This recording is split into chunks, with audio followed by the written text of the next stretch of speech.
I already recognized the stream streaks and all that. But today we're going to be playing some more multiplayer. What I'm going to go ahead and do is first, just as a precaution, so I don't accidentally leak the IP address and all that for the server, I'm going to hide my screen. I don't think it shows it. I think that used to, and then they got better about it. Ah, no, it would have shown the IP address. That's good to know. So I'm going to connect to the server, and now it should be good as soon as that loads up. Let's see, since you're in the Project Zomboid record screen, has anyone done a challenge like kill after 1 or 3 months, 100% sprinters kind of speedrun rather than marathon? They have. The big problem with Project Zomboid and that style of record is it becomes way, way, way more RNG, and then you're going to also need to be way stricter about, like, what traits can you take? What settings do you have? That you're going to have a lot of rules around that stuff. Whereas, because of the marathon runs, it's kind of more of an endurance thing. It's far less relevant outside of, like, extreme mods or whatever thing.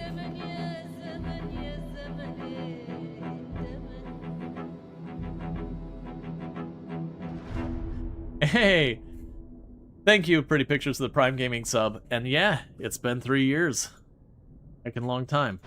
Alright, will I be immediately murdered?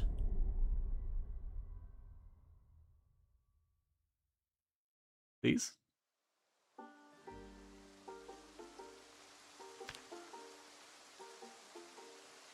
Okay.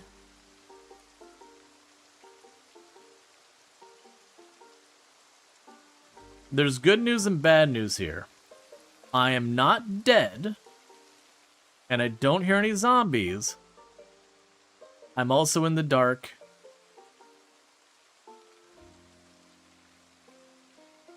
And have no idea.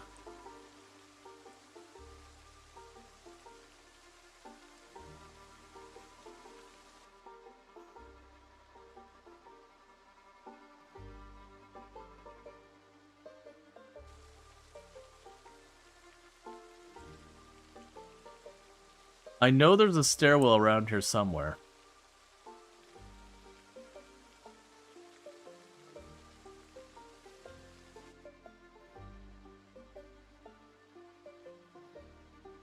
Alright, what we're gonna do is, because I can see nothing, rather than making noise and potentially drawing zombies to me, I'm gonna stay away from the window, and I'm gonna wait till the sun comes up.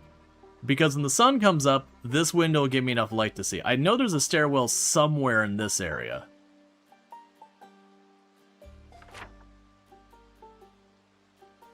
Okay, so it does appear I am the only one on the server right now. Oh, I should probably start marking some things. Oh, I don't have a pen or a pencil. Never mind. Is it dark? Do you have the thing before that brightens the things up the street? Well, it's literally pitch black night. So Project Zomboid did change the way that lighting works, so that when you're in the dark, you can't just blast the gamma. Like the game, like there's no contrast to anything. It's all just blackness. You'll just see brighter blackness.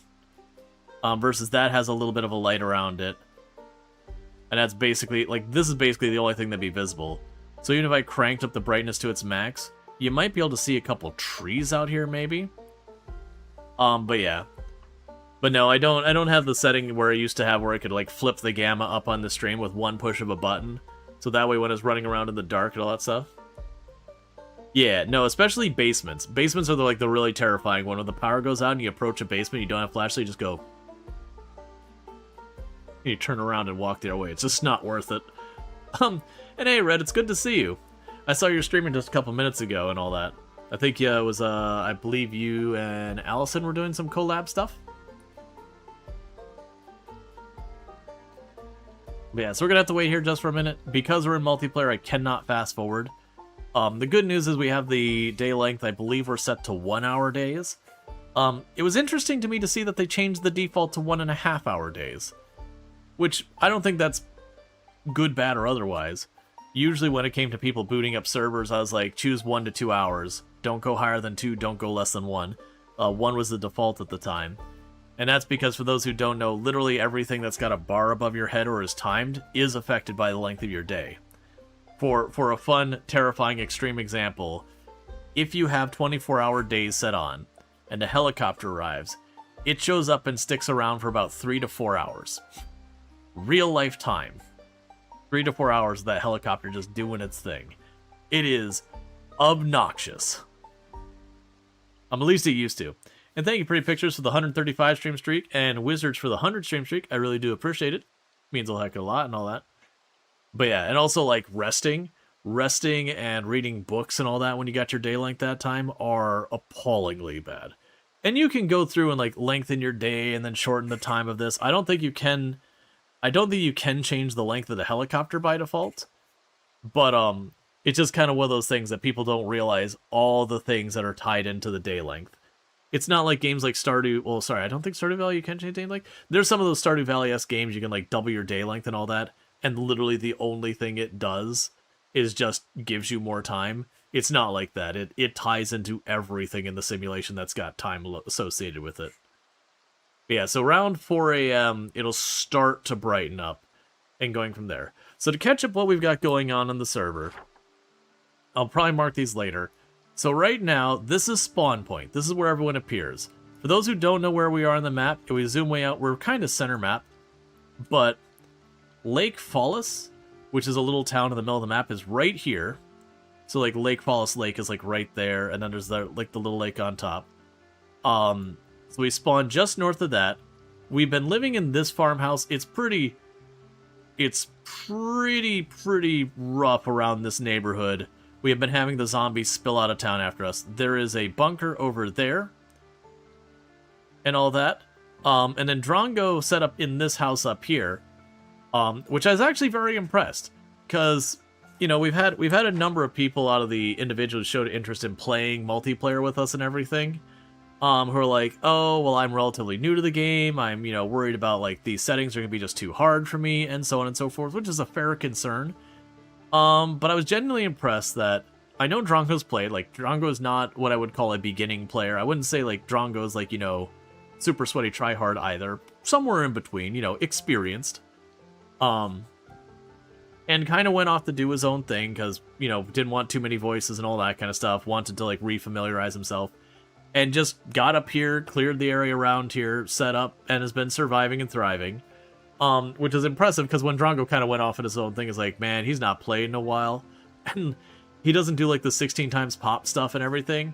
Kind of expected him to run into some random farmhouse and, you know, slap into, like, 200 zombies by himself and be like, wow, this is really rough.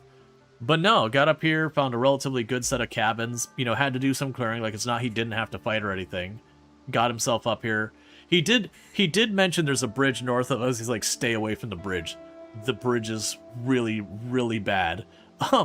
Which doesn't surprise me. I think part of the thing that's been working out for him is because this area to the north and the west, this whole area up here, there's a river that runs along there, and then I think the bridge is up that way. It means zombies can only come from one side. So as long as we don't have a meta events drawing zombies north and west, he should be mostly spared. It'll be the helicopter that's the big one. Oh. You know what? I have no context about when the helicopter's gonna be.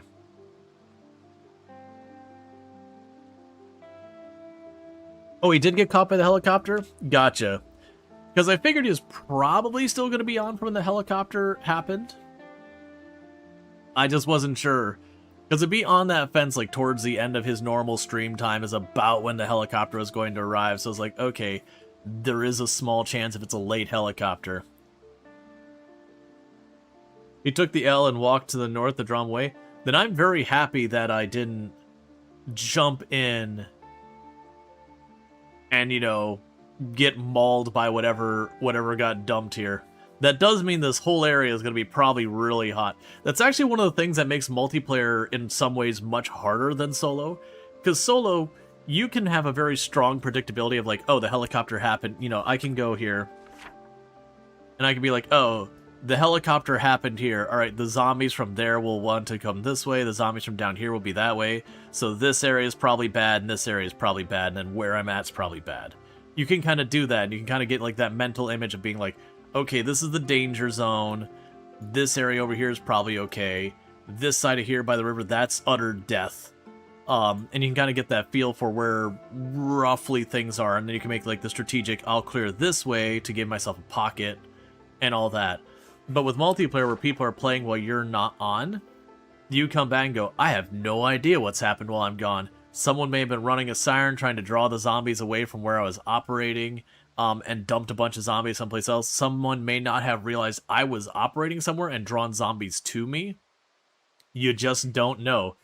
There's always that momentary booting up being like, do I get to see the load screen? Let's see, every time you log, you expect to immediately become dinner. Yeah, it's you find a closet, you lock the door and go, well, I hope tomorrow there just doesn't happen to be a zombie or horde right here. It is always a genuine, plausible risk.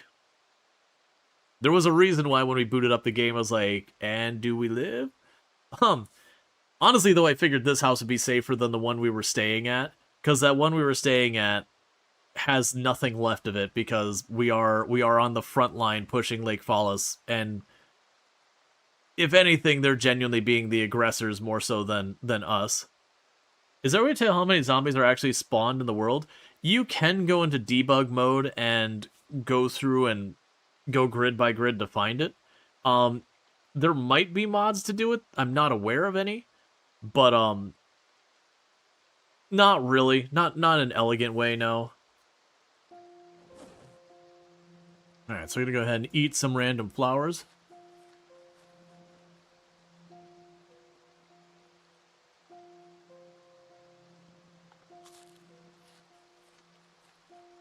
Ooh, I'm gonna go ahead and eat that ham now. Drongo gave us a bunch of food yesterday, and my character was like full at the end, so I had that second piece of ham I didn't eat right away. Okay, so I could very barely make out anything. I can't quite see yet. We should be able to see soon. Oh, yeah, no, Scooter, to give you an idea, even with the world records we've set and everything, full clearing the map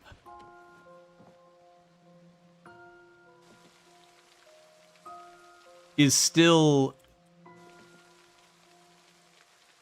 I have no idea where the staircase is here.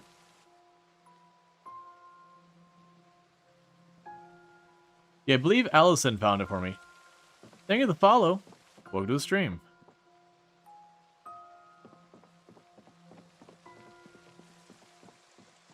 Alright.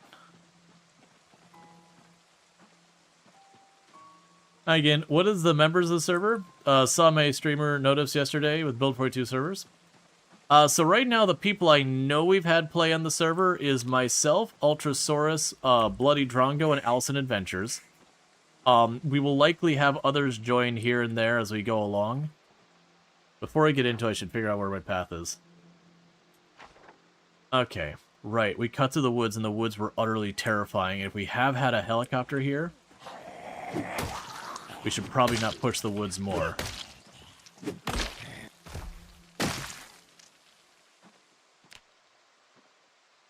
I'm going to work my way south and try and start getting back towards the house.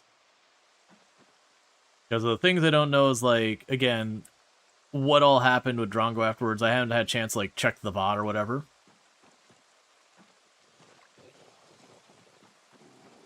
How's it going dealing with? I think we might have 1 hour days in this save. I don't actually remember where we left off.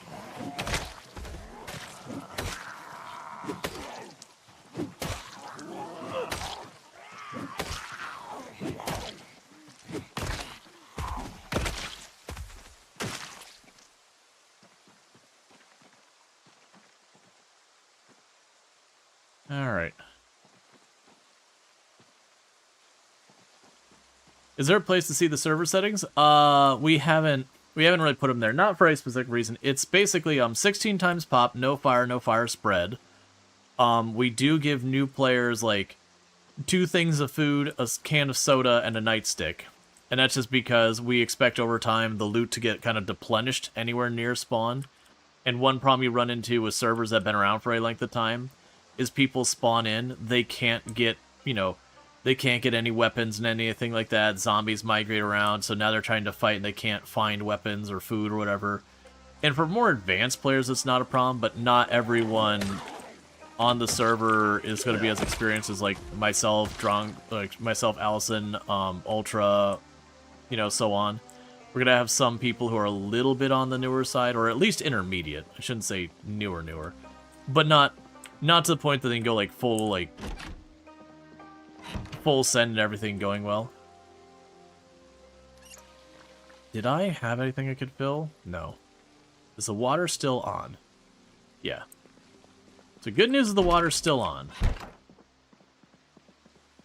We do have the default settings for that. Does the server call zombie still? Oh, do you mean like if you have way too many zombies in an area and the server starts to chug, that'll ultimately kind of delete the zombies out of the area? I believe that's a thing no matter what you do. I don't believe you can disable that. I could be wrong. Because that's the kind of stuff I haven't had to worry about too much. But yeah, no, there's definitely a thing that because the alternative is the server just crashes. Oh, hey! Stronger's got some books over here.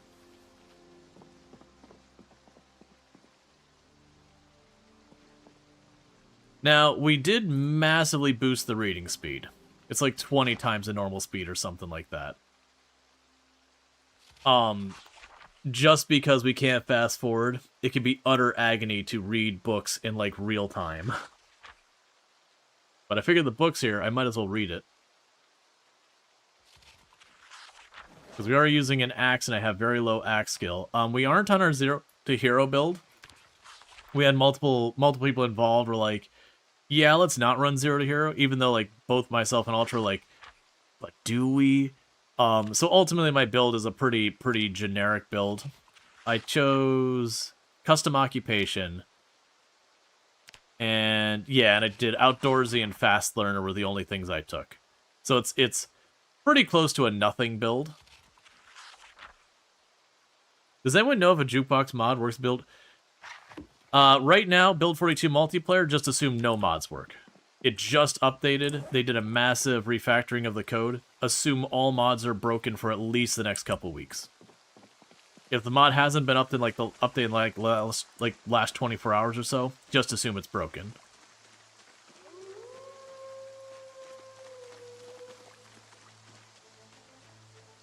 But the more advanced a mod is, the longer you should expect to be before it'll be working. Really simple mods that just like replace a sound or something, I could see those ones getting flipped pretty quick. But I would argue right now, when it comes to playing, you are choosing between do you want to play multiplayer or do you want to play with mods. There is no and, there is an or. Until, like, again, a week or 2 or 3 goes by, because it's gonna take the, Did someone leave a perfectly good screwdriver in that zombie? No, it's broken. Okay, that makes sense.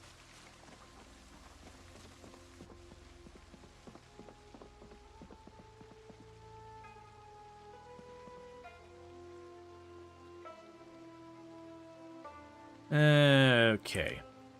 So. I'm not gonna go stealing a bunch of Drongo's stuff. Playing solo at the moment? Right, but if you are playing the multiplayer build, the latest unstable update, they're still gonna be broken.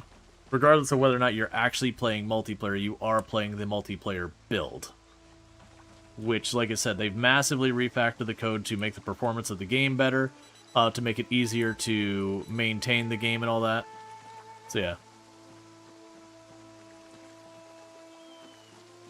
It's a normal thing. It's one of the reasons why you'll have it where they'll be like, hey, this is the unstable build. Just expect your saves to get bricked from time to time. Expect mods to not work from time to time. It's just the nature of unstable builds. Hey, meat cleaver, there you go.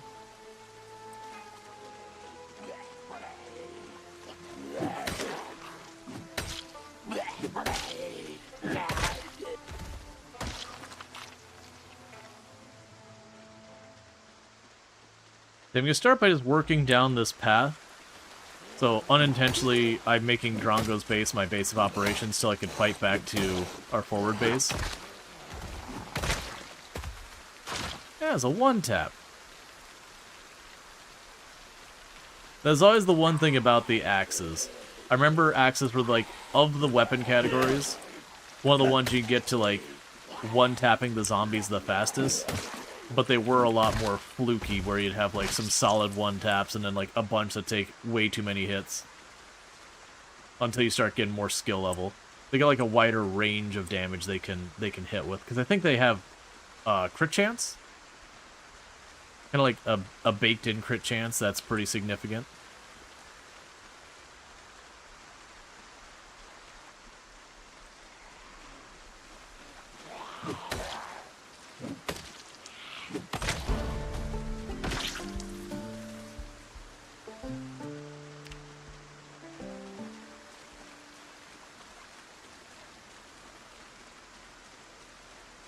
But yeah, now if you're looking for any mods on the unstable branch, just assume it's going to be a little bit before they become available. Again, if it's something that just like replaces one sound effect or whatever, that'll probably get updated pretty quick if the devs are still involved, which, you know, there are going to be a lot of mods that have been carried forward since Build 42 came out that have been going fine that, you know, people probably moved on to other games or just sadly can be not around. Not around anymore, like these things happen.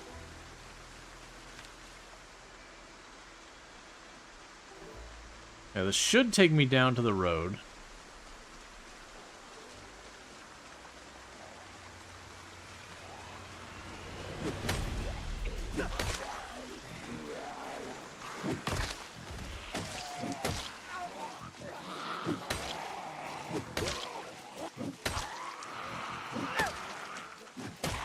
And one thing I read that I was not aware of is apparently we can now use the satchel with the backpack.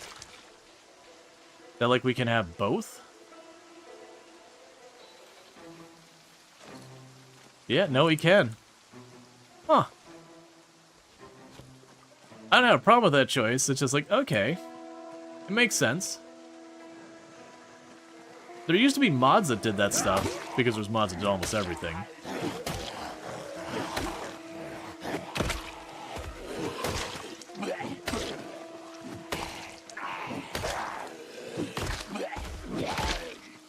I'm also low-key trying to clear back to the house before Ultra gets back. Partly because I'm worried the house will be overrun since we were away from it for the helicopter. And I'd hate for Ultra to boot in and then just fall over dead because she's in a closet with like 10 zombies.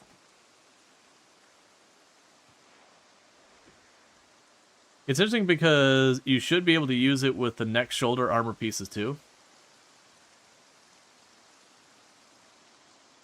Yeah, I have no idea. I never did much with the armor. Like, I did, I think it was some test with, like, the magazine armor and all that, and it gave you a lot of defense. But it kind of fell to me, like, in the exact same kind of things with, as, like, like, wearing all, like, the leather vests and all that, like, in the past. Where you could do that, but it's like, okay. But if you're getting hit, RNG chance that it maybe saves you still means you probably died. Yeah, that's kind of my thought, is it's the same thing as, like, wrapping yourself up in a bunch of leathers and all that in the old days. Where it's like, okay, but just, like, the overheating and everything else, you're better off just not taking hits.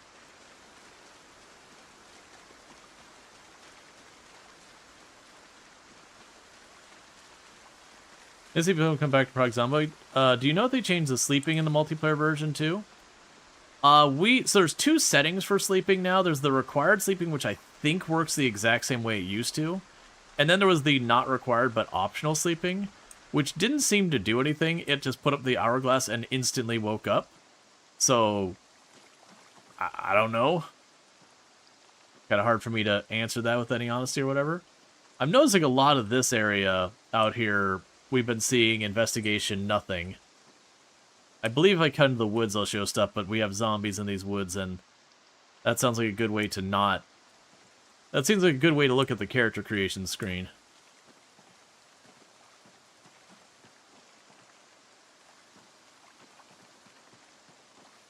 The optional sleeping lets you skip time by having everyone sleep together. Gotcha. I wonder how that would even work then, because like I said, I tried to do it and instantly popped up. Yeah, either way. Generally speaking, I found requiring sleep in multiplayer to always be a bit of a mixed bag. Because either A, you have it the mode where, like, you go to sleep and your screen turns black, but time goes normal. Oh, gotcha. That's good. Because like I said, I tried it once, and I seemed to just wake up instantly. And so I was like, oh, I guess it's just bugged or we didn't set it up right or whatever. Gotcha, gotcha. Like, I didn't need to sleep. But yeah, that makes sense. Yeah, and that was when we were setting it up, the comment I made with Ultra about, we were like, oh, should we require sleep or not? I was like, in my experience, getting people to coordinate sleeping was like, you know, it makes herding cats seem easy. If you don't have like just 2 people or something like that, where you're like, okay, it's bedtime, you know, people are out doing their own thing, getting people to go to sleep at the same time was always really difficult.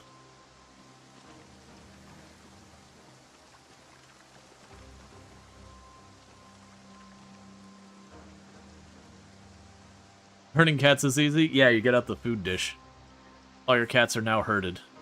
Or you just shake the treat dish or whatever.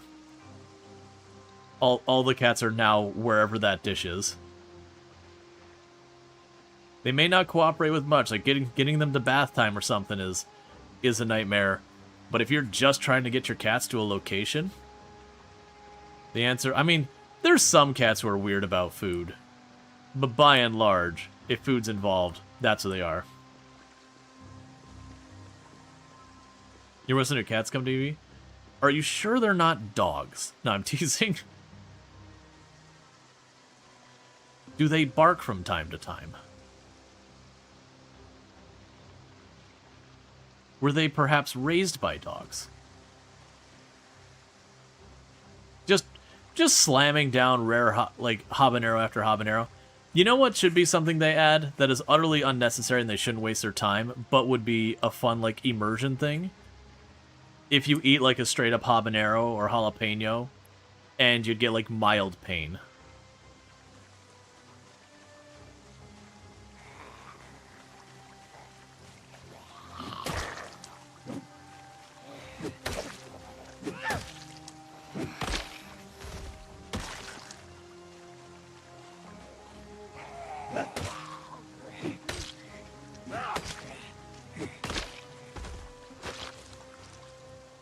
It's your family's cats either all come to their names or sound of the treat bag. Your cat comes to her name, your sister's cat comes to his name, and yours come to the treat bag. Yeah, no, that's the one I remember with like almost any pet. It's like, what is the sound that they hear right before they get their food? That sound? Unless like the cat's not feeling well or something, or you know, has just eaten or something, and even then probably still.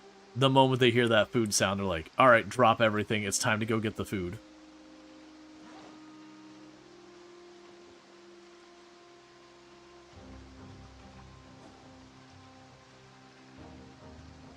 Yeah, it's just, with the investigate thing, I've been seeing a lot of this, where I'm just seeing a lot of areas in here, and I don't know if it's a multiplayer server thing, or... Well, that's sad.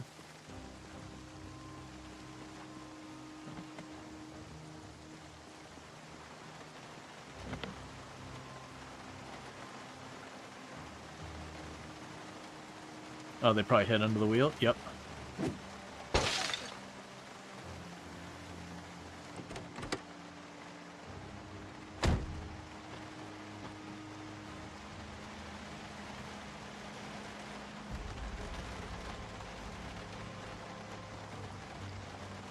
So we got our radio.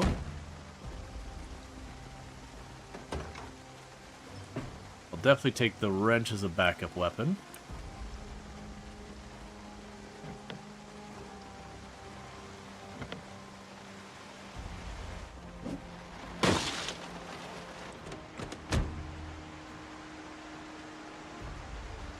And a spare radio, so someone else can have a radio.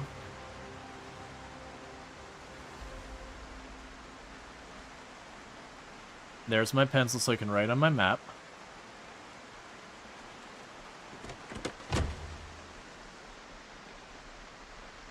Alright.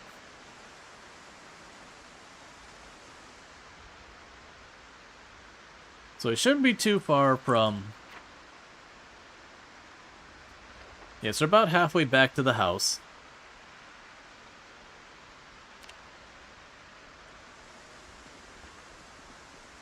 It's also interesting that it's like nothing to find here. Yeah, so it's like nothing to find here when we're on the grass, but then the moment we cut over the road, it switches. So something's going on with that one.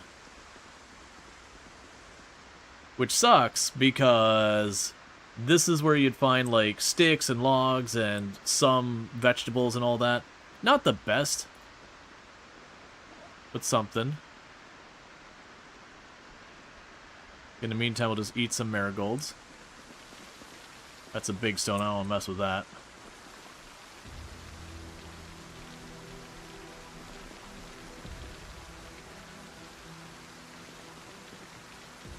Because I'm going to need to work on getting to where I can make better weapons for myself. With 16 times pop, it definitely becomes a situation where you struggle for each and every weapon.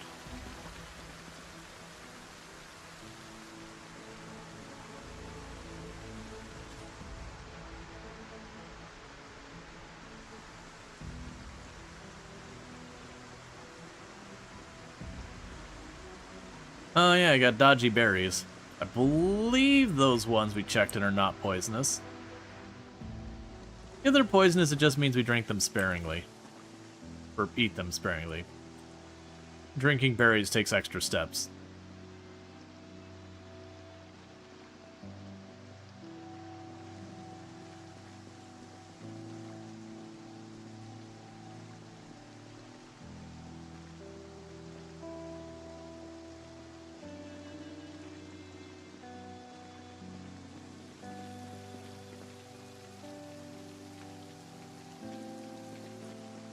Alright.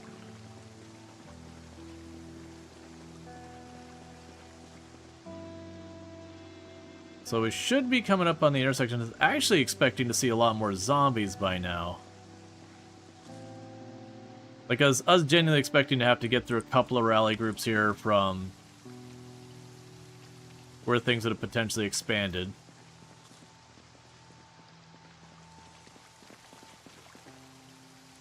The good news is we're definitely finding flint, so that'll help with our napping skill.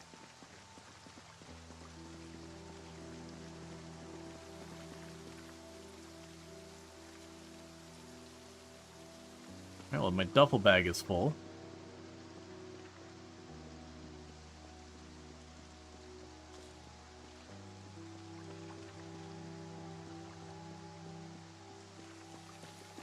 And I believe we left the TV on.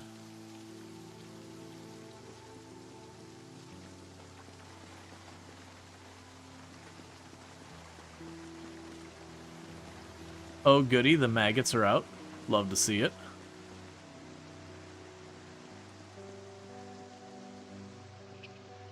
I wonder if maybe, you know what I bet you Allison wanted to be helpful. And after we wrapped up for the night, Allison probably came down here and cleared the zombies that moved up into the area. Or after the helicopter did so. Those things seem like stuff Allison would do, and I think it'd be, you know, it's very, very kind and a very good thing, because, again, it sucks when you boot up and you immediately die because there happens to be zombies right where you were in multiplayer. But yeah, we only had a couple of stragglers here. I'm going to do it once around the house before we go in. Just in the off chance that there's some zombies just chilling out, you know, in the backyard or whatever. Waiting for their moment to shine. They live their whole lives for this moment.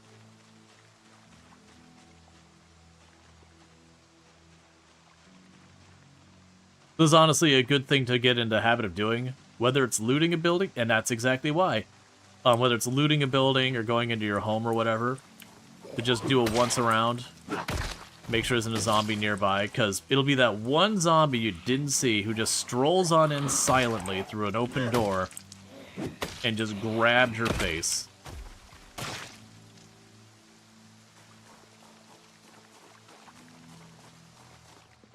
Okay, so Ultra logged off in here. So the door is gone, which is not the greatest.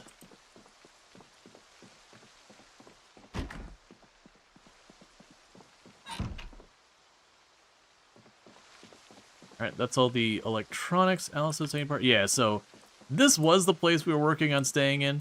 Literally every... So I got a bunch of clothes in here, and just... Someone is collecting all of the jewelry. I appreciate that. Someone is stockpiling jewelry, and I could get on board. So I'll drop you off.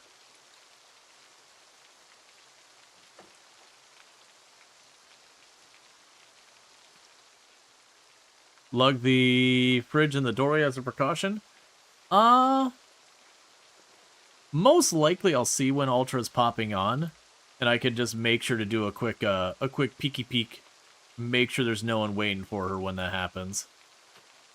I'm most likely going to also be operating in the area, so there should be a good chance that I'll be able to keep the zombies kind of pushed back. Okay, so I'll take one of these radios. Drop the flint in here.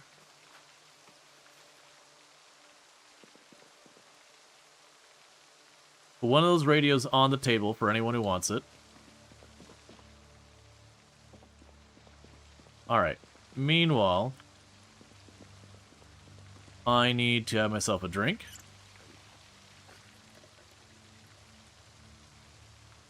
And I'll fill up her plastic bottle. Try to do that again.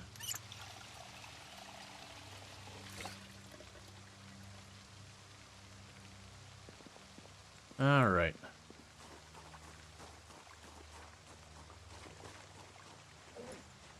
Oh, I've got more stuff.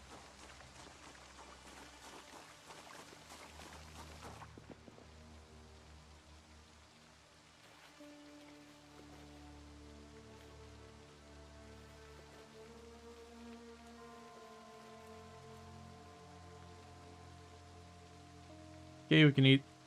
That is a big berry at, Okay, not poison. It's like 10 hunger, like, that is a big berry. If we eat that and poison it, it'd probably be fatal. And thank you for the tier 1 sub. I do really appreciate you giving to, Badly Land. Now yourself some nice advertising previewing, so thank you, Joe Deere. Kind of fun. For part of my Christmas gift. My in-laws... Oh, wait, it's not going to show up because green screen, is it? No, it's not. They gave me a little John Deere tractor. I don't feel like messing with the green screen, but, I'm hoping I can get the lighting so it'll be wrong for the green screen. It's fine. You get the idea. It's a tractor. They got me like a little Hot Wheels tractor, which I thought was pretty fun. I appreciate that, like, my in-laws actually do, like, they tune in every once in a while to the stream and all that, and listen to it and all that kind of stuff going on, and that kind of tickles me. Yeah, I could post a picture on Discord. That's fair. Alright, so if I remember correctly, we're going to add a preset. Emergency. I think it was 105? I don't remember if that was on my solo playthrough or not. Yep, automated emergency. Okay.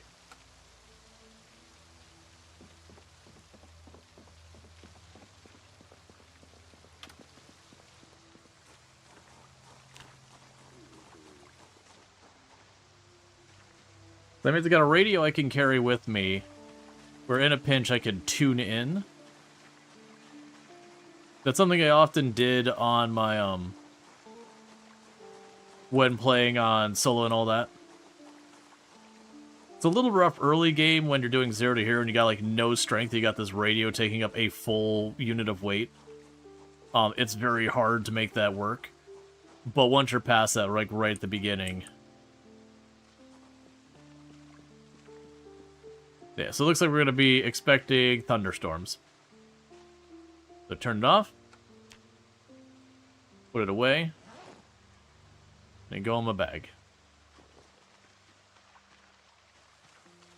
Yeah, so it's weird that we're not getting any search here.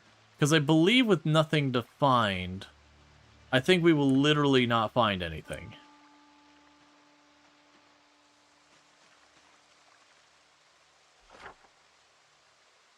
But it's weird, because that means that whole area is probably going to be affected.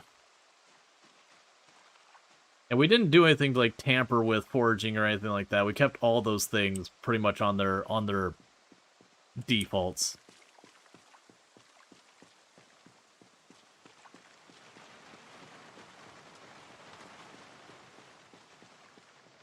Alright, well, I guess we'll start going around the corner. Nothing to find comes and goes in the same spot. It's messed up somehow? Gotcha. Yeah, no, because it was weird, because it's definitely, like, a different thing. You're going, oh, okay, you know, this part of the map is new. It's just not been implemented yet. Sure. But it's like, no, this place has definitely been functioning for a very long time.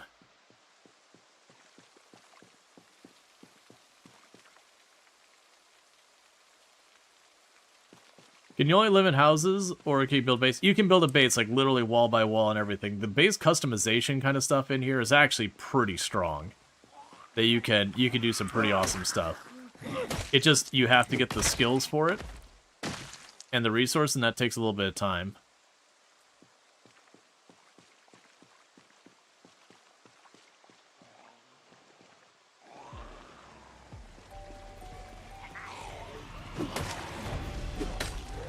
Hello, friend from behind. How you doing?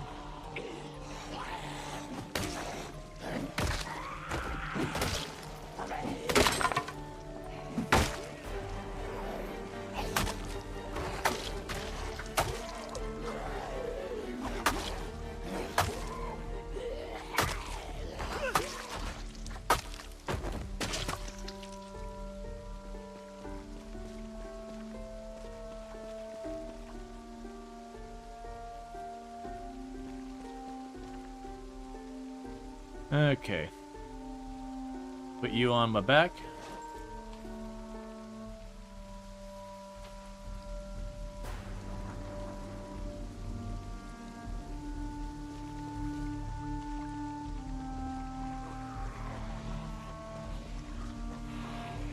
And work on our next axe.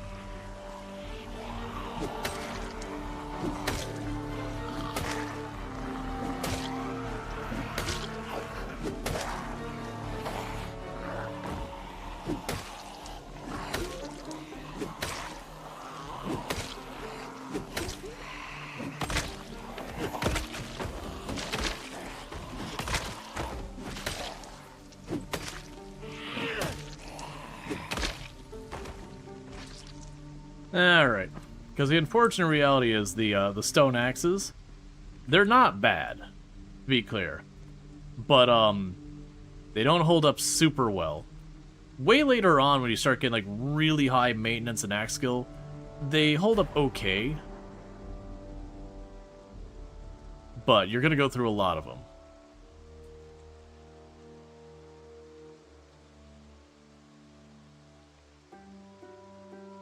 Alright, so one thing I should be being good about, at least for a little while. Can you do this anymore? God, I wish this window was smaller.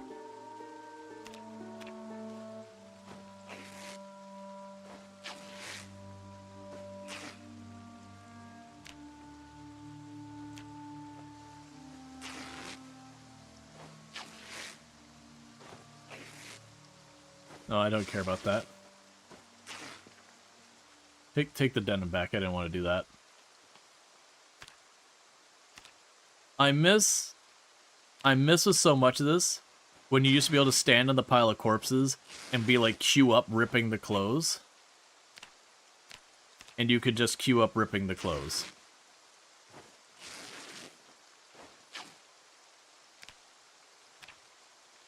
I believe now if they're the same type of clothing, you can queue it up.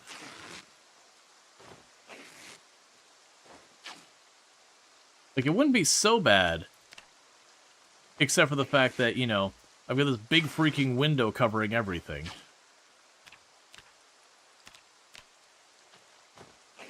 It's been one of my big complaints about how they've been moving the UI around, is they've been moving more and more out of the context menus. Which I do get the reason why you'd want to do that.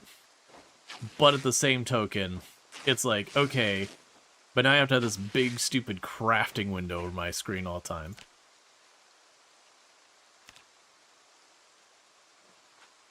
Okay, so it gives me a bunch of rags.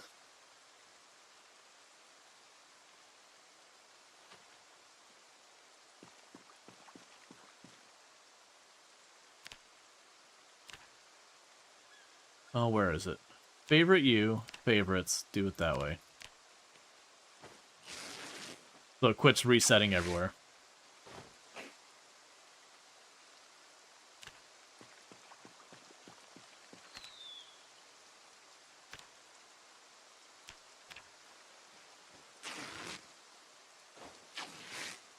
And the reason I'm ripping all these up is a lot of the, like, crude weapons and all that need rags. Just grabbing a bunch of those so later I can craft some weapons. I don't need to rip up all the clothing on everybody.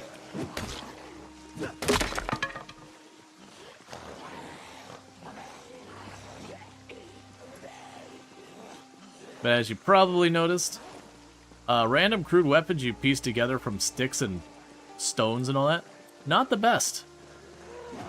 They don't exactly have a long shelf life. It's what we got. So it could certainly be worse.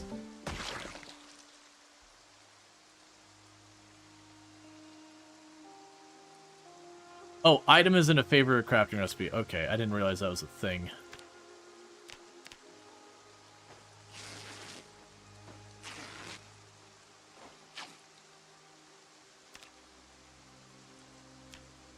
All right.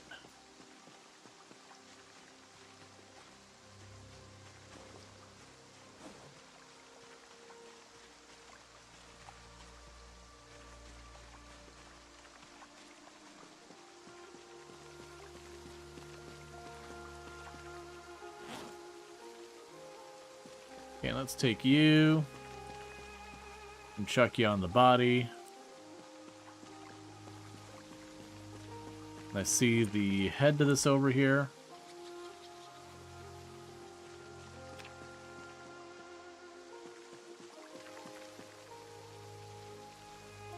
Because even if they get dull, I can still use them to, like, as a knife for cutting stuff.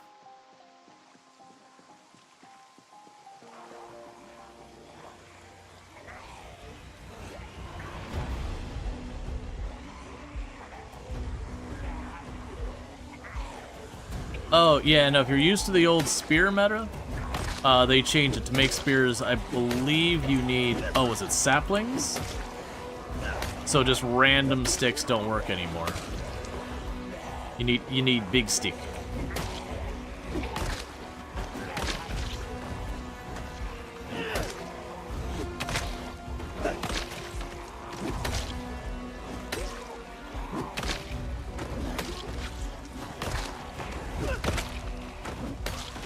This could probably exert us.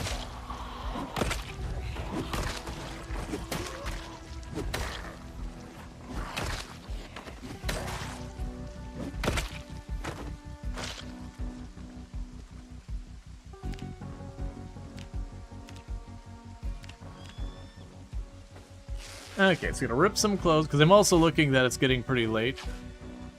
But yeah, also, spears have gotten multiple rounds of nerfs. Just as a forewarning, they're not the monster they used to be. They do eventually get relatively good.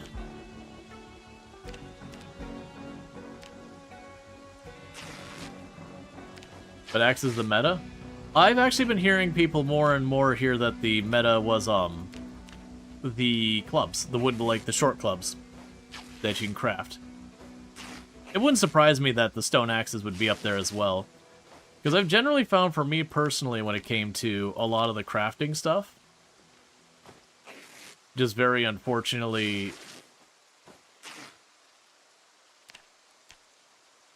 a lot of the, how the server goes for meta weapons, and meta weapons for is a weird talk.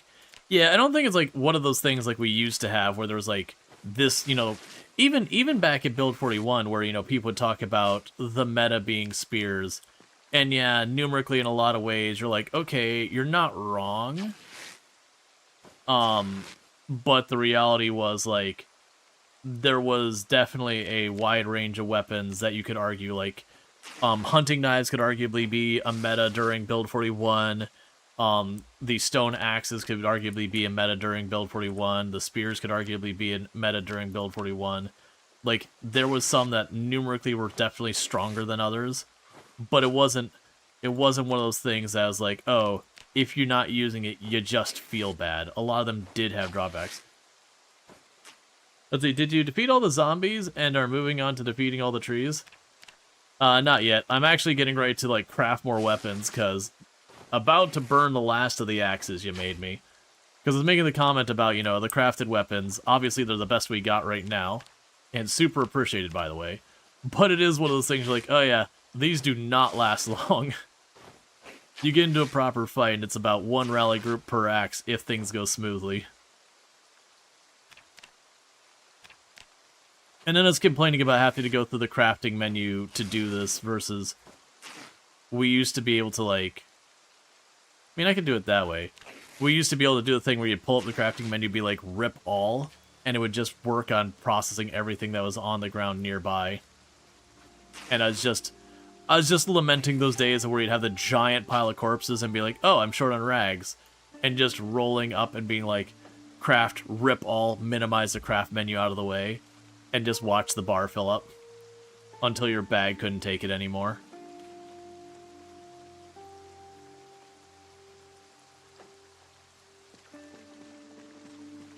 Yep, no, just worked my way back from where Drongo was set up. And then got to the house. Surprisingly, the house is in pretty good shape. There was like only like 1 or 2 zombies in there. They're definitely trashed the place. Like even more so than it was already trashed. But that's not surprising at all. Does anyone here look like we missed clothes to get rid of?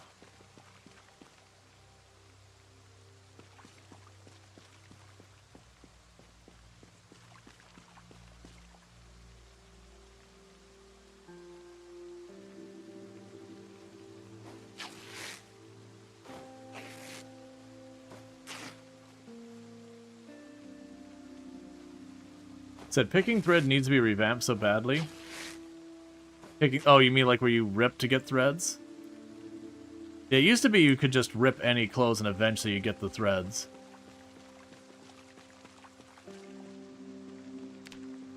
For those who don't know, Allison Adventures, absolutely fantastic content creator. Was doing a collaborative with Allison last night. So while we were playing with Ultra, and you know, Allison joined in, Drongo joined in a little bit later, all that kind of stuff. So good times with all. I believe you can break those up into bigger rocks. I'm a little concerned about how our food's gonna work if half the time this is showing as nothing. Because finding food without being able to forage is gonna certainly be an interesting experience.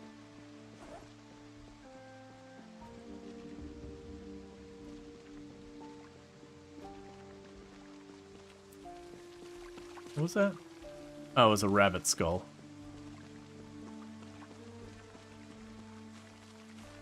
You have to pick clean rags to get thread, unless they changed it with the latest hotfix. Maggots are good for fishing. I do not remotely have the things I need for fishing. I know Drongo was getting or got to having fishing set up.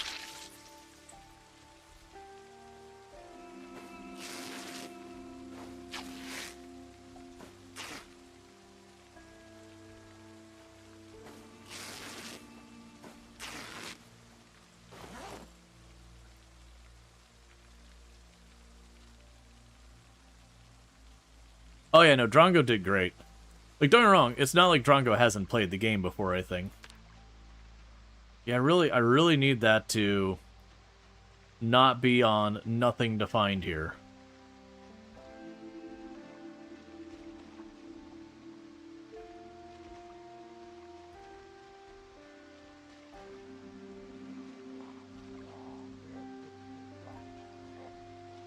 Naturally allocated to high pop.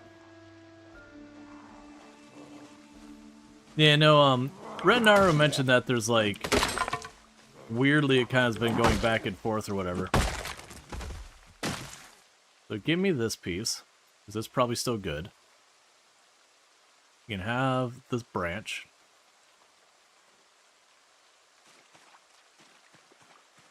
Meat cleaver's in really sad shape. Probably use this instead.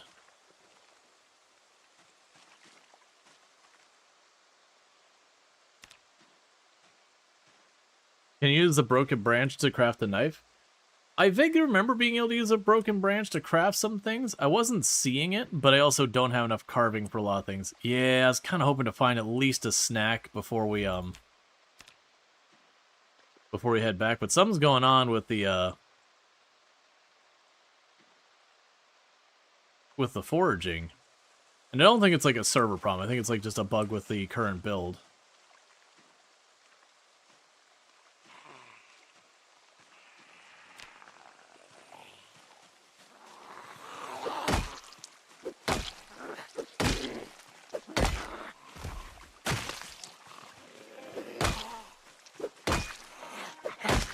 You can't eat the magnets. They're poisonous.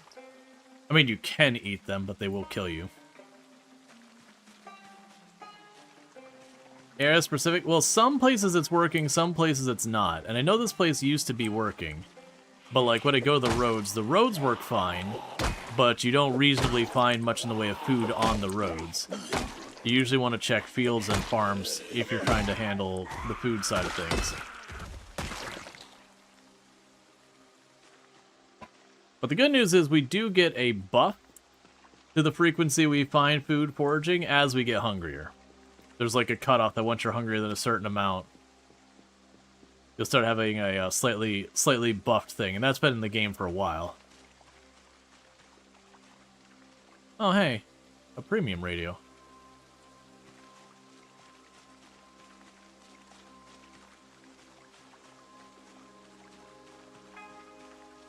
Oh, broken nightstick.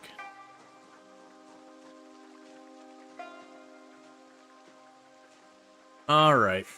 And the only door remaining on this poor house happens to be the one and only door that's been left open, and therefore wasn't eligible to be broken. Everything else is just smashed on this house.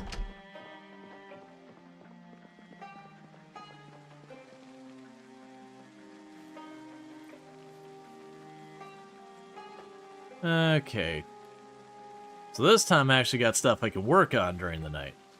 Instead of hiding in the corner and wishing for a better tomorrow.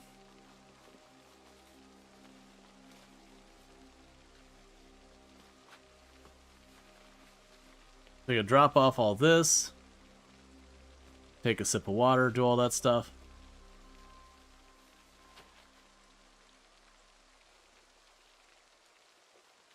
Okay, water's still unlimited, good to see.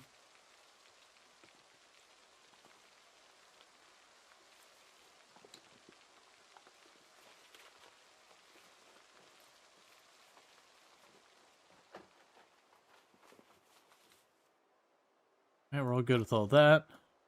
Drop these rags off. Drop you off. That's fine. We got a broken one. We don't have a trash can in this house, do we? Excuse me, miss. Can you do me a favor and just hold on to that for me, alright? Don't lose it, though. I might want it back. Okay, and I'll place the other radio for whoever needs them.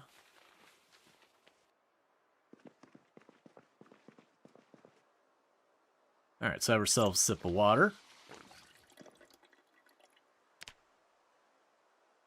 Okay, so sharpen our flint, so we're going to work on our napping for a minute.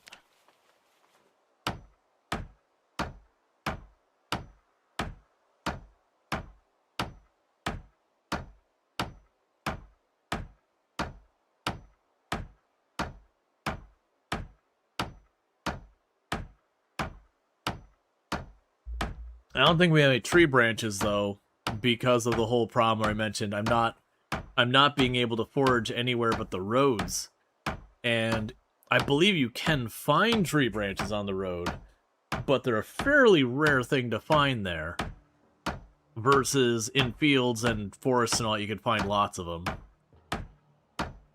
What's probably going to need to happen is this next in-game day, I'm probably going to have to stop the push, and we're just going to go north, just in the fields or whatever. Howdy, partner. You just scared the crap out of me.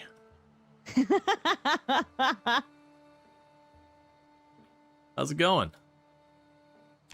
I'm okay. Oh my god, I'm gonna have to turn on your stream, hold on. Also watching your stream, by the way.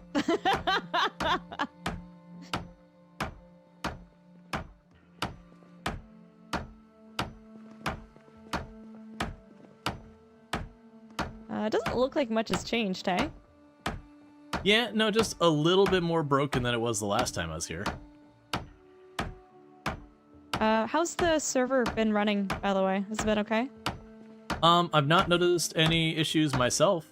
I think Drongo would be the one who'd see it the most because he had the first helicopter while he was on.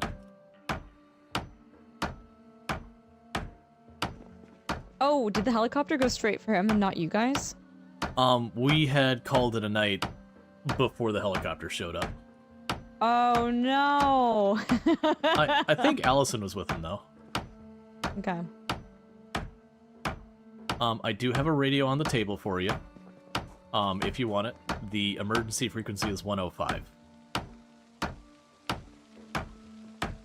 Is this just for like helicopter stuff? Yep, helicopter, storms, that kind of thing. Just, you know, check to see if something bad's coming. Okay. But yeah, apparently, I mean, we already knew this, but my guy for the server hosting was concerned that we were having a good experience because apparently Project Zomboid is pretty rough on servers on the RAM. So, if it's good for you guys, happy to hear that. Yeah, no, it's kind of what I mentioned before. It's not really a number of players problem. It's we're kind of only between, I think, 4 cells so far. But if someone goes, like, takes a road trip to Louisville, that'll take a lot more RAM. Gotcha.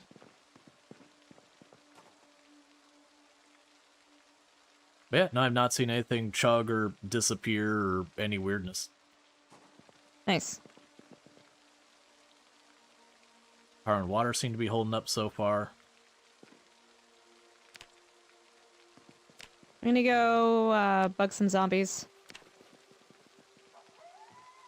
Yeah, so down by the road to the south you should find plenty. On the way to... Cool. Yeah, you know. Remember this day and age? Dang. Yeah. That, and watched him get chased by it. He handled it well. Nice. Okay, so we got an improvised whetstone.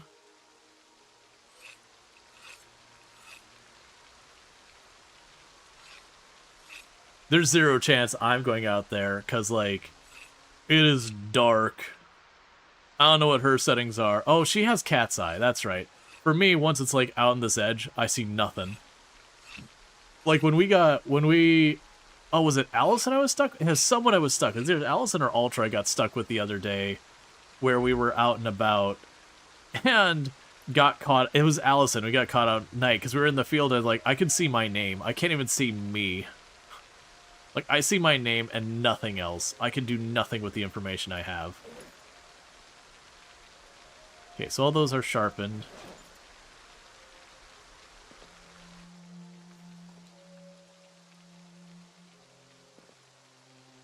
Yeah, no, you either need to do that or turn on, like, bright nights. And even with bright nights, if you go into a basement or something, it still is basically pitch black. Okay, so what would we be missing for making a crude axe? Tree branches.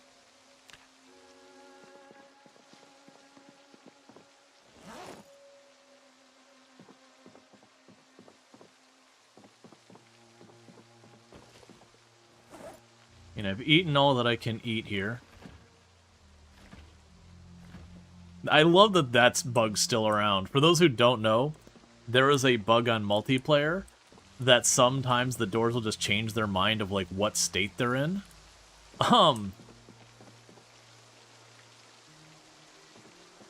And so it's just kind of a thing you deal with sometimes.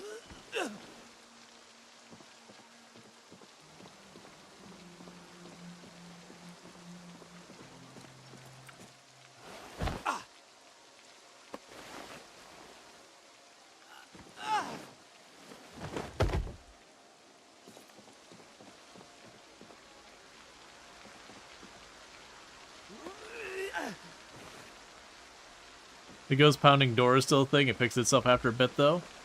Gotcha. I really appreciate that that's just vanilla now. It's a mod I never bothered grabbing, but it was always those things like when you're in these 2-3-story buildings, people are like, how do you clean all the zombies from that? You know, like, get rid of all the bodies. Like, oh, you don't. Okay, I'm not gonna say I was wrong for going out in the rain and the dark. But I might have been wrong. Yeah, no, it's like, well, I'm not going out there right now. I can't see crap. Just double checking, we've got unlimited water, right? Yeah, we're still good.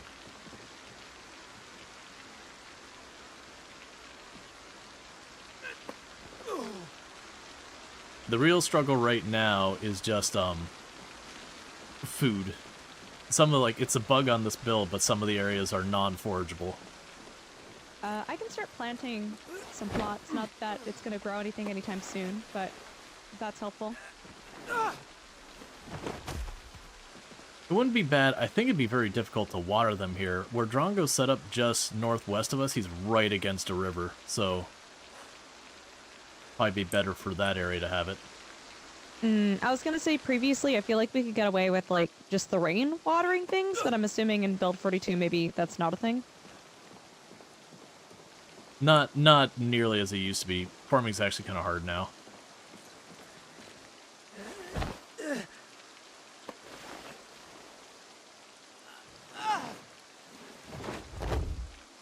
Yeah, Oh, actually, Allison's Rual, saying if we it's can just go to you and I sleep. in the server, we could probably sleep if you want to.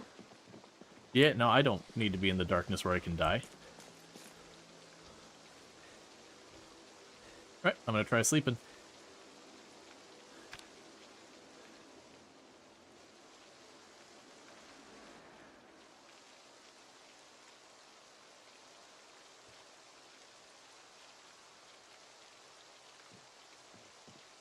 Bella. Oh, there we go. I was like, that last minute there. Yeah, I think it's because I tapped out faster than you. Yeah, no, it's fine. Yeah, so I gotta go find food, because I'm not sure if you noticed, for some reason, and it's apparently a bug with this build, that some areas will be like, you can forage it some days, and other days it's just like, nope, there's nothing here, and it's Oh. not intended. Weird.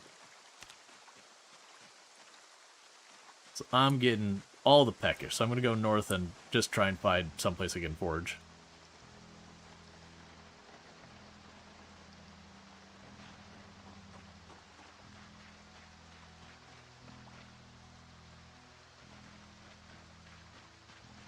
Alright. Yeah, because if we don't eat stuff, it's going to be a rough time.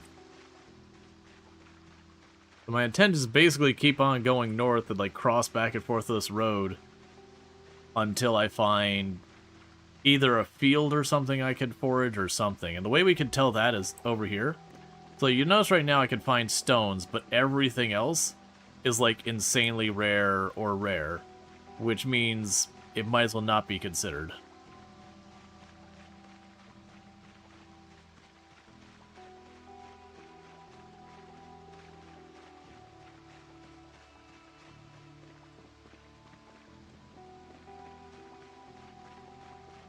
So I'm looking for is an actual road. Or not road. Ah, here we go. Here we go.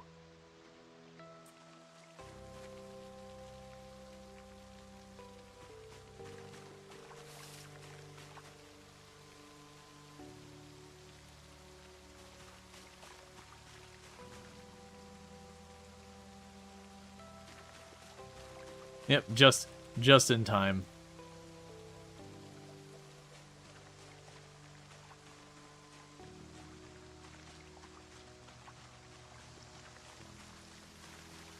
The problem is I'm finding time, and time is not exactly great for any type of nutrition.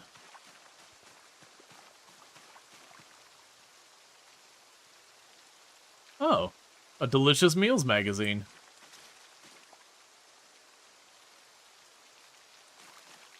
A little scared being that close to those trees.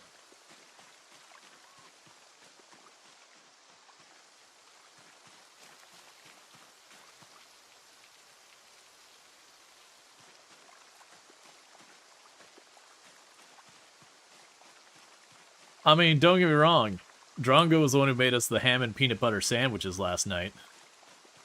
He did not love it. It's like, oh, it's a ham and peanut butter sandwich. You know, 2 slices with ham with peanut butter spread in between. He's like, I don't like the sound of that.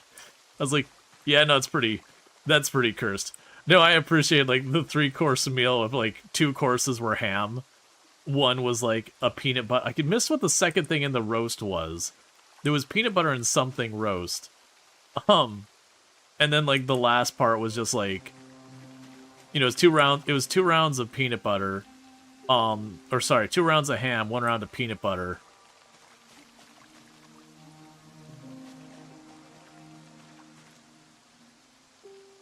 And I'm deliberately not eating, so we keep the buff for food. I'm not touching those.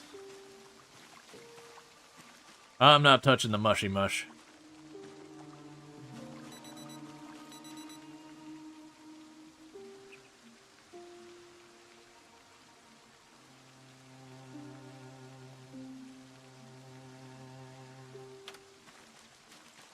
Alright. Got the radio on. See what we got coming up in the next day.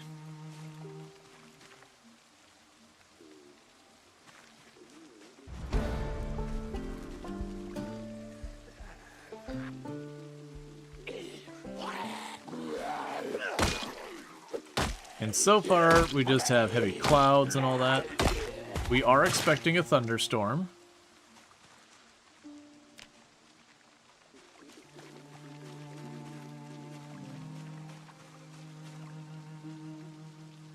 And then clear skies the next day. So thunderstorm today, clear skies tomorrow. And then nothing else to note after that. So we can go to our device options, turn that off. Unequip that. And put back in our bag.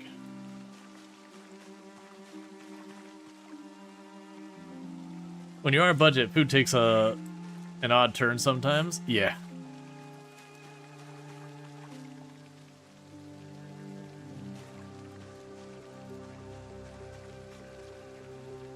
Well, Drongo will need to worry about bait for a while.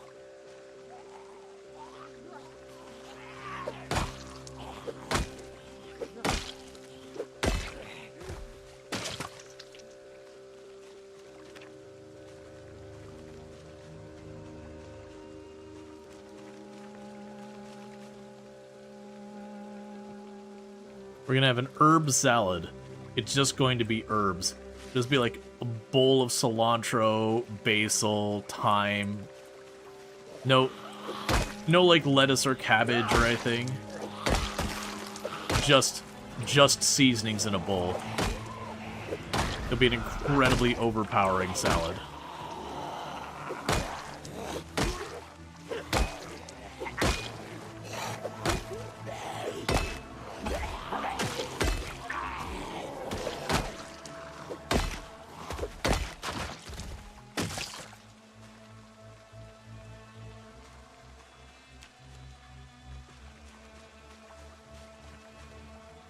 Okay.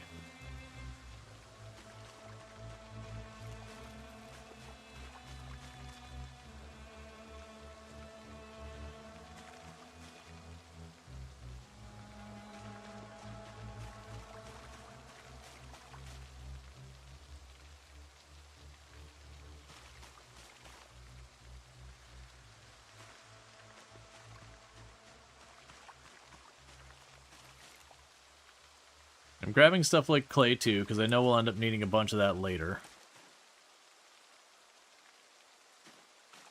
Oh goody, leeches.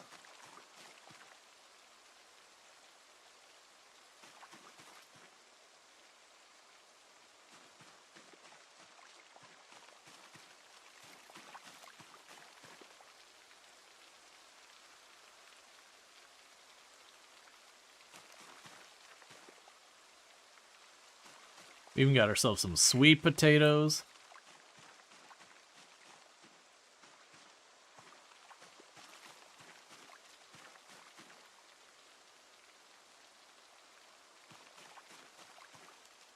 Got some acorns. Acorns are always a good time.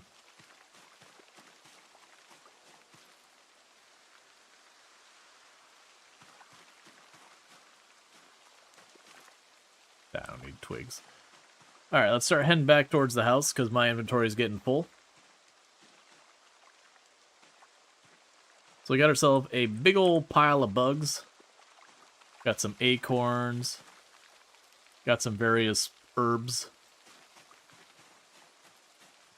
I think we got like some sweet potatoes and some tomatoes, I think was the other one I saw.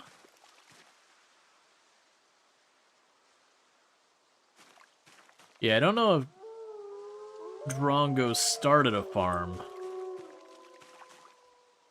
I know he had talked about it. I think me and Allison ended up talking him out of it. Just because, like, oh yeah, that's a real big time commitment. Because, I mean, it is.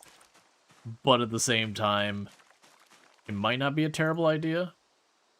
There's just so much more work than they used to be. Like, don't get me wrong, I understand and I don't disagree that the old farming was you chuck some seeds on the ground and you walked away and then later food. Like, that's just how little effort it was. So it needed a little something. But at the same time, now it's kind of the reverse, like, where you put it in the ground, like, well, you'll get food here in, like, 4 months. Which, sure, from the realism side of things, checks out, whatever. But from the gameplay side of things, it was like, okay, but then why would I bother? Because I could just fish or do something else, because that is an unreasonable ask for my reward. And it wasn't even one of those things that they could fix with volume. Like, you grow cabbage, and like 1 tile cabbage could give you like 50 units of cabbage.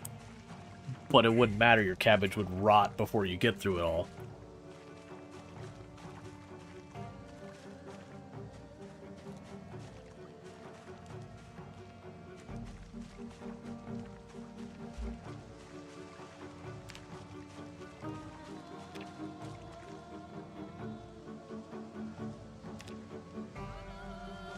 Brought chat back up in case Ultra tries to say anything. Oh, we got some straight up grapes. You basically need a wiki to set up the crops. Yeah, no, and that's kind of one of those things. Like, I understand there is reasons to make it more involved, and I don't think that's necessarily bad that it's got more involvement. But it's just one of those things.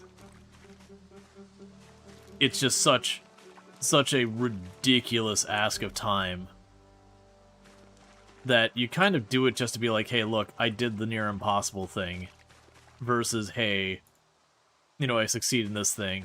Alright, so we're way overburned. I should not be carrying this much, but I am choosing to do it because food, I'll bring it back.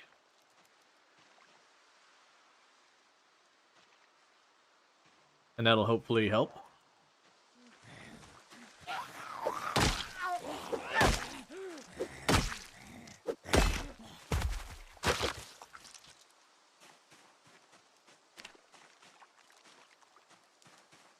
Hey, Elder Druid, how's it going? Oh, good. Danger berries.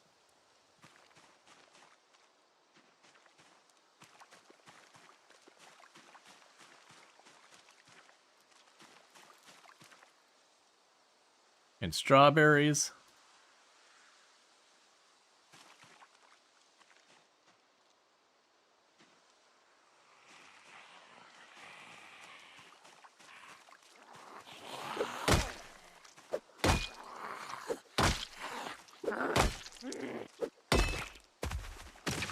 Yeah, no, I feel like with the farming one, it's one of those things, they gotta surrender the realism side of it. You know, kind of give up on that side. and maybe be willing to accept that, like, hey, it's just not going to be realistic.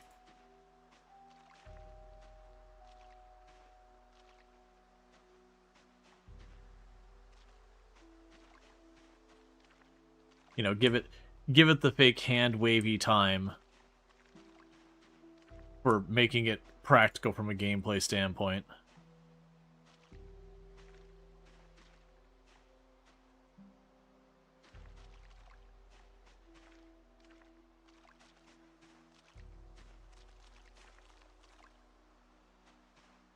Yeah. No, it's one of those things that, like, people get too caught up on being like, but realism. And you're like, alright, but hang on. Is it fun?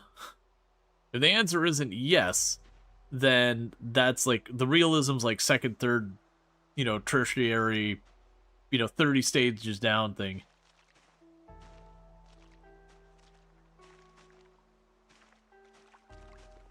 We demand realism in our fantasy world. Yeah, no, people have been here a while. Usually see when someone comes in and they try and argue about something should be different because realism. My usual response is like, here, let's make it the most authentic and most realistic Product Zomboid game ever. There's no zombies and everything is fine.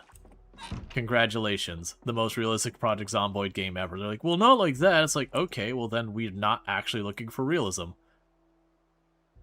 We're looking for something else. Let's put the food that spoils in the fridge. Oh, right. Bugs spoil now.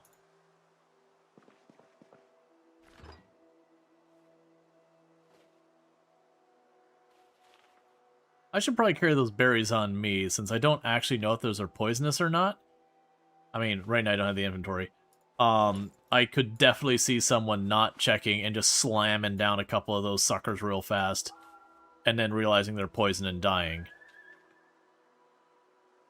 They could be safe. I just don't honestly know.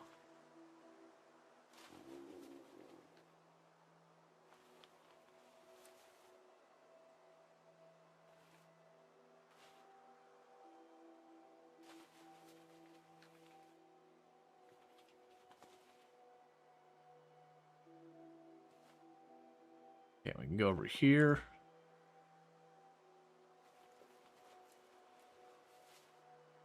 Oh, you can nick the bait. That's totally fine.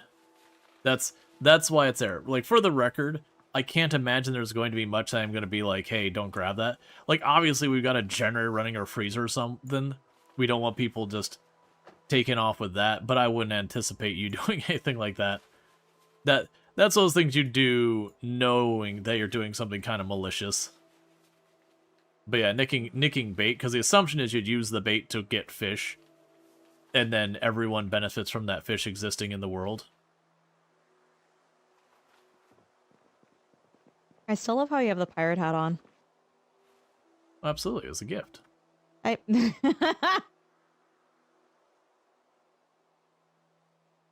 did the rest of your playthrough go last night? It went well. Like, right after you got off, we went down to start pushing for the town. Didn't even get, like, down the road and just saw a solid wall of zombies going north. It's like, alright, change of plan. It's time to go home and hold down whatever those are after. Mm-hmm.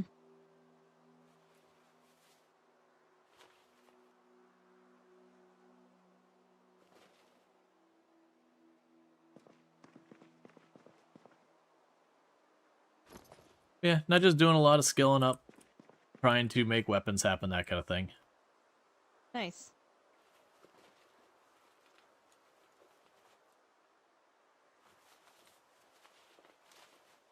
And are you streaming later today?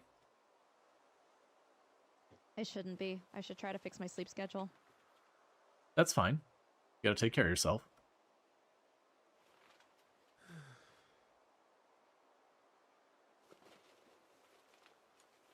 It's the same for realism. Fun problem, let's see.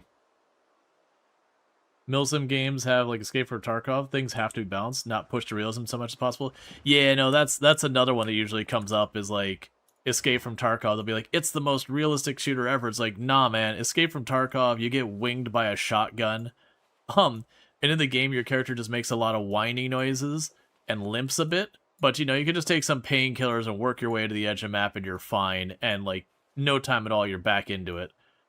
But, then you're like, okay, but what would the realistic version of this be? You get winged by the shotgun, you immediately scream and black out.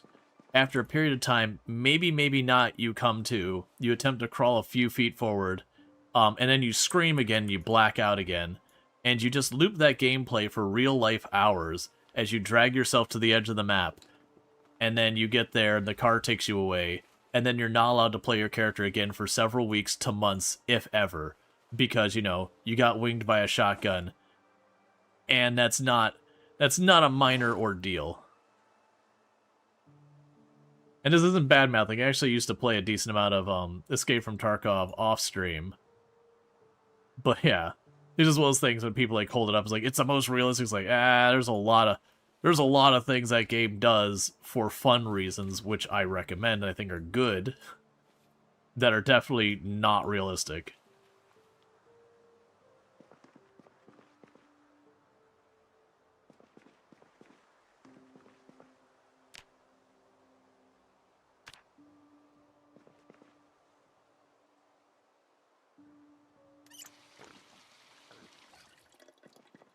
Alright, I'm gonna go whack some zombies.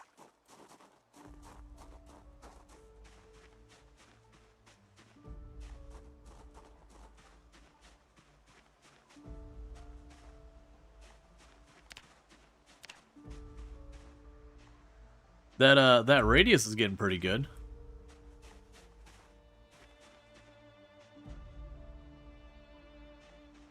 The foraging raids? What am I up to? It's gotta be like 6 or 7 now. Yeah, so we check out our skills. We didn't start like 0 to hero. I didn't start with any skills of these types, but we did start with fitness and strength. But it's looking like our combat skills, the weapons we're using the most are around 3 and 4. Napping is up to 1. Foraging, well, fitness and strength are both at 5. Foraging is at 8.5. They definitely overdid the buffing of the foraging. Because, goodness, I'm nearly max foraging, and we did not buff XP on the server, and on top of that, I haven't read any of the books or anything like that. That is just straight up normal mod-free foraging. You can't find any foraging things? Yeah, so if you look over here on your little thing, Ultra, there's a lot of areas showing as quadruple question mark. I had to just run north. It's just something going on with this build, not the server, but the build itself. That, like right now on the road I'll find stuff, but if you see me walk over here, it goes to the question marks, and you'll literally find nothing in the question marks. It's just a weird thing with the build that there's just big areas that for some reason sometimes work and sometimes don't. Yeah, if you just like run north, like 2 screens or so, that's where it's starting to see like forest area or whatever, and I was able to find a decent amount of stuff. Otherwise on those roads I just find stone.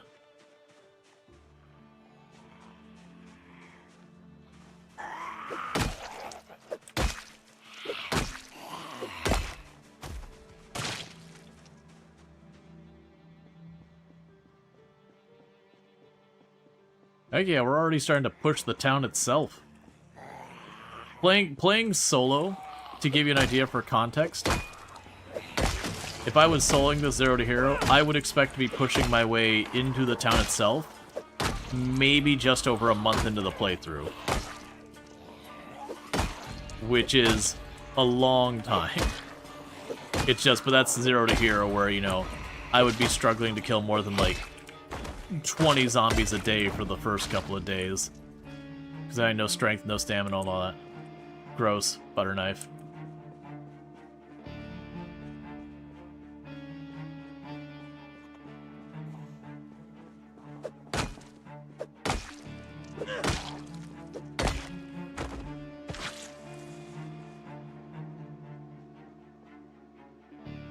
That door's open. Someone already got into that building. The other doors are all broken, so I'm assuming that's not the case for the other one. But that door's open. Someone popped in there.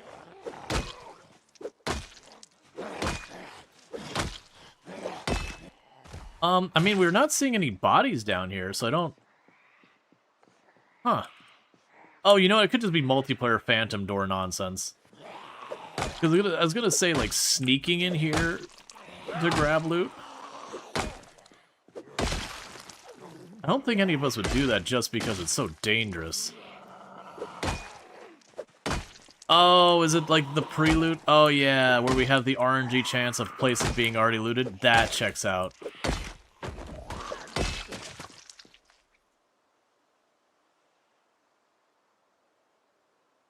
It's fine.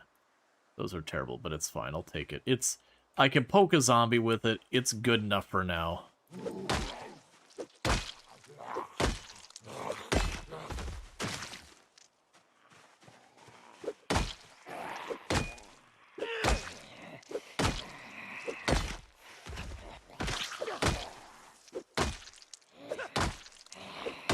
Yeah, so where I previously mentioned that, like, on 16 times pop, when you're, like, pushing stuff, it seems like there's an endless wall of zombies, and then suddenly nothing. That's what we're talking about right here. Because you notice how many zombies we fought yesterday, and how much it took to, like, get anywhere with any of this. And now I'm not, like, quite strolling into town, but I'm definitely not facing any real resistance in numbers. I'm just getting, like, little packets of zombies here and there. And it's because what happened was, over time, we have pulled all the zombies out of this area, and there's just not many zombies left in it to be a threat. Alright, so this will probably be a pre-looted building. Let's go ahead and check it out. I mean, there's no trash on the floor, and I'll take the free lighter. You still blame Allison? That seems reasonable.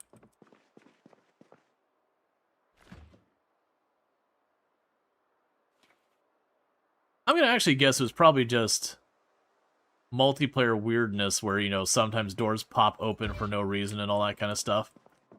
I'm gonna assume it was one of those. This place doesn't feel ransacked.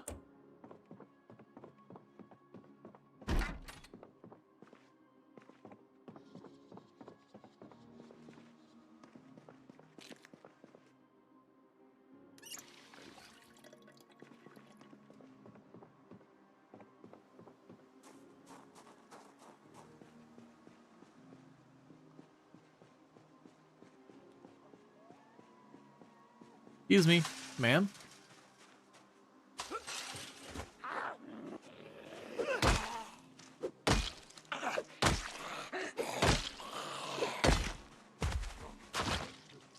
There you go. I was trying to not let these ones sneak past me where I could get caught from behind later.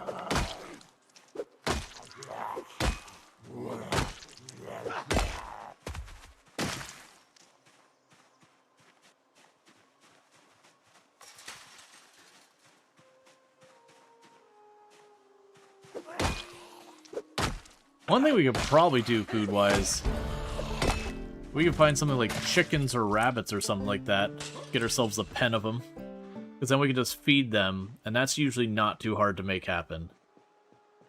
And then, you know, let them do as those animals do and make many of themselves. And then we eat.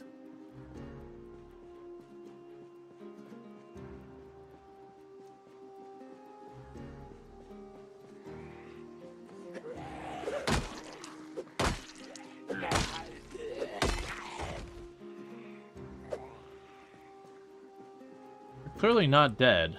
Not highlighting, and that's... Let's back off and let that sort itself out. Do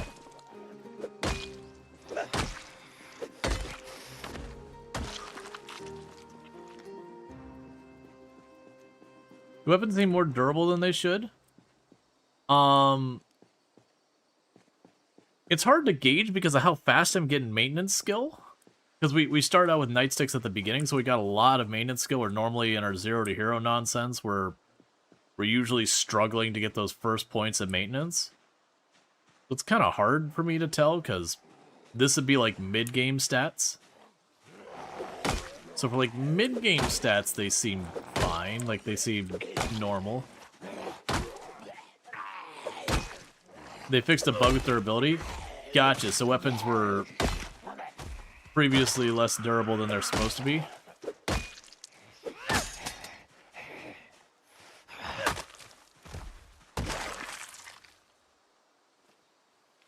Definitely wearing the cheap sunglasses. Oh, right. Did they ever change it, or do those still penalize? I know that it used to be that sunglasses and all that stuff penalized your foraging ability. Did they ever get rid of that? Because I remember that was just, like, a really annoying thing. It's like, okay, but why? Like, it's not like there's anything else that sunglasses do for you. So I randomly give them a penalty.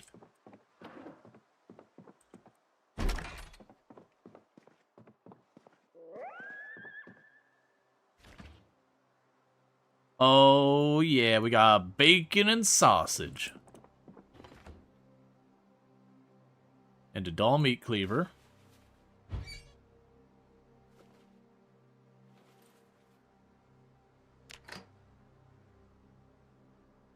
Yeah, it was counting the phantom bonus strikes on the durability. Still a penalty on glasses. Boo. That means we don't get to be cool.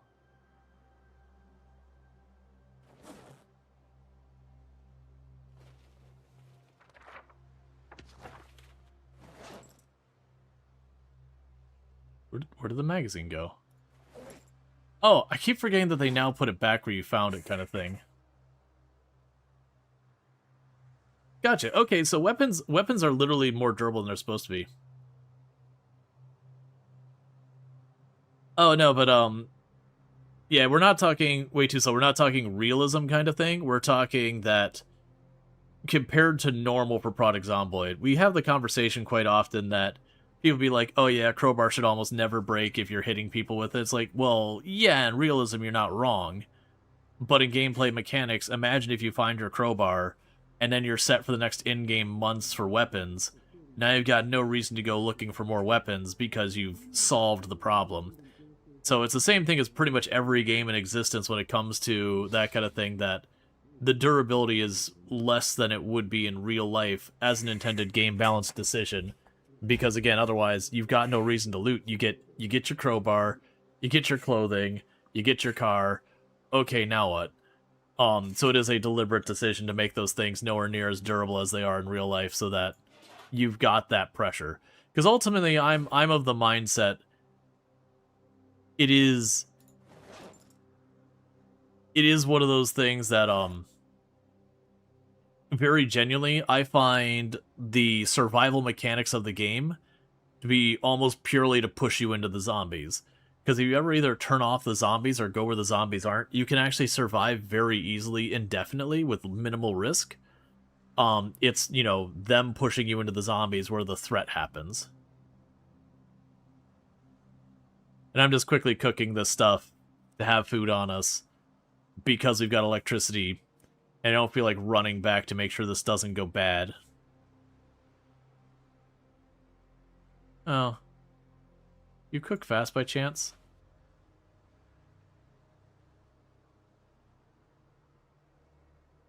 They do.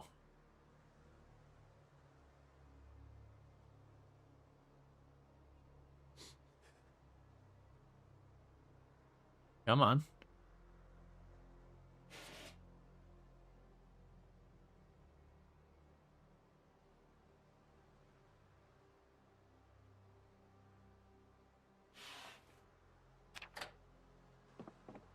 Alright. Did there play other things to occupy your time?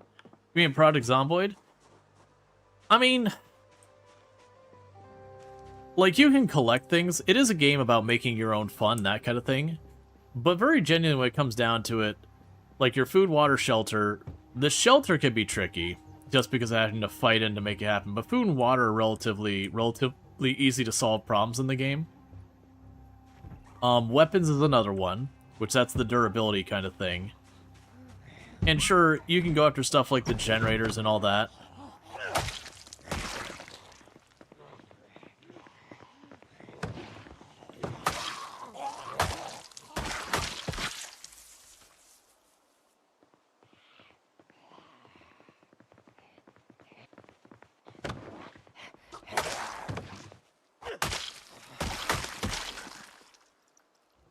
Okay, that was easy.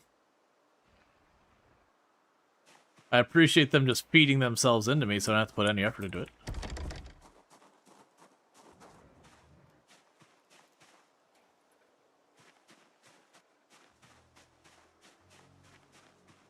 Ooh, Survivor House. Okay.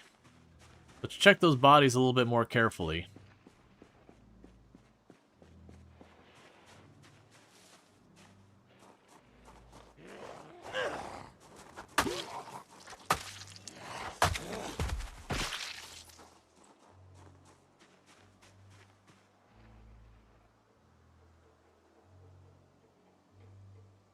The Survivor House, there's a chance that some of them might have weapons and all that. Risky jump. Alright. We got a ceramics book. Survival book.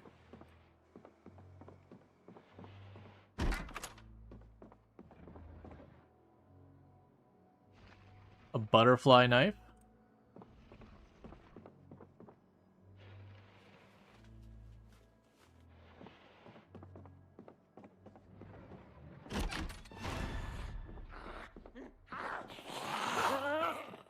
Oh, I'm sorry.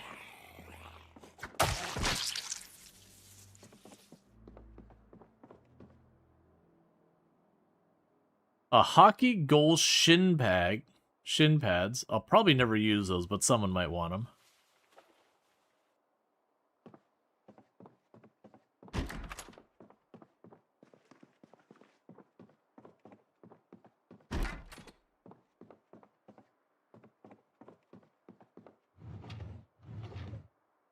I don't know if anyone's going to want the holster, but I'll grab it.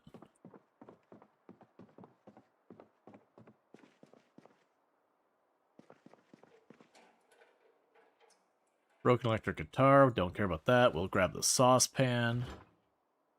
Grab some milk.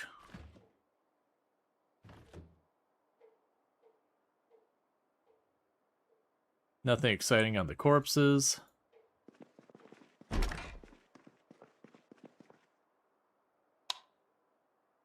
We got ourselves a scythe. And a golf club.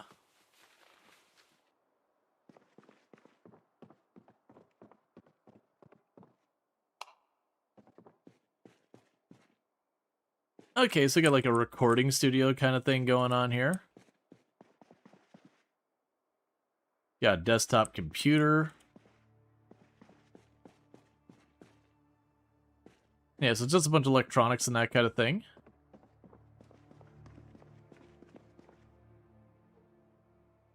And drink our water. We shall enjoy our bakey.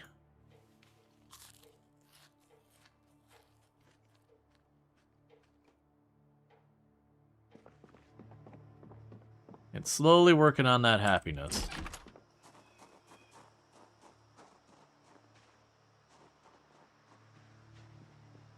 So I believe we looted that house, this house, I think.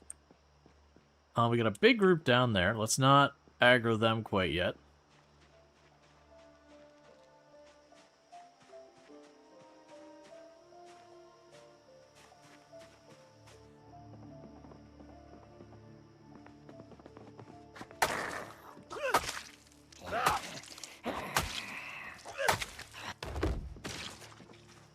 Alright, and give them out to see what shakes out.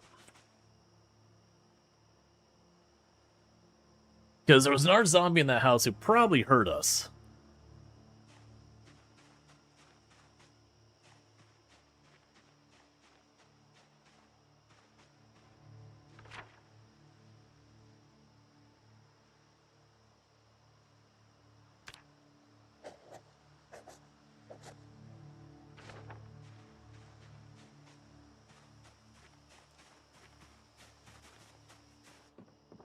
Or not.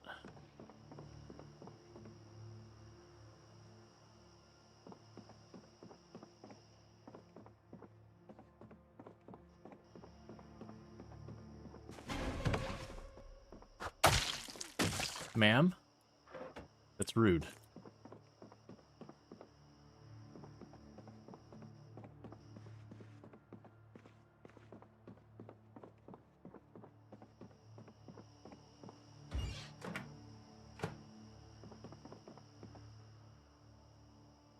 Dead batteries. Got ourselves some cheese.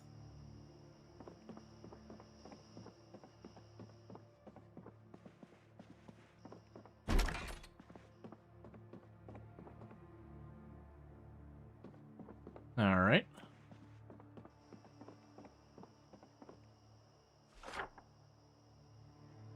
So we've got this house I've hit. I'll check across the street real fast. So inventory's getting a bit full. Oh, we need to... I'll need to bring the thing for sharpening my stuff with me. I forgot how fast things dull in this game. It's a shame, because short blades used to be like my very favorite weapon to go for, but with the dulling mechanic, it really does undermine the value of bladed weapons. That you kind of have to like stop and resharpen them again and again.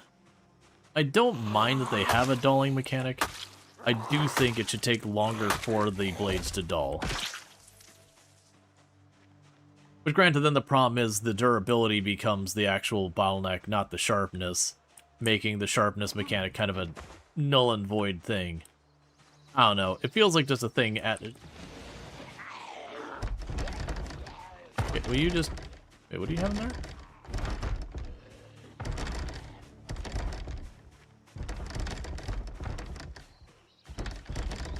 Oh, a new way to sharpen is funny.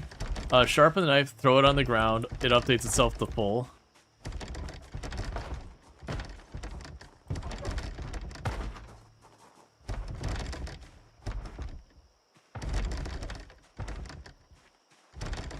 That is really obnoxious.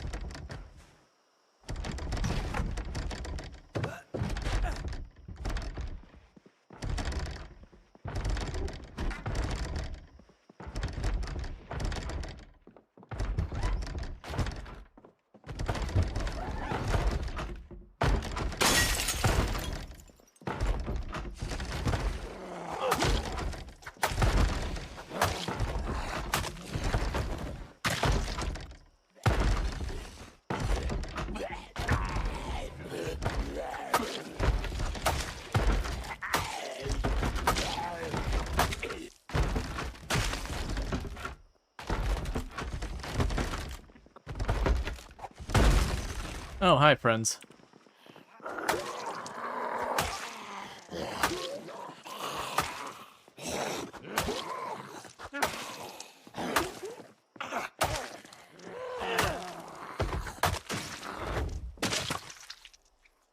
Okay, now that racket's down.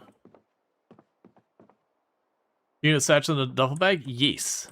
That's apparently something new with... I don't know if it's build 42 or more recent. But I saw someone mention that being like, low-key, why has never anyone told me? I was like, I didn't know that either. I'm gonna grab the scotch. It's just necessary, it just has to be done. You have a good battery, so I'm gonna take your battery.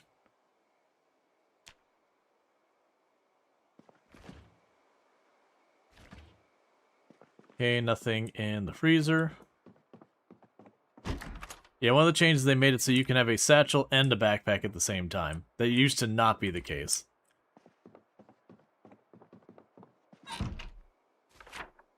Alright, and let's go here. That is another house looted.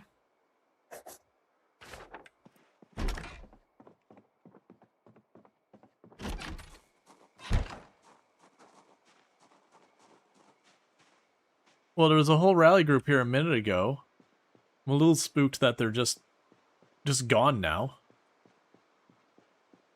Something got their attention.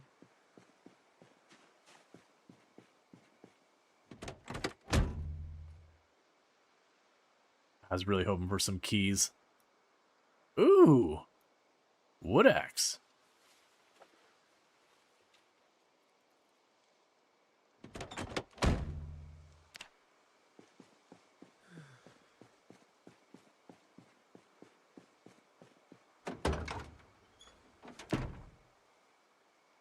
Got some handles. Got a ratchet. And I think because I'm going to get caught out at night, I either need to stop at one of these houses or I need to get back home. I think we're going to stop at one of these houses. Just very unfortunately, you know, I lost track of time. Yeah, we can do that. Let me just get into one of these houses that isn't actively under siege or whatever.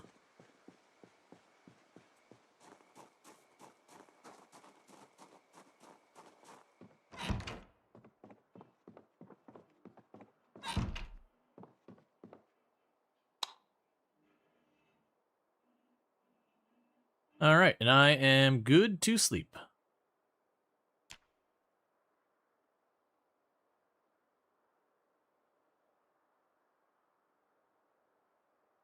Yep, no problem.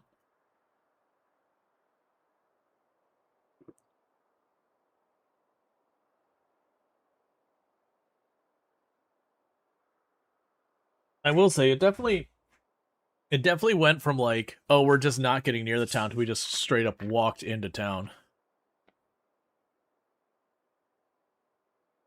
I think we need to sleep longer than that. It's still going to be dark outside. I didn't hit any buttons. It woke you up? Maybe a zombie's in the house with you?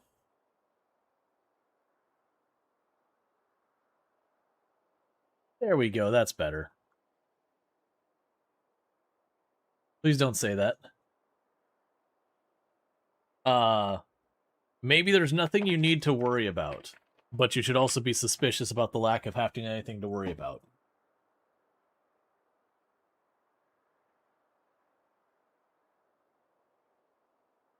Let's take this multiplayer shenanigan nonsense.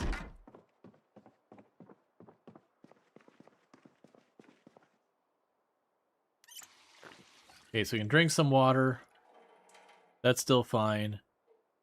I don't have anything to sharpen this, so rather than waste the meat cleaver, by using it while it's dull, we'll switch to the wrench. And bring this stuff back because we are slightly overburdened.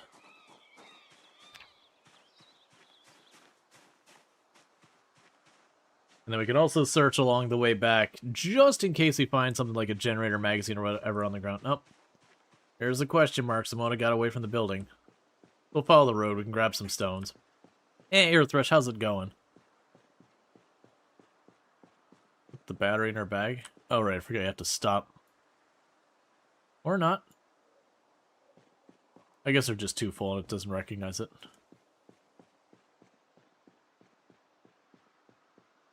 Alright.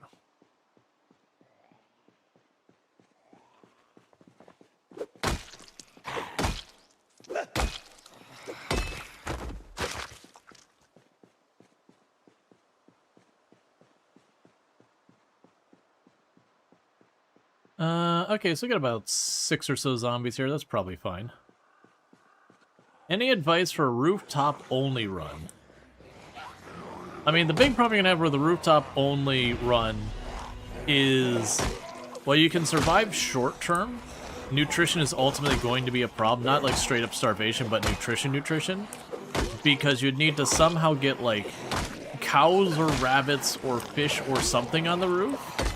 And I'm pretty sure literally all of those aren't possible without like modding or doing any weird stuff. If you're looking for a run where you're going to literally only ever live on the rooftops, unless you were to straight up completely disable nutrition, I think you've got like a hard limit on how long you can go. They used to be a thing you could do far more reasonably, because you used to be able to do some cheesy stuff to make it work, but with the rework on nutrition, that's not viable long-term. Short-term, you could do it. You'd want to go and choose slow metabolism to be overweight to give yourself as much calories as possible. But yeah. What did they do for the rework? So it used to be you could do stuff like just eat enough cabbage, and eventually the cabbage would be enough to keep the calories up. It was pretty obnoxious. But nowadays, if you're not eating like meat, you're just done.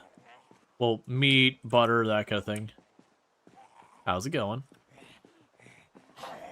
Hello?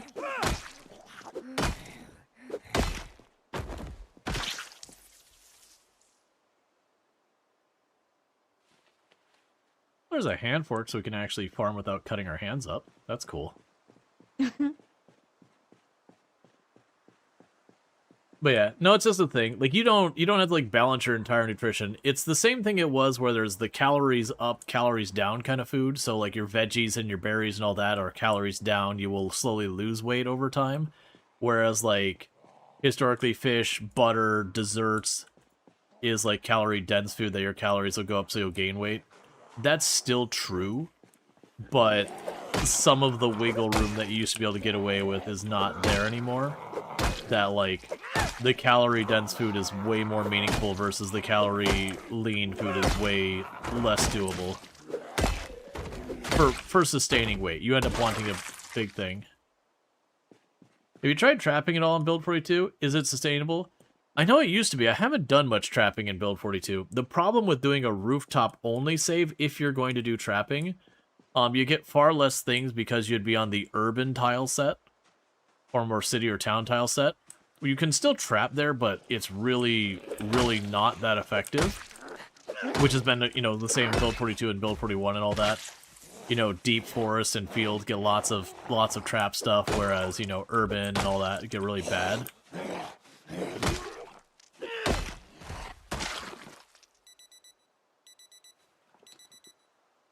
Okay, we got our alarm. Let's do our daily check on the radio.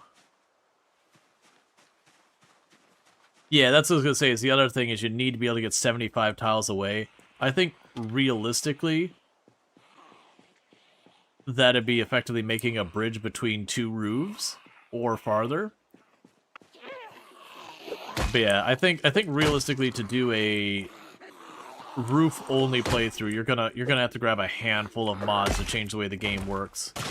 I think it's one of those challenge runs that's kind of non-viable from the start. Or it can be a thing to be like how long you can drag it out to, like, make it as long as possible.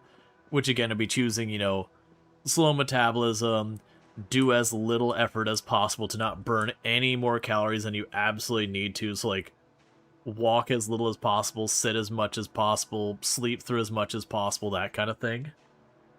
Knowing that you're just slowly ticking down the clock.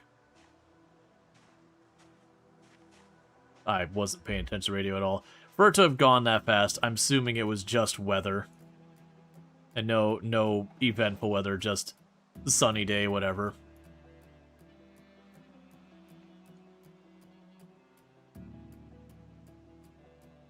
If you can find nails and all that, but again, also with the how much more depth they've added to, like, carpentry and all that, I could see it. I think the realistic answer is the changes the game has made that kind of a challenge not plausible, unfortunately. There are still plenty of challenges out there you can do. It's just that specific challenge doesn't seem to be one. Apparently,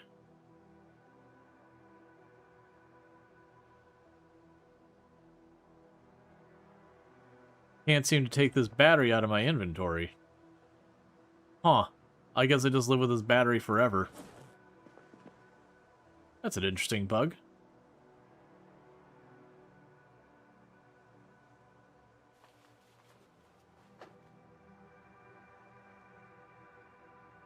Okay, and if you still have water unlimited, yep. So let's fill up that saucepan.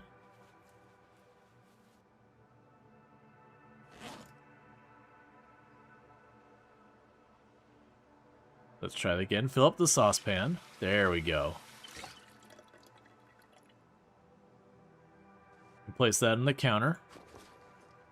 We can chuck the handles in there.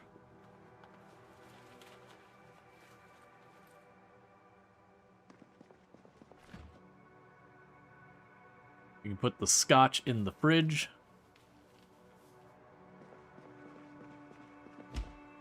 We have a wood axe. For those who haven't seen wood axe, don't use it as a weapon for fighting zombies. The attack speed is horrific. It's great for knocking down trees when you want a lot of wood, but for actually fighting, it is a great way to die.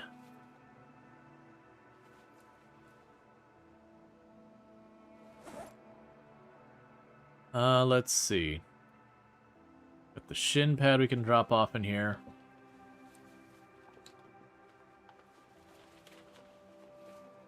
The holster.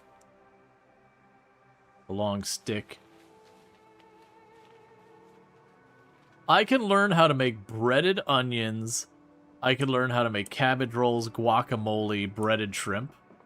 I've already read the book, but that's fun. Like, get some, like, genuinely solid eats.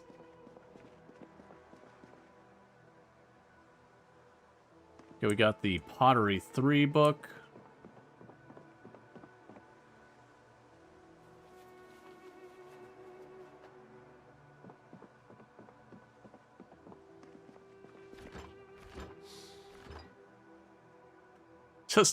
Just the sigh when your character's depressed and just, like, every once in a while, just hear the... You're like, I'm sorry, man. Or like when you hear them sniffle just a little bit, you're like, I'm sorry, I'll try and take better care of you. I didn't mean to hurt you in this way.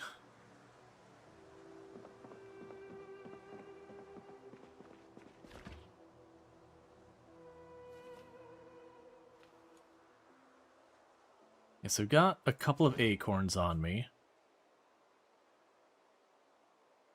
Something else here that doesn't really go into a salad or anything we can use. I'll grab the processed cheese and the sausage. That'll be today's food. The rest can all stay frozen. Got a bunch of things I can use as weapons right now. We'll put one set of matches away.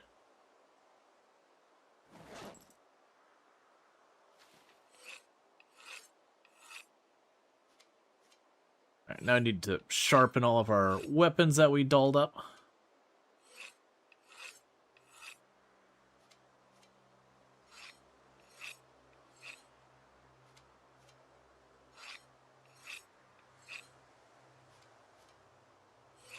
It's going to get real gnarly when the power goes out and nighttime rolls by.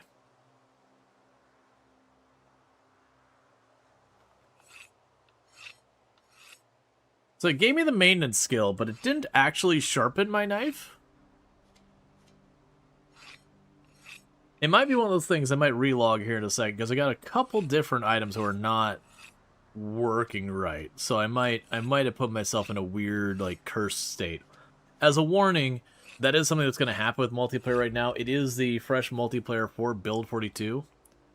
Just expect some strangeness to be going on. Yeah, let me also try grabbing that out of here. Yeah, no, people did mention that you could drop it and, like, instantly get like the full thing. I'll try putting them both in our bag. That has been a bug in the past, where certain crafting recipes, they would act like they work, but nothing would happen unless you had all of the things in your main bag. That's been a bug in the past too. So I'll try that as well.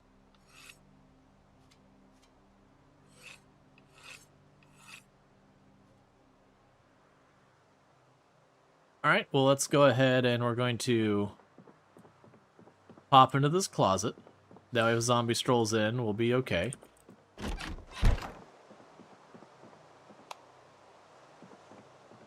Alright, and I'm going to do a quick reload. And just see if it's something like that.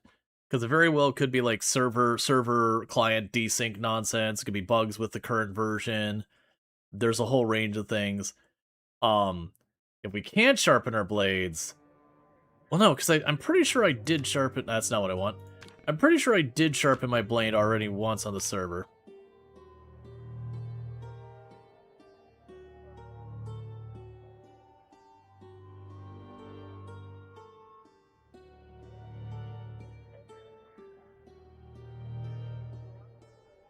We'll see.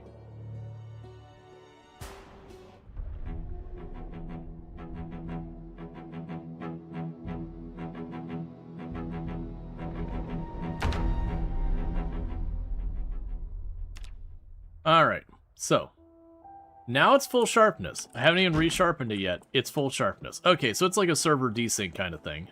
So probably just a bug with the version. Okay, it did consume the durability on the whetstone, but the good news is that's a crude whetstone. There's not much to say about it.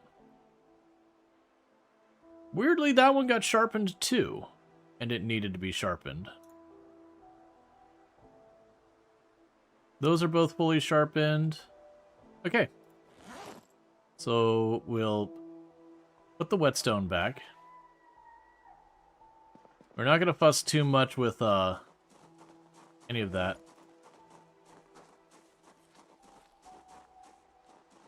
Time to sharpen the whetstone. Yep. Alright, so eating an acorn. So yeah, so you still got one acorn, a piece of cheese, and a sausage. Or water's all topped off. I'll actually jog. I'm still used to doing 0 to hero and all that, where you kind of never want to run anywhere. Not till you're like mid to late game or whatever.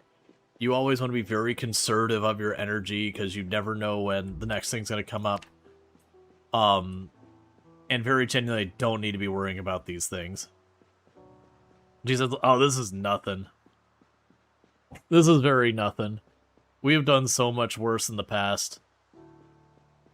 I think it still shows up in my clip reel every once in a while, that there's a clip of me just kind of like wandering down the street where it's like you can't even see the road underneath the zombies. Because the bodies only last by default about 9 days in the game. But when you get to like end game, like marathon runs, Project Zomboid, you can end up killing hundreds of zombies a day. Pretty consistently. So we're not talking like the spikes of where you break out your shotgun or whatever and you can kill tons. But like just your normal day-to-day, you can easily get like 700. 700. You found ice cream, you win Product Zomboid. Fact. Because that ice cream's not going to be a thing available in our world much longer. They're getting that last ice cream on. But yeah, so when you're killing like 700-ish zombies every single in-game day, and you get 9 days and you're killing in an area, that area can end up having like very easily, you know, 6,000 or 7,000 zombies laying on the ground. And yeah, it gets to be a thing where people are like, oh, that's a very interesting choice of carpet you've got going on there.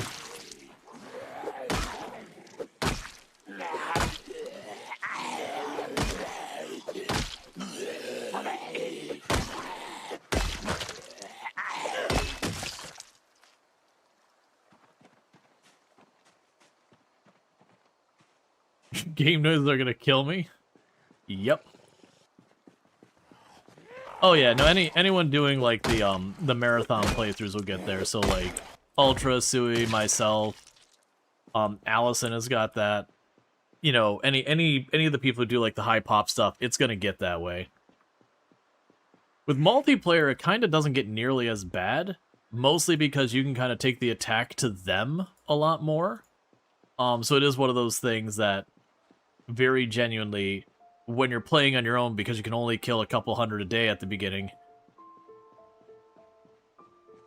The house where you are is loaded with guns, or loaded with ammo, no guns though. Gotcha, okay, so the big house there. Gotcha. I assume you've already hit all the houses down this road? Like, to where you're at, I mean?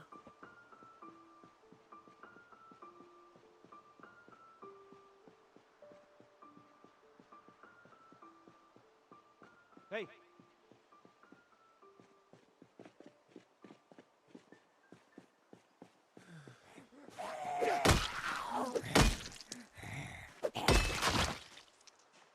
Alright, so meanwhile, I got a little bit of breathing room.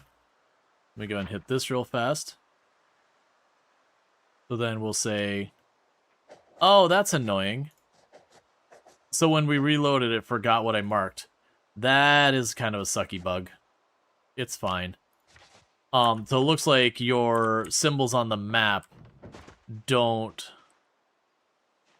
retain between loads. That's definitely going to be a version bug.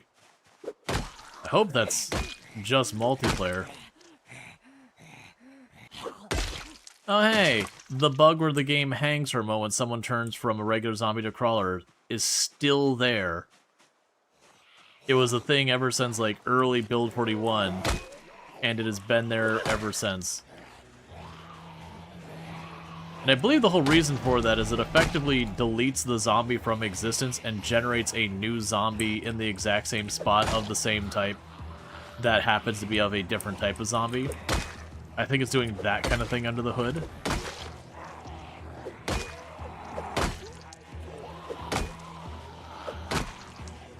Does the game have friendly fire? You can turn on PvP if you want, and then you could accidentally hurt each other. I'd recommend against it. This game is not designed with, like, PvP in mind. The PvP that side of the game is actually pretty awful. Because your two choices are, one, you flinch when you take damage, which means PvP is thou who shoots first wins the fight, because you hit them, they're stunned, and you just stun lock them to death. Or you disable the stunning, at which point everything's just silly, and usually both people end up dying in the fight because both people manage to stack up a good, like, 5 or 6 hits before one of the two dies. So even if you win the fight, you're still bleeding out and don't have enough time to recover afterwards. PvP is generally pretty awful. But that's not the intention of the game. If you're looking for a hardcore PvP game, or even a okay PvP game, you're just not looking in the right place. And even friendly fire, like, the precision is not good enough to justify it. Yeah, no, exactly what PS is talking about. About the only PvP you see is someone's like, I'm infected, go kill me. I'm gonna go leave my stuff on the ground here and just go kill me, kind of thing. That's about the only PvP you see.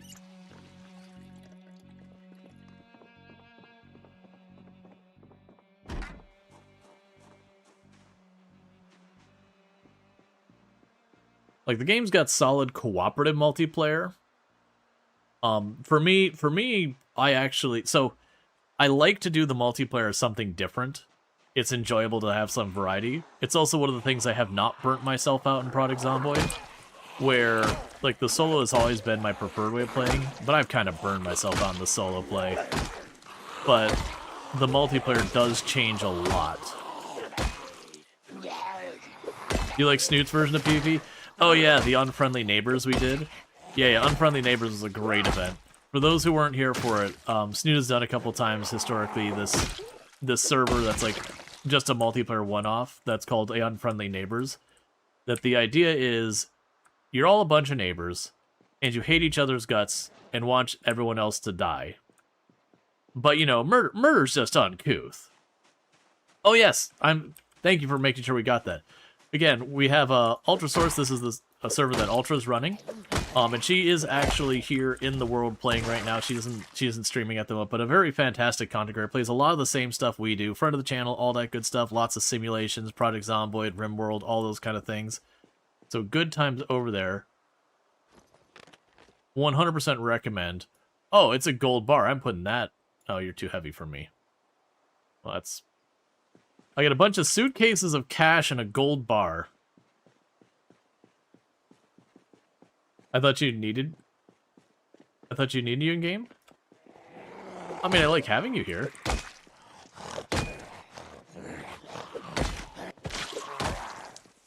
Oh, you thought... Oh, I see. Yeah. No, it was a shout-out. Because my brain thought I had already done it. Luckily, we got our mods keeping us up. Looks like we got a bunch of zombies cutting in from the north, so if you're down by the houses, they might be heading your way, Ultra. I picked up what I could, but a lot of them are just running on by while I'm fighting.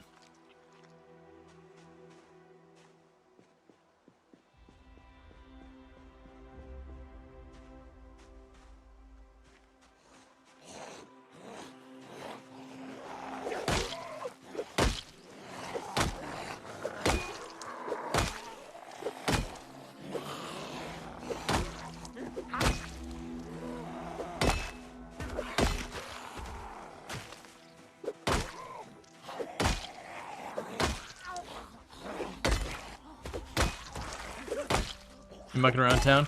Yeah, no, it's all good. Yep, no, there's a group of zombies. I think I got most of them. There's like 20 or so zombies that were cutting across town.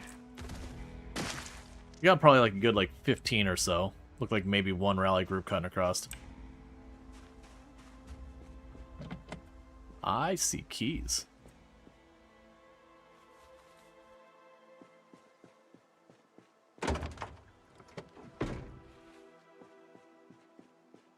Even though game mechanic-wise, all of these are worthless, I'm grabbing all this money and these bonds and all this stuff, and I'm putting in my car. This is a gold ingot. We're keeping a gold ingot, even if it has no actual value in the game, and it's heavy as all sin. You know.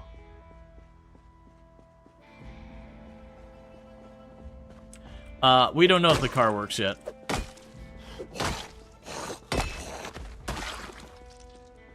I'm dealing with rowdy neighbors.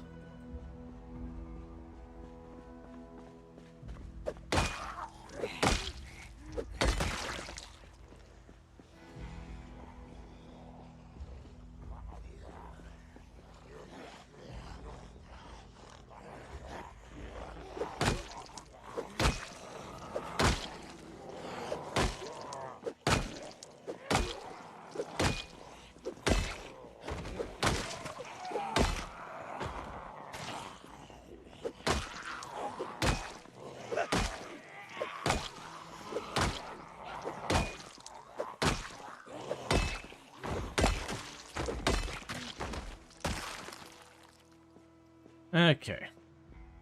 So you'd be chill for a moment.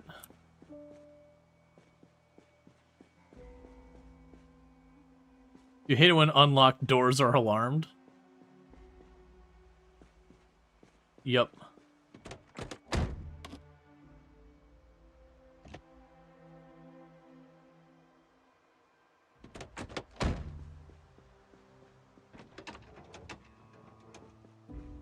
Okay. So it looks like the car might just have no gas. It looks like it might be a wreck as well. That's still fine.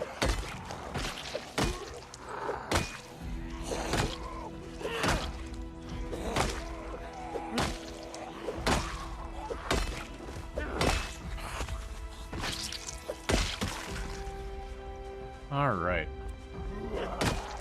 They're just really being nosy.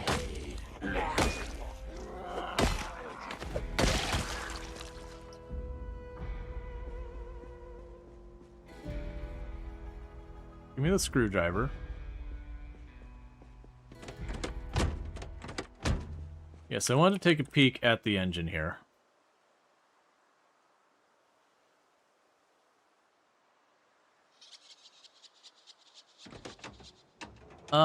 Generally speaking, it's not in that bad a shape, all things considered. It's definitely not great. It is missing a tire, and it's got no gas, though. Like, it's a relatively okay car, if we get a tire and some gas. We do have keys and all that. What I ought to do is I ought to leave the keys with the car.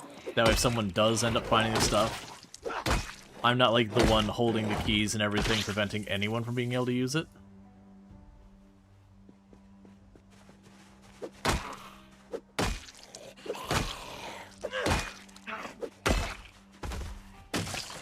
Hey, Molly, can we get a shout out for Molly Berry as well? Another fantastic content creator. Plays a bunch of Product Zomboid, among other things.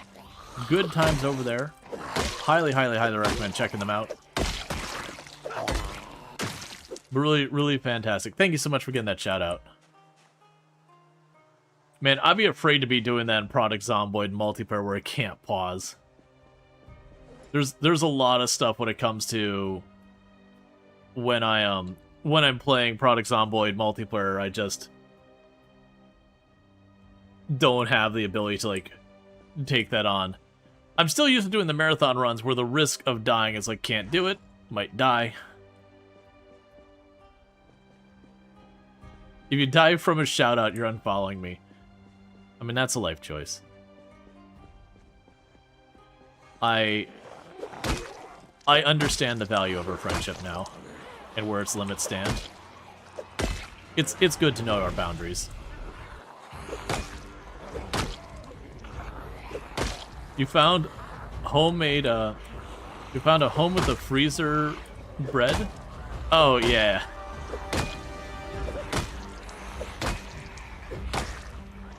Yep. For when you want your bread to not have texture. You freeze your bread? Canada's a weird place. But you came up with poutine, so I can't be mad.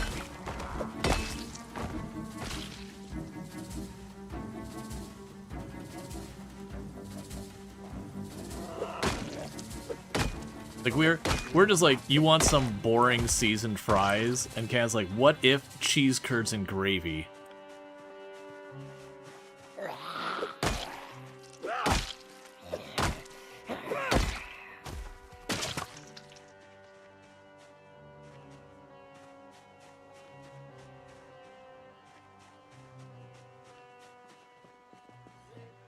Yeah, no, that's kind of the thing here in the US.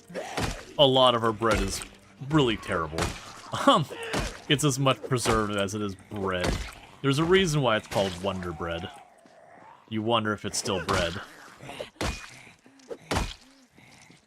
We literally had the conversation only like 2-3 days ago about like visiting Germany and how wonderful like their bread is just better than ours in every kind of way. It's not weirdly sweet. You know, and you could just kind of have, like, bakeries everywhere.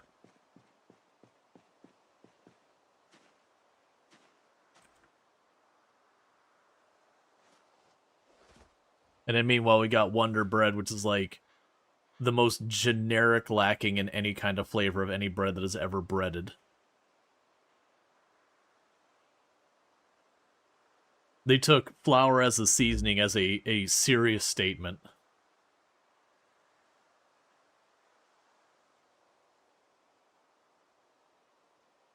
Usually the local bread doesn't last long versus... Yeah, no, it's like, you get good bakery fresh bread. It's way better than the big box store kind of bread.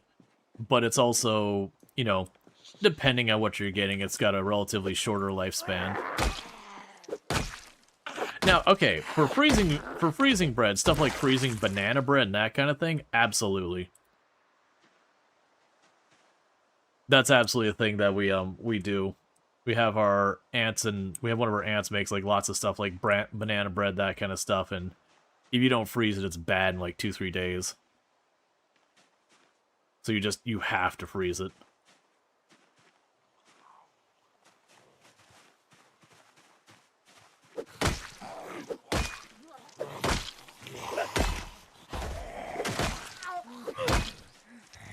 I just don't think about it because I'm actually not big on banana bread. But like, pretty much the entire rest of my family is.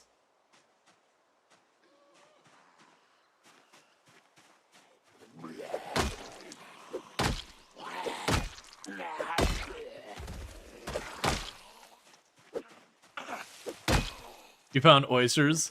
That's another one that there's certain things you can find early game, and that's the only time you're gonna find it.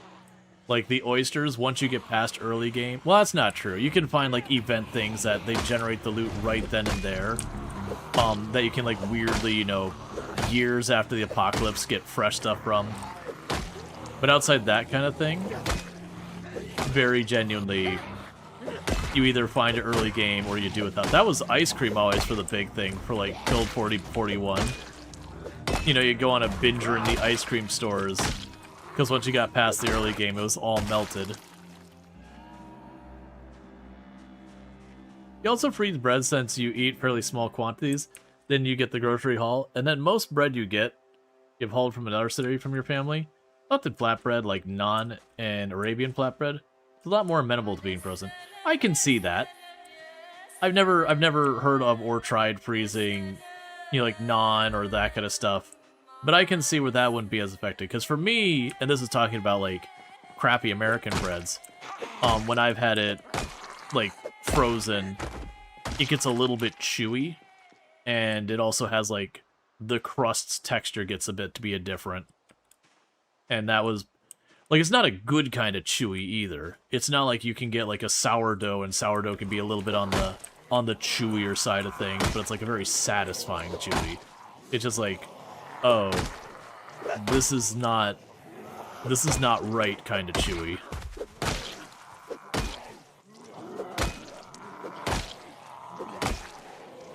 It'd be like you get a taco, a soft shell taco, or, I mean, honestly, it doesn't matter. Like, just you get a taco and you go to eat it, and you go to chew on, like, to get your bite of the shell, and you just kind of chew on it for an extra couple seconds like it was some kind of weird beef jerky thing.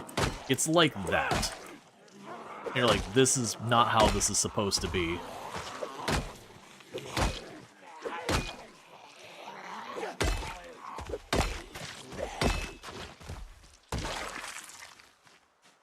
But again, that's our crappy American bread being frozen.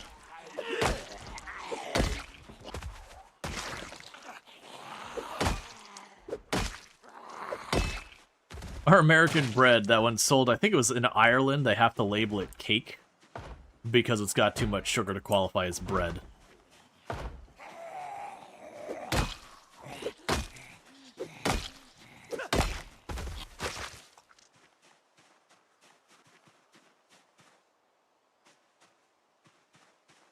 The gluten-free bread from your supermarkets comes from textures like foam mattress and rubbery kind of texture. It's terrible. You can get decent like gluten-free bread. I've got a cousin who's got a gluten allergy, but yeah, no, a lot of it's pretty awful. Fun fact: a lot of gluten-free bread is actually made from sorghum.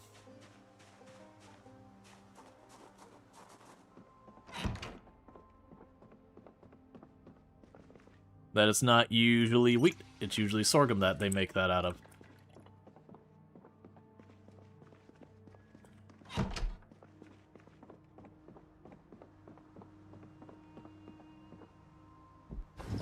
Now you can get breads of different types that are gluten-free and not weird. It's kind of the same thing. Like, you can get vegetarian stuff that's really good, but you can also get vegetarian stuff where it's like, okay, this is, vegetarian hamburger. It's when it's like deliberately specifically trying to be meat that I find it can be pretty rough. But I have found historically, if I eat something that, it happens to be a vegetarian dish, I can actually find a lot of that's really good. But I've certainly had some imitation meat over the years that's pretty deeply upsetting. Like, to give you an idea, my younger brother spent a while that he had decided he was going to be vegetarian. He ultimately didn't stick to it, but he stuck to it for a good couple of years. It was not like a little fling he did. We're talking like a good 10 plus years. And the vast majority of the stuff he cooked was absolutely excellent. And then one time he made meatless meatballs. And because everything else he had made had been like absolutely fantastic, didn't think twice, just stuck a whole meatball in my mouth, and was immediately regretting that. And being like, what do I do with this thing in my mouth? I don't want it. It's terrible. And it was like some soy-based whatever thing, and it was a particularly bad one. But like, he would make stuff like vegetarian enchiladas, which were extremely good. And a whole bunch of stuff like that. He did like vegetarian lasagna that was really good.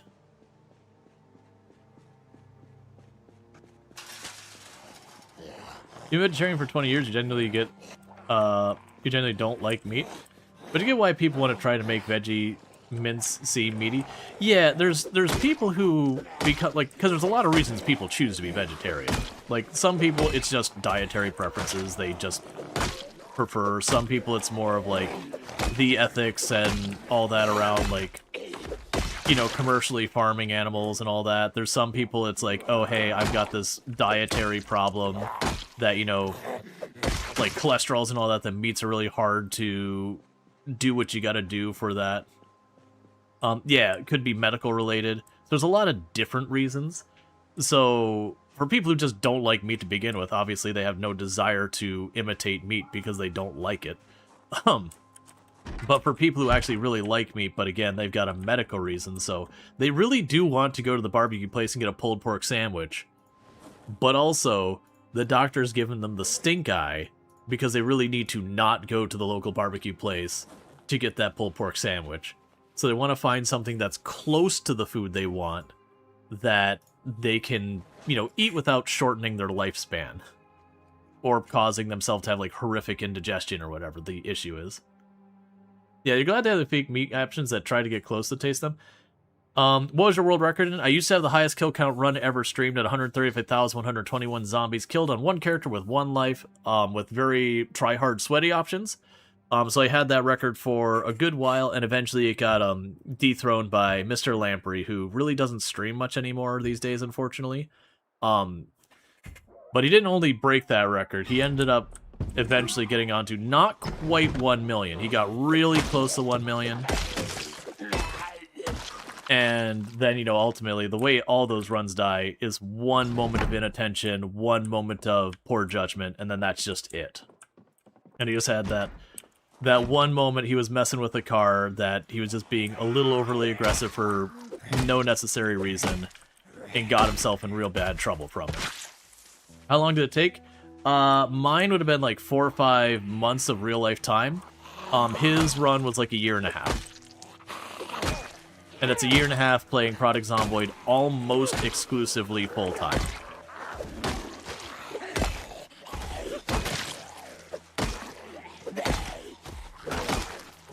There's a reason why when I got my record done, and people are like, are you going to try and take your record back? It's like, no. No. The answer's just no. Yeah, when Lamprey died on his, he yelled, "I'm free." And did not start another save.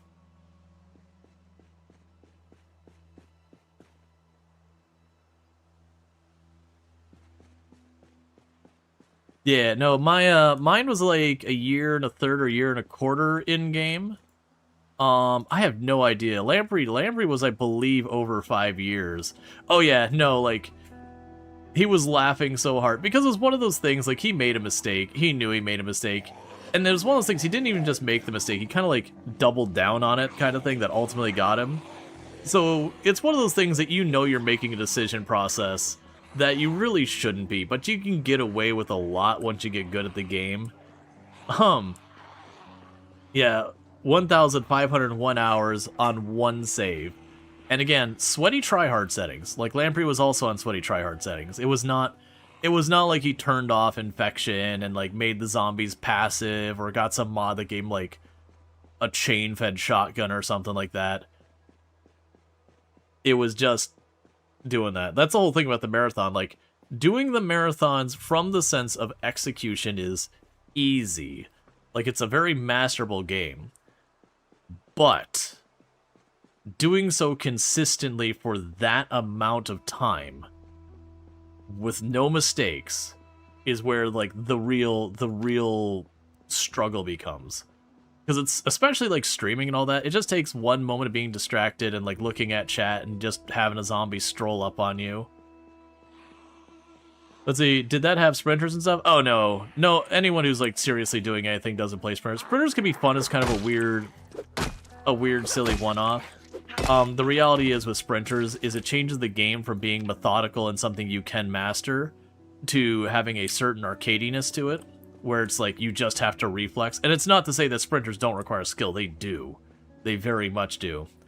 But there's a certain part of it that is just straight up, you know, being able to react to things.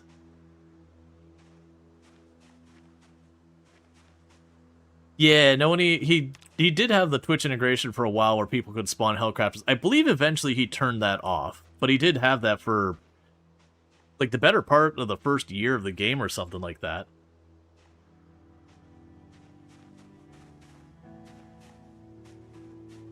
Yeah, no, it's exactly. You're putting more than a full year of your life committed to just one game.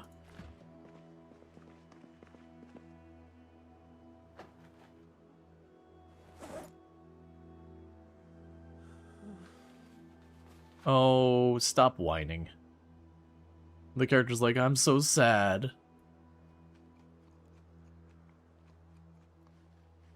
He did post a summary vid that is 2 minutes long with a hype song. Unfortunately, what'll end up happening is you go to post the link and it'll just get nommed by Twitch. So it's not that I have an objection to his content being posted here or anything.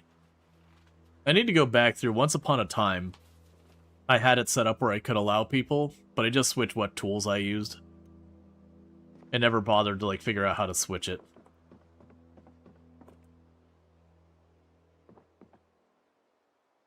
Alright, I guess I should finally... I'm gonna probably have to stop here and craft for a moment.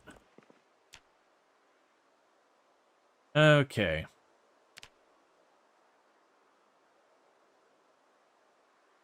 Let's go ahead and work on these.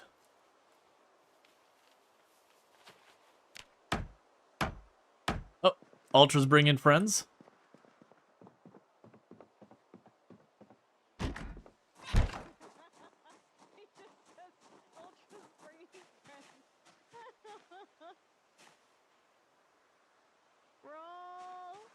I hear you, but I can't see anything. Rual. Where are you? I'm coming. I'm nearly at the driveway thing. I think I lost most of them, but I don't hear them anymore, but I feel like they're still coming this way. Okay. I'll just... Oh, there you are. You went in too deep?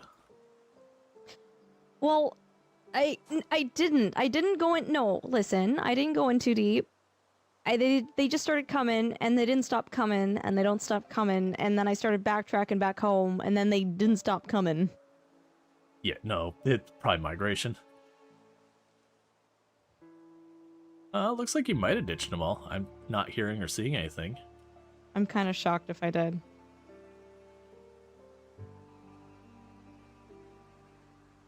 I mean, honestly, they don't chase super far if you're just going. Yeah, that was Smash Oh! Mouth.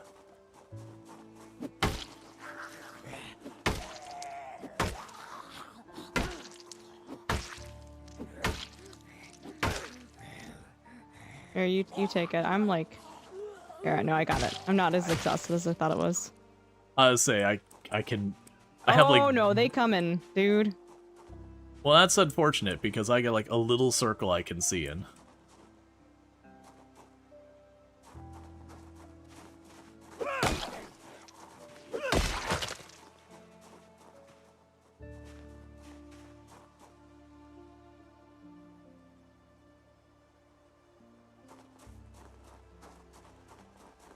I'm really glad that we're actually not in a VC, because it would have been me screeching for the past 12 minutes.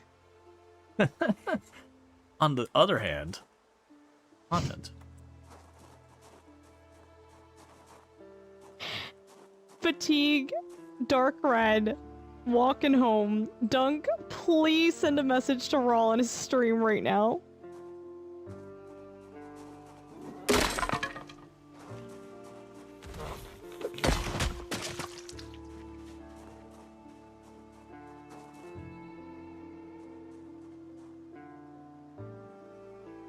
Yeah, so it looks like just a couple of stragglers. It's not too bad. The road back to town might not be good though.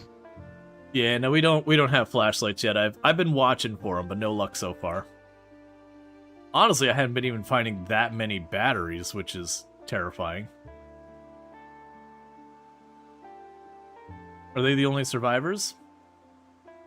In Project Zomboid, player characters are the only survivors. Right now, it's me and Ultron. Allison was on the server last night, and then Drongo was also on the server last night. We have had a couple others who said they might be joining.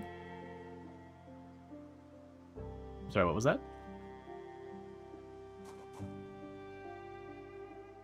Oh, you're like, it's just me and Ultra, so I said present like an idiot. Oh, no, you're good. Can you permanently die? So... Normally in Project Zomboid on a solo server, or on a solo game, yes. You can set up a server so they use a whitelist to let you on, and where you die, it kicks you off the whitelist and you can't get back in. We are not doing that. Because it sucked to invite someone and then they die because, you know, shenanigans happen. I think we're okay to sleep. Yeah, no, sounds good to me. If we hear a window crash through, we'd hold shift and pray.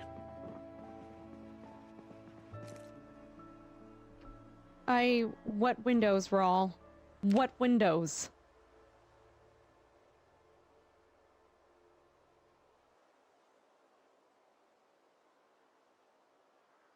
I'll just have to talk in game accidentally, or talk out of game because trying to talk in game wakes me up apparently. I was gonna say, I said hold shift and pray, not Windows. The classic hold run, and if something tries to grab you in the night, there's a good chance you get away. Or you trip in a corner and you die horrifically. Do we 50-50. do we want to sleep for like an hour more or no? Yeah, probably sleep slightly longer.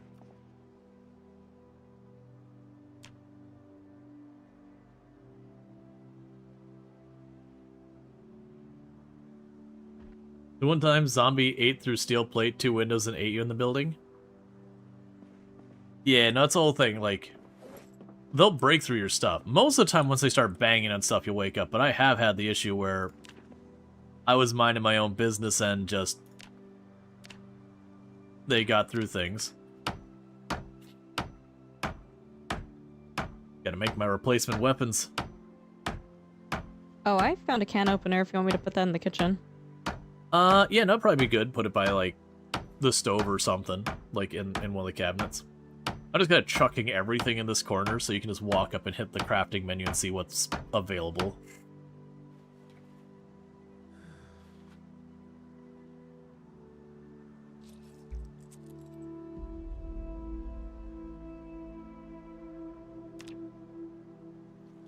Alright, back into the shit. So we have a tarp. I should be able to actually make myself a tent.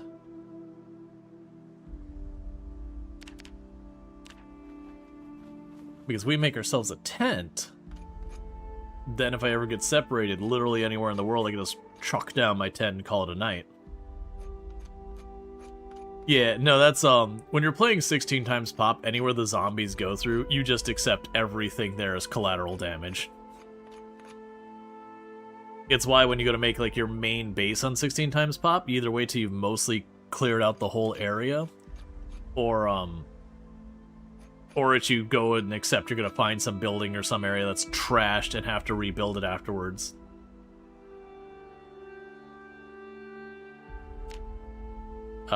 Did you do it?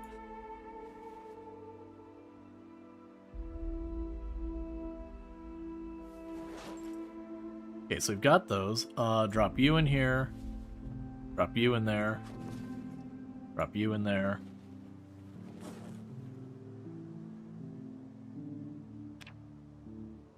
And I believe I will need... So what am I missing for the tent? So for the tent, I am missing... I need to get 2 more... I need 1 more tree branch. 1 more tree branch and I can make the, make myself a tent so that way, again, if I, like, get separated from people or whatever, I could just plunk down a tent to use as a resting area. Or if, like, someone's like, hey, I'm way off on my own, can you sleep? That, like, that has an option.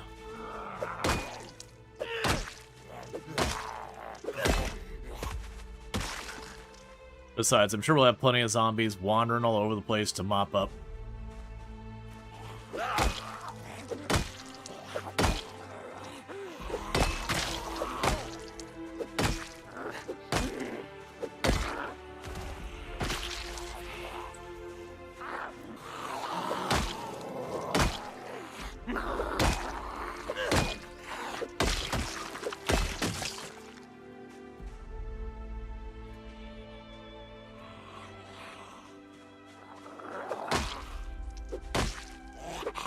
I'm actually surprised this wrench hasn't broken by now. It's got to be on its last limb.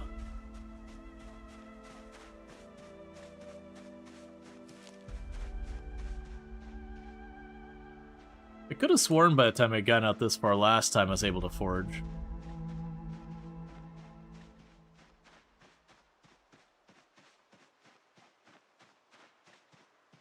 Now, the other way I could have dealt with is I could have actually cut down some trees and it would have gotten me some tree branches. I might end up needing to do that soon. I'm trying to avoid burning our axes cutting down a bunch of trees now, though. Not until we're, like, at wherever we want to call home.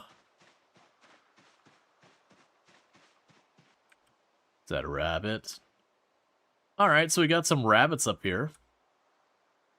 So potentially we can make like a rabbit, like an enclosure. We can start making rabbits happen.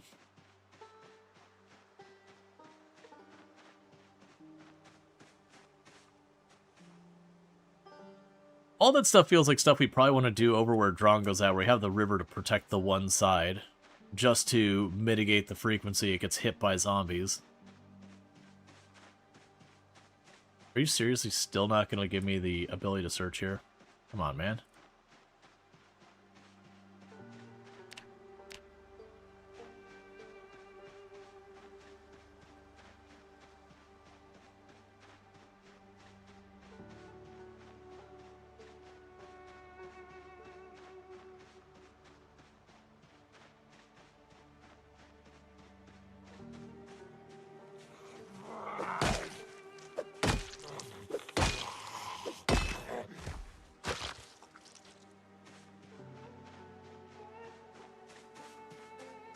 A couple of trashed cars here.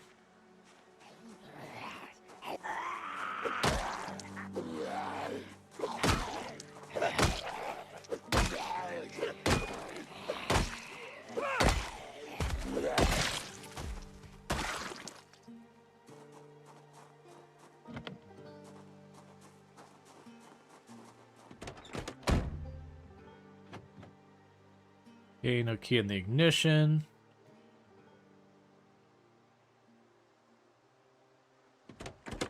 Nothing worthwhile in the cab of the car.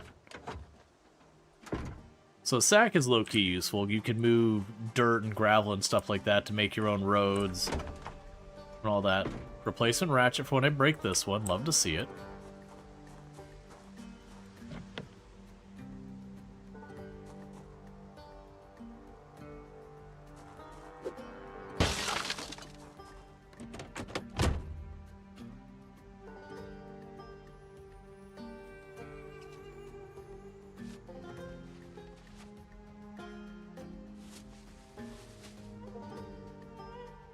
It always gets me, like, the plastic bag of plastic bags, because that's so much of a real thing. That people just go to the grocery store and you end up getting more and more plastic bags just kind of stockpiled. That is a long hang. What do they know that I don't know?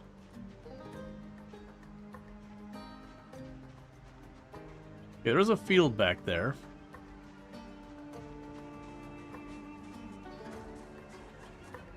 Oh, hey, a crappy generator. I think that's a crappy generator, right? I know it's a generator, it's...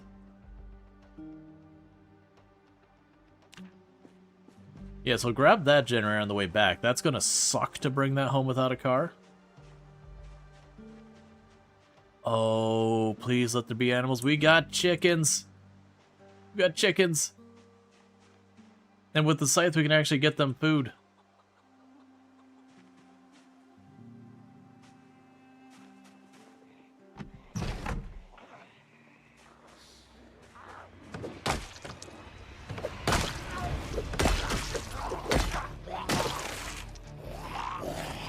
Move, thank you.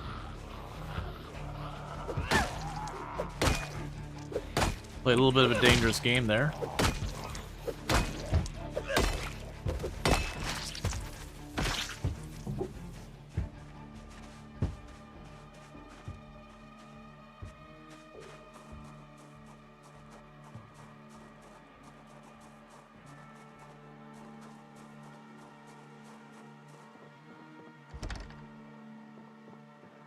I heard you smudge up the window, but which window?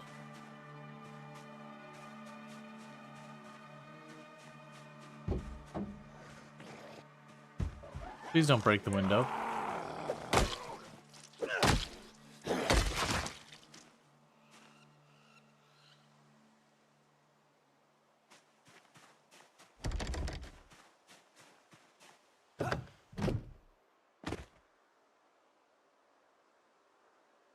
Dented unlabeled can. Excellent. There, unlock that door. We got coffee.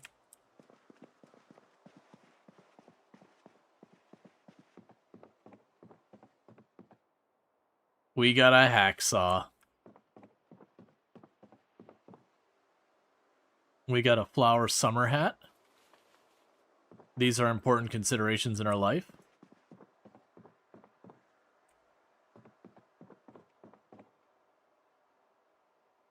That battery's dead, so it's going to do us no good.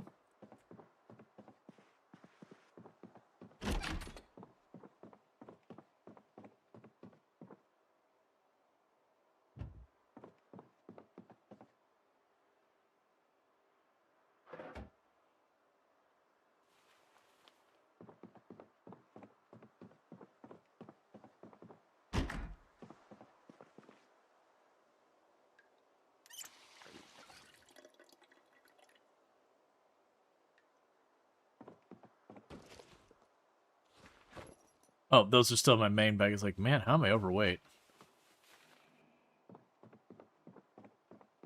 Alright. So that's a big find. That's a real big find, having the chickens there. What we probably want to do is spin by every once in a while to make sure the chickens are fed. And what should happen over time is those chickens should ultimately make more chickens, and more chickens, and more chickens, and eventually we don't have food problems.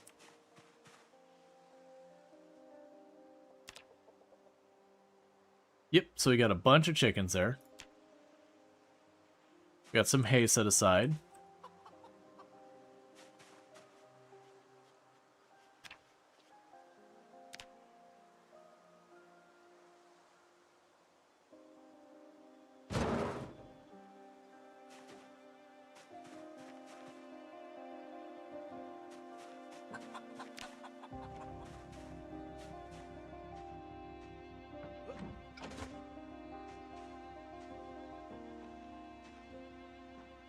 All right.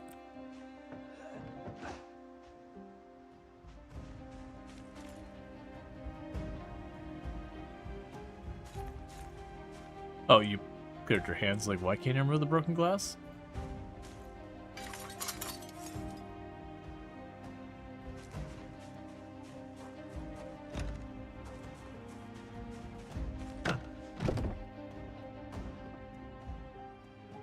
Screwdriver, we've got a jack. Got mechanics 2. A single nail. Alright. So, now's where things are going to get real rough. The question is, do I drag the generator all the way back down to the house we're at right now? Or do I leave it back up here and just kind of mark it for coming to later? Because this is a pretty substantial hike.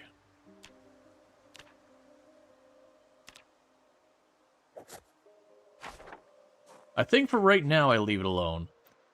Because I need food. And it does feel like this could be a place to come back to later for the chickens.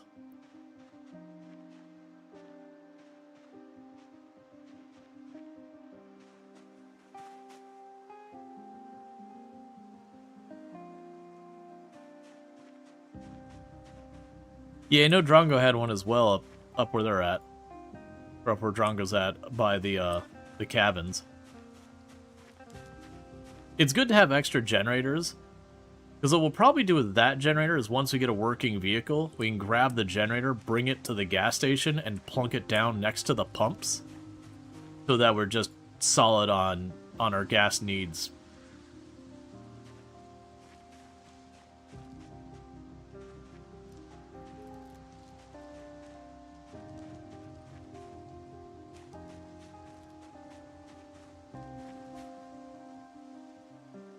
Well, Spadehead. Okay. Or why not? I think realistically, to keep our weight up, we'll have to eat the chickens themselves. There's a random egg out here.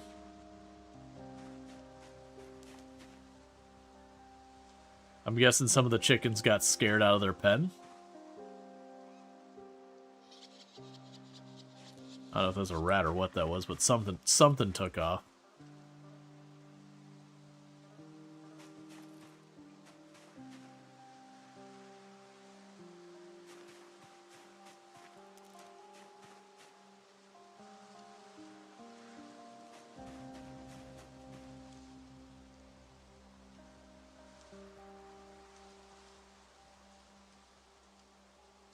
Okay.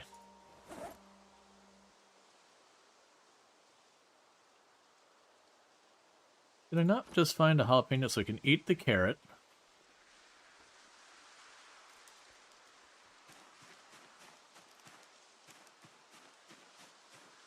Where's my jalapeno? There you are.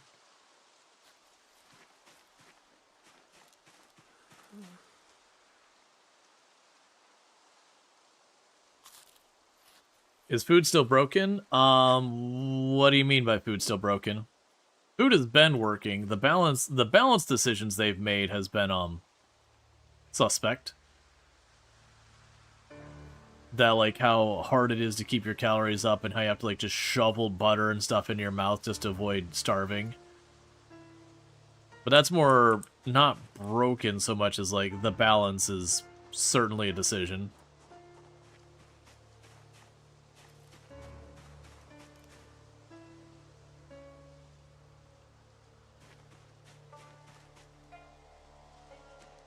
Okay.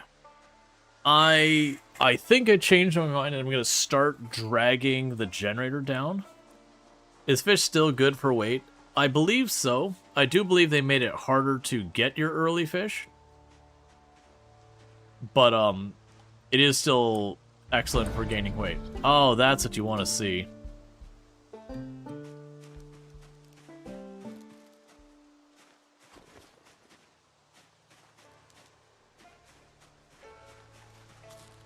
Eat our acorns to get our food up. Alright, time to shatter my shins. Lugging a generator home by hand. Take generator. And it hurts so much.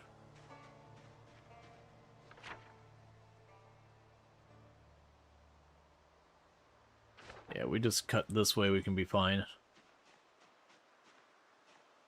Yeah, so if we see any zombies, I gotta drop the generator immediately. And honestly, I've got too much of everything on me.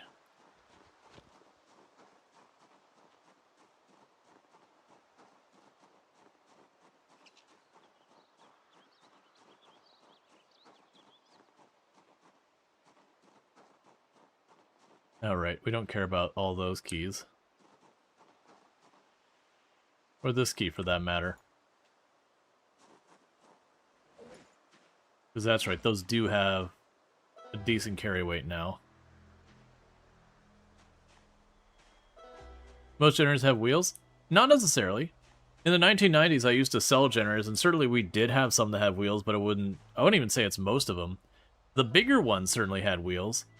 But like this little one that's just kind of like a workspace, you know, it's got the metal frame around it. A lot of those, the wheels were an optional upgrade.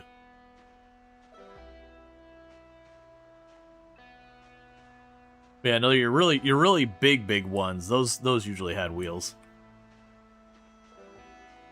But now early 2000s, late 90s, we had a lot that did not. No, most of the ones have carry bars. Yeah, they had the carry bars. We had like handles on both sides to grab it, but it was ultimately just kind of like a metal frame that just had the generator inside of it.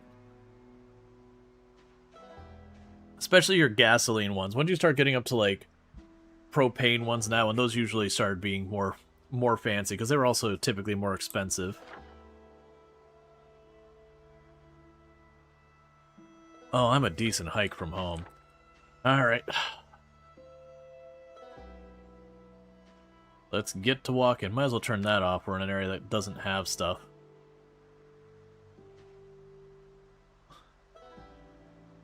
But yeah, now these the generators you'd have in game, these would be talking more like the Craftsman Kenmore. I don't remember what the brand was. You know, it had your Lowe's equivalent. I think were the Walt generators. That, you know, they'd be like 2,000 watts or whatever, 1,800 watts, something in that ballpark. And again, it'd just be like a metal frame with a generator inside of it that you'd hook up to your house, and everyone would always come in to buy them and be like, I can run my AC on this, right? And you'd be like, God, no, you can't. You could barely run your fridge on this thing, man. You're definitely not running your air conditioning on this crap. If you want to run your air conditioning, you need to be plunking down like $10,000 to $20,000 to get a big giant natural gas or propane generator that's a permanent installation on your house. Maybe you can get away with like a small window AC in a pinch, if that's like all you're running on it. But this is like, you're gonna hook up a couple electric drills and a workshop, like a workspace light, and that's about what this is gonna run.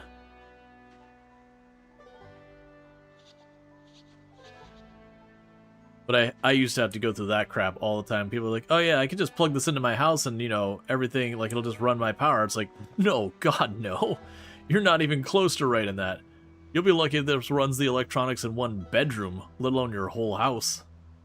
Heck, even if you're running on a small trailer, this is probably not going to be enough. That AC is going to come on and it's just going to overwhelm this thing. Which just means it runs like crap and you effectively have the equivalent of a brownout in the house, but... you know, 2,000 watts is not that much power.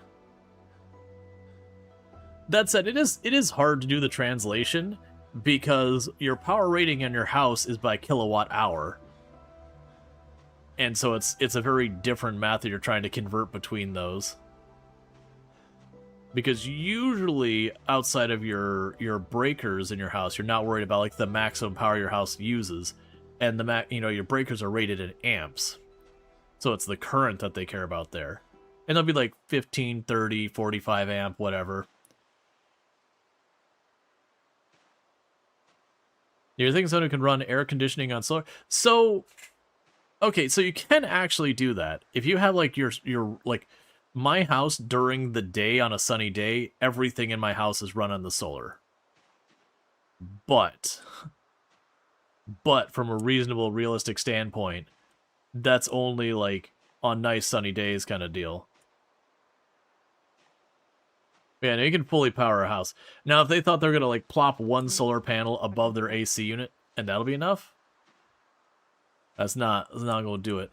Tell me if it's too loud on his stream. Can you listen to the stream? I can hear you.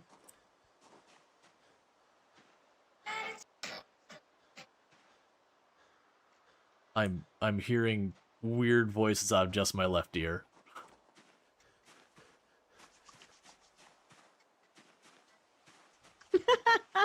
Sorry. No, it's just like I don't know what's happening. They could hear just the voice in the sky. There's a party in here. It's a party.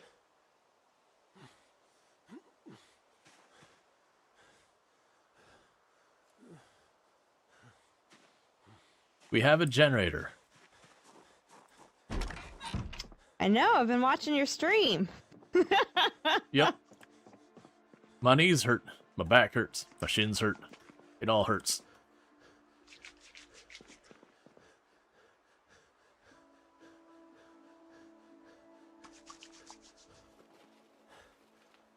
Is it a pants party? No, that's what happens when we have to collect cloth. We go outside and we collect all the pants. I'll put the can opener No here. pants allowed.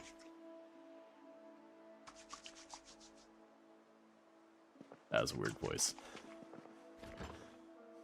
Rual, you can't just say that about people. It's rude.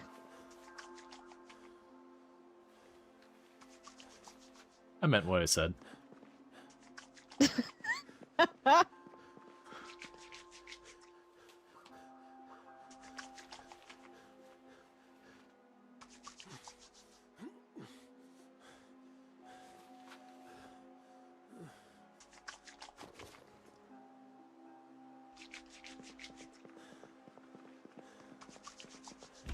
Oh man, just like all the seeds and all this, just figuring out where the heck I'm putting all this stuff.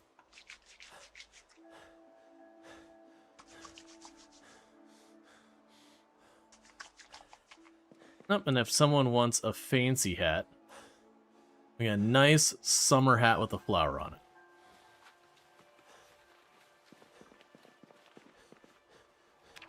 Very nice.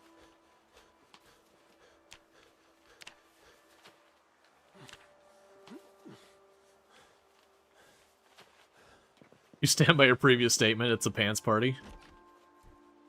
It is what it is. My character is going to be tapped for a good minute, dragging that generator the whole way home. Excessive weight the entire length. Oh, actually, we didn't hit exhaustion. We only hit excessive exertion. Like, exhausted, I believe, is the next step higher. That's surprising.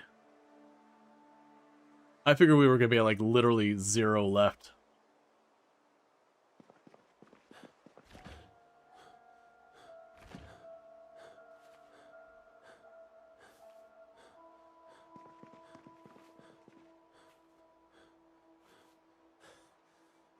I'm keeping the acorns for my own food, because...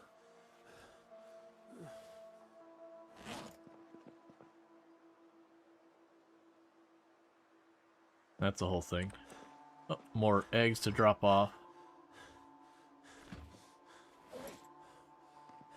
I'm gonna have to ditch some weapons, which is a good feeling to have. Let's see. Drop the fillet knives. Drop the carving forks. A large bone. Drop off the lighters. So I got 2 meat cleavers, a handful of stabby things. We can drop off some screwdrivers. I got plenty of those. It's almost like someone's going to have stuff to actually fight with. Got the jack so we can do tires later. So if we find the,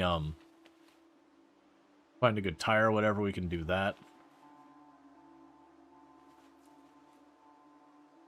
There are sat phones in the game. They don't do anything. They're just an electronic you take apart. But there are sat phones, like the big brick phone where you like drag the antenna out that's like 3 feet long.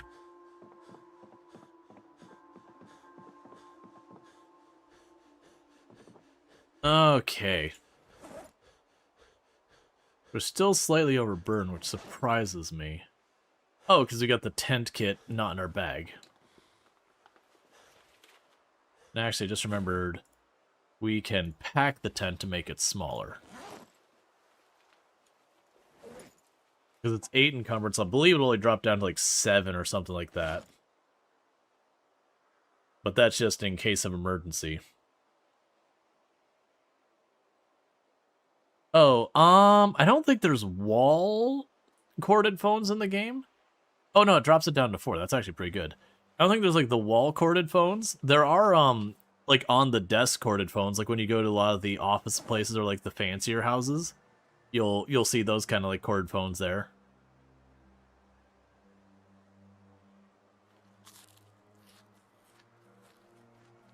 Hey Strider, how's it going? Okay, so those are fine. I'm right about to break that ratchet. I got tons of knives.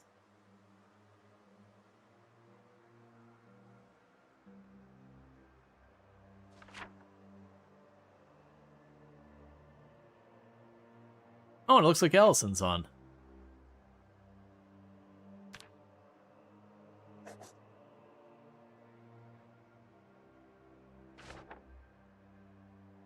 Yeah, so we'll see if the markers stay on my map or not. But we do have the next, like if we go straight northwest, that next farmhouse, we just got to keep in mind that there's chickens there. So it'd probably be worth it every once in a while to run up there, give them another round of straw by just hacking down a bunch of grass with the scythe, which is in here somewhere. And that should, over the course of like the next in-game month or so, we should start seeing a number of chickens pop up that we can hopefully make that into a weight gain food. Because now you can do that with rabbits, is just let the population explode out of all reasonable control. And then you're just good on food for a while.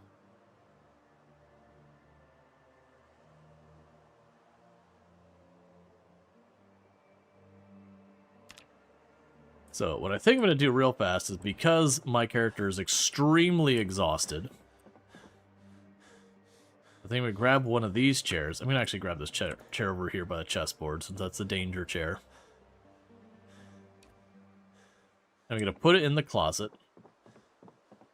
And what I might do is take a 2-minute break to, like, run downstairs and just check on Toom and everything. She's still feeling sick and all that, which is unfortunate. She's been doing a bit better.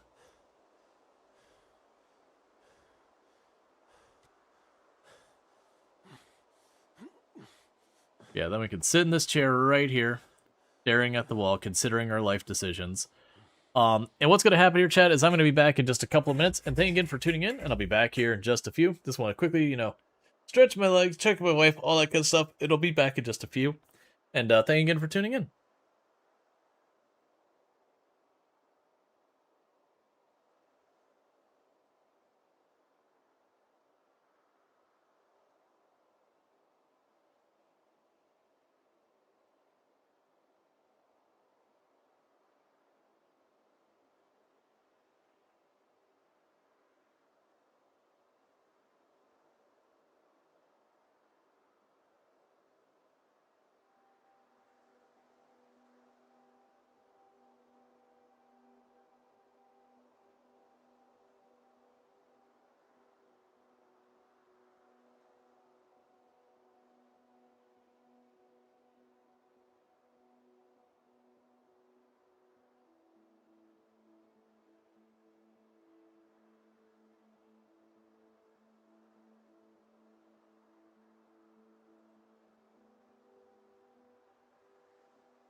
Alright, and I am back. So sorry about that. As I've mentioned a couple of times, Tomb's been not feeling well the last couple of days. Just not any like specific really awful thing, just something like a cold, but it's properly knocked her down. So just checking on her, making sure she's doing alright. All that kind of stuff. How are we doing on our food? I've got 2 acorns on me, which is not quite enough. I'm not going to worry about cooking them to make us happier. We're not going to be happy anytime soon. I'll grab those apples, and I'll grab the carrot. Well, actually, is anything stale in there yet? No. Okay, so we're good. I'll also grab the berries. We don't actually know if these berries are safe or not. So I'm going to, do we have a tent and a bathroom in this house? No. I mean, there is a bathroom and I do own a tent, but the meme where I set up tents and bathrooms, and that's like where I go to live in most of my runs just because they're convenient. The bathroom's just too small. You gotta have like a good 3 or 4 spaces with like a little bit of a separation to like wedge it in there. But a lot of the household bathrooms are only like 1 or 2 spaces that aren't occupied by some kind of furniture. Hi, I've got friends. Hello, friends.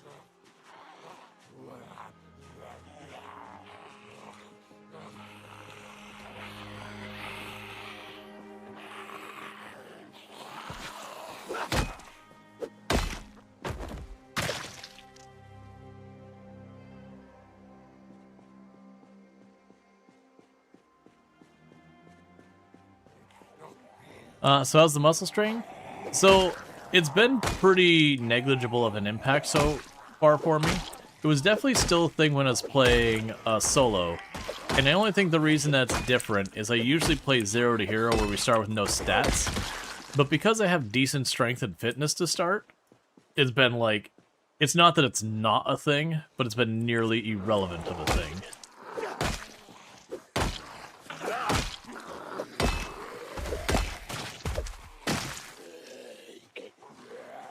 Which is usually one of the things I mentioned. There's a lot of people who make a really big deal about the muscle strain. But like genuinely, once you get a little bit of stats, it ends up being kind of a big nothing burger. Early game, it is rough. If you're doing like 0 strength, 0 fitness, 0 stats, early game is a real rough ride with the muscle strain.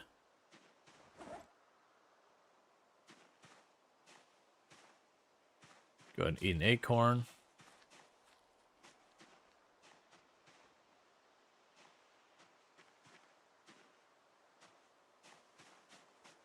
But even like the most severe version of muscle strain that we got right at the beginning, I didn't mind it that much. I know some people were pretty upset about it.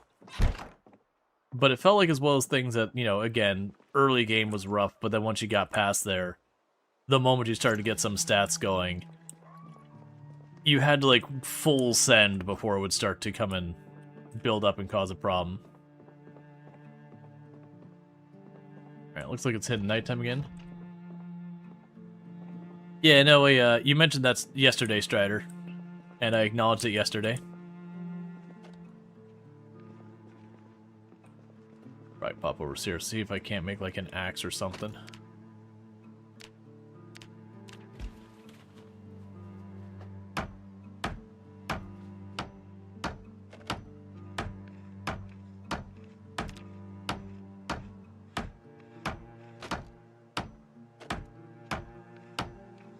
Alright, so we're gonna be napping some stone, making some axes, all that stuff.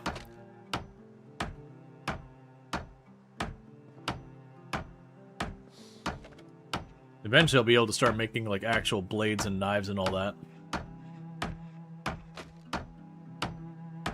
At least those will slowly gain skill for maintenance and durability and all that.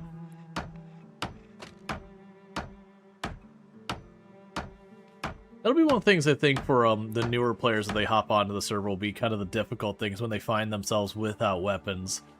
like learning how to make weapons happen. How do you get that UI in the game? I'm going to need you to be a little bit more specific. Which part of the UI are you talking? I'm assuming, I think he means the font. Oh, if you mean the font, under the accessibility tab, there is the dyslexia font. And that'll give you that. Otherwise, if you mean the UI just being bigger, if you look into your options here, you have a couple places like in user interface where you could set that to be large. You could change the scaling with the font and that kind of stuff and make the font size larger and the menus larger. It's all just under the user interface. Otherwise, like I said, you'll just have to be more specific if I missed it.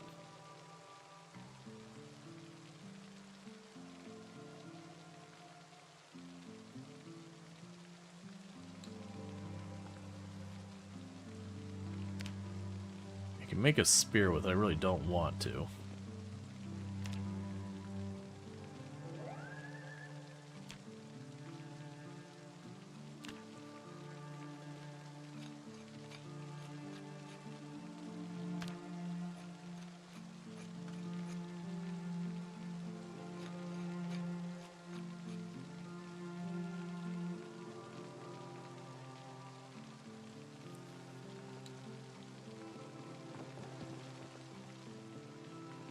When did the laundry room door disappear?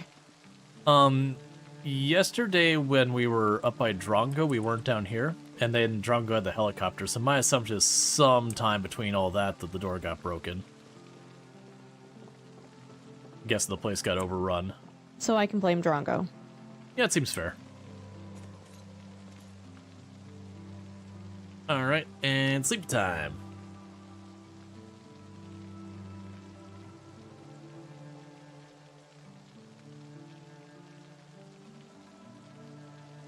But yeah, so we can but yeah, there's a lot like, and none of this is mods. Like right now we're running straight up vanilla.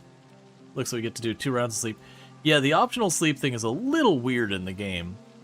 It seems to only go for like a short gap of time. And this is again multiplayer things. Solo you sleep just like normal.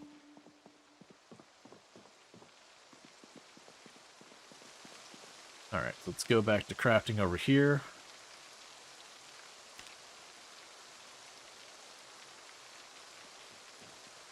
But let's look at wooden rods, I'm not worried about that.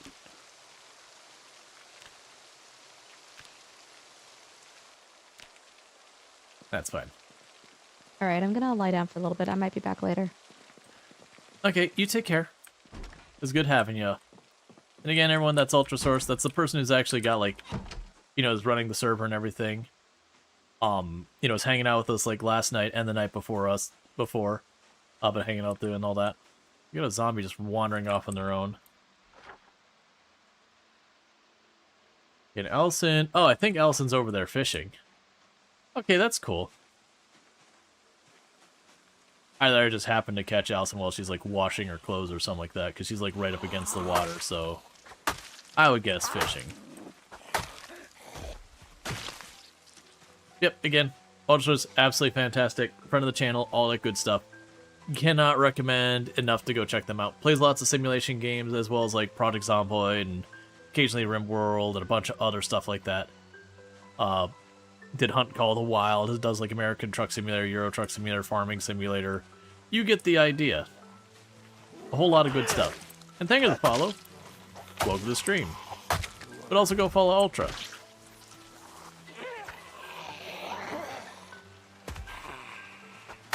And I appreciate you.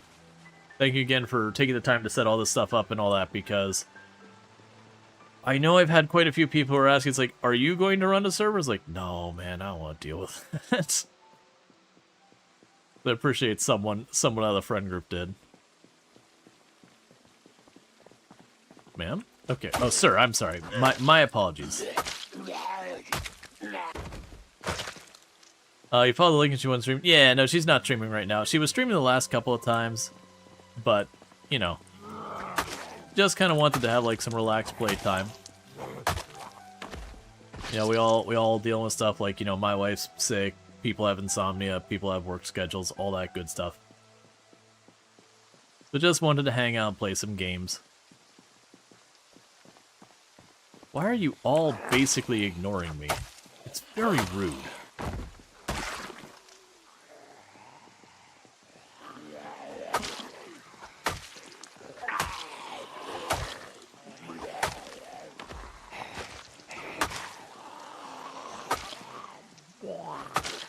Is this gonna happen again?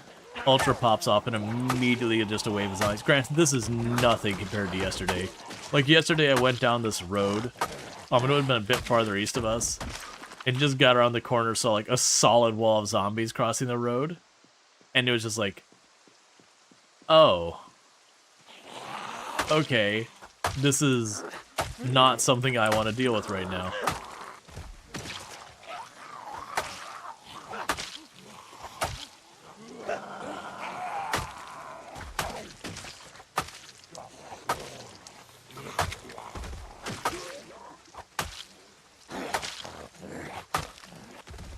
Something feels different with the migration new patch?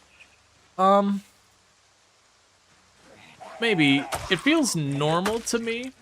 So for those, I talked about last stream, or maybe it was the stream before that. Either way, it doesn't matter. I talked about it recently, that in Project Zomboid, there's been a number of times, for one morning, if you go into like the Project Zomboid subreddit, and even sometimes the wiki, Project Zomboid is a game absolutely full to the brim with completely and utterly inaccurate information.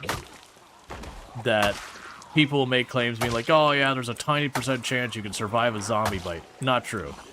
If you're playing vanilla and you're not changing your settings, zombie bites are literally 100% chance of death. But you'll still have people who will claim that there's a tiny chance you can survive. And there's lots and lots of stuff like that that exists in the community. But one of those is there is a rumor that the zombies home in on the player. And that is blatantly false. What usually creates that confusion is there is an aspect of zombie migration where what'll happen is it takes the population of various cells and goes, okay, this cell is supposed to have 10,000 zombies in it. That cell over there is supposed to have 5,000 zombies in it. So you go and you kill all the zombies in the cell that has 10,000 zombies. And behind the scenes, the game does a little calculus and goes, wait a second, I got a cell that's got 100% of the zombies it's supposed to have, and a cell next to it that's got 0%. And it will actually start moving the zombies from the cell that's got most of the zombies in it to the one that doesn't. And so what's actually happening where people think the zombies are homing in on them is it's because they've kind of created this pocket of no zombies, and the game is trying to balance the zombies out in the map. So it's taking the zombies to where there are no zombies, or very low zombies, which happens to be where the player is living, because the player created that vacuum. So in the sense, it's not homing them in on the player, but where the player behaves and acts kind of creates a deficit of zombies to be filled. Get your knife. But there's that kind of thing. But as far as like the migration, it's not felt too different for me at least. We're getting pretty aggressive migration towards us, but that's mostly because we're right near a very high, well, it's high pop because we're playing on 16 times pop. Normally it'd be a low pop area.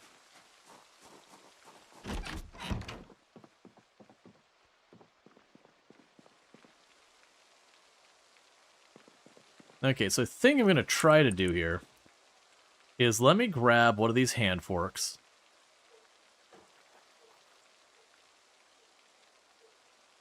I'll probably grab, well actually, let's leave the hacksaw here. So I'll probably grab that. And let's grab a bunch of these seeds. And the reason I'm doing this is I'm going to bring a bunch of these seeds over to where Allison and Drongo are, kind of area. Because if we're going to do any farming, it's going to be up there.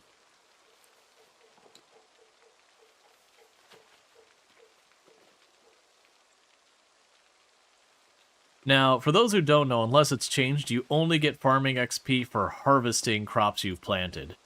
Which means until you get to the very last step of farming, which is the harvesting, you get nothing so far as farming XP. It's one of the things that makes getting farming going pretty rough.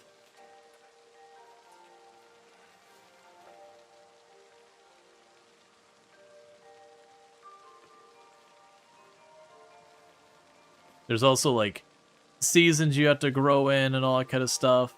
That if you plant in the wrong time frame, your plants won't be successful. It's a whole thing now.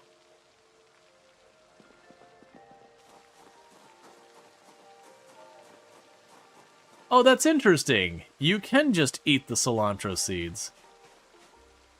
That's kind of a cool touch.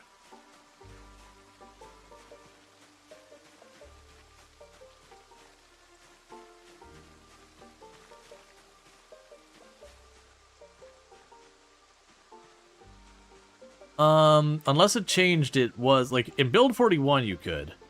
I was under the impression in build 42 you had to grow it yourself to get XP. I could be wrong in that one.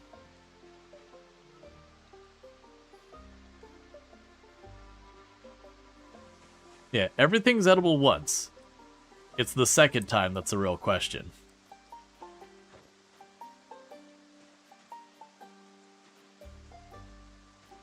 Or it's like, what was it? Something like, if you can fit it in your mouth and swallow, you can eat something. Whether or not you get to eat more, that's gonna be a whole thing. Yeah, no XP from farmed crops. Yeah, no, like I said, build 41, it used to give you XP to just harvest literally anything. So you could just find where there's a bunch of crops planted in some garden or whatever and get yourself a level. But I'm pretty sure with build 42, that's just fully gone.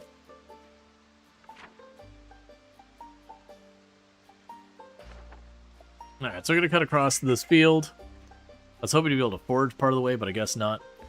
And I think what I'm going to do is I'm going to go up here and I'm going to probably plant some crops over by where Drongo's at.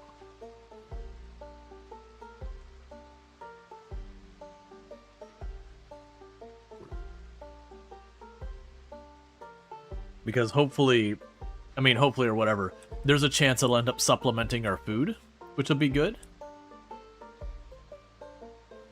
But if I'm going to do it at all, I need to do it soon. I do not know the seasonings for all, like, the seasons for all crops. It is one of my complaints right now, is that, like, knowing when you can and can't plant stuff requires, like, a whole lot of information that, realistically, you're probably just going to end up pulling up a wiki. There is in-game ways to get it if you get the magazines and all that, but even then, it's kind of a big hassle. It's very much, I feel like they need to do a balanced pass on farming, ignore the realism side, make the crops grow faster, make them a little less strict about the season. Yeah, no, the seasoning, or the seed packets will have the times for that individual crops, and then there's, like, farmer almanac kind of things that'll have their own, like, list of, when everything's available. Okay, we can enter search mode now.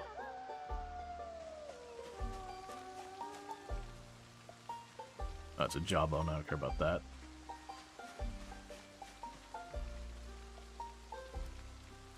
Oh, in hindsight, it probably should have brought all the, bugs we had as well. It's fine, they're still in our freezer. I'm already, like, halfway there. I'll just grab what I can on the way. Supplement whatever stuff we got. How is my weight, by the way? Ooh, oh man, I'm trying to remember. So, I'm trying to remember what the good range was. Wasn't it like 65 to 85 was the good range? Were you not taking a penalty either way?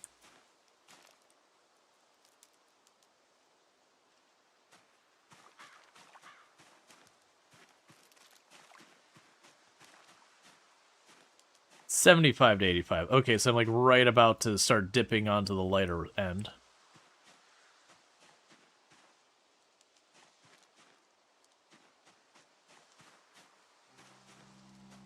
It's been a hot minute since I played, and you can tell because what'll end up happening here is you'll get a trait that's like underweight, overweight, when you go too far one or the other. I also noticed my weight doesn't seem to be immediately going up or down, and I haven't been eating... Well, I mean, we had sausage and bacon. Actually, I have had some calorie-rich food recently. How are we doing? Okay, so we're coming up on the road now.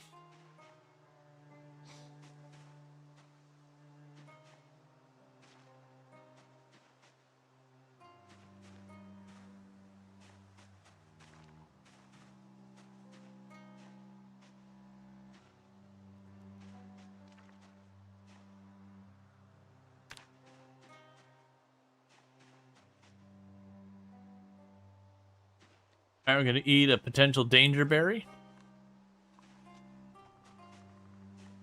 Alright. No poison this time.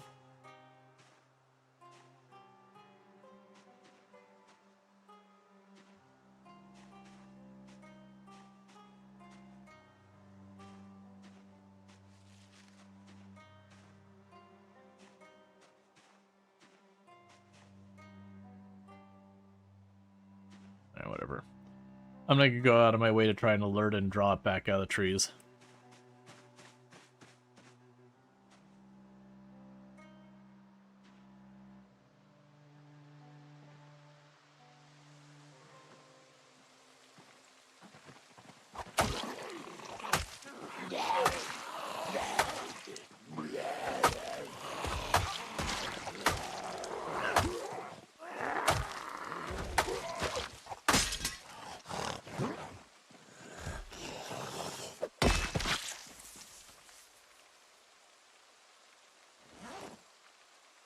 Okay, drop the small handle. And we can grab our next weapon. Just keep on working through our weapon supply.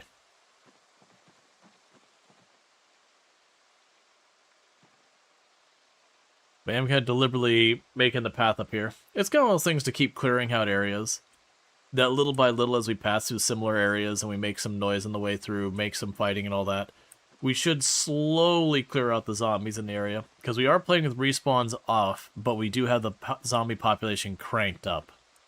Like it's 16 times pop, so it's maximum population kind of deal.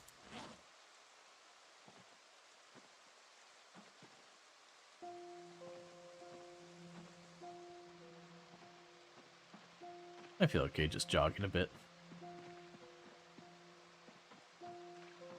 Normally I try not to run any more than absolutely necessary because I'm used to playing with very, very low stats. But we actually have some decent fitness and all that, so we can get away with more. Do you all do something like start in the same city? When you're playing multiplayer, generally you want your people to be in the same area. It is a thing that the more widespread people are, the more of a load it puts on the server, especially on RAM. So having people spread over like 3-4 different entire regions can be real rough.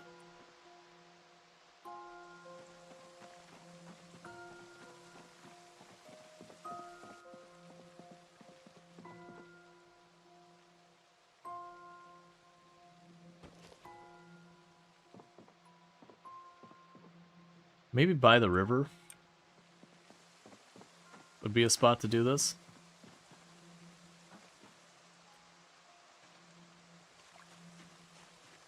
How many people are on the server with you? At this very second, I believe it's just me and Allison. But we have had myself, Allison, Ultra, Drongo, and we have had other people who have shown interest, but I don't know if any of them have hopped on quite yet.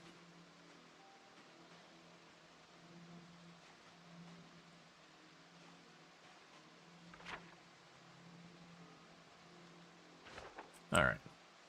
I'm going to try doing is I'm going to make great decisions that are probably not actually going to be great.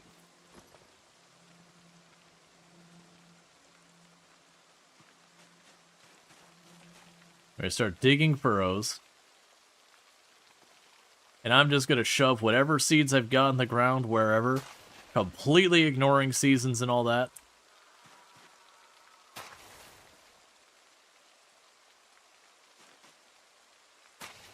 And what makes it will make it, what doesn't, doesn't. They don't really care after that.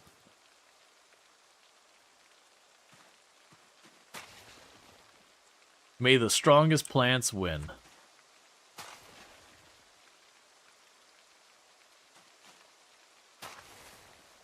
And then the reason I'm doing this back here is where we're based up, there's no water nearby. So when the water turns off, we won't really be able to take care of it easy. Versus here, we've got the river right there.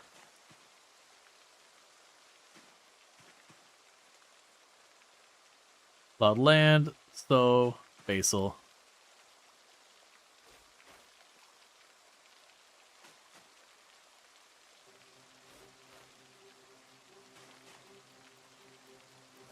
What season is now? We're in the summer.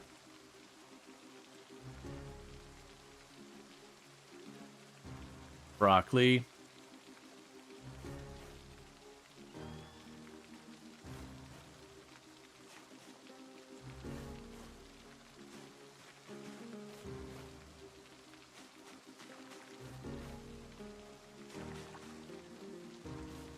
They changed the seeds.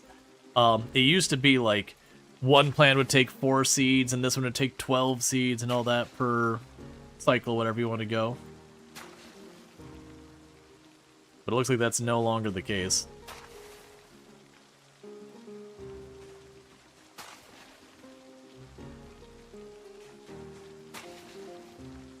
But I partially ran over here to do this while it's raining, because that will water the plants for us. We don't really have a good container for watering them ourselves.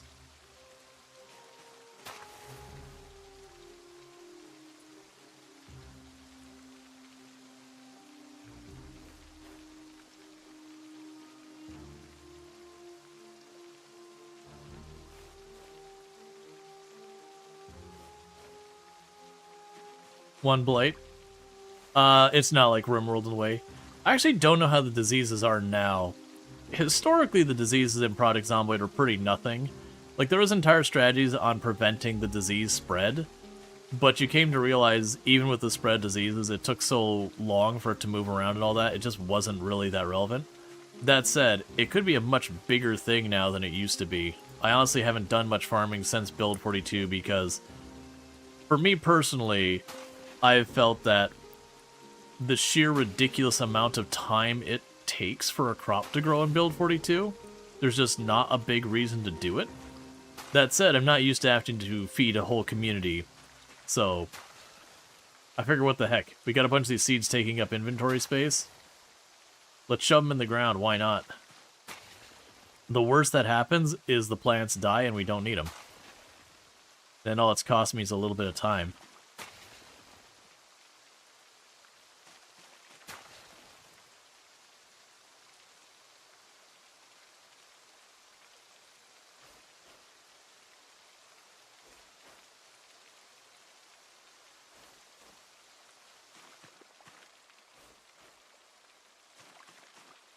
Okay.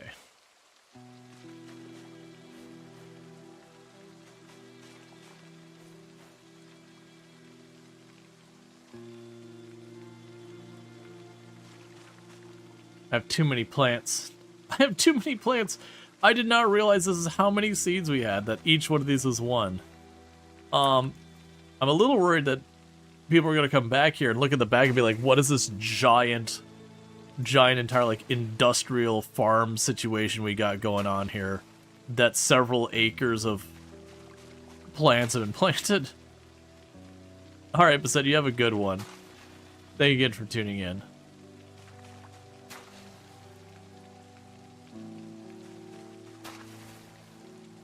Let's see, how did you get the layout on your crafting menu?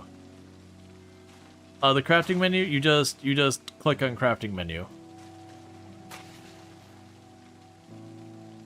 So like you just click on crafting menu here, and then you got that. If there's something different about my crafting menu than you're seeing, I wish I could answer your question, but I honestly don't know.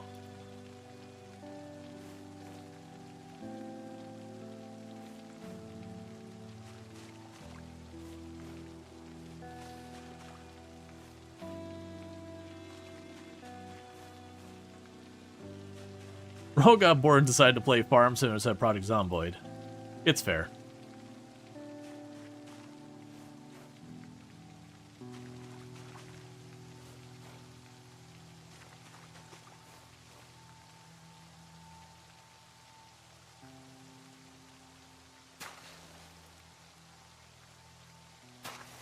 All right.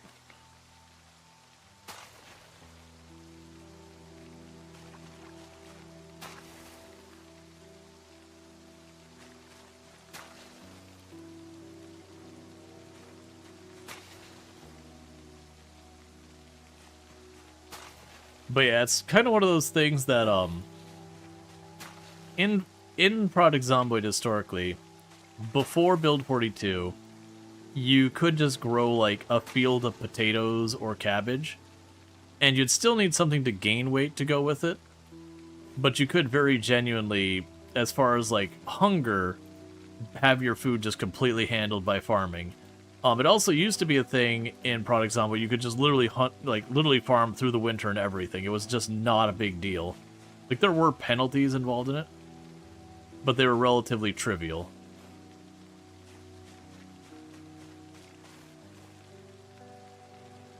That's mildly upsetting. There's a gap there, but it's okay because it's not a me problem.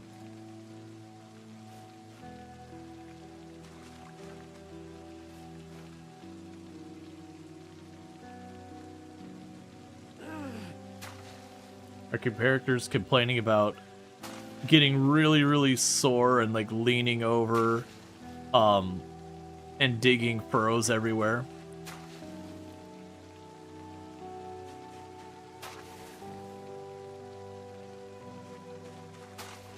I may have grossly underestimated the amount of all of this we're dealing with.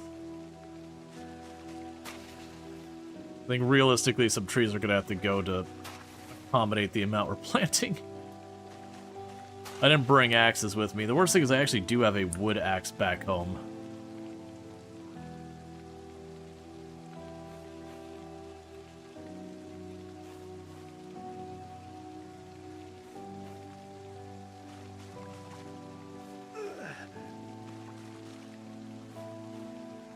All right.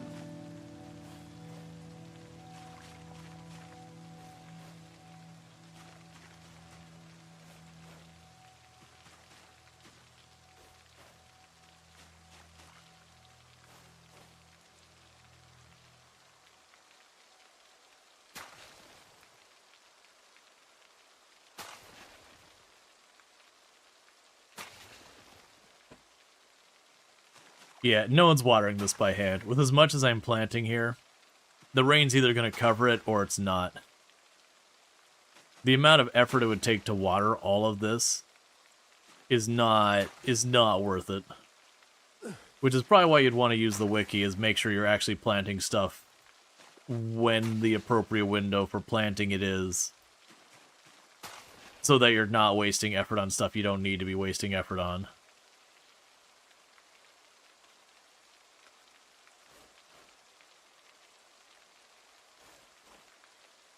Hey, McQueeb.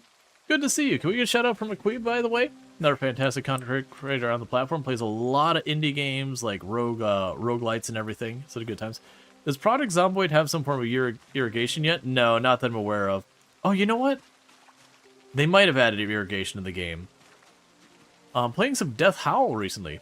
Yeah, so if you like kind of the roguelites and that kind of stuff in indie games, again, you can find a lot of it over there with McQueeb. Very solid, good time over there. Yeah, you know what? I vaguely remember something about pipes. There might actually be irrigation in the game.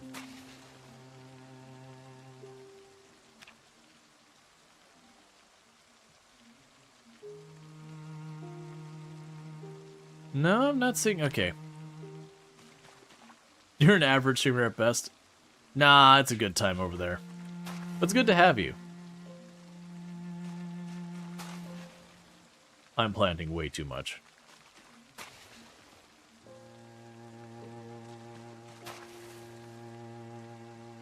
We have to, like, find another pocket of not trees. And just put that down as well. Howdy there, partner. Hey, how's it going? Yeah, it's going real good.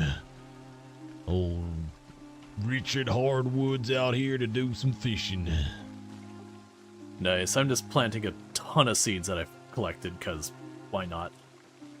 I see you've been doing some real good fertilizing. Oh yeah, you've been plowing this land real nice.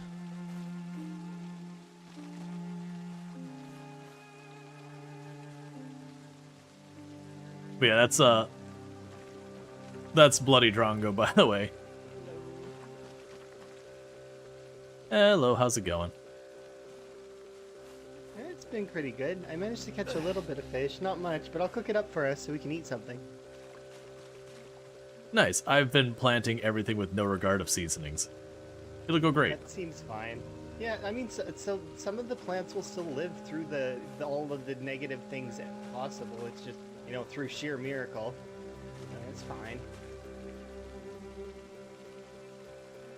I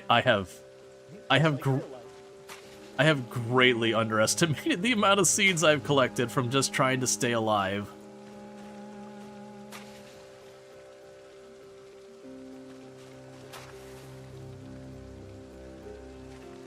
But yeah, we'll see which plants survive utter neglect.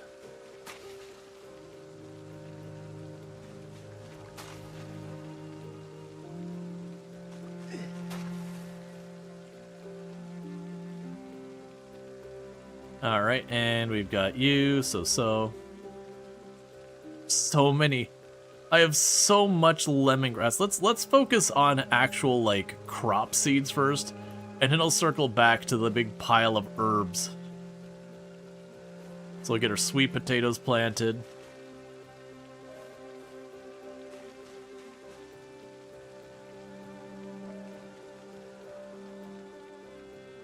We can get the strawberries.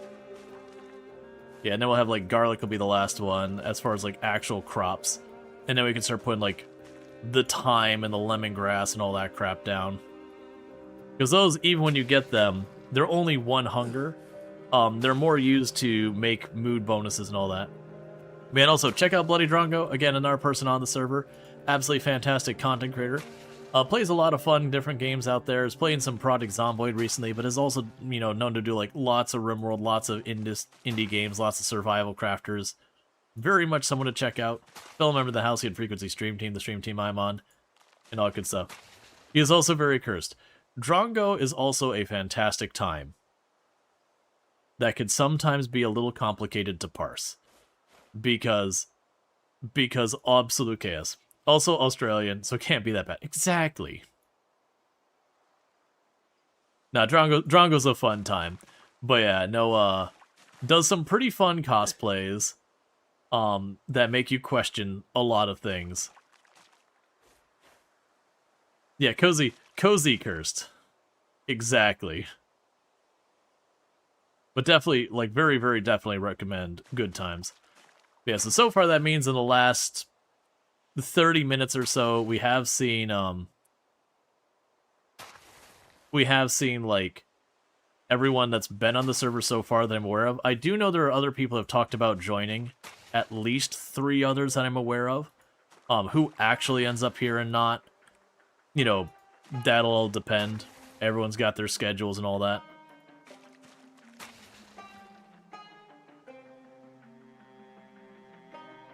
Drunk is basically your younger brother.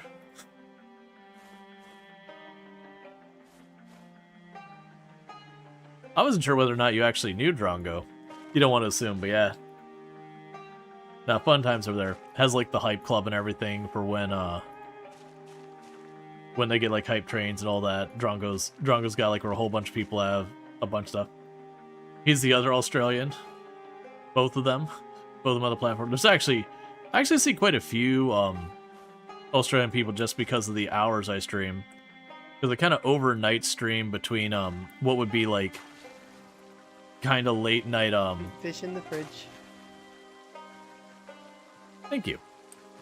Kind of like really late night US time overnight to what then, you know, eventually turns into like early European time, and that's about when I wrap up each night most of the time. So I do end up getting a lot of the New Zealanders and Australians popping in here. I used to get a lot of South Koreans before they were no longer able to be on the platform. Like, especially Project Zomboid. Project Zomboid had a very high percentage of South Korean players. Like, it was a very, very popular game for South Koreans. Yep, and check out Allison Adventures as well. Another fantastic content creator. The person who just walked by mentioning the fish. Primarily plays Project Zomboid, but does do, like, RimWorld, has done, like, Vintage Story and a whole bunch of other stuff. So definitely all of that stuff is, you know, stuff you can find on the channel. Okay, so you can get the parsley.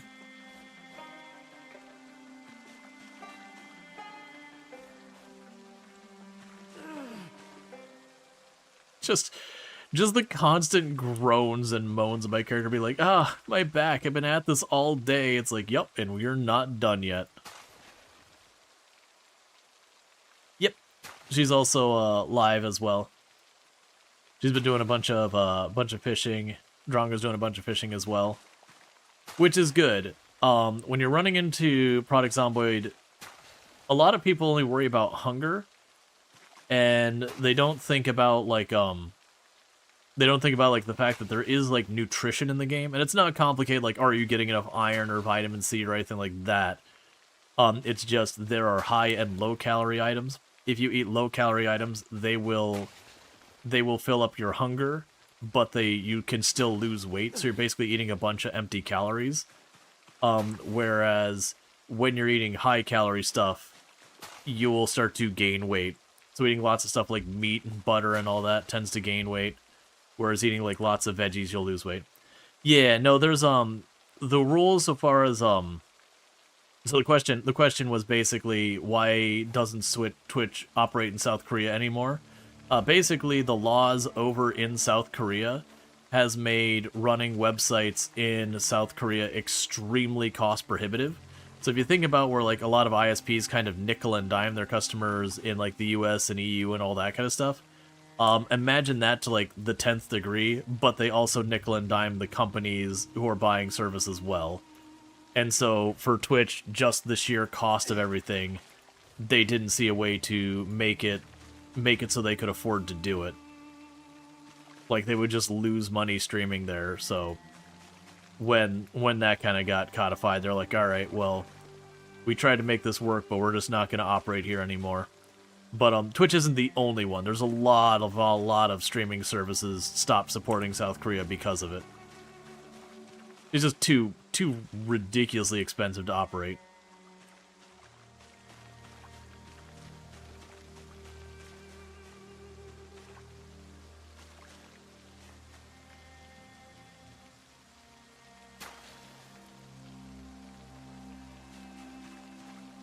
But it was ISPs being greedy. Like, even a lot of game companies stopped operating in South Korea, which is mind-blowing, because South Korea is one of the biggest gaming markets so far as just... it's very prevalent in their culture. Like, for young people, you know, competitive gaming is a very, very big thing in South Korea. But with the ISP stuff, it's become... it's still a big thing. I wouldn't say it's become less of a thing, but it's a lot of games stopped operating there because it was just too expensive.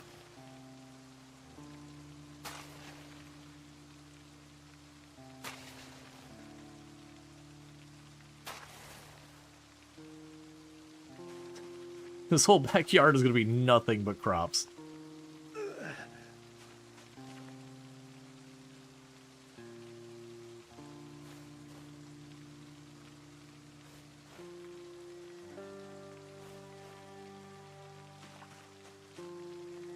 And that's not the only place Twitch doesn't operate. There's a handful, like South Korea, North Korea. Ooh. I think China they don't operate in, but that's because, like, China's like, hey, you're not welcome here kind of thing.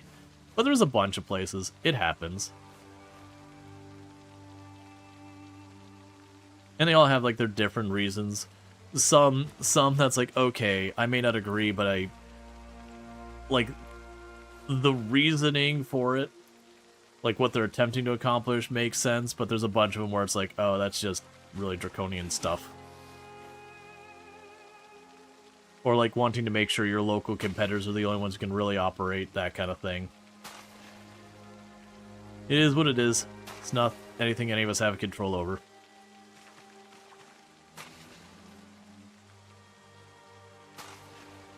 What do you think about the new fishing? I think it's good that the new fishing is active playstyle. So back in build 40, foraging was kind of like old fishing where you just right-clicked on the ground and you said, give me things. And then you waited and things showed up in your pockets. And that's what fishing was during build 41. You just right-clicked and then stuff appeared in your pockets and you're like, cool. So mid to late game fishing was just get your spear, go to the shore, right-click, fast forward. I do think it's good that it's an active playstyle now. I also find it's not particularly that time-consuming once you get it going. Yeah, no, that was the other one, is build 41. I would genuinely lower my volume when I was fishing for stream, because you just sit there and hear, like, splash, splash, splash, as I'm just murdering the poor water with my spear. I do understand the new fishing is not everyone's jam, and that's totally fair and valid.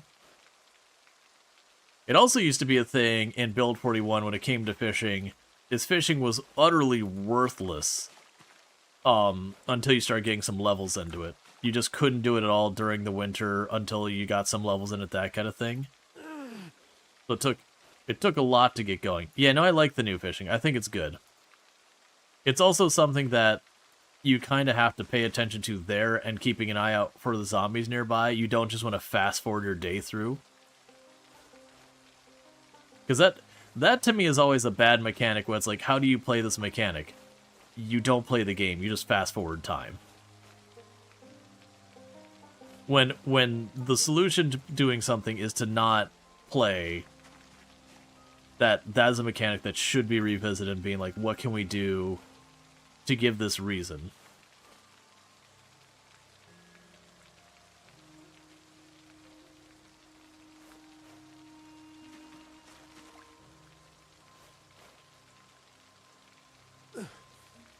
Alright, home stretch.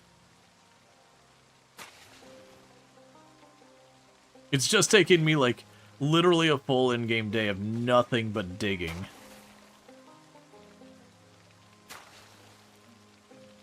Thank goodness these trowels and all that don't have, like, ridiculously low durability or something. Where you just try and do your garden and go through, like, 4 or 5 trowels in the course of a day.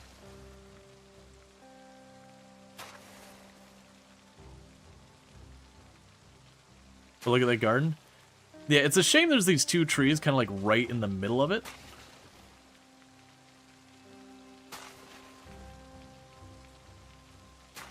But I wasn't going to go chop down someone else's trees without asking first, and then plus I didn't bring stuff to do it. It's already kind of invasive enough that I just kind of rolled in and started just planting stuff.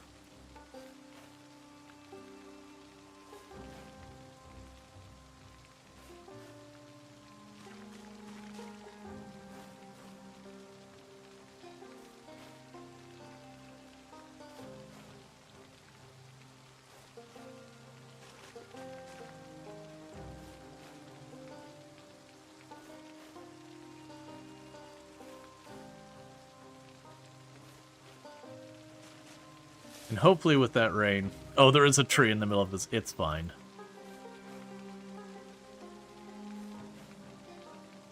I'm really hoping to get the last of these seeds down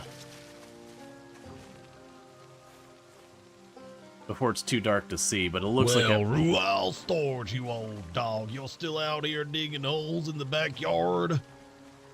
Yep, almost got everything planted. It's getting a little too dark, though. Yeah, it's getting late in the evening, partner. Come on inside. Let me cook you up a fresh fish. Nice, thank you.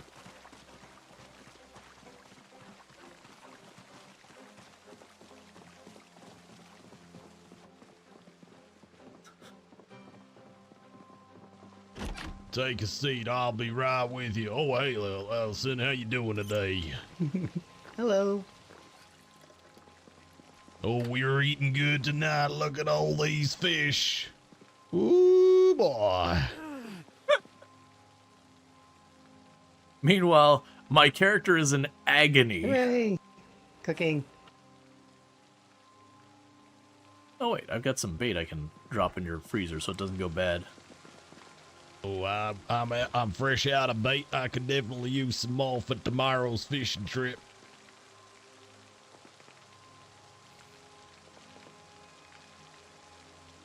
Didn't have as much as I thought, but we have a freezer full of it back home. Oh, hot dang. You're on product I'm Zomboid 42? beginning to regret my Timon and pumbering up all those insects back when you guys first rolled up. I could have really used them, but instead I had myself an insect smorgasbord. Oh, I take that back. I've got like 20 worms in my pocket. One moment. Oh, is that like 20 worms in your pocket, or are you just happy to see me?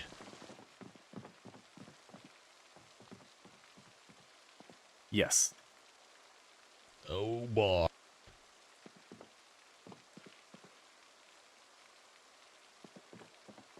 Oh no. I've unintentionally done the bug. I'm surprised it's still in here. So I started resting on this and canceled it, and now I can walk Hey, through. champion, why don't you feast down here on one of these black crap pies? I also got a white bass here with your name on it. Nice, thank you. But Oh yeah, that really hit the spot. as far as finding the zombies in Build 42, the zombies are distributed towards areas that have like population and all that. So surprisingly, stuff like farmhouses can be pretty, like you pretty. ever think about what it's like to be a fish, Rual, Storge? Just sitting in the water waiting for something to eat you. Yeah, it must be a heck of a life. Imagine breathing water. That must be really interesting. Interesting sensation on the old gill lungs. I never thought about it. Yeah, well, these are the things that one thinks about when they're out there in the wilderness fishing, you know.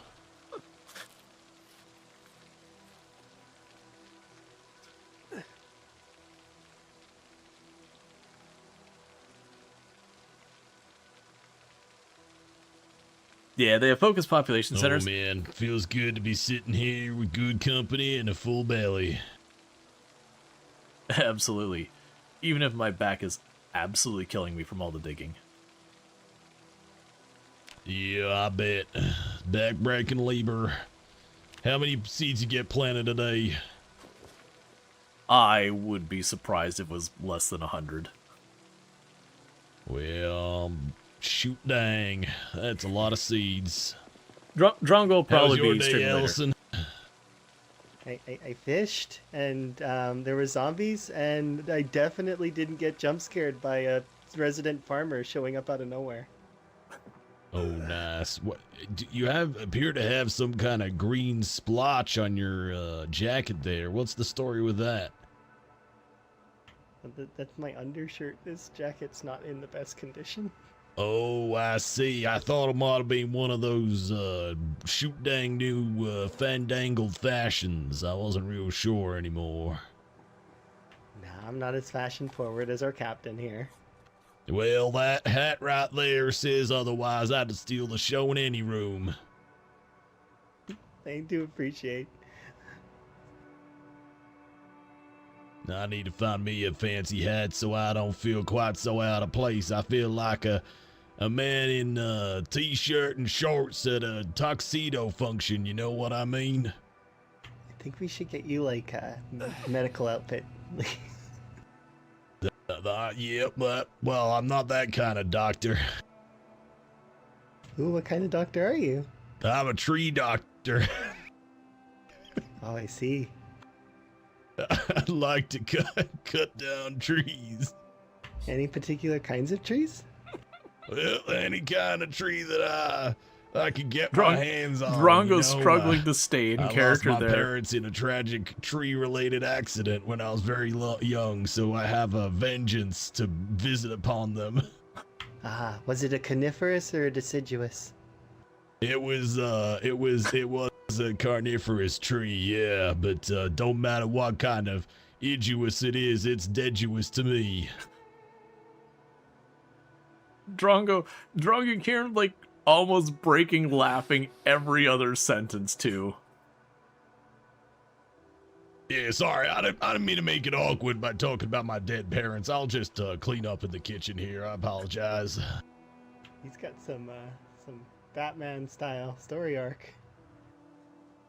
That's, Every tree doctor has a tragic tale behind their entrance into the career. That's one thing that you will learn.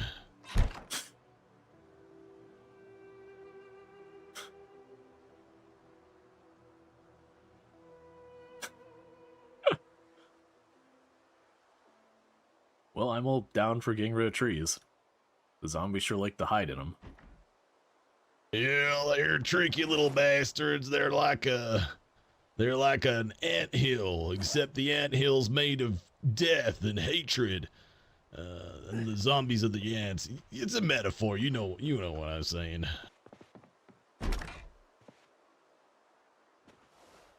I'm ready to turn in for the day. I will not be able to sleep unless someone's got some painkillers. I could sing you a sweet lullaby, if that might ease your pain.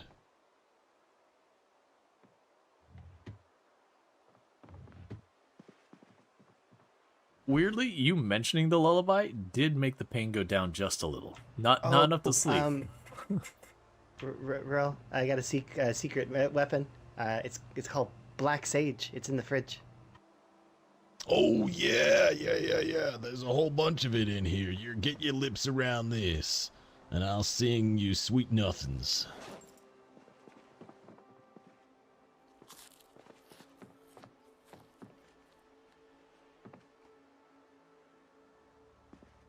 Alright, we'll just have to wait for that to take effect, and we'll see if that's enough. All right. Here we go. All right. I'll sing you to sleep while we wait. I'll tell you what I want, what I really, really want. So tell me what you want, what you really, really want. I really, really, really wanna zig a zig ah. So that's a song my mama used to sing me before I go to sleep. That was absolutely fantastic. Still, All right, still waiting sweet dreams, on everybody. the painkiller, but when it lets me sleep, I will.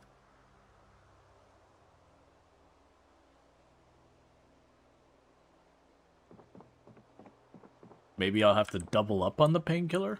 It does. I don't think they stack. It's only a mind painkiller, and we did push pretty hard, so it could be that I flew too close to the sun on this one.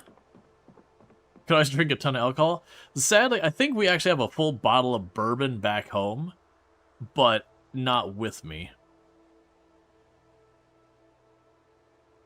So it's looking like I'm in just a little too much pain, that even the painkiller's not quite enough.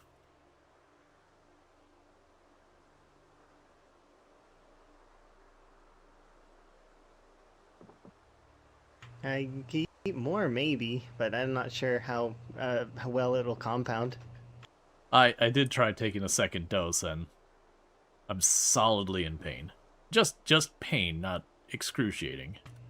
Oh, it's because you did the farming. Oh yeah, Farming. no, I full sent, so existence if you do is pain. anything, if you do anything, it's pain. Because I was doing tailoring earlier, neck pain, like the worst kind. It's awful.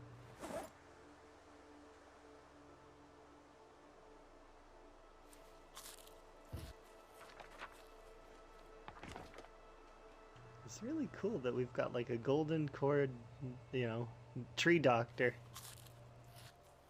sea captain, who farms. It's quite an eclectic group of people here. An adventurer, a sea captain, and a tree doctor. It's like one of those classic three people walked into a bar jokes. Yeah, I walked into the bar looking for frogs. I'm gonna find as many as I can. No French people around here. Only good, honest Americans. Freedom, am I right? Shoot dang. Wee-hoo. Oh, this is wonderful chaos.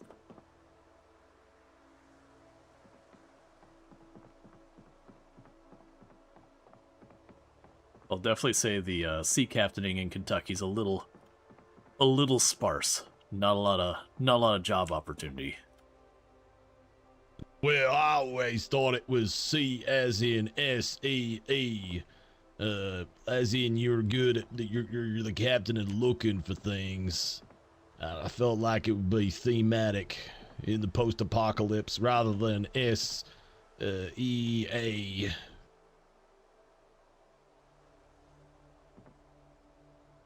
I should probably rebrand then. That's actually a good idea. Go try one more hit of the painkiller to see if that's enough. Yeah, fair enough, brother. You can use that in Drongo's next stream. Oh, just the shoot dang. So did you end up fighting your frogs, Allison? No, no frogs yet. Soon though. Soon, and I will save them all from the crazy people that are around. Yeah. Often I find myself thinking about what I'll do once all this is over. I think starting up a giant frog farm, frog sanctuary, sounds like a very admirable objective to work towards. Yep, and I should be able to sleep now. Oh, shoot dang. All right, I'm ready to tuck myself in. We went to sleep and immediately the pain came back up, but because we are asleep, it should be fine. Yeah, we got to fast forward to daytime.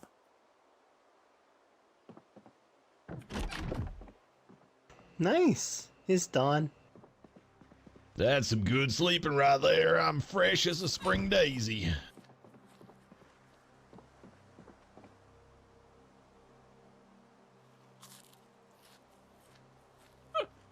I do like the shoot dang wee. Oh, can we just eat raw acorns out of the oven? I thought we might have to boil them or something, get all them tannins out. I think they're good cooked. Oh, It's kind of like roasted chestnuts on a fire, right? I apologize. I'm naturally suspicious of anything that grows on a tree, considering them my natural enemy. But I'm not objected to feasting upon their flesh. I heard the bushes were recruited by the trees, so be careful. Yeah, I'll be very careful. Do you mind if I have an acorn, Allison? Yeah, sure. I'm gonna put them in the fridge. All right, lovely. Thank you kindly. Okay.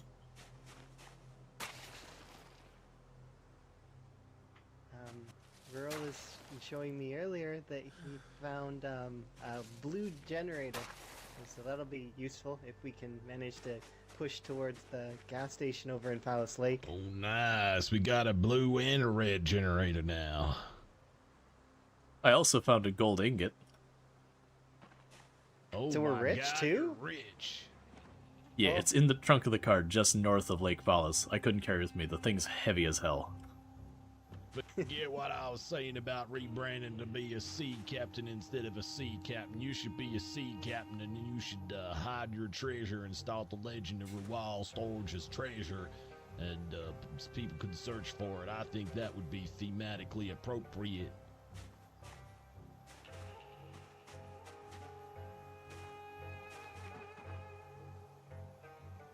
I'm trying to think of how we could hide it. I should probably hide that treasure. It also had cash and bonds, so I definitely should absolutely hide that. Hot dang, bearer bones. Ooh-wee. If If I was a less honest individual, I would be interrogating you for its location. But fortunately for you, I'm an honest tree doctor about to go do some fishing. Farewell, traveler. I'll see you this evening. All right, catch you later. Yeah, I suspect Drongo will be on stream in a couple of hours. You know, like usually Drongo goes live, depending on the time zones and all that and how things are moving around, either right about the time I wrap or like an hour before and an hour later. It just really depends on how daylight savings and all that kind of stuff lines up. But basically towards the end to like when I wrap stream. Right in that vague area.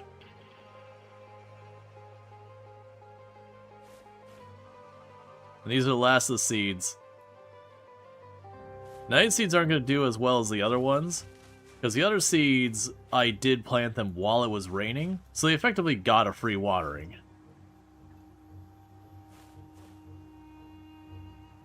Versus these ones will not be getting that.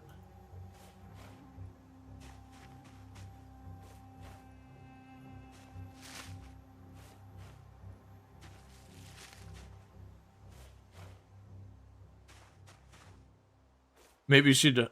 I was gonna make the comment that's like, you know, we should probably cut down these trees. Yeah, about 2-3 hours from now it usually goes live? Yeah. Somewhere in that time frame. Like I said, it usually depends on the time zones and all that and how things line up.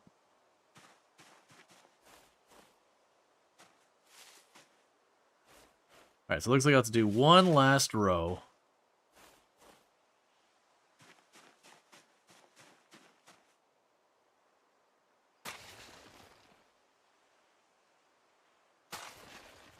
I'm definitely not coming by to water these.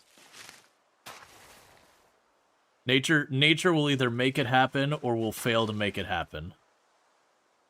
I leave it on nature to choose the fate of these crops.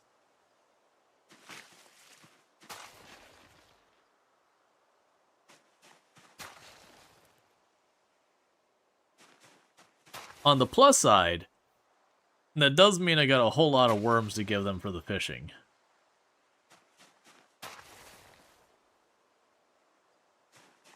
Which is good, because I'm right about to start dipping into underweight, which isn't that bad. It does penalize your damage just a little bit. But it will be something I want to address. And the way you address that is by overeating stuff like fish.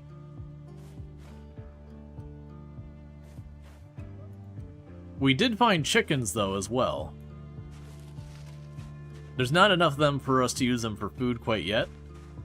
But they're in not a bad position where we could just come by every once in a while with a scythe, give them some more feed until the population gets completely out of control. You know, and then we can just work on that population situation. One chicken nugget at a time.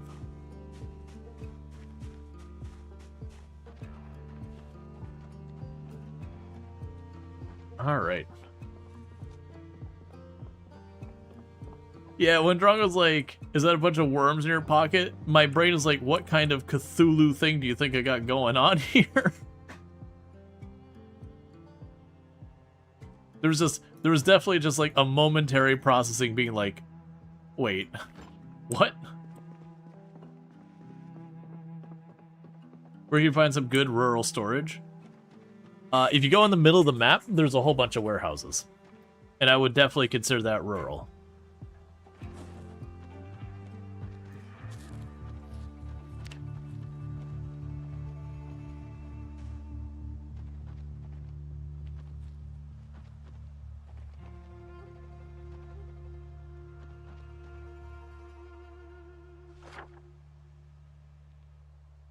The username is actually Rual Storge, but I get rural storage a lot.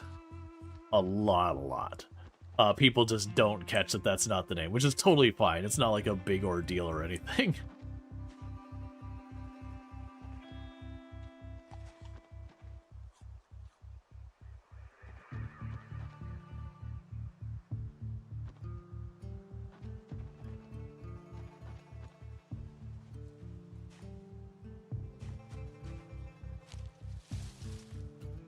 I don't think we cut to the trees, so I don't have to.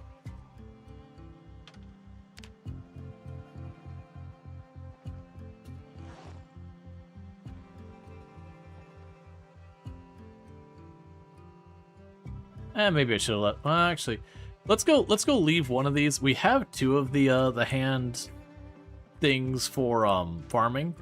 We'll leave one up here for if Drongo decides to plant more seeds or Allison decides to plant more seeds or anything like that. I just chucked them all on the ground and decided to put 0 effort into it, but we'll get a little bit more.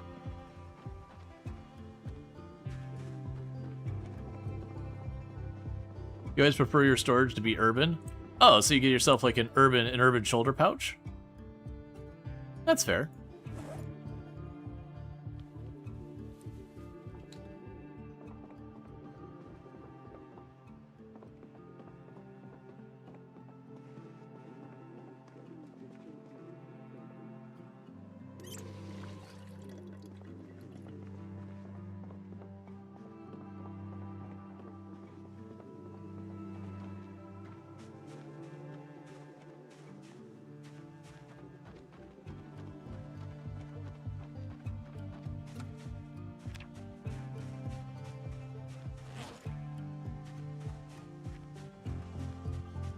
Sounds like you got a severe thunderstorm in 4 days, by the way. Ooh, that means your crops are gonna get watered. That's good.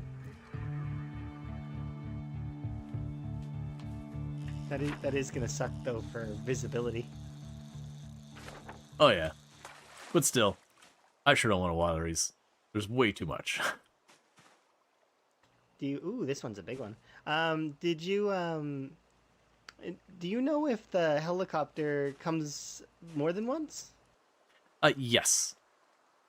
Every 10 to 12 days, because, you know, it shows up sometimes. I figured. I didn't want to make rash assumptions, you know. Yeah, so I would guess maybe... I don't actually know when the first one showed up, but I guess like 3-4 days ago? Something like that? There's like give, right? So it's like a 4 to 6 or something. I can't remember. Well, right. Like, the thing is 4 days ago. So, yeah, we're probably looking at like 6 days would probably be like the earliest it could show up from now. So, like the 27th? That's me guessing, though. So I could be off by a few. Yeah. I mean... Because we don't know, because I don't remember when that happened. I was just kind of like sitting in the top of the attic, just like cowering behind a box. That's fair. Meanwhile, Drongo's walking around outside like a boss. Oh yeah, now I'm just gonna go ahead and let Dr. Ongo know that we got bad weather coming in 4 days. Sounds good. I'll be here fishing. You should set the... Yeah. No, I think it's really good to have the helicopter event reoccur every so often. It's one of the few things that kind of mixes things up where you don't really know what you're going to be getting. But yeah.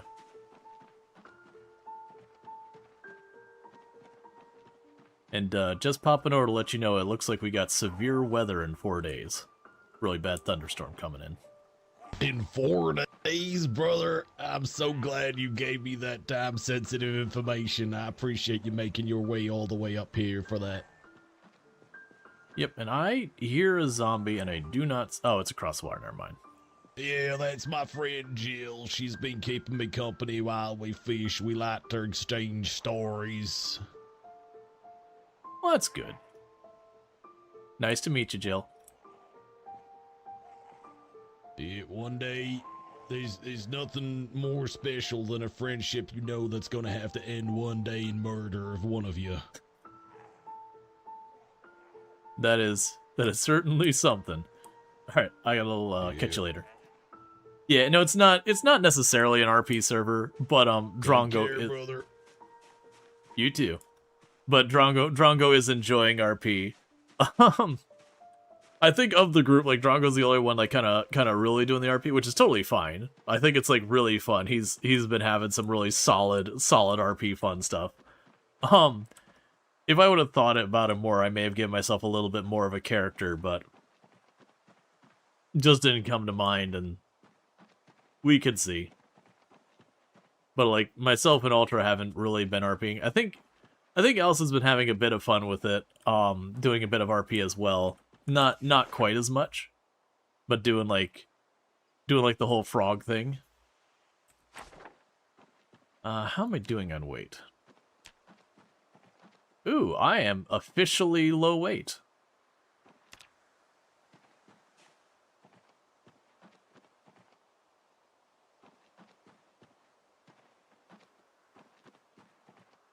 Your achievement of the week is helping with your character's name, Richard Hardwood.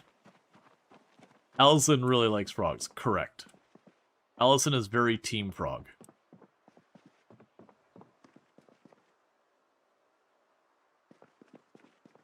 I'm probably startling Allison again and again on accident. How goes Project of the Undead? It's going good. And I know you've been fishing. Are we getting to the point of being able to sustain weight, or are we still working our way up? It's okay either way. I'm starting to get more fish. I need more time to get bigger fish so that we can then... Because these fish are not going to be that calorific. Not yet. But eventually, yes. Gotcha, that's fine. I just barely crept into underweight, so I'm not in any kind of hurry or anything. I do wish that the chevrons were broken. Oh, the chevrons are broken? I didn't know that. Yeah, they seem to not be working. But yeah. If you know how calories work, so it's like, you know, we can kind of gauge it-ish, even without nutritionist. Yeah, we just gotta occasionally throw an extra fillet in the mouth just because. Yeah. But I'm cooking up some fish right now, so you can have some of this. Okay, I won't complain. Deeper water has better fish. There is some variance, but you can catch fish pretty much anywhere. So you can genuinely get like pike and all that in the rivers and all that. And I know they moved them around a bit. Cooking is we take for granted the ability to sim style fast forward. Yep. Have you tried trapping in Build 42? Is it any good now? It's haven't. actually it's one of the better ways, especially because you can build up rabbit farm. Gotcha, and you just put a bunch of box traps down by the rabbit farm or something? You put a bunch of box traps down and it'll just spawn rabbits so long as it's 70 tiles away from a player. So we gotta be careful that we're not crossing, the threshold during the hunting hours. Right. Yeah, so you'd put down the traps and just makes rabbits happen. Yeah. We do actually have a chicken farm that's like right between here and the other house, just slightly north. Sustaining calories on eggs is possible, but it takes a lot. You need like 60 to do it per sitting. Oh, I was assuming we would eat the chickens. Oh, well, chicken meat's kind of lean, so I mean, maybe. I have not checked the calories on them, to be fair. Gotcha. From what I'm hearing is it's probably not the play. Yeah, rabbits, sunflowers, which unfortunately we don't have seasonal for, and cows and sheep are the best. And then fish after that.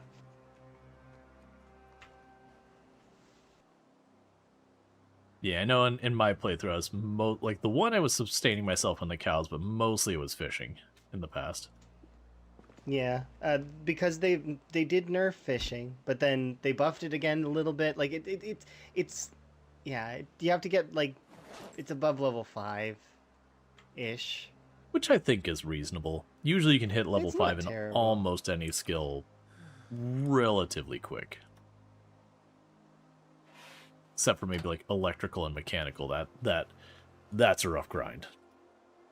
Yeah, so this fish pan you can enjoy if you want. I'm going to put it in the fridge.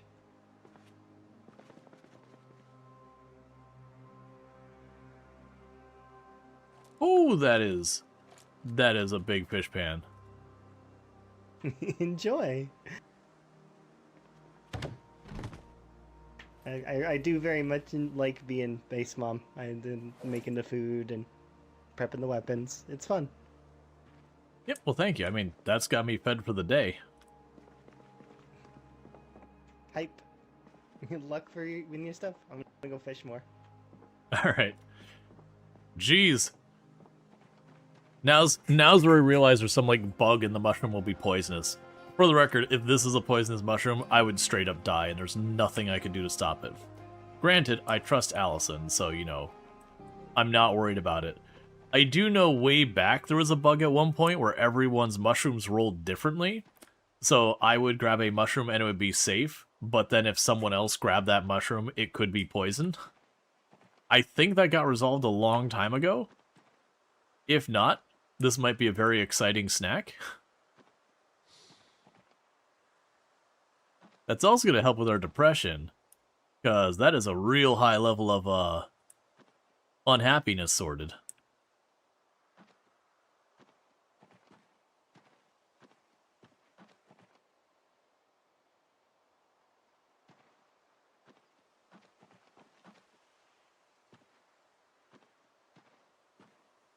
What's Allison's username? Oh, it's Allison_adventures. Is what you're looking for. That's their Twitch handle. Allison_adventures. I believe, actually, ooh, is there an underscore? It's Allison Adventures either way. I don't remember if there's an underscore or not. Someone can correct me if I'm wrong. I'm suddenly second guessing that. If you go to the product Zomboid category, there you go. Okay, so there's not an underscore, so my apologies. I got that wrong. But yeah, Allison Adventures. And again, absolutely fantastic content creator. Highly recommend. Plays like, again, Product Zomboid, RimWorld, Vintage Story, that kind of thing. So if any of that's your jam, you know, you'll find it there.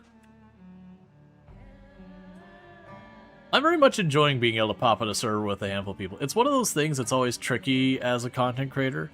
So, like, you can do the community servers, but usually it goes either one of two ways. Either one, it's a game that your people in your community aren't super interested in, the server's pretty dead, you just have, like, one or two people hovering around that are mostly, you know, mostly doing their own thing, like, not in a bad way or whatever, but, like, you know, there's just a bunch of that kind of thing. Or it ends up being just, like, really busy, which kind of has its own problem, versus, like, you know, having a couple other creators, like, not a big number here, has been really kind of fun, where you can pop in, just hang out and all that stuff. Because then you also have a lot of times, you'll have people pop in on community servers where you have, like, the one person who is going full sweaty tryhard, and just kind of carries everything. So it feels like a nice medium where, you know, like, myself and Ultra are kind of pushing the combat a bit, but it's not like, you know, you log out and then you log in the next day and the whole city has been cleared. Allison definitely does a decent amount of clearing and support. Drongo's mostly up there, like, running his fish plays and all that, which I think has been absolutely fantastic. Like, the fact that he got the recipe for making the fishing rods that early and whatnot is really good. Because otherwise, things would slowly get more and more desperate. We'd have to, like, seek out cows or whatever. Let's have ourselves a little bit of this roast.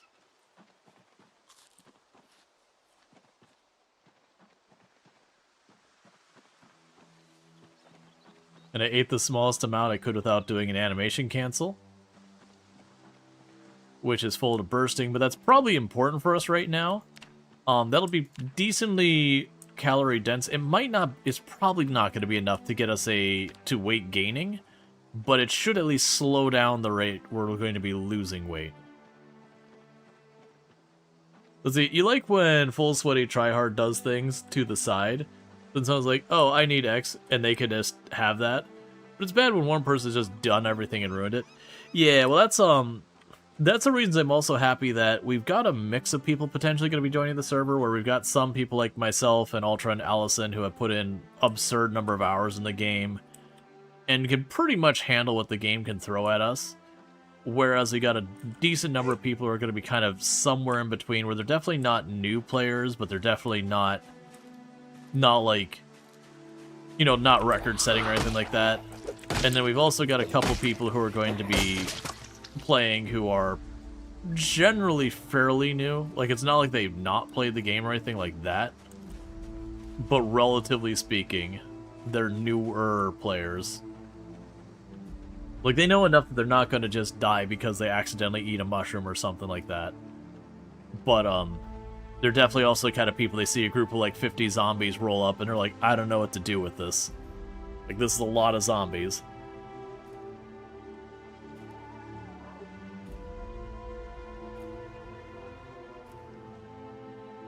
It's also good to have people who have different preferences in how they want to play. Like Allison being like, hey, I enjoy doing base mom. That's one of those things that there's some people who love doing that playstyle, and there's a bunch of people that want nothing to do with that. Oh, that's going to be a thing later. It's probably...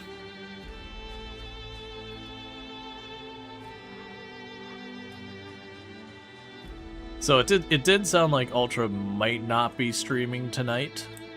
Potentially, she's been dealing with like sleep stuff, so she's trying to get that sorted. If not, you know, people who are familiar with Ultra's channel knows the relevance of a plunger.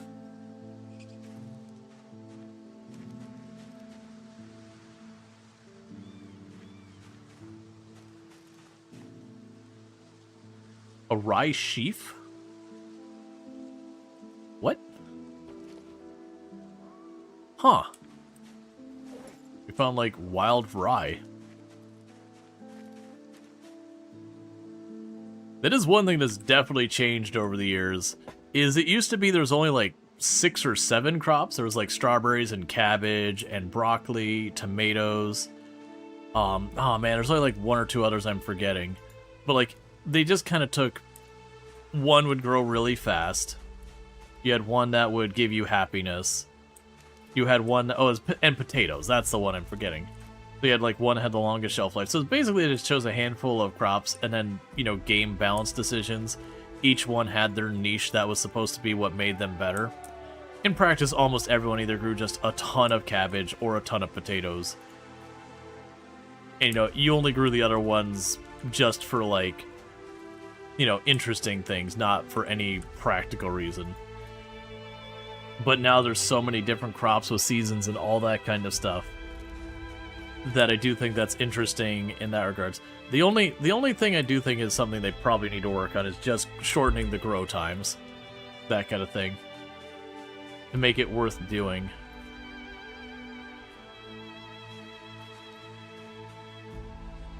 We got lavender.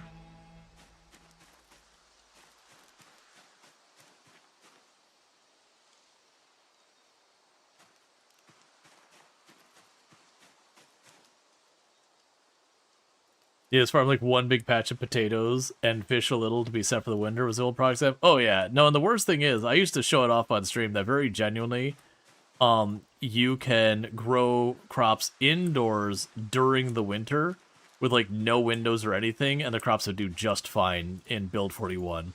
It was pretty silly.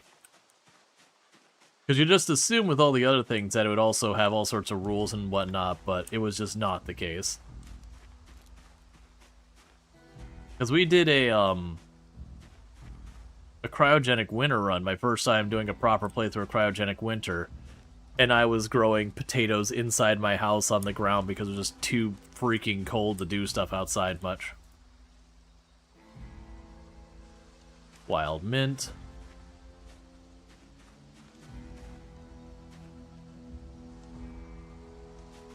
The cucaracha.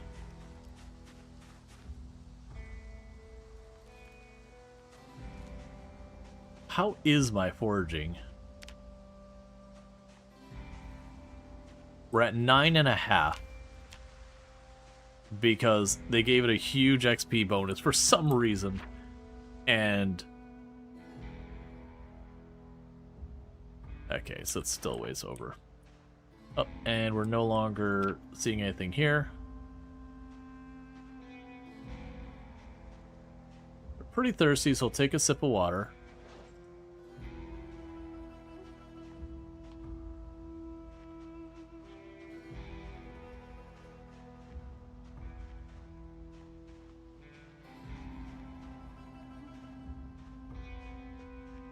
Alright.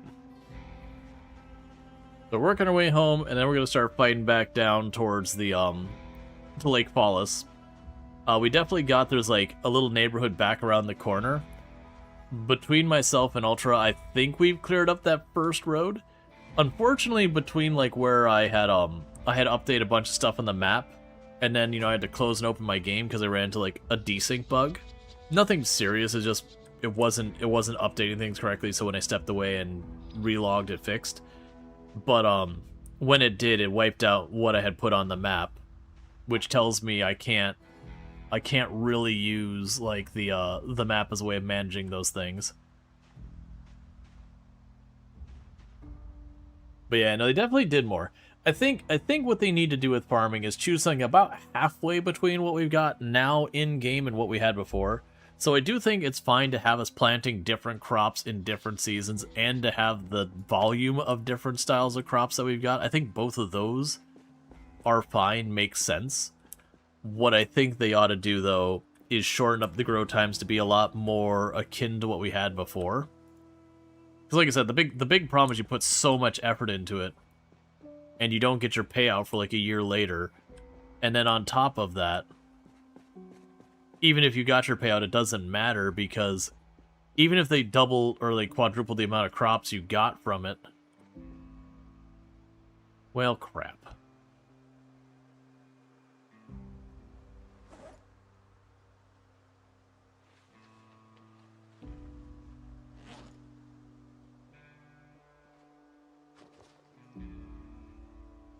Drop some of the heavier things out of my bag so we're no longer overburdened. Because I do want to deal with this. I want to deal with this without being overburned, so we get our full stuff. We can get that allowed. Apparently, you're a better farmer, Automod thinks is bullying.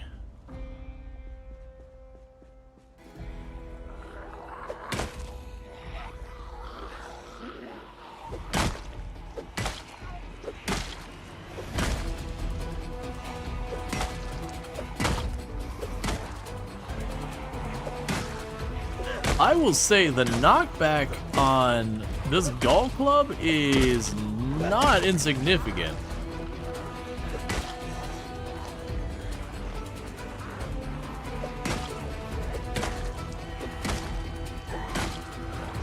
Like, we're straight up sending some of those zombies, like 3-4 zombies back in length.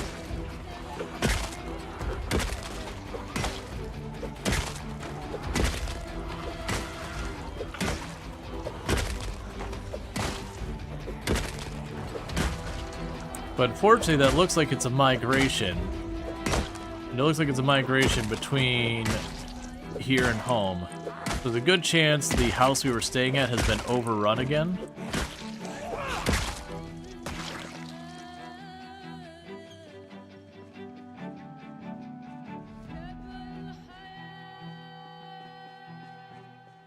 Oh, a mason's trowel.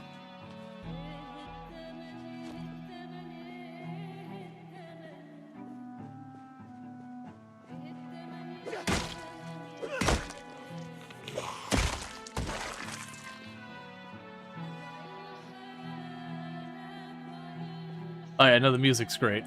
The type of crops that need to grow is insane. Looked at tobacco ones, it's like 6 months. Oh yeah.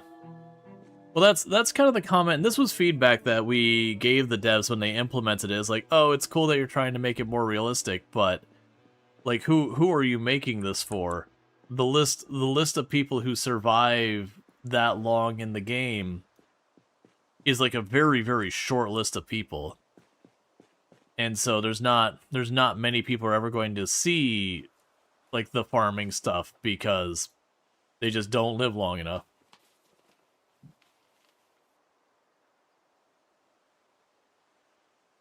Sapling. Sapling was one of the better things there. You can move up. They're still just crossing.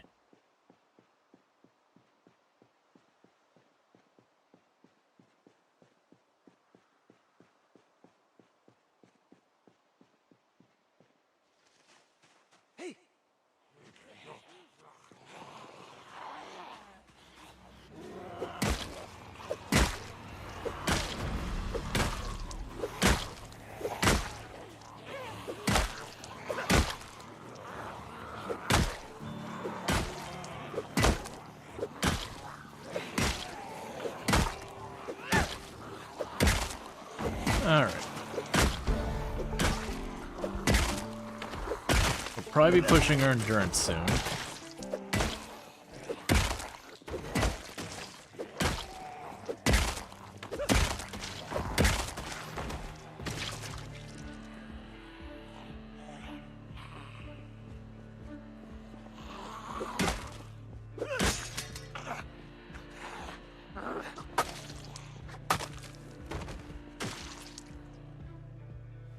Okay.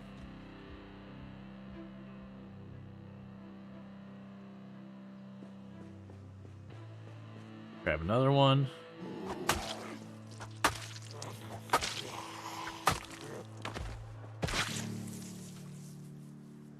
Your sharpness went to literal 0 in like just a couple of hits. I don't love that.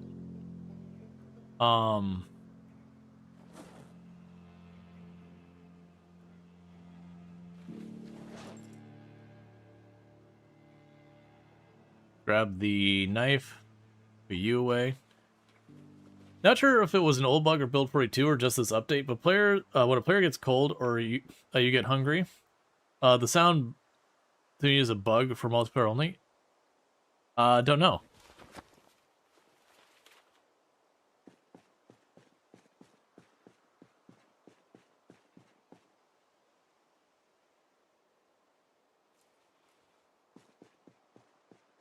Okay.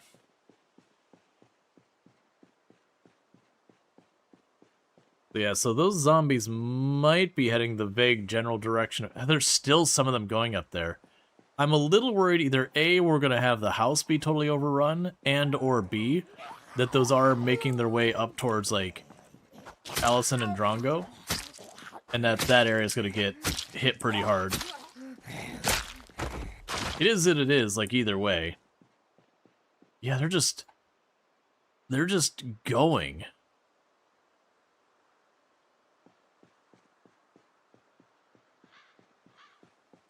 Hey!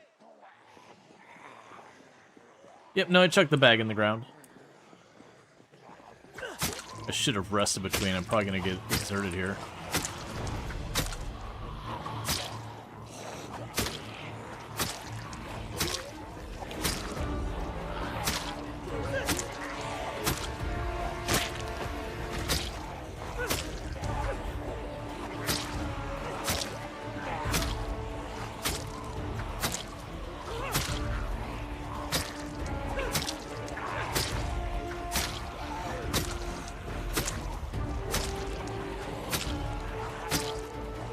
Like, instantly my knife went dull.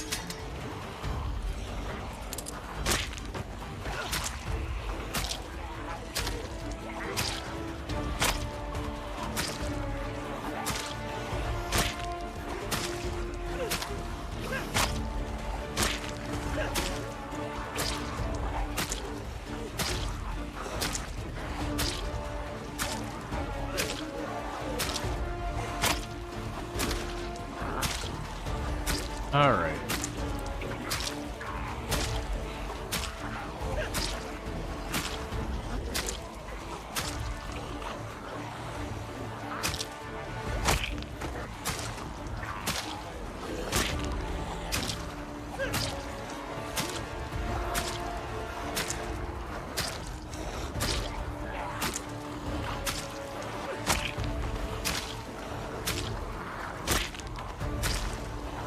Dull knives are not the greatest weapon.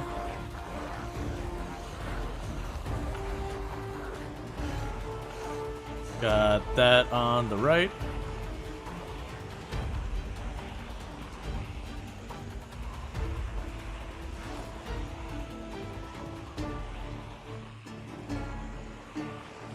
Okay.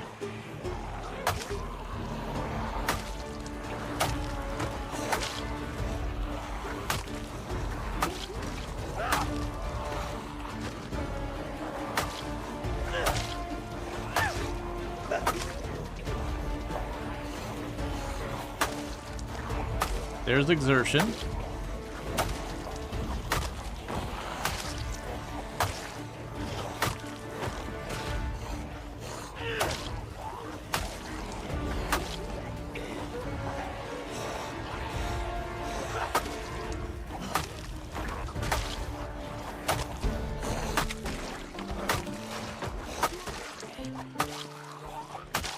Okay.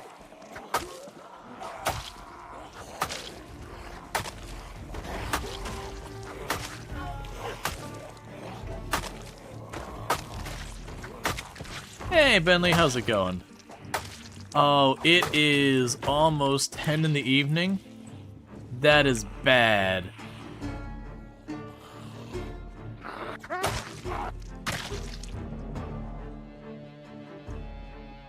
I'm doing pretty good. Checking out some multiplayer, hanging out with a bunch of different people, having a good time. Let's go ahead and have another sip of water.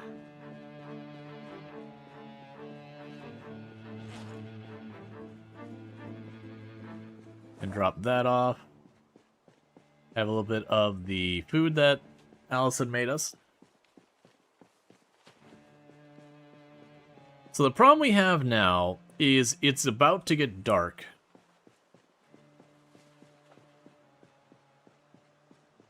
And we're kind of stuck between home and all that. We do not have a flashlight. So backtracking to where Drongo and them is a little bit rough. It's basically the same as Build 41 from what I've seen, Bentley. The same kind of thing where if you have people fighting right next to each other, you get all sorts of weird nonsense going on. And I imagine cars are probably pretty rough. But that was true of Build 41 as well, that when you have multiple people driving in cars and one of them is like a high ping, that stuff gets funky. But that's honestly been true of Project Zomboid multiplayer for pretty much ever. I haven't noticed being particularly worse than Build 41 was. Okay, so we're just south of our house. So if we cut through the woods here, we could potentially make that work.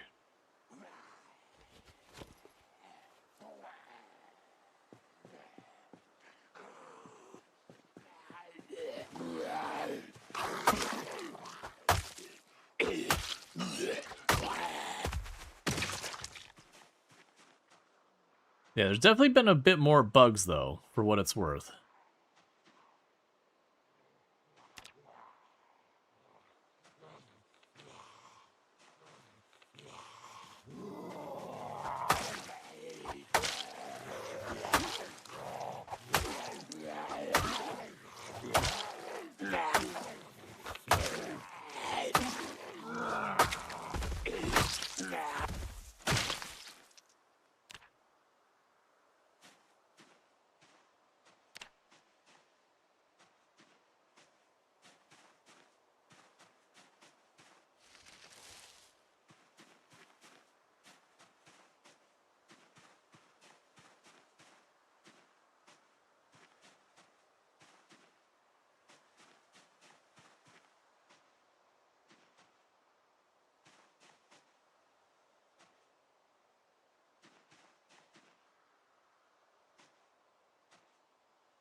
So many.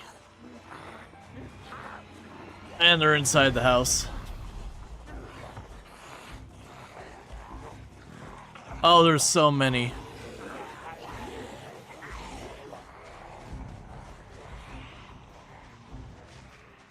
Jesus, take the wheel.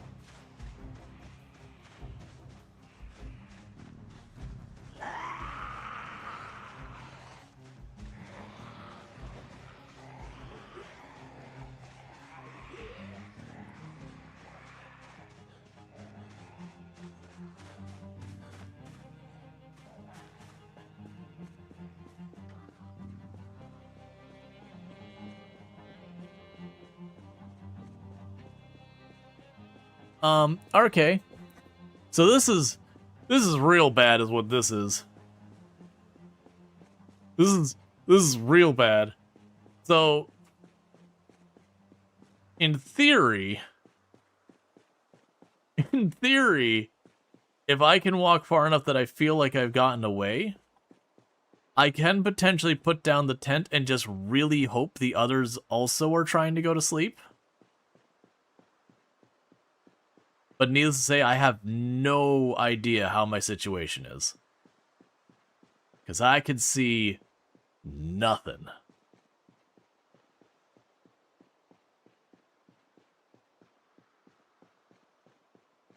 Let's turn a little ways up.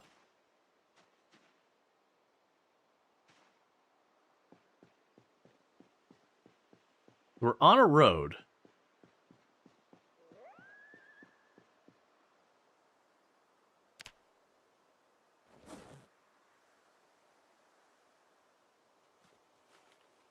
Unpack the tent.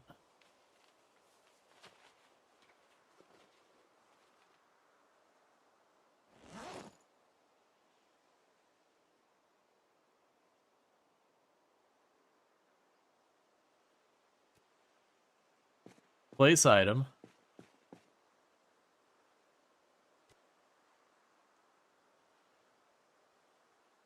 Sleep. Yes.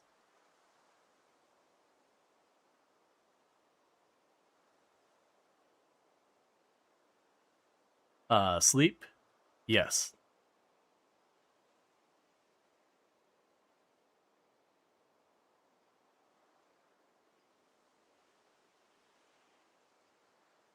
So here's hoping the others go back to sleep too.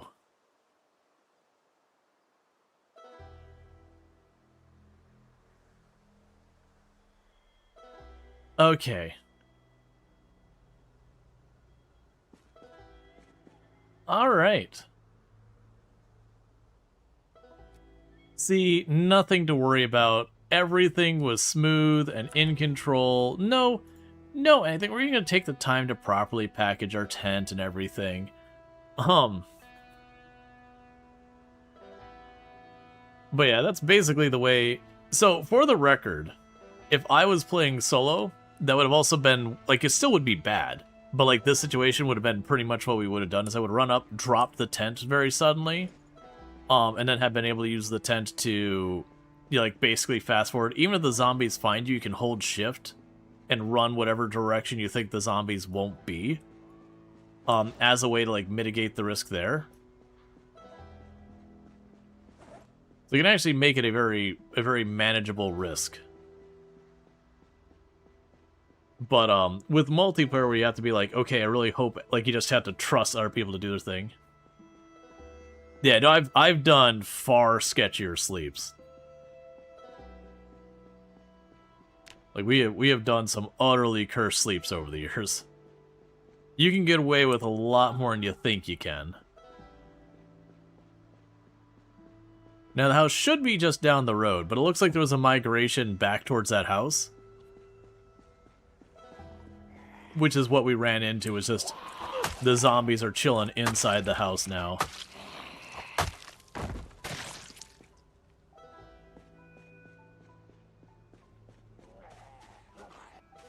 I mean, to be fair, like, if someone was just busy, like, say Drongo was not near the house, just ran into some zombies, got bullied away, or whatever. You know, someone was taking a quick bio break. We would have been fine. It would just been stressful sitting in the dark, just waiting to see if something shows up. Yeah, no, this area's got a bunch of zombies, which this is fine. What's causing this is random meta events, zombie migration, all that kind of stuff is scattering the zombies here and there. And all we do is just go in, we keep killing the zombies over and over again. And over time, there won't be like as many zombies to come from different areas. You'll start slowly having the area go from being kind of a back and forth tug-of-war with the zombies to just straight up, there just won't be zombies. But we only began pushing into the city proper.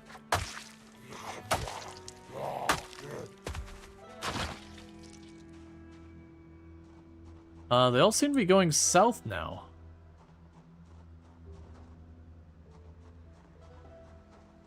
I do not know what's going on with these zombies here.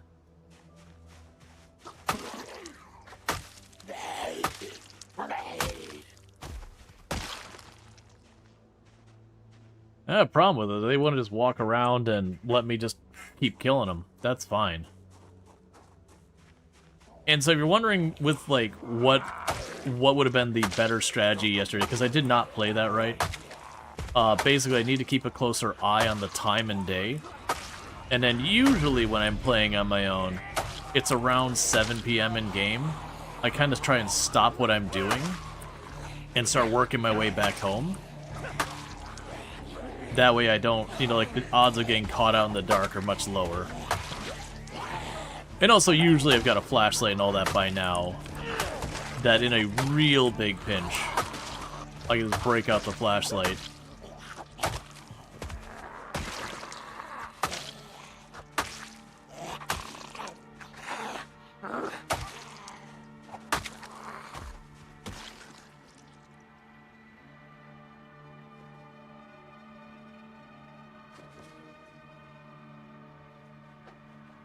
Might be able to get her carry weight down more.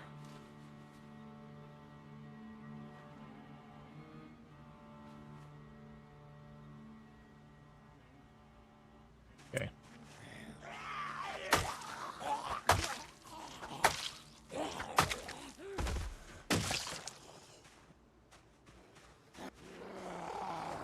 The zombies are obviously looking for the cookies. I mean, everyone's looking for the cookies.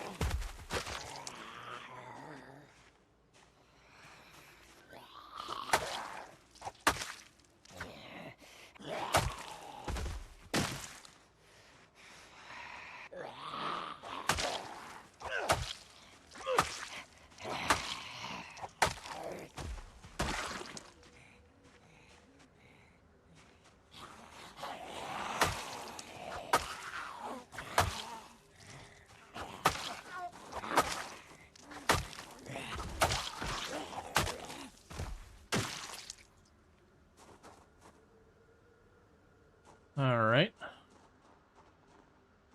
Yeah, so we're starting to go into rally groups again. We got a bunch down there. Let's focus on trying to clear up to the house. That way you got a place to sit and rest safely. You know, quote-unquote safely.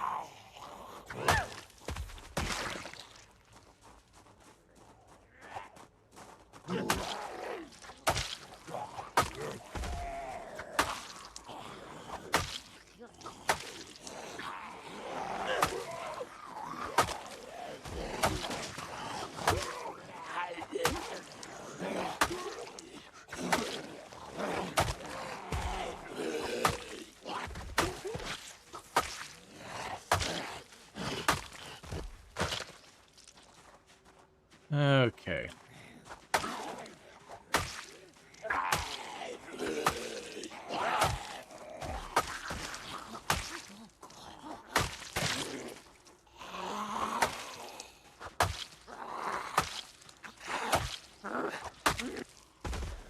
Just got zombies that are like scattering back and forth at me from all directions constantly.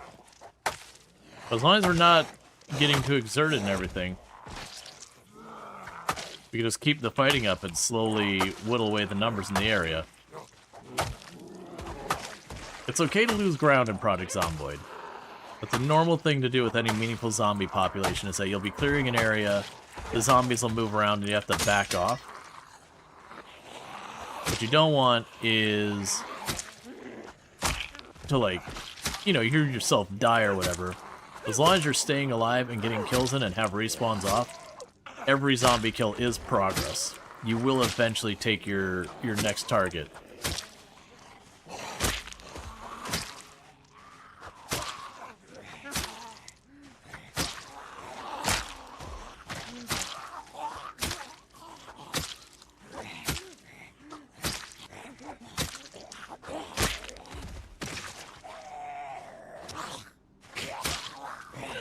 Okay, we pushed, which means I still have aggro on another zombie somewhere.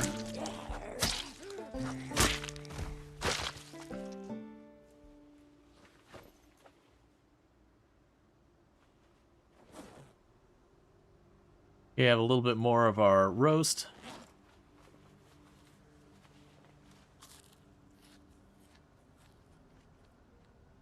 All right.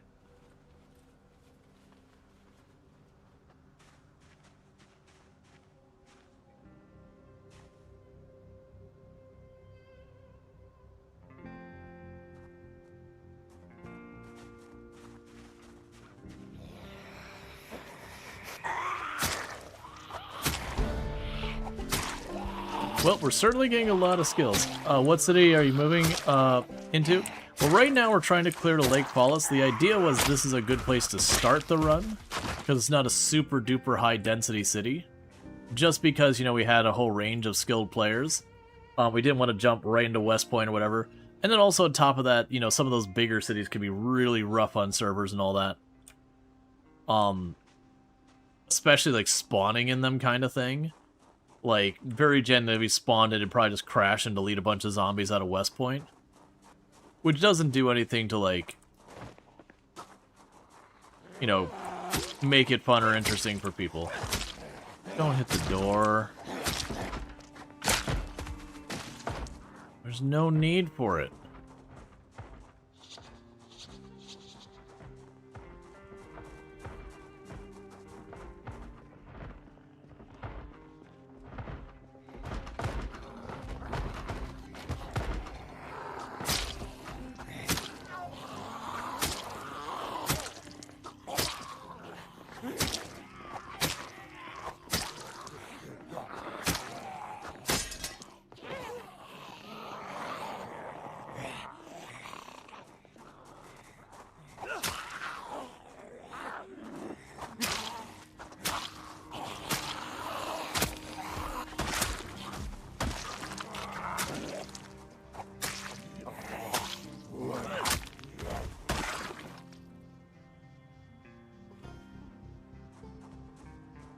Okay.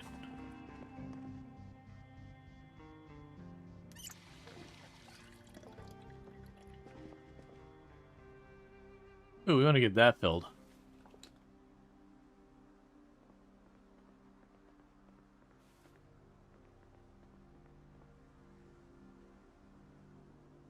Just carry on, keep doing your thing.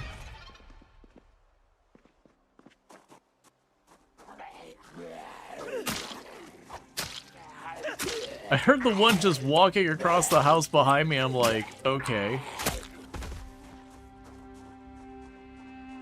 That's fine. You just keep doing your thing, man.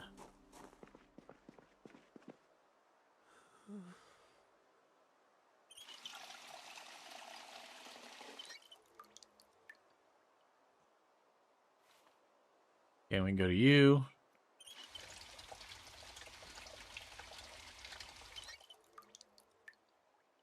Let's say I'm back over here.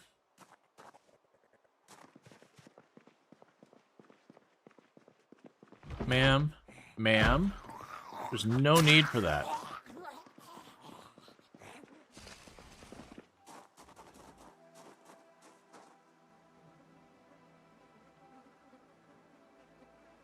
Come on, you saw me go this way. Fine.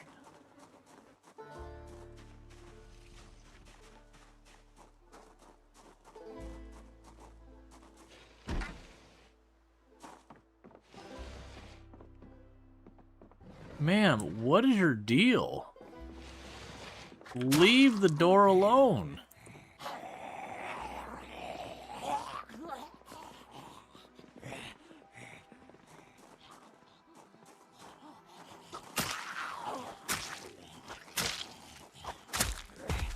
He just really wanted to tear through that door.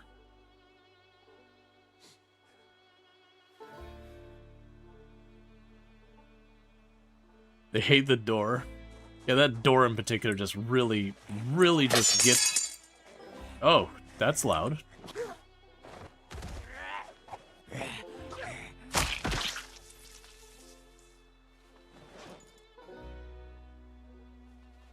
All right.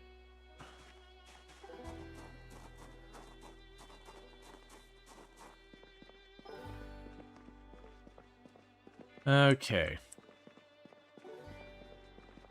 Needless to say, our home here, not in the best of shape.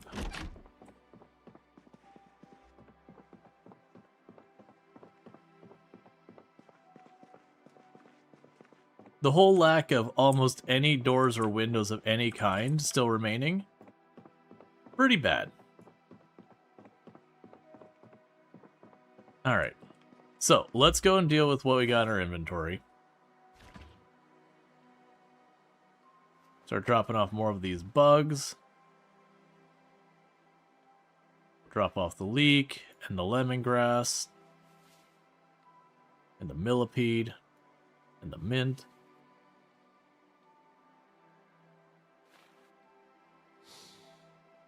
Keep that on me.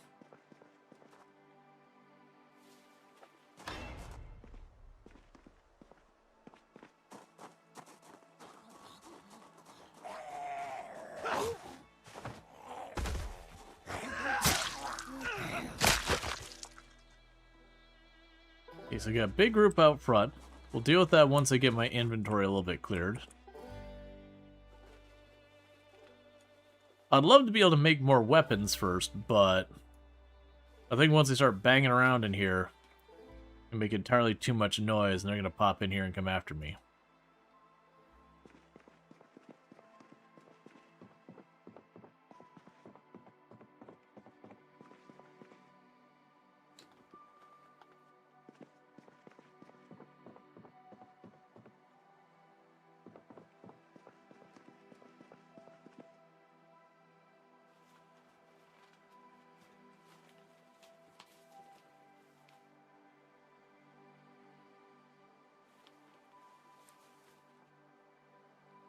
Okay.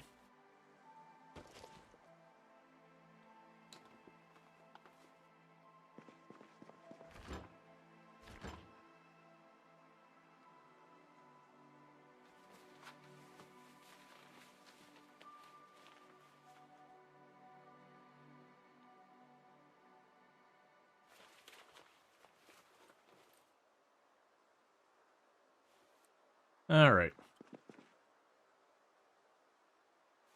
And then with that, we should have everything dropped off. Do you have a building permit for that home repair? No. No, I do not.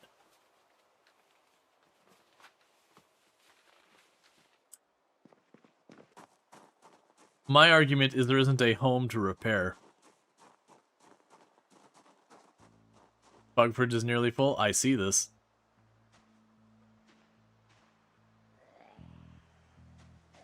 We got a lot of zombies right here. Which is a shame too, because we just got to the point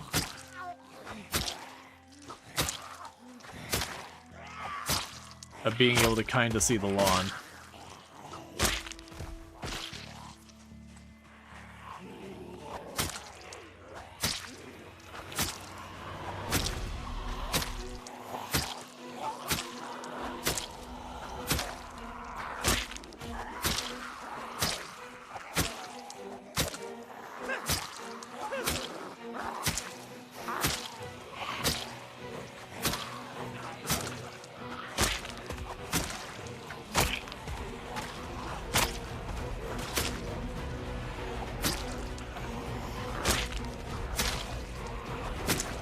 Okay.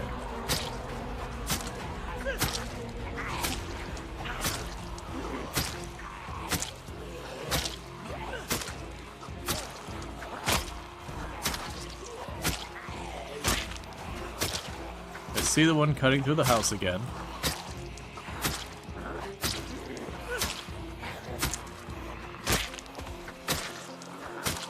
Got some who are ignoring me and continue to go north.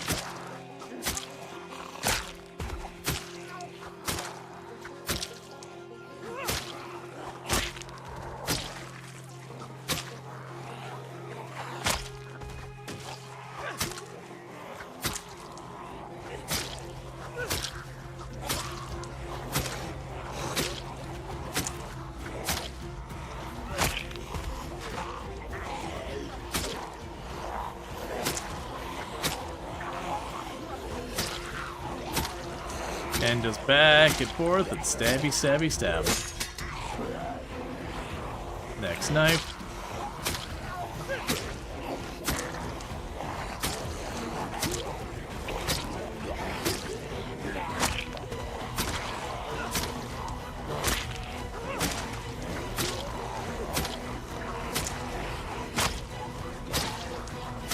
All right.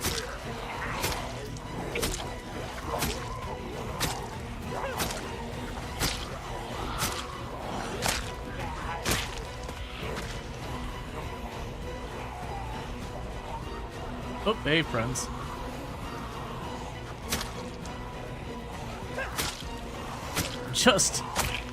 I'm just picking up more and more, but we are dispatching them. There's exertion, don't love that. Because that means we're taking a huge damage penalty. Ooh, that's not the time to turn. Alright, one moment.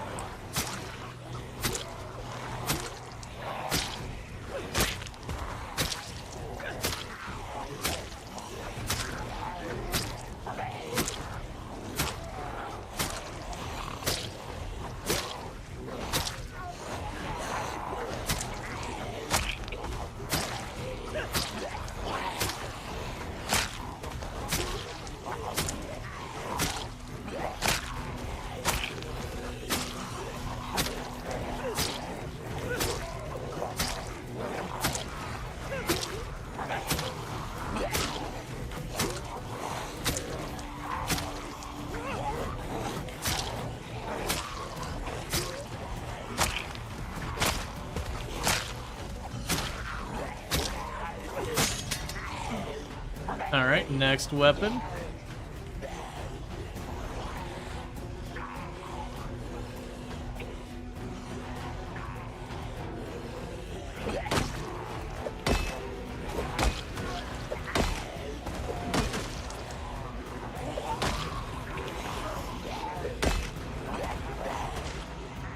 Alright.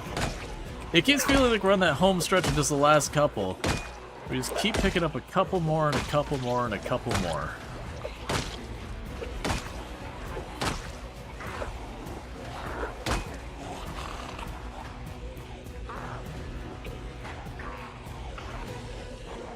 Part of the reason I keep trying to circle back over the same places so that hopefully I'm not drawing too many more in.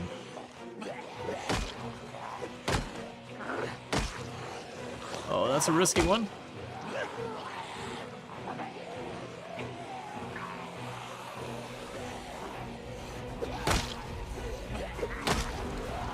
Yeah, no, I saw the really big group by the tree line. That's one reason I started turning right away. The moment I saw him, I was like, all right, we gotta take this around a different direction.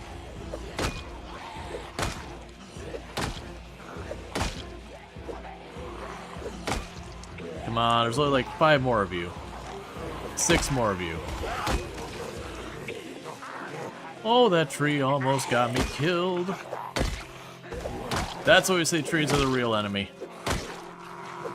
Dr. Ongo is not wrong.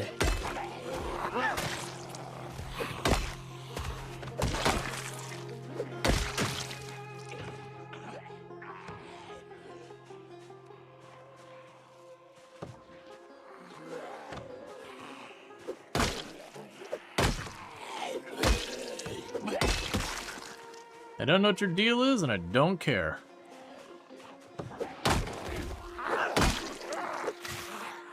Hate it when that happens. That's why I don't like fighting near windows. Stop giving me friends, I'm highly exerted.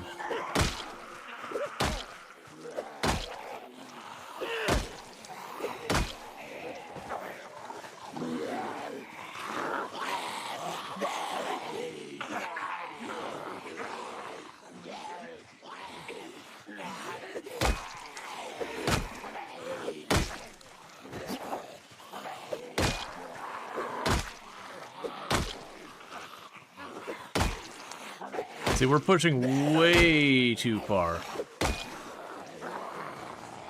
Alright. Time to back off. We've already overextended ourselves, and I keep picking up more and more. Like, we just killed like 100 zombies or some nonsense. But it's just like 100 zombies where like I'm getting one, and then the next one, and then the next one, and then the next one. And just slowly burning down everything that got in the tank. So we hit high exertion, and that's kind of the point. I was like, alright, I gotta stop.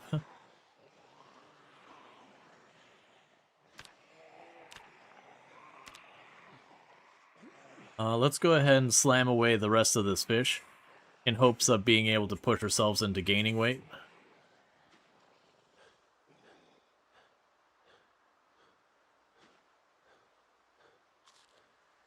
I will stretch when I can. It is a thing, unfortunately, because we are in multiplayer, there is no pause.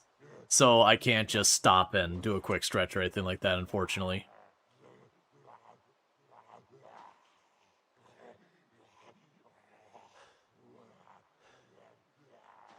Yeah, no, you're good. I was just basically letting you know I'm not ignoring it. I'll do it when I can. Eventually I'm gonna have to sit down and let my character recoup, so I'll have a good time to stretch then. Like that'll be pretty soon that happens. Let's go ahead.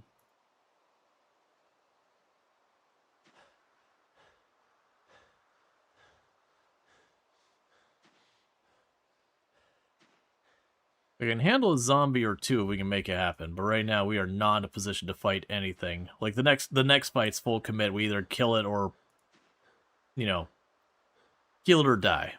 One of the two shall not be coming back.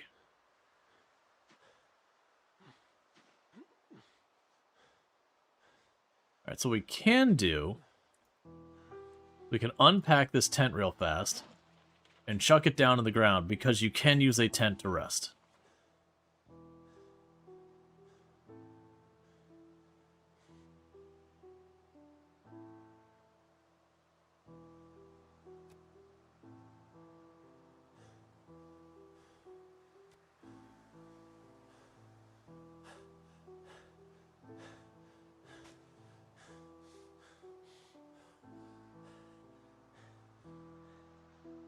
Alright. So stretch real fast. Yeah, so we definitely got a lot of kills done. I mean, we went through, what was it, 2 meat cleavers, a kitchen knife, like 3 parrying knives, a trowel. Like a whole lot of stuff got destroyed in that battle.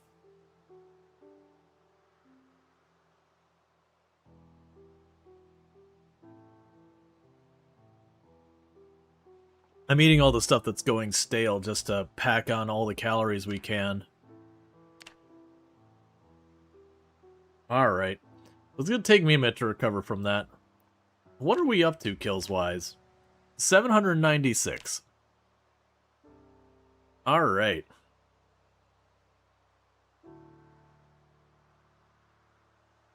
Man, that's, I'm willing to bet if we go back to Lake Paulus after this, it'll be a lot quieter. Because we just drew out more of the zombies that were down there up to where we're staying. Wonder how the others are doing. Yeah, so it looks like the both of them are still fishing, which is good. Very genuinely, like, I'm beginning to hit the point on my character where weight is starting to be a problem. So you don't actively start dying from malnutrition until I believe it's 35 kilograms, which is pretty low. But once you dip below 75 kilograms, you take progressively worsening penalties on what your damage you do. And it can get pretty significant. It was always one of the big things that, between being over and underweight in the game, overweight to me was the easier one to manage. It does inhert your ability to recover your stamina, but you don't really lose damage that I recall. So, sure, you'll take a while to recover, but you're going to have to do extra hits on the zombies anyways, with the reduced one. And then also, like, if you get bullied away, you can survive a bit longer on not so great of situation, being overweight versus underweight, once you start watching that weight come down, especially nowadays, where, you know, getting yourself set up back with milk or fish or whatever, there's definitely a little bit of a lead in, a little bit of figuring things out, versus when you're overweight, you just have that much more of a buffer until you start going down, because you can't die from being overweight in the game. Like, if you sit there and just got yourself endless butter sticks and just spent your entire day eating, sure, you could blow up your weight a whole bunch, but you would never reach a point that was like life-threatening or anything like that. Alright. Let's go ahead and pick up our tent.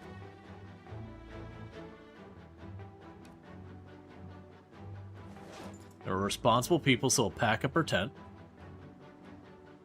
And put it away, and then it's time for another round at the house.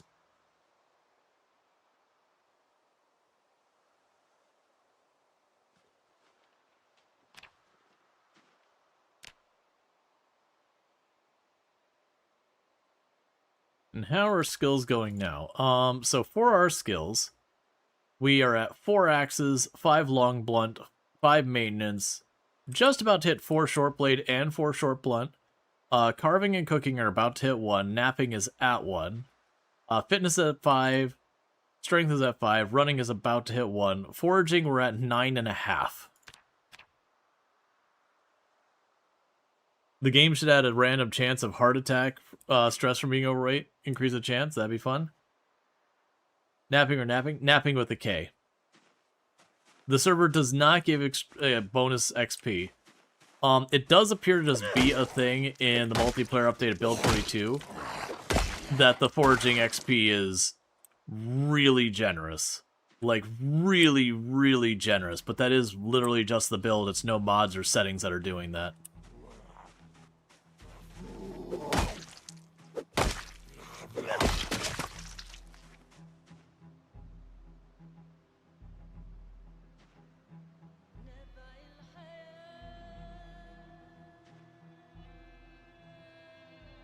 Okay.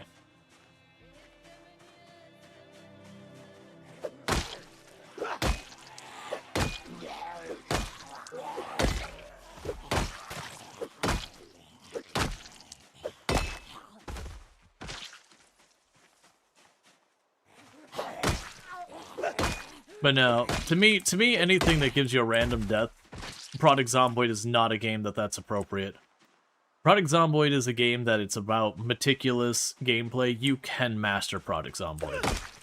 It's one of the things I actually really appreciate about the game, is you don't just have random BS deaths. Like, there's no RNG thing where your swing just does not count because, you know, you quote-unquote missed. Or there's no, like, the zombie randomly could, like, parry you or skip past your guard or anything like that. You know, there's no, like... You're like, one of the ones that used to come up all the time is, you know, when I'm walking over a ton of corpses, like, oh, you should randomly trip when you're walking backwards over corpses. You know, that'd be realistic. And it's like, no, because that means you'd get BS deaths, and your counterplay would be the moment you killed zombies someplace, you don't return until the zombie corpses despawn. And so kind of your counterplay to that would be to, like, literally just wander out and about and never kind of go back to the same place twice. You know, that kind of thing. Yeah, no, I gotcha. It's as well as things that you have the, like, because one, I can't tell tone or whatever through text, but it is kind of one of those things that you run into that people will be like, oh yeah, no, there should be this thing that, like, your gun can just misfire and blow up in your hand because you're using an improvised weapon or something like that, and you're like, no, that's a terrible idea. Like, why not just have it so, like, every N amount of time it just rolls a dice and goes, never mind, you died. And you just lose all progress. But we would have people bring up those serious ideas. Honestly, entirely too much.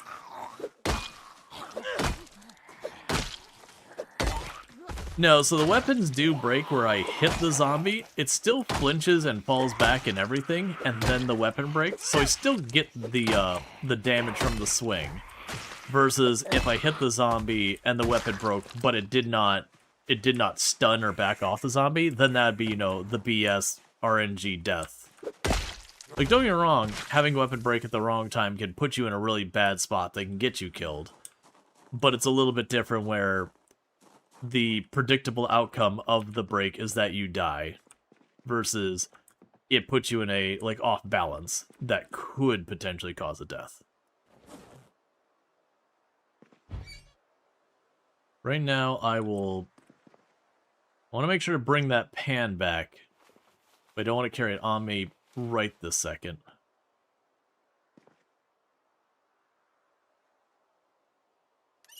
Yeah, no, the ratchet's honestly fairly comparable to, like, the claw hammer and all that, where it's not an amazing weapon, but it's certainly a solid weapon. Like, you get one and you're not upset about it. You're not sitting there being like, oh man, what the crap could I do with this piece of junk? You're like, oh, ratchet's solid, nice. Like, the only thing that feels bad about is, you know, ratchet is a tool, and you are slowly breaking a tool. Did they turn on muscle strain? No. Muscle strain's still a thing. Even the worst version of muscle strain, once you start getting any levels in any of your combat stuff, became kind of background noise. It was only very early game that muscle strain was a big problem. Now in this particular case, I didn't go 0 to hero, which is what I usually run. I think a lot of people would choose builds that were low fitness, low strength, and they'd grab a bunch of like garbage weapons, because it's what you find early game.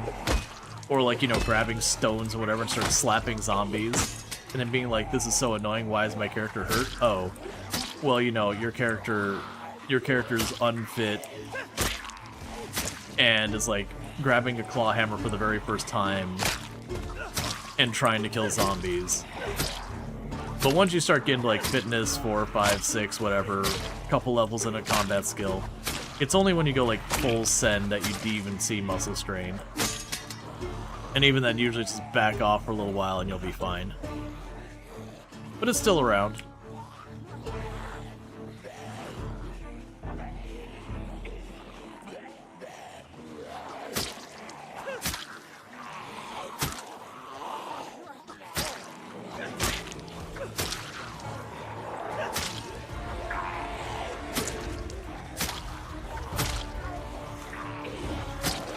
I think one problem we ran into was, in addition to the introduction of muscle strain, right at the same time, they changed the zombies from being like just, you know, normal strength or whatever, durability, whatever you want to call it. They changed it from just being like the baseline to being random. So some of the zombies were just really tanky. And it was like the combination of that kind of caught muscle strain to have like a lot more blame than it really should have, because it's kind of more of a compounding of issues.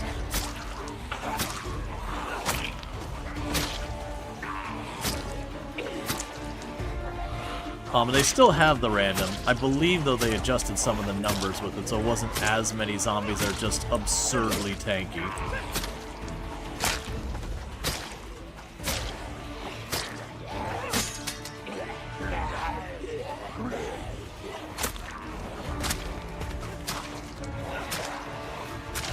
And I understand what they're trying to accomplish with the randomization of zombies, to make the fights less consistent, where, you know, you could more predictably know when a zombie was probably going to drop, how many hits it was going to take, that kind of thing. Or, like, adjust the movement speed. But it was one of those things that definitely felt like, in practice, felt really bad. Because you had zombies with, like, pinpoint hearing-ish hearing, and then they were, like, super tanky, but also really slow. And then you have zombies that were faster and not tanky. So, like, all of them moving differently. And it made it just obnoxious to deal with the zombies, because you'd be dealing with a situation you couldn't push forward. There's too many zombies for you to take. And you'd have the zombie that was aggroed and just, like, following you painfully slowly. And so you just had to kind of stand back and wait for it to very, very slowly make its way towards you. And it just meant in practice you did a whole lot of like sitting back waiting for zombies to arrive. And they changed that. Now they still have the randomization, but it's between like regular hearing. Like pinpoints is not on the list anymore for random.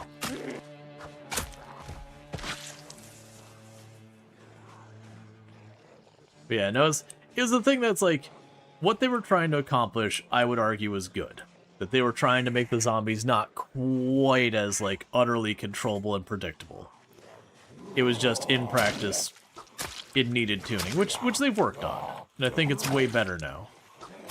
I still would rather they just be fast shamblers, that they're still the more dangerous not sprinter, even if it does create a certain level of consistency. But slow shambler is just obnoxious.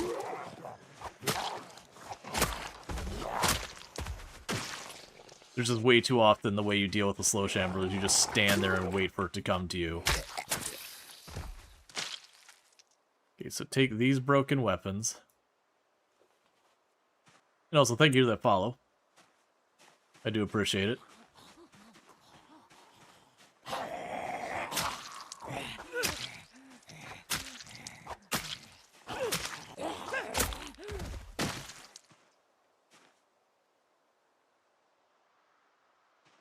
Okay, can I get to those chairs? Alright, and we have been fighting non-stop all day and gone through weapons, and it's about to be nighttime again.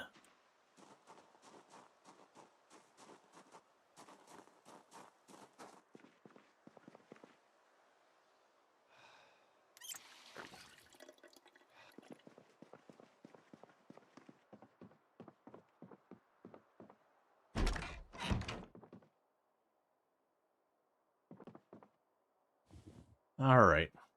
So just gonna rest for a minute until it starts properly getting dark. And then we'll head to the bed and sleep. There's a large knife in one of the corpses. That does me no good. There are too many corpses for just the general thing. Looks like Allison's still out and about and Dron goes back home, so we're just gonna have to wait a minute. Like, no rush on any of that stuff. You also gotta watch, because some of those will be broken blades and all that from me fighting a bunch of the zombies. It wouldn't surprise me that there's a couple genuinely not bad weapons mixed among the corpses. But, you know, unless, like, if you're ever trying, like, you see, like, a katana or something, like, oh no, Rual needs to know about that. You usually sit there and be like, okay, it is the body just next to the swing. Yeah, I could check over there. Why are you not reading a romance story? I don't have a romance story. We haven't been able to get to the bookstore, so it is what it is.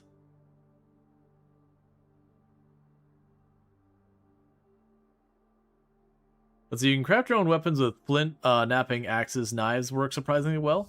Are you into that? You like it a lot? Yeah, no, I like it. My big problem I run into with the crafted weapons, and it maybe they've got adjusted, is so far for the amount of effort you put into it. Like, even if you max out blacksmithing and all that kind of good stuff, they still end up being very fragile. And I don't mind the weapons having fairly low durability for stuff you just grab off a body, or, you know, you can quickly just nap a stone and whatever. That being fragile, no problem. But as even when I went to the point of, like, taking the time to get all the way into blacksmithing and making stuff, and you'd spend all this time and effort crafting a weapon, and then it breaks in, like, you know, 50 zombies, and you're like, well, I spent, you know, the last day making this weapon. Let's see, are maps individual, or does clear for everyone if someone else on the server searches an area? Are maps individual, or does it clear for everyone? Oh, I believe it reveals it for everyone. I don't remember, because it's not something I particularly worry about one way or the other. Because a lot of servers will have the map just straight up revealed. Because once you're not new to Project Zomboid, the map is a static map for the most part. Like, they have some stuff that varies, like what's inside the houses, what basements each house has. Those have a procedural side to them, a randomization. But, you know, if there's a farmhouse here, every single run there'll be a farmhouse there. So you do learn the map, but I would argue that's a good thing, not a bad thing. I do know there's a lot of games that they depend on procedural generation to have, like, infinite variation or playthrough. But the map of this game is so incredibly large, and your circumstances change so much run to run and everything, it's not really a big deal that, that it's not procedural, and that like learning your way around the map can be part of the fun. There is kind of a double-edged sword with that though, because there's a certain empowering feeling that you're like, oh, I know I can go over there and there's an ice cream shop that early game I could snag a bunch of ice cream, and there's like a vegetable place right next to it, so I could chuck all the vegetables in there, and I got my early game food settled for a little while. And that's cool knowledge that you can then utilize. But on the flip side of that, you eventually start knowing the map well enough that you kind of get spawned anywhere in the map and be like, oh, I'm by this town. I can find weapons there, and this there, and that there, and you just know where to go. And there's definitely a catch-22 on that. And people have made mods over the years to not randomize loot per se, but kind of adjust things here and there to keep it fresh, keep it interesting, all that. But I know there's a lot of people have asked them to do procedural generation, and historically the devs have said that is not a thing we intend on doing. You prefer a well-designed, handcrafted map, the subpar procedural generated ones. Yeah, no, even, like, if you give me, like, the absolute greatest procedural generated maps ever and the absolute greatest handcrafted maps ever, I'm still going to align with the handcrafted maps I generally prefer. There are exceptions. There are some games that procedural generation makes sense. If you're doing a roguelite game, procedural generation just makes sense in that situation. If you're looking at having a world that feels lived in, that feels real and genuine, procedural generation is not the right solution for that. You're going to want to have a handcrafted map.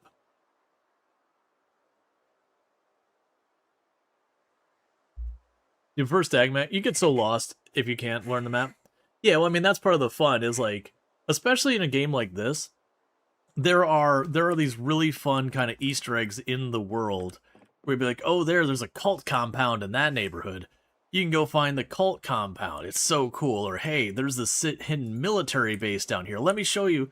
And there's an excitement about that, about finding this, like, secret place thing and, you know, showing that off. All right, chat, bear with me. I need to use a restroom real fast. I'm going to go check on my wife. She's been pretty sick recently, so, you know, just popping in, making sure she's doing all right. Not that I'm expecting anything to be wrong. She's probably asleep by now. But I'm going to step away for a couple of minutes, and I'll be right back. And thank you again for tuning in. I'll be back in a few.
Okay, and I am back. Honestly, if you make games for people who memorize everything in a game with 500 hours, you're doing it wrong. Well, that's one of the things with like games like Project Zomboid, where we have like the basements are kind of dynamic, as well as like the loot and all that shifts around. Did someone turn the lights out on me? Oh, you know what? Did the power die? No, we would have seen it on the radio, right? I'm guessing someone popped in and turned the lights out on me. Or it's one of the phantom server kind of things that happen. Okay. It was on the radio. Oh, did I overlook it? Well, that's fun.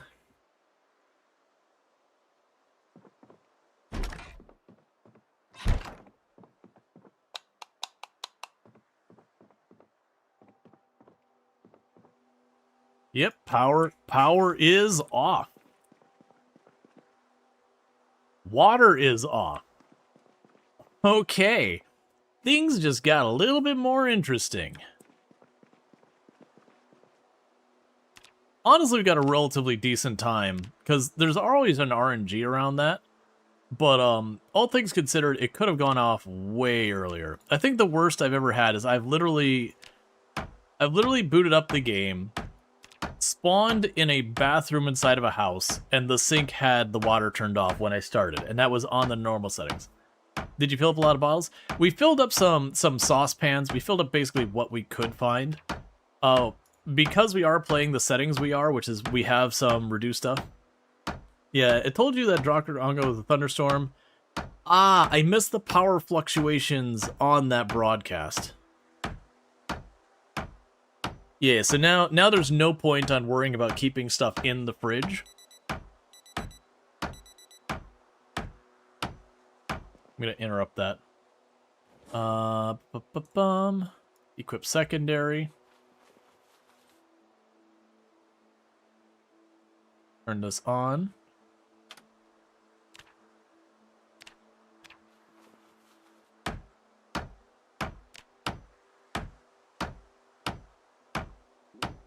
What's the plan for gas and generator? So we'll need the generator. We actually have multiple generators. I got one right outside this house. If we can reach the gas station, we can plunk one generator down there, and then we just need to get a single unit of gas. And once we do that, we can power up the generator and use the generator to power the gas pumps to get the gas out. So far, we don't have a whole lot of stuff we can do with that. But we will want to figure that one out.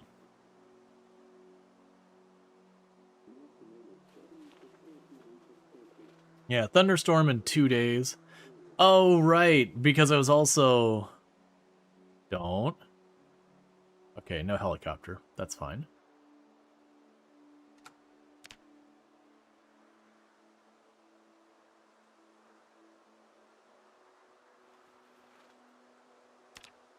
Okay, so we need to make some weapons.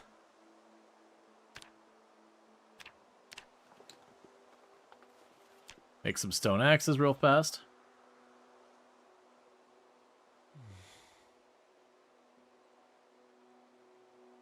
Oh, no. So this style of car doesn't ever have gas on it. The burnt-out car. There were some wrecks out in the middle of the road, though, that can have gas. And I vaguely remember we found a gas can at some point, and I chucked it down behind the car because I couldn't carry it at the time. Like, there was no gas in it.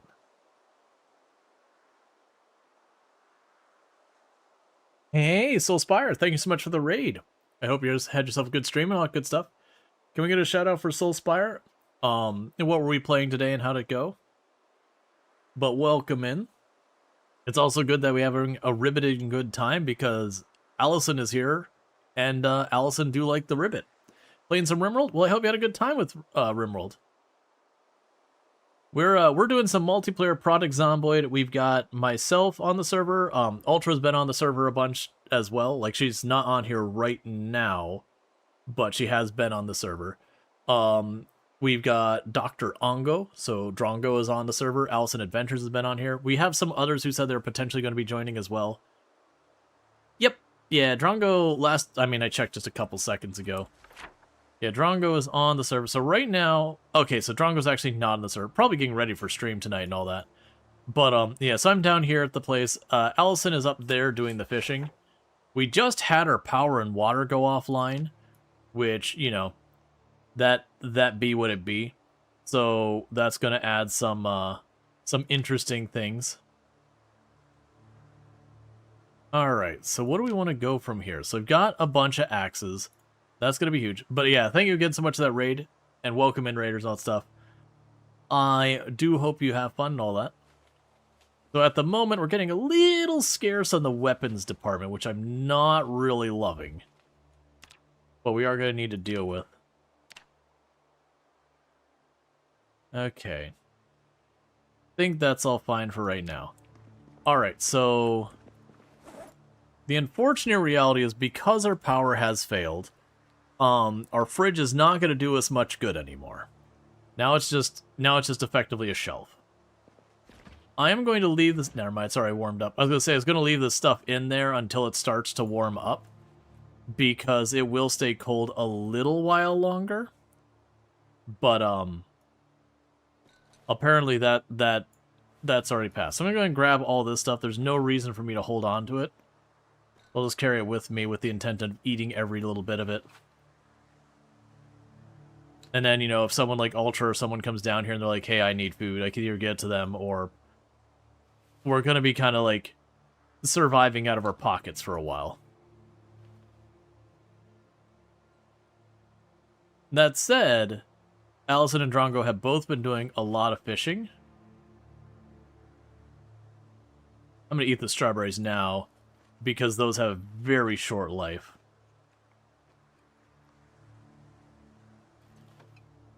I foraged a lot when I went out there foraging the last time. Alright. So we're also dealing with limited water. So let's try to start by drinking the water from the stuff here. What I'm going to do is I'm going to grab that saucepan. I'm going to put that in our hands, which makes us drink from it, and then we'll put it back.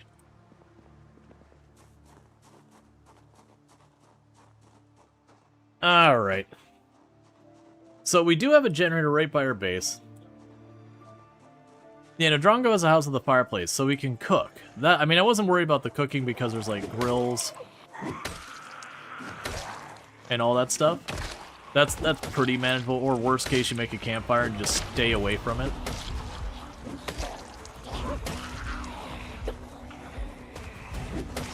But, preserving the food is the trick. Which basically means getting a generator. That axe did not last long.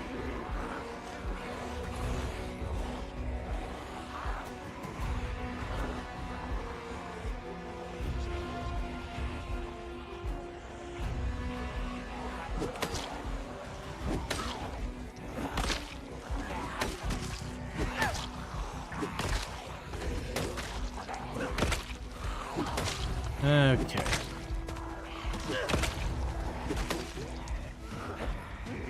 The big thing is now, when it comes to stuff like the fish, when, you know, Drongo and Allison fish up stuff, that fish is only going to stay good for like 2-3 days before it rots.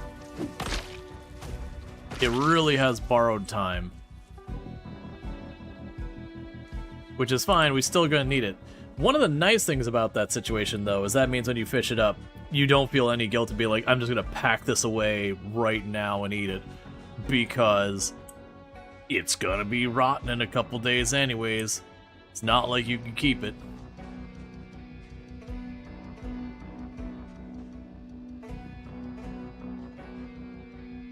But this also means we need to make an effort to push for the gas station, because that'll be the solution to that problem.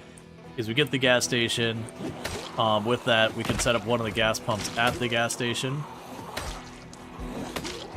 And as we need gas, we can do that. And then hopefully we can find a car. I did find a car that's missing a wheel and is in relatively okay condition that I got a key for, so we just need to grab a wheel off of something, which I haven't found a tire iron, unfortunately.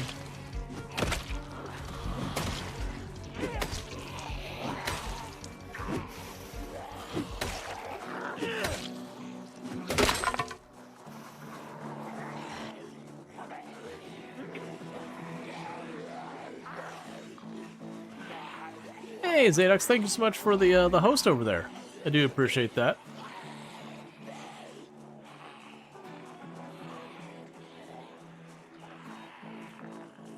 All right.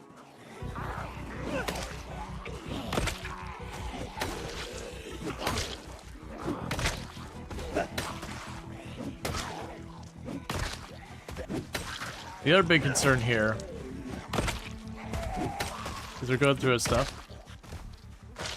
But I do really appreciate that. Thank you. You see no promotion? What?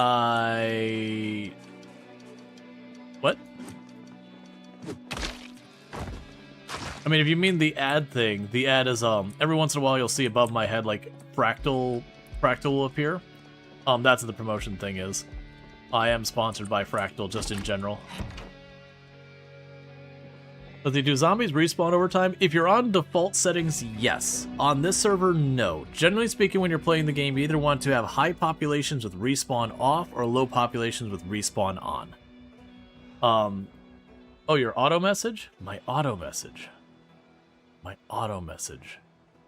My apologies, Adix. I primarily stream on Twitch, so I don't really know what you're saying with like the auto message.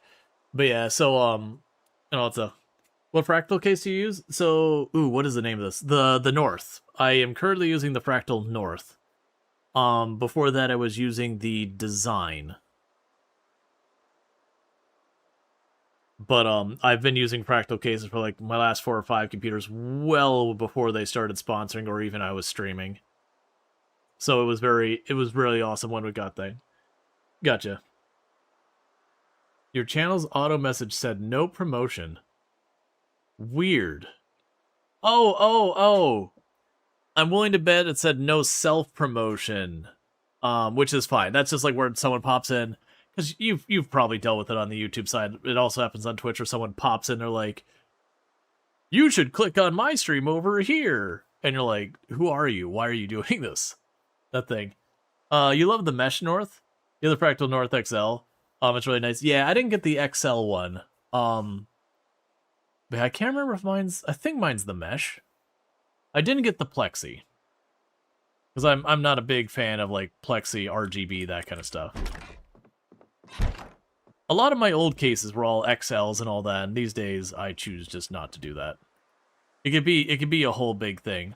Because if you actually look at like the video card space in all like the North cases and all that, there's really not much difference between the different sizes. It's more the vertical size, so like having more expansion slots and all that. And I mean, these days most of the time people don't end up using more than a couple slots.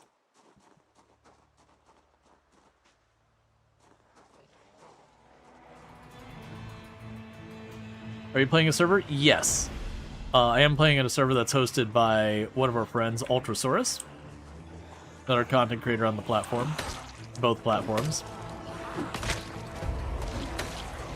But yeah, welcome in everybody. For those who don't know me, I am Rual Storge. I do play a variety of games here on Twitch. I'm most known for my exploits in this game product Zomboid, even though I don't actually play it that much anymore.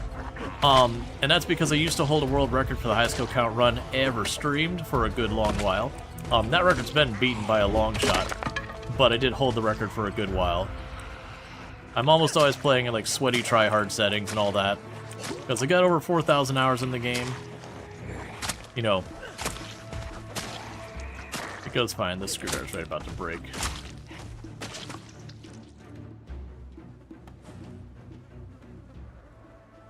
All right. You went for the tempered glass? Yeah, that's fine. Like, no bad mouthing if someone does it. For me personally, I used to have a lot of computer cases that had like plexi windows and all that kind of stuff. And there was just kind of a point where I was like, you know what? I just really want not RGB. I don't need lights blinking in the corner of my eyes all the time.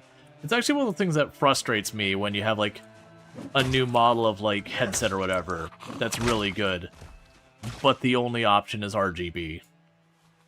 I want to be able to pay like $5 less and not have all that crap in it.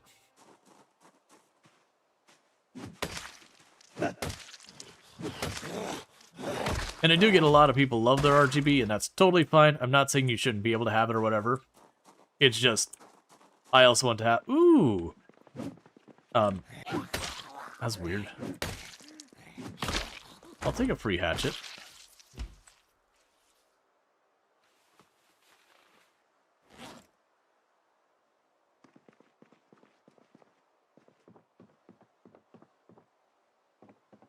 Okay. Yeah, now for me, like, way back in the day before you could just buy cases that already had the window and all that, you know, I would get, like, the case, take the Dremel and cut the window space out and rivet the plexi in there. I took the time to do that for one of my cases way back in the day. Alright, so grapes won't last very long, so you gotta keep an eye. Now that the power's off, a bunch of stuff is gonna start going stale. And the moment it goes stale, we're just gonna eat it regardless. Gotcha. Let's see, you take off all RGB in your case. You just don't want 7 non-RGB fans. And why the heck are non-RGB fans more expensive than RGB? You go get a generator. We have a generator at Luxray. We're literally saying I gotta get down to the gas station to get gas. I also don't have the magazine, so even if I were to get that done, I still can't hook it up. Same for the backlit keyboard you need. You actually prefer the lights without lights, especially blinking ones. Oh yeah, no, very much having like a light blinking off to the side of your head constantly, I find very, very, very frustrating. Okay, we can drop the flint off in there. Hey Ash, how's it going?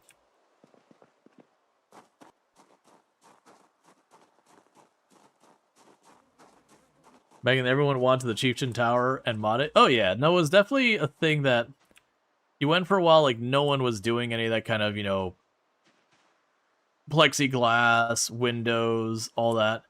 So I was kind of an early adopter in that I remember cutting my own window. I got neons for putting in a car.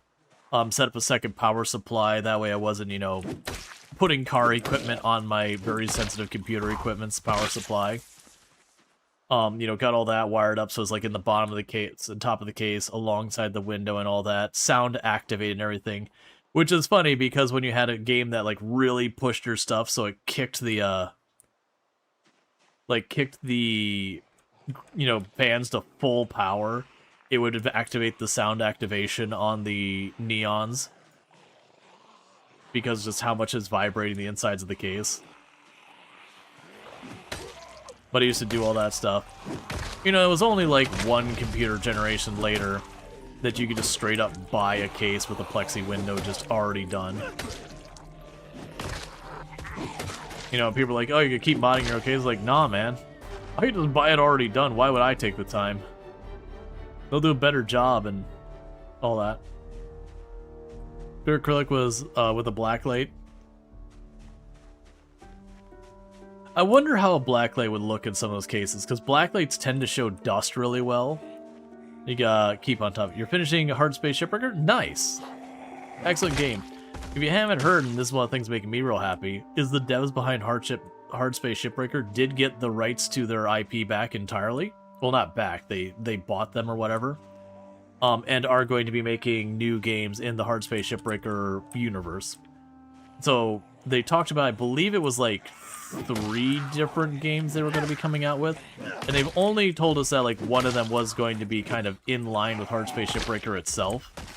So, you know, effectively a sequel or whatever. Or prequel or whatever they ultimately do. We don't have those details yet.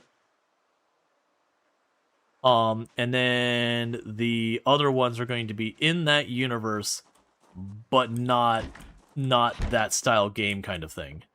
So I could see them doing it like it's a thing they could do a whole range of fun stuff with. Like I could see them doing like a tycoon game where you operate as effectively Link's corpse.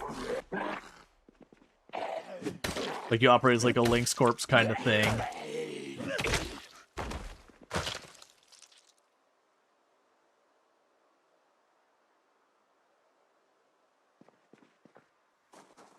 Okay. But yeah, so I'll be curious to see. I could see them doing like a survival crafter thing, because, you know, that universe is very dystopian. Where, like, the giant Lynx Corporation has kind of taken over everything, so I could see them dumping off people in the mines. I could also see them doing, like, kind of a twist on it, where you have, you know, the Hardspace Shipbreaker style thing, but also maybe you have, like, your mining colony thing, where you're trying to do the same thing, but you're dealing with, like, a robotic mining colony that, again, it would be run by Lynx, who's pretty awful. So where they kind of approach the whole... It's kind of a retelling of the old company towns, Hard Space Shipbreaker, just, you know, in sci-fi. I could see them kind of approaching, like, the ridiculousness that was how unsafe and everything, you know, the coal mines and all that were, but again in sci-fi.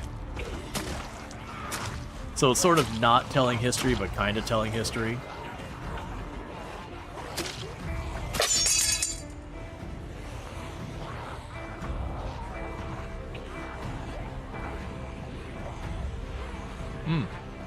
Well, this is the last weapon I've got, and then we are spent weapon-wise, so it looks like I'm backing off properly from here.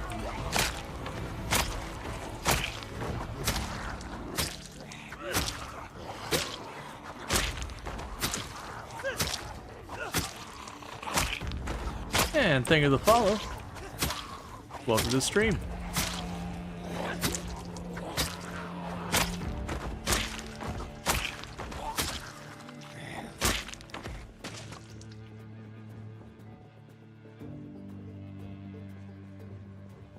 All right. Sir? Thank you.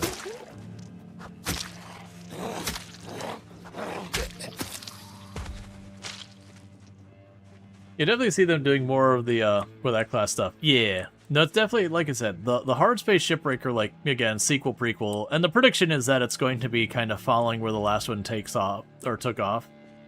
I won't spoil it, but, you know, having it where instead of just doing the Lynx Corp thing, you're an independent shipbreaker, or whatever you want to say.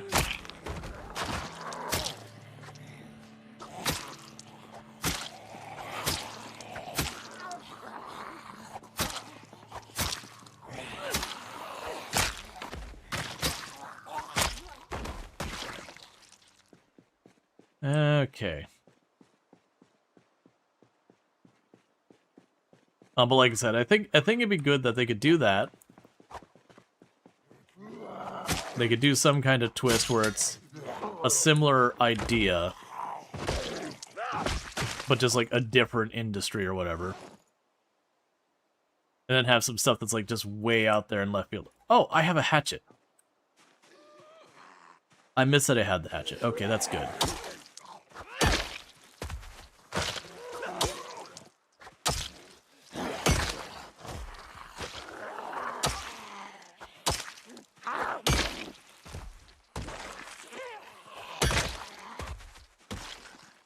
Server is not modded.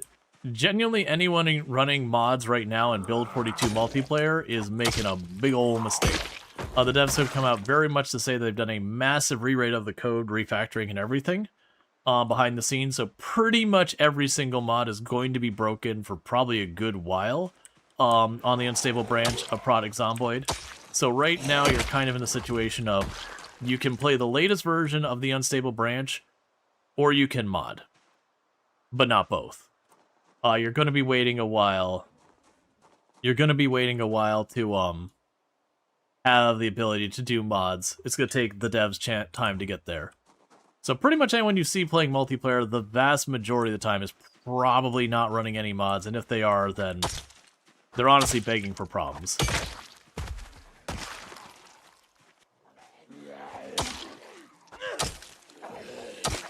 Because, yeah, with the release of multiplayer, the devs have basically said no old saves are compatible at all. So very, very genuinely, if you've got a save from before the multiplayer unstable branch, don't open it. Your character will just die. And that's because even the structure of the data for your character and all of that has changed. So you will just literally, your character will spontaneously die. We've seen a couple of people do it on stuff just to check, and it loads up, it'll say they got 0 kills, survived for 0 seconds, and fall over dead instantly, even though that won't be true.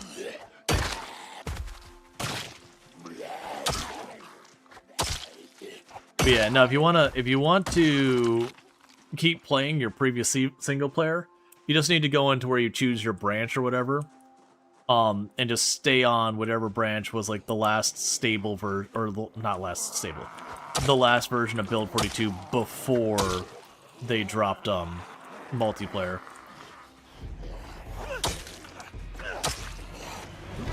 And same if you want a mod. If you want a mod, you're just gonna want to stay on the one before multiplayer drops. And if you want a mod and multiplayer, come back in 2 to 3 weeks and maybe we'll talk. Like it's just unfortunately the reality. With the unstable branch, expect your saves to get bricked every once in a while, and expect mods to be broken once in a while. But this is kind of an extreme situation where like everything's getting broken.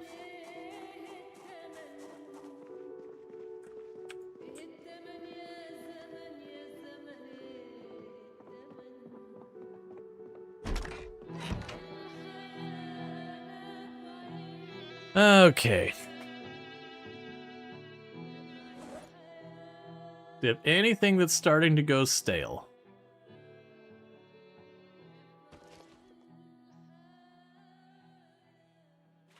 Not yet, so we'll just work at things. Just in the dark room for a little bit? Yeah, you know, we're just easing up. Trying to get away from some sensory overload. We're fatigued. We're actually sitting in here because fatigued. And it's the only place that has like a door or some place where I'm not out in the open. I could put a chair out in the middle of the road. That's actually the strategy I tend to use when I was doing solo runs and all that with ridiculous numbers. I wouldn't do the thing where people would keep a piano stool in their fanny pack like back in Build 41. I would just grab a chair and be like, okay, I don't have a chair anywhere near here, and I'd put down a strategic resting chair in the middle of the highway. And I would leave it there. And that's just where that chair lives for forever now. But what I'd end up doing is like, you know, then you get a couple blocks up the road and you go grab yourself another strategic chair and you'd plunk it down. Because I play on 16 times pop. So, rest's gonna happen. But they'll just take a minute to recover stamina and we'll go back for it.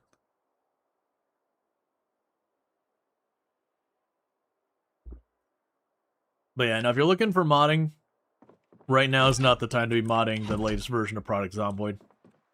Like I said, it'll probably take a couple of weeks.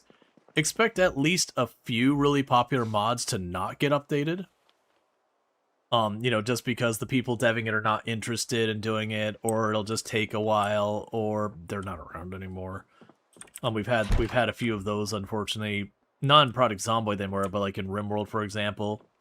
One of the biggest modders in RimWorld, unfortunately, passed away fairly recently. So there's just a whole bunch of really popular mods that are just not getting updated ever. And people have grabbed some of the more popular ones of those and, you know, effectively grabbed the code and brought them forward. But it happens. It's all effectively volunteer. Yeah, it's broken. Someone had mentioned there was a big knife over here earlier.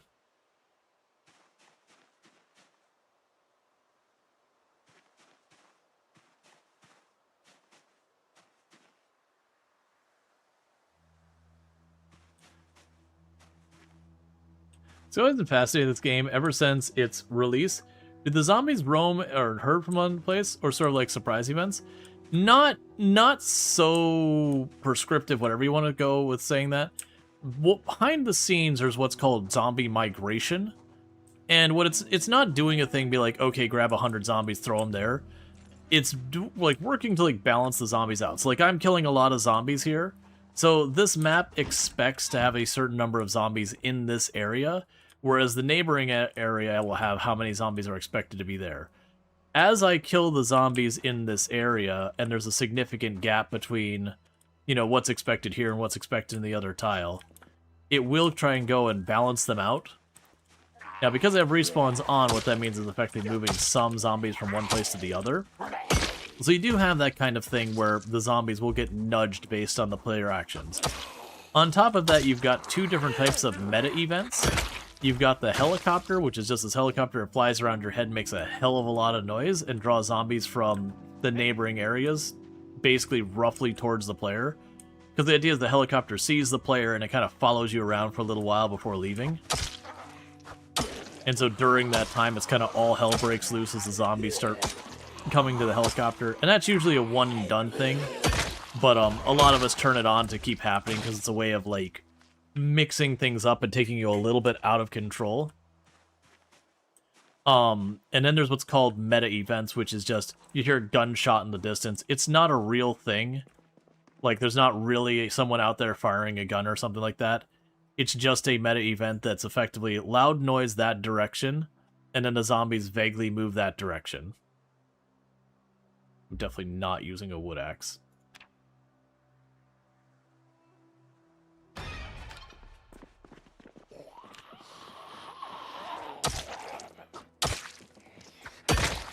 I very much dislike everything having to go through the crafting menu now.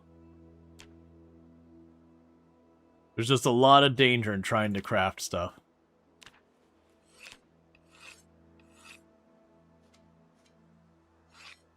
But yeah, no, I'm definitely a big fan of turning the helicopter event to sometimes, which means roughly every 10 to 12 or so days the helicopter can show up again and again.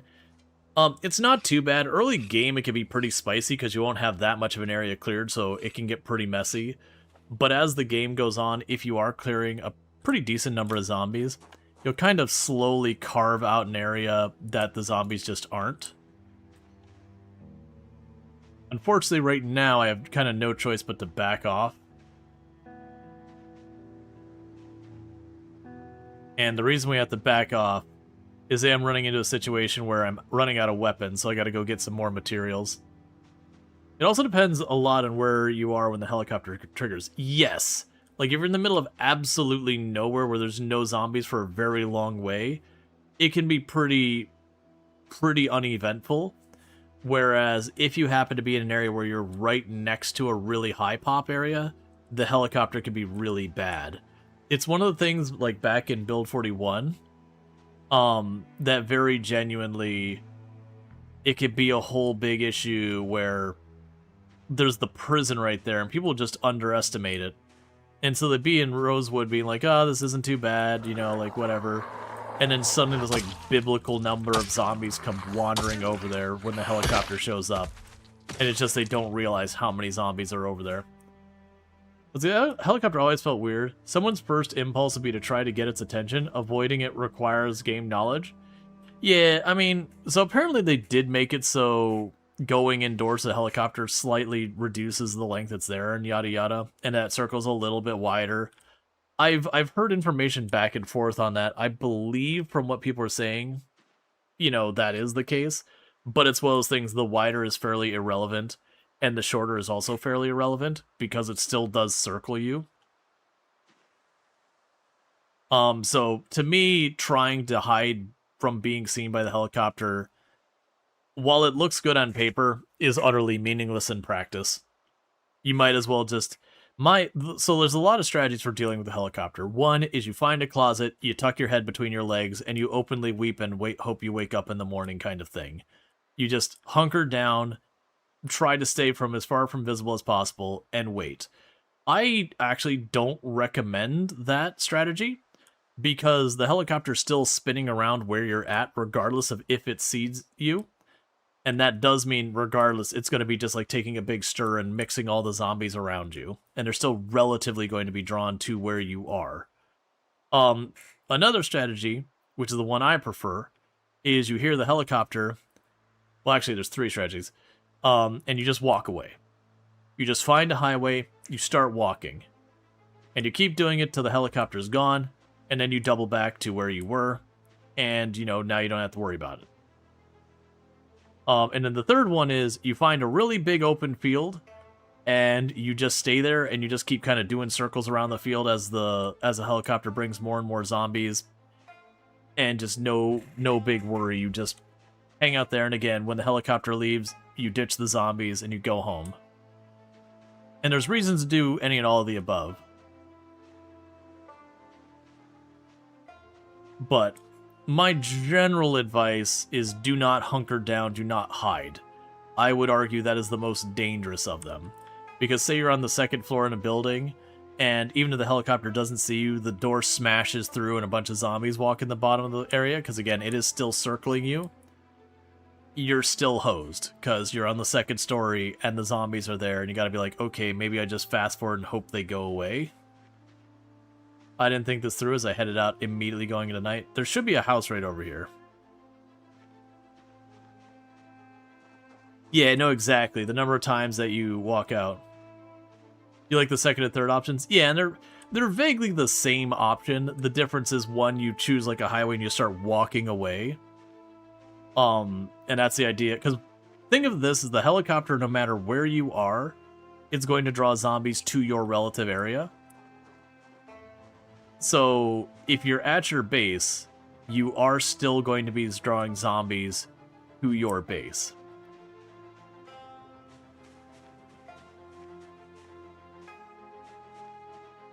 Oh yeah, no one surprised me if there were like cheesy strats to avoid the helicopter, like immediately saving and exiting, then opening up the game and all that. If someone's gonna do that, my response is just go into your settings and turn it off.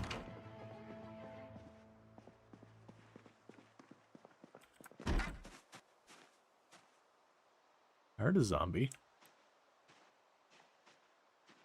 It's the same reason why when people are like, oh yeah, no, I start 0 to hero, and then you immediately see them and they just snag a bunch of food and they find a closet and they just start slamming out burpees in excess. You're like, look man, if you're gonna delay your like actually playing the game for like an in-game week to just slam out burpees until you're like level 5 and everything, just give yourself level 5.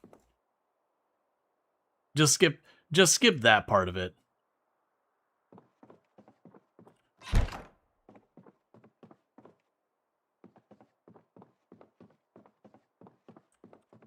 Oh yeah, no, I hear you, Anadar. The one that got me previously, let's see, you always stayed home. It works, but you play a normal pop. You'll try walking away next run. Yeah, the reason, for the record, the reason you're choosing like a big road or a field is it's a big area that has no obstructions or anything, so you have all the time to walk and maneuver. So if you see zombies coming across, you can just turn, like that kind of thing. Versus like, you know, the forest you can't see and you can just walk into zombies. But yeah, like, if I was in this house and got a helicopter, the two things I would consider is one, again, just walking up the road, or there's a pretty open space down there. There's a bit of an open space, probably not there because that's where the house is, but I might go over here to this open space. Oh, looks like Dr. Ongo is back.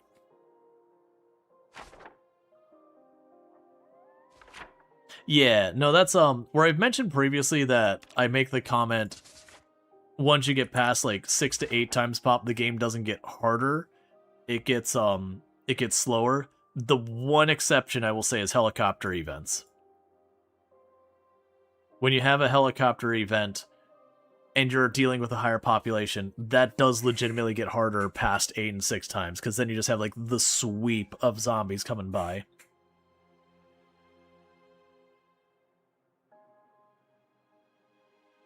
How does a helicopter work in multiplayer? So when the helicopter shows up, it chooses a random player and it says, okay, that player, I'm following that player. And it'll circle that player for a while. And when it flies away and comes back, because it can do up to 4 passes, it'll choose a different player. And it can be the same player twice, but it basically chooses a player each time. If you do increase your day length, that will increase how long the helicopter is there. And you can get it long enough where it keeps choosing just another player after another player after another player kind of thing. It is one of the reasons why I highly discourage lengthening your days. A lot of people do. If you do, keep it 2 or less. Because once you start getting to 3, 4, 5, 6, 12, that kind of thing for increasing your day length. Like, to give you an idea, if you have a 24-hour day, the helicopter can show up for 4 hours. That's not in-game hours, that's for real-life hours. For real-life hours, you can have that helicopter spinning around you, going to the next place, spinning around you, going to the next place, spinning around you, and all that. And while all the other stuff, the time doesn't matter that much for making it longer, that means for 4 straight hours, it's drawing zombies into the areas you're at / chaotically moving them. It basically means you're hosed, that you just kind of scramble around and hope you could just evade the zombies until it's done. So it is the thing to keep in mind, because I want to say time to hold W on a highway for 4 hours. Well, eventually you run out of highway. Eventually you just straight up run out of highway is the problem, that you've already kind of breached the highway with zombies in all directions. But regardless of, there's a certain point where your finger starts hurting. You're like, man, I have been holding W for like the last 4 hours. I am ready for a break. And also, going up the highway, you're going to run into another city by the time you've walked for 4 hours. There's not many places, because like there's the big blocks in the middle where you could do the circle, but after 4 hours you're doubling back over where you've already been, which means you already dumped zombies there. You get the idea. It'll get wild and spicy. What ultimately means you have no idea where any of the zombies are going to be after that, because they're just everywhere because everything's been chaos. But like I said, generally speaking, the default days historically were 1 hour. They're now 1.5 hours per day. But 2 hours is fine. You'll have some edge cases that get a little rough, but it's fine. Like, it's within reason.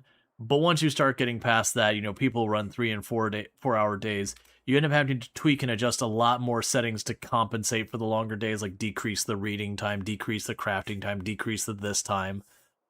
Because again, everything that has a time length to it is changed when you change the day length. But you can't change how long the helicopter's there. And there's a couple other ones like that there's no setting. Like, you increase the day, you just endure that. And the reverse is also true. Going for shorter times could be even worse. If you set, I think the lowest you could set your days, I can't remember if it was half hour or like, 20 minutes, was the shortest. But it means you would get hungrier faster and all that. And so you would just kind of find in that situation, you would be eating food and still starving because of how fast you dehydrate and starve because you've shortened the day length too much. But again, you can go in with that and be like, okay, half-hour day length, cool. Double the length of time, or like half the rate you dehydrate in the settings, and you can customize it to all get there. But it is a whole big thing. Yeah, and they're probably trying to sort things out. Oh, you know what I bet? I bet you someone wandered in late. Let me guess. I bet you someone wandered in... No, they're both there. I was gonna say, I bet you someone wandered in late and they're trying to find the bed to go to sleep. As I'm the person causing this now. Because it's pitch black.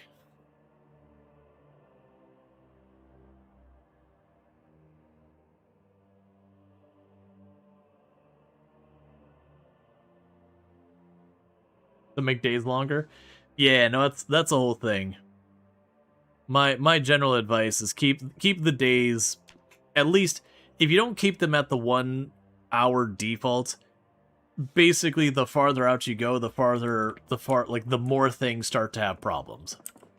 So if you're gonna change from the default, baby steps, little changes.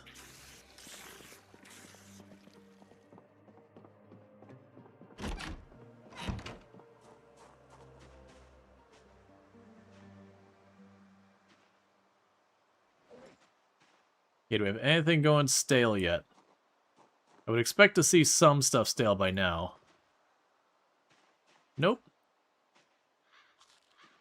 So I'm waiting as I'm moving until we get to that to not saying question mark, question mark, question mark. We've been seeing a lot more of that this build. I'm not sure about it.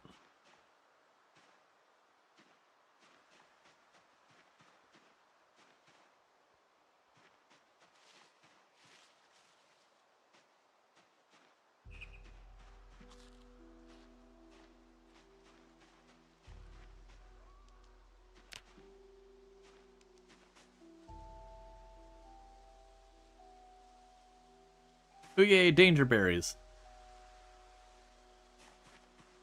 Yeah, no, it is definitely a thing that if you watch people who have played a lot of Project Zomboid, you're gonna learn lots and lots of like random tips and tricks.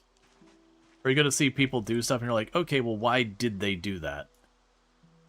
And, you know, maybe it'll make you think about, why can't I move? Alright, so let's be careful with that, because do I grab the bugs? I think in this case, I'm not going to grab the bugs this time. I've already got a bunch back home, and with them rotting, it's not going to be helpful. I need weapons. Like, the bugs are still useful. We still want to grab them, but I need weapons this trip. I got one hatchet, and I got a hand fork.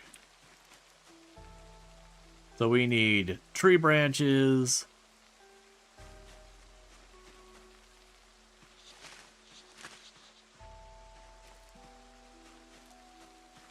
We need flint. Stuff that's edible I'm still gonna grab because everything's gonna start going bad now. I got railroad tracks. Just a full-on cabbage.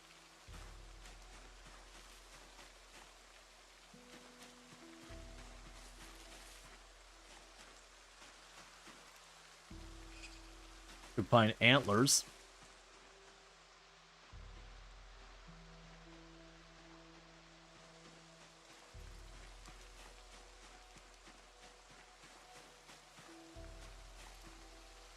Get some flint. It's starting to get overburdened. Get some more cabbage.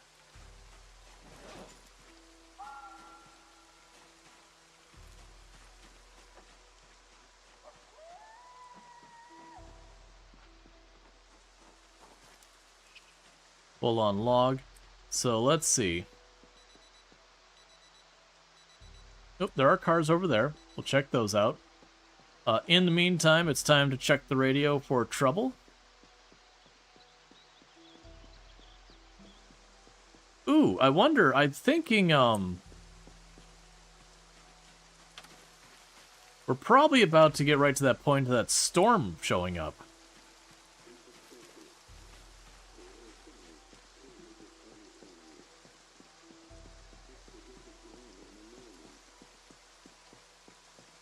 I don't think the antlers can be turned into handles. In real life, it makes sense. But video game life, I don't think it works.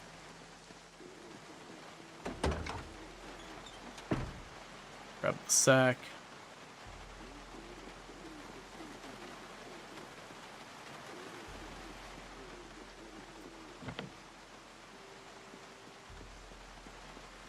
Thunderstorm all day.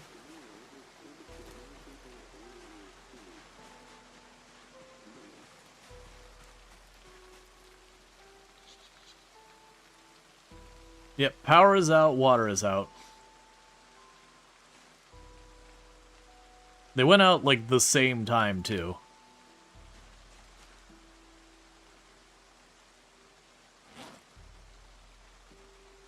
Hey, Warren, thank you so much for the raid. I hope you had yourself a good stream and all that.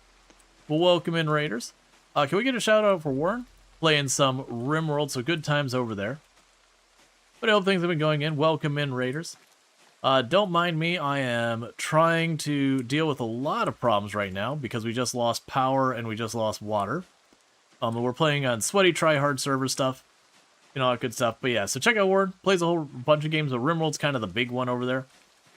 And so always a good time. Oh, just a full-on box of screws? Yeah, I'll grab that. Right now, I'm kind of hoping to find a backpack and then just stuff for making weapons. How's it going in multiplayer? It's good. It still has like the desyncy kind of problems that we've seen in like build 41 and all that. But generally things have been working pretty good. Getting some weirdness and some bugs, so if you're looking for a bug-free experience, we're not there. It's also Project Zomboid, so don't expect that, I guess. But it's been really good. Warns the police though? Gotcha. But yeah, no, it's been solid. We've been pushing into Lake Fallis, which is kind of a fun thing. We're playing 16 times pop, so it's slow going. But unfortunately, we've been kind of suffering for weapons. Still gotta cook. It's only been a few days since multiplayer released. Oh, yeah. Ooh, car key. I'll take that. Grab some nettles.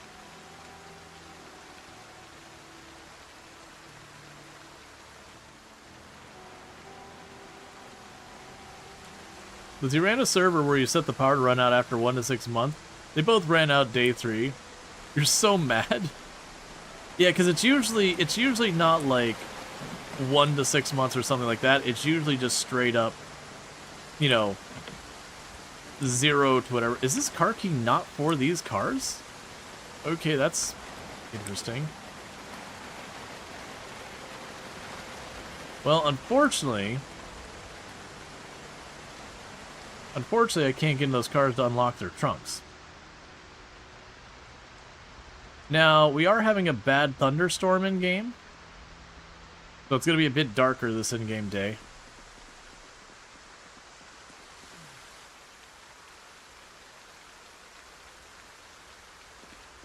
Okay, my inventory's getting pretty full.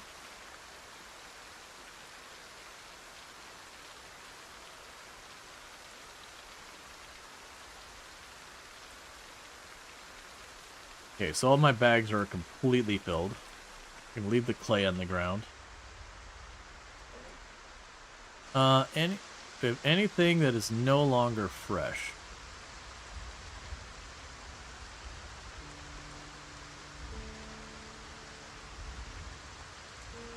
No, but I'll eat the dodgy berry.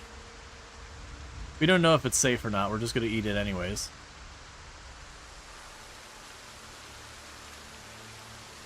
Okay, we got some grapefruit.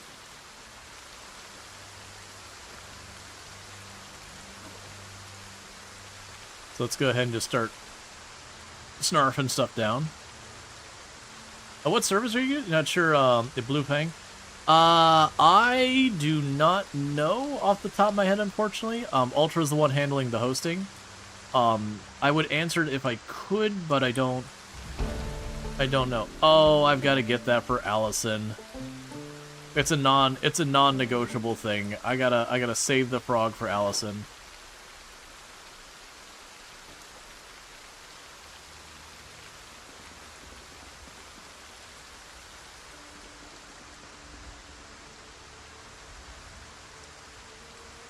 Poisonous berries usually won't outright kill you unless something else is already really wrong. Mushrooms, on the other hand, mushrooms, you eat a bad mushroom and get wrecked. Gotcha. Well, I hope you have fun with the update. Like I said, I've been generally enjoying it.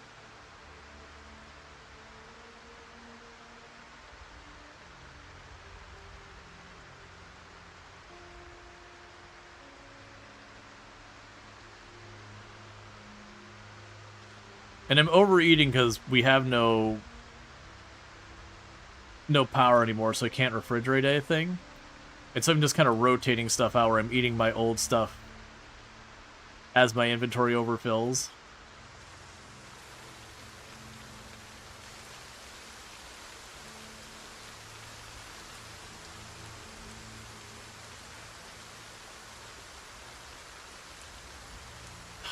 The tree branches are why we actually came out here.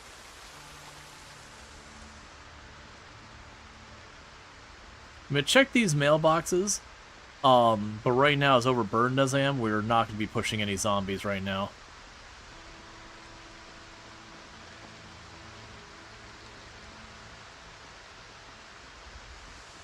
And thank you for the follow. Welcome to the stream.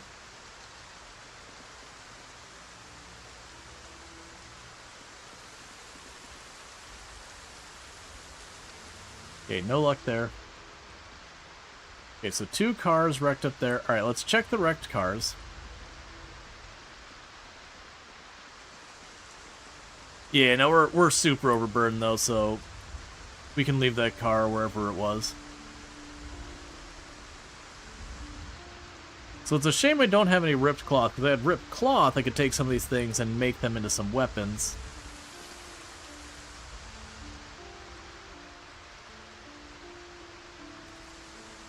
We are not using any mods whatsoever. Generally speaking, right now, anyone trying to mod Product Zomboid with the latest unstable build, you're going to have a bad time.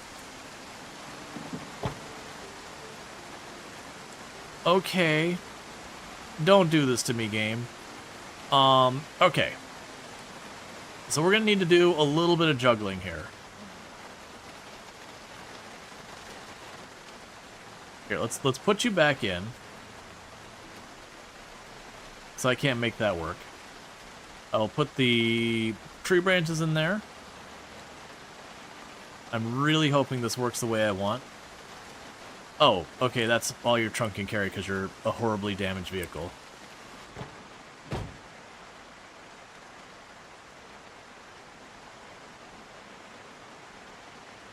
So no key. We need the lug wrench. Oh, also, that's just straight up a weapon. We want that too.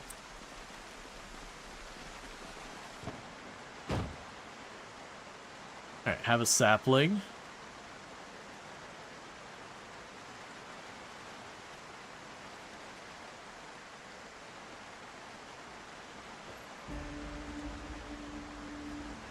Shoving just literally anything in here we can.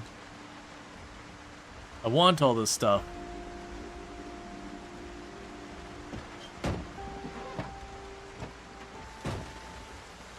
Oh, it's like, Hello.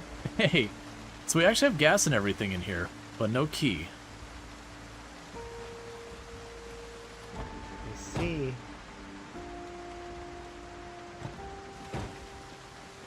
Can you hotwire? I doubt it. It's what, 2 to 3 electrical? I've got you some fish as well, because it's gonna go bad. I appreciate it. I've been just eating everything on my bag because it's all gonna go.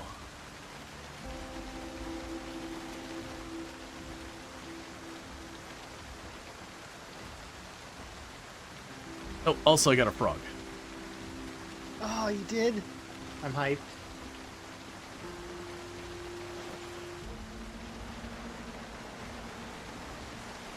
I've got a friend, hooray. And the frog too.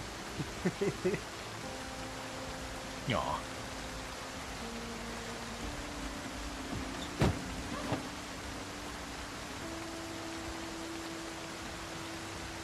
And the reason I'm just So, scarfing it, Question about generators. Do you have the magazine for that too? Or? I do not. Drat. If we can push into town, the south end of town most likely has the bookstore, could be a good spot for them, and I've had pretty good luck in the past just with the random mailboxes over there, like in town. Yeah, we should give a hard push towards there because we're gonna need some sort of sustainability, but it's gonna be hard because we're like losing a lot of weight. Yeah. You wouldn't happen to have ripped rags on you, would you? Yeah, I do. Here. Oh, okay, because I got like branches and flint nodules and everything I've been collecting, but you know. Yeah.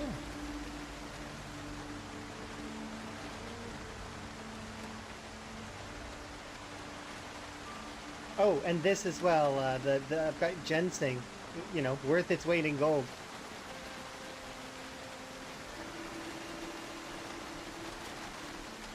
So sad that this expires now.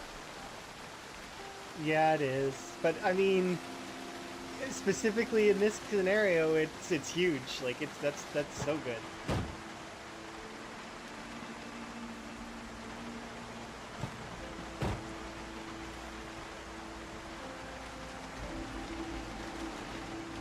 I love all these little flyers. They're cool. Oh, sweet. Can you can use the dashboard as like a crafting table? Can you? No, it might not be. I just saw a bunch of recipes like, ooh, but I don't have the recipes I'm looking for. Alright, so let me go find a rock or something. Then I can make some axes, because that's the reason I was up here, is I was down to one hatchet, and that was that.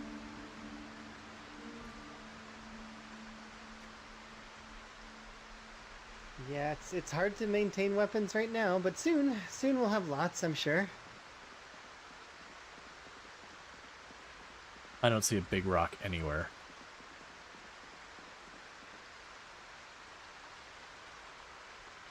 You can see that these farms are clear of stuff. Oh, there's a garage that usually has like boxes in it over there. Yeah, that's what I'm hoping. It's just a question of if there'll be a bunch of zombies or not. I'm imagining with all the helicopter and meta events, this is probably quiet. Maybe some zombies inside. Oh yeah, and there's like a campfire there. Not that it's hard to make a campfire, but it's like they have like barbecues and stuff. Yep, I believe Drongo's house has not one but like 2 fireplaces. I was looking at the structural like architecture of the fireplaces and thinking about the venting, and I'm like, this is a strange one. And then you remember, can't ask those questions. Gotta suspend disbelief.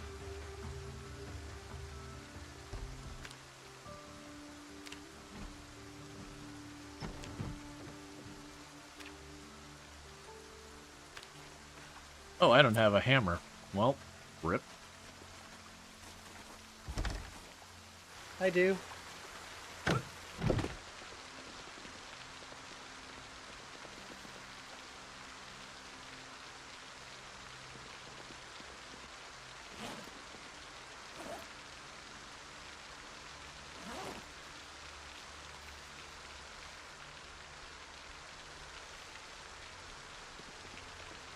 There you go. Easy peasy. Yep, let me make some weapons real quick.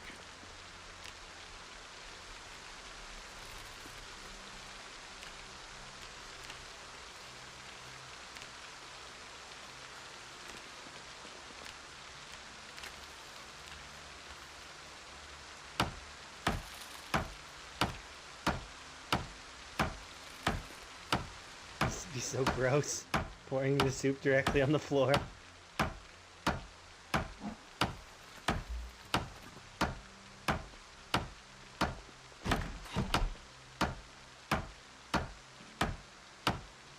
I can't talk right now without interrupting it, so that's the reason I'm just kind of sitting here. Not trying to ignore Allison, it's just my push to talk button interrupts actions. And thank you for the follow. Welcome to the stream. I actually should probably grab one of those bowls for myself, because then if I keep a knife on me, I can just, anything you can make into a salad, we can slowly keep our happiness up. I'm trying to make a bunch of stone axes or any type of weapon right now.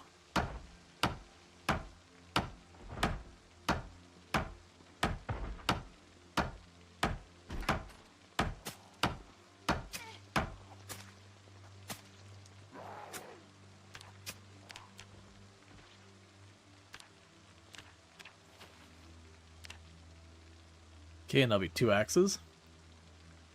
Small green sunfish salad. I don't think we can make the sunfish part of the salad. I believe we can make the fish fillets part of the salad. And very genuinely, I should just overeat those fish fillets and all that to try and keep the weight up. Or at least slow down the rate we lose weight. Oh, a canoe paddle. That's a fun weapon.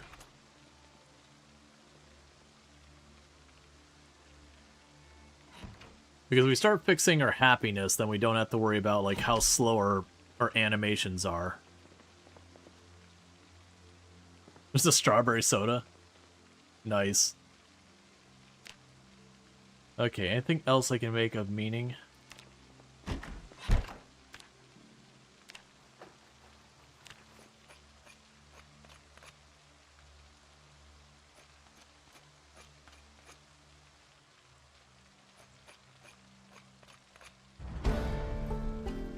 Alright, well there's a level in carving. And with that we could start making handles. And with handles we could start making tools. We want to continue getting that carving skill up, because we get medium, then we can start making, instead of just absolute hot garbage weapons, we can actually make the occasional pretty okay weapon. And like a lot of weapons, your handle will break, but the head of the weapon, like your hatchets and all that, will still be good. So you can kind of recycle those.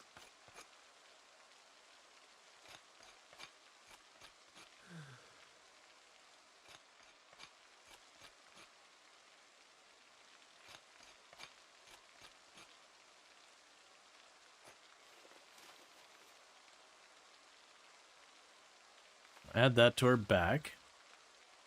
You slam that soda.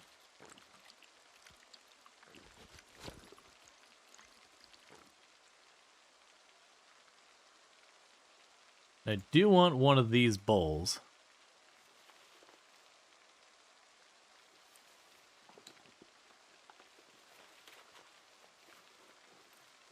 Start putting all the stuff in my bag to reduce our carry weight as best we can.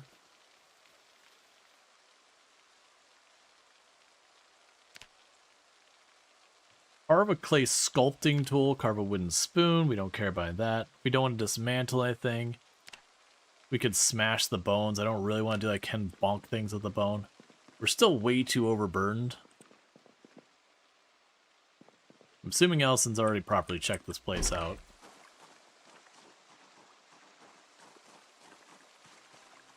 I'm also surprised. I just slammed that whole soda and we're still thirsty. Okay, that's looted. The shelf's literally empty.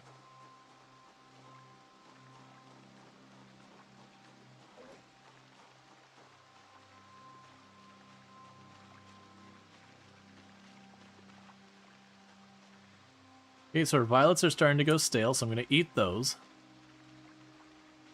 Assuming Allison's up here, judging by that door being open. I'm going to pop into this one down here, because if we find the generator magazine, life gets way easier.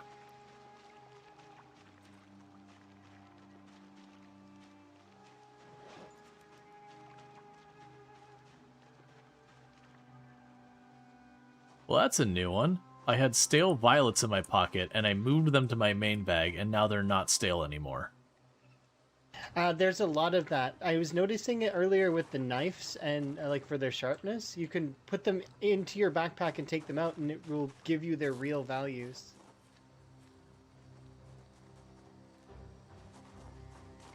Did you already check out these houses? Nope. There was a zombie that actually jump scared me because he got hit by a car over there, but then he cloned himself and he was already standing. Oh, the instant stand bug, is that still a thing? Yeah, but also his dead body's still there, so there's like 2 of him now.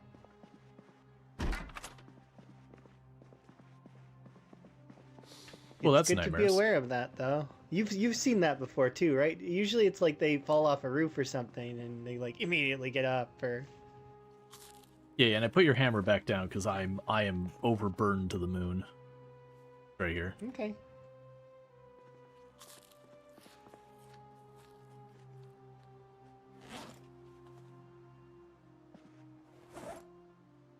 Let's see. I've got some weapons as well if you need them. I've got a couple now that's actually able to stop and craft some.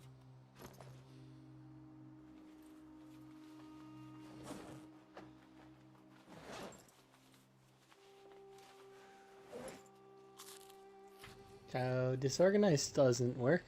Like, I'm 14 out of 12.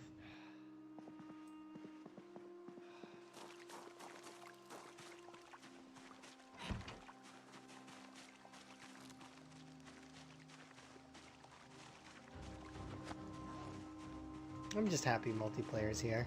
It's nice. Oh yeah. Where like people are upset that it's taking so long. You know, with all the weirdness we're dealing with now, imagine if they hadn't, like if they had released it like a year ago. Oh, y'all the jank back then. Oh my. I mean, there's still jank now, but I mean, it's a lot less. Like, a lot less. You remember the first patch day where they dropped that patch note that was like 14 pages long? Yep.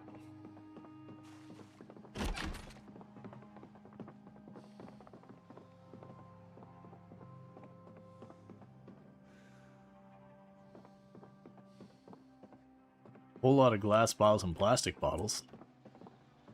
I have just enough to carry this box so that we have a portable crafting station.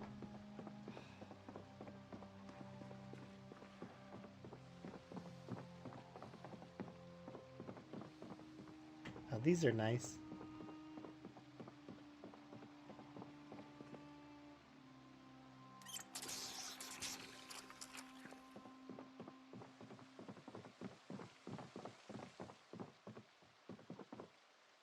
I ended up purchasing an army cot one time because I thought it would help me sleep better. Like in real life? Yeah, like I actually thought it would help me sleep better. I'm guessing it didn't. No, it didn't. It was terrible. I was gonna say, like, from context, it doesn't sound like it helped. No.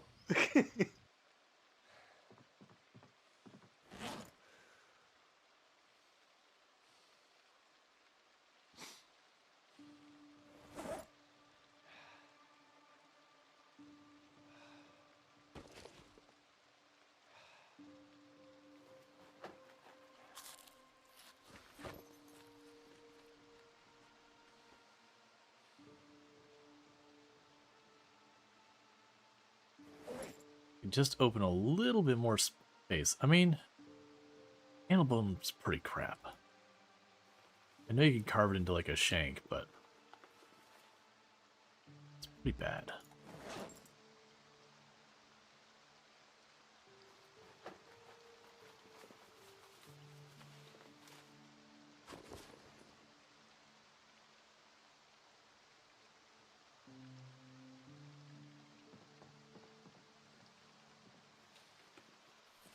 And little by little, we're eating all of the fish.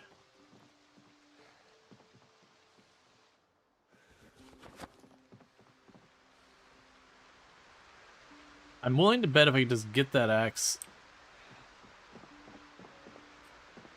Yeah, I'm not going to recoup my endurance pretty much at all with how overburned. Just working on it, but... How much extra capacity do you have? I'm willing to bet if I can get like one thing out of my inventory, like of a decent weight, I'd probably be fine. Well, you know what I could do? Can you drop I one don't thing need and I'll these. see if I can carry it. Now just chucking handles on the ground. We can get those easy enough. Ooh, that animal bone, I'm tempted. Oh, take it. Because the sharp bone is actually a really good weapon. There we go. I got myself down to just weighed down.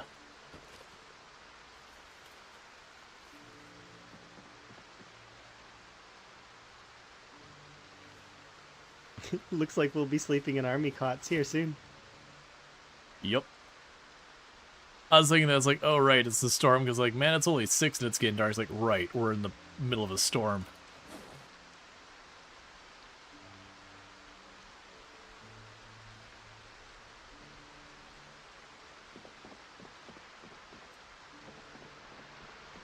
You just let me know when it's super dark for you.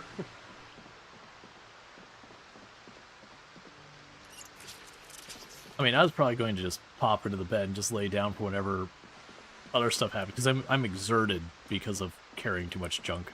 But at least I cleared out enough that shouldn't be a problem. Will it go back down? Are you not exerted anymore? Like encumbered, I mean? Just a little encumbered, so it should go back down. Because before I was like super over encumbered. Plus, by morning, I'll need to eat something, and that'll help.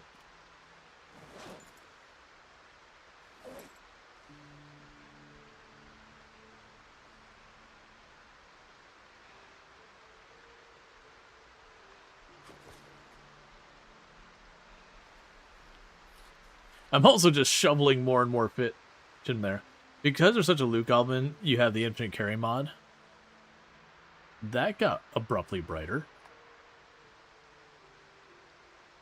Yeah, probably because the storm clouds are moving. Yeah.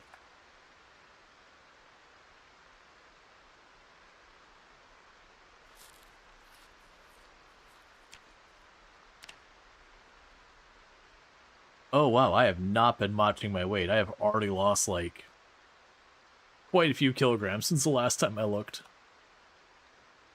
I've been holding at 74, but it's like I think that my I'm just on the edge and I'm losing again. Yeah, I'm down to 72, but like I last checked, it's like, okay, 74, like this is not a problem. I'm like, all right, I'll just shovel all this fish in my mouth. It'll be fine.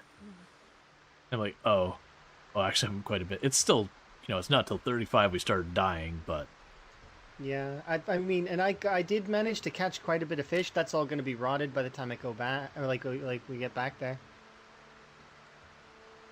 oh, Uh,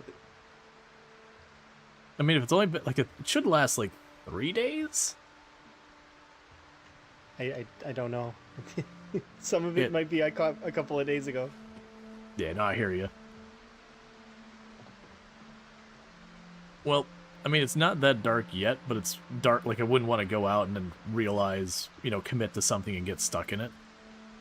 I'm probably laying down, but you can take whatever time until it's too dark for you. It doesn't get too dark for me because I've got cat eyes, Right. so I'll just sleep.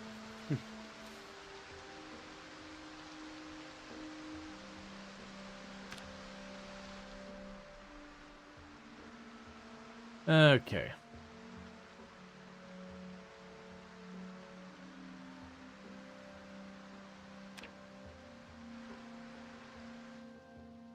I'm guessing Drongo's just laying at their bed. Well, actually, Drongo may have hopped off again. I don't know.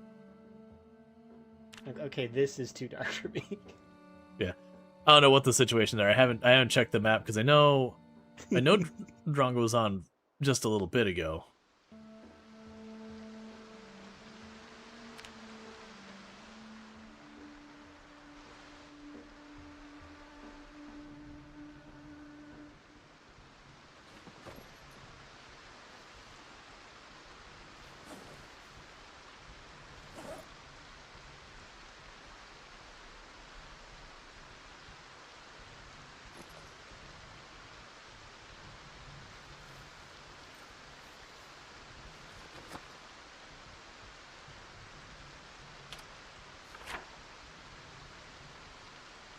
Okay, so Drongo's not on right now. Alright. Probably getting ready for their stream or whatever. Alright, how spicy is today gonna be? It's time for the radio.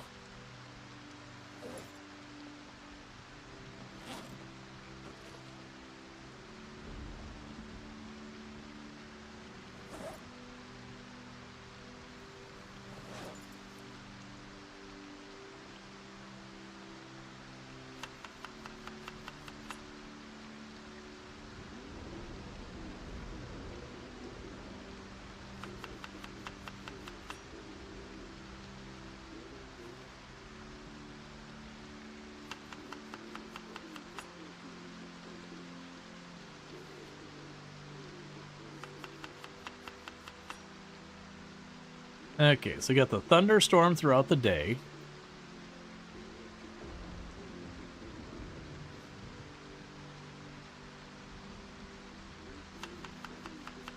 We got cloud cover, more rain, so here's where we get to figure out, because it'll be the next thing after this. If it says air activity detected... Okay, that's a nothing, that's flavor text. Wait, do we get the buzzes? I think we're in the clear? Yeah, I think we're in the clear. It's sometimes hard to tell with the storm, but I believe we're in the clear. Okay, so just like a storm all day, but otherwise doesn't look like a helicopter day. That's good, at least. That's always my luck, is like, here's the one day with terrible weather. Also helicopter. Helicopter, fog, and a storm? Why not?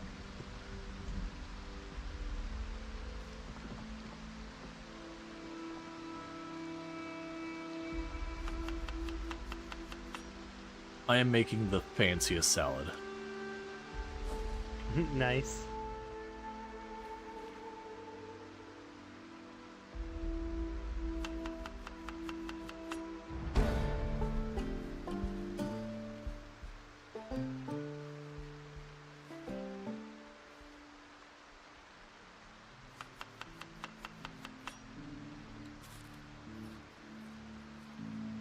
It is a cabbage, grapefruit, leek, nettles, dandelion. What else is in here? It's pretty much every plant in existence we've been able to find. That does sound lovely. And habanero to keep life interesting.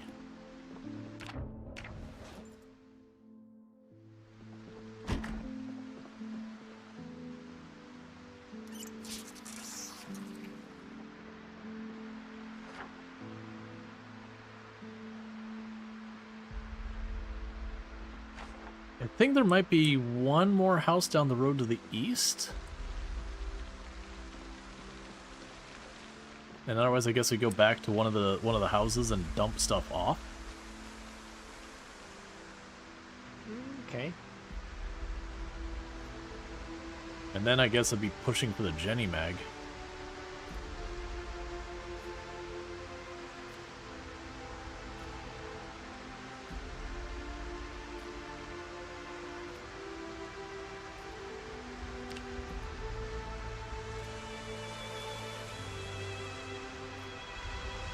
We just need to manifest some luck and get the Jenny Bag right here, so we don't have to go all the way to town.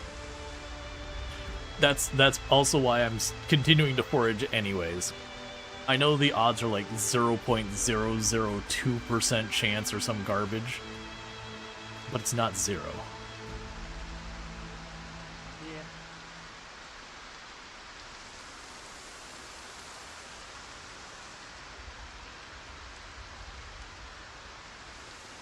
No, not at the moment. Most likely with how many helicopters and meta events and all that, they probably did have a full complement of zombies earlier on, and just between all the events got drug away.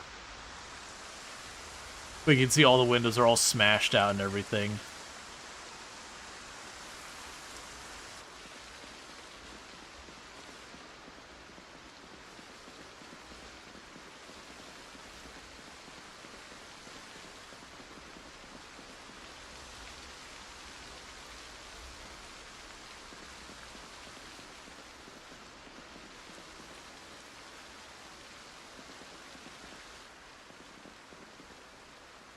Huh, a backpack sprayer. Does that carry water? I think so. It's good for watering the plants. That's what I'm thinking. I'm also thinking it's 5 weight, which is a lot. Yeah, we could come back for it. But my greed Or is do you wanna- insatiable now. Okay. I think that's fine. I've greeted that hard before myself. I'm only overloaded. It's fine. Probably take this over to Drongos since that's where the crops are. Ah, Dr. Ongo's house. I mean, if we're really lucky, that fish will still be good. Yeah, and then we can gorge. Eat as much as we can. Pretty much. If it gets me 1 kilogram, it's worth it.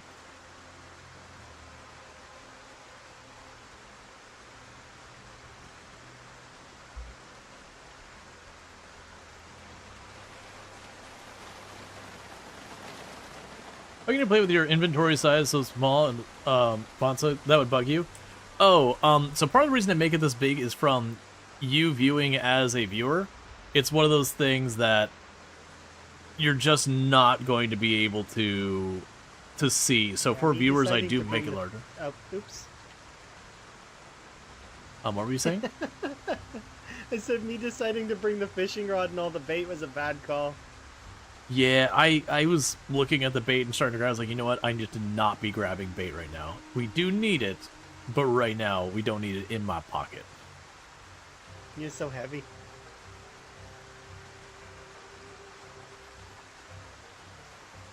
But yeah, no, it's the thing, because, like, honestly, with your inventory, you're not going to be interacting with a lot of this so much.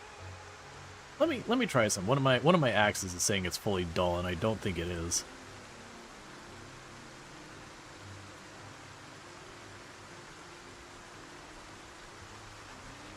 It was not. Yeah, I think there's some. It's something to do with the player and the like client and server sync. I think. I am forging while we walk just in case. That's a good call. Sucks that I forget about it. Yeah, as long as I can see, I'm almost always forging. Unless it's like I'm actively going into a fight, then I accept it. Just gonna keep canceling anyways.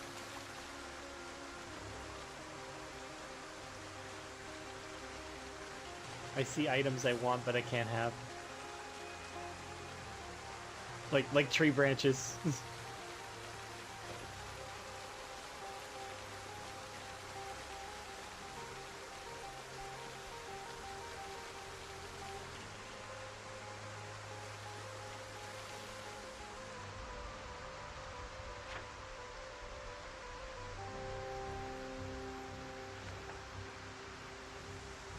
Maybe we just cut straight to it? I actually have no idea where the river wraps over there.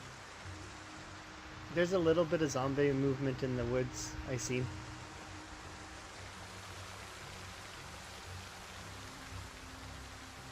Oh, wild eggs. Neat.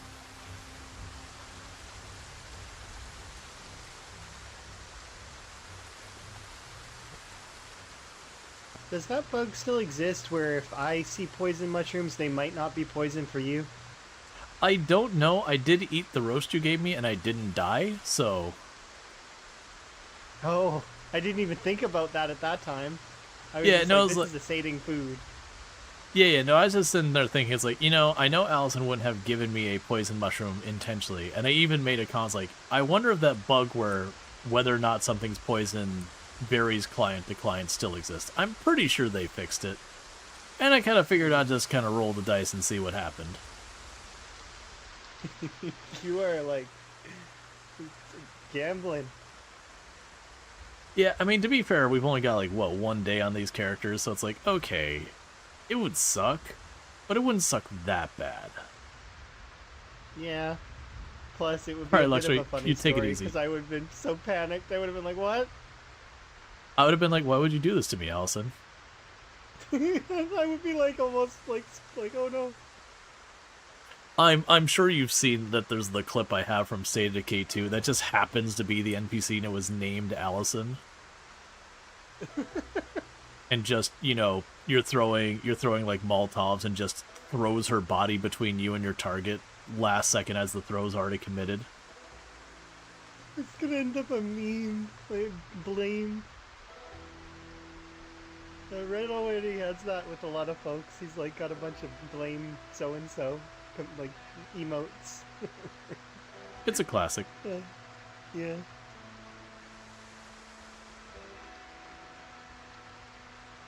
It's so true though. But it's, see, the thing is it would be the second time something like that has happened to me, because I gave somebody a burger and then they got scratched earlier and died to the zombie virus.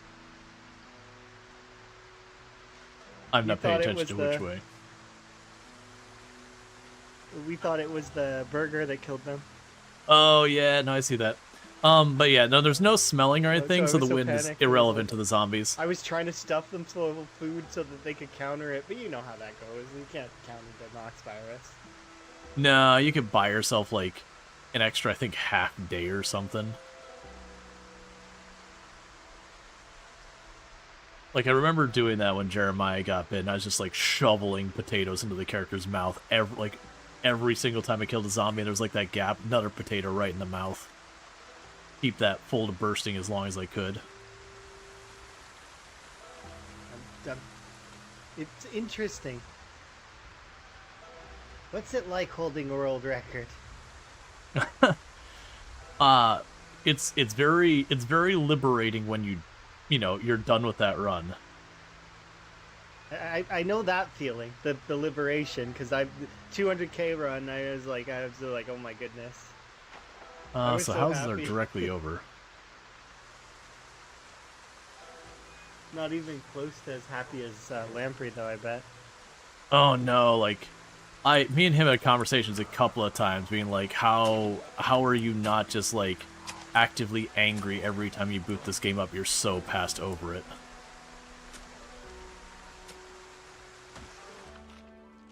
Now he genuinely loves the game, but that's like, I mean, it's too much game, you know?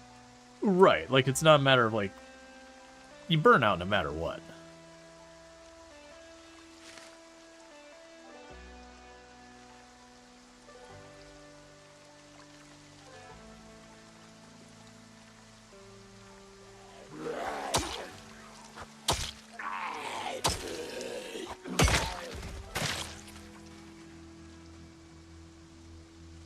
Yeah, no, it's not my first time having like any kind of recognition for something. It is a weird feeling, but like before streaming, I got pretty well known within my expertise outside of streaming. To the point that like I Yeah. would teach people and had name recognition, go to conferences and get recognized by people I have no idea who the heck are. That seems kind of fun. It's fun and real weird because if someone walks up, like, oh hey, and obviously they'd say my real name, but oh hey Rual, thank you so much. Your class has helped me so much. You're like, I have no idea who this person is who's approaching me, and just like they walk up excited, not realizing that this stranger is very not aggressively but very energetically moving towards you. Yeah, not intentionally parasocial, but sorta. Right, like it's fine, it's cool. Like it actually gives you like a positive feeling when you're like, oh, this is a person who's just like really happy and not about to mug me or something. Yeah, positive. Be a little strange if they had like a "I'm your number one fan" shirt on. Oh god, if anyone ever came up and had like a personally made fan shirt of that, it's like, my dude, I'm just an expert in this field who teaches other people how to be good in this field. I don't need you wearing a fan shirt. Like if someone made a custom Rual Storge shirt, Project Zomboid thing, that's fine, that's cool. But that's not like it'd be like you're a It's not like butcher. software. Yeah, it'd be like if you're like a butcher and you're like well known for doing like exotic fish and some random person showed up with a fan shirt of you, be like, excuse me man, I just cut the meat. It's like taking a picture of somebody down the street and like putting it on a shirt and then walking by them. Right, it'd be like going to your teller at the bank and having a fan shirt of them. But not like being a friend who's like teasing or trolling, just some random unknown person to that individual. I'm pretty sure they do that for like those prank videos. Oh, I could see that for a prank 100%. At least that would be a relatively harmless prank versus half the stuff nowadays. Yeah, so the field Yeah, that some of the stuff just seems hurtful. Yeah, so the field... One second, I'll get you in a moment. Hey, Nethercloud, thank you so much for the raid. I do really appreciate that. Means a heck of a lot. I hope you had yourself a good stream a lot. Were you, you're playing some Rimworld, or are you popping over to Project Zomboid? Can't just Regardless. imagine just eating cilantro by itself. But playing some Rimworld. But yeah, so check out Nethercloud. Plays a lot of Rimworld. Absolutely fantastic content creator. Someone I definitely Easy recommend characters checking are out. weird. Yeah, they are. I mean, I like cilantro, but just grabbing a fistful of cilantro and shoving it in the maw, that's... I don't love it that much. Yeah, me neither. Not that But yeah. much. Yeah, for the field, I come from a background in software development. And in the tech stacks, like I said... Oh, we got friends inside. But like, for the tech stacks I was in, like, to give you an idea, if you run any application using Unity, congratulations, you are running my software.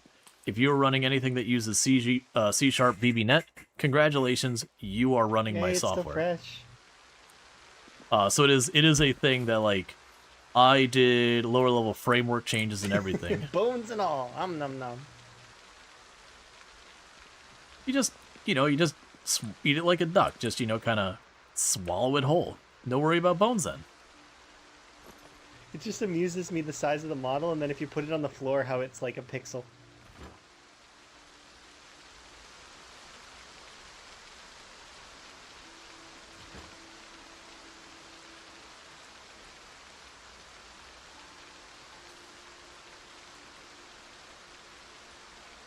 But yeah, so it was software development and all that. But like I said, it kind of got high profile, and part of the reason that made me high profile with it is I did lots and lots of conference talks, I keynoted some stuff, and a whole bunch of things like that. So it's like a lot of that where, you know, I wouldn't sit there and be like, oh, I'm the greatest dev or whatever, whatever. No, very genuinely, I don't feel that way.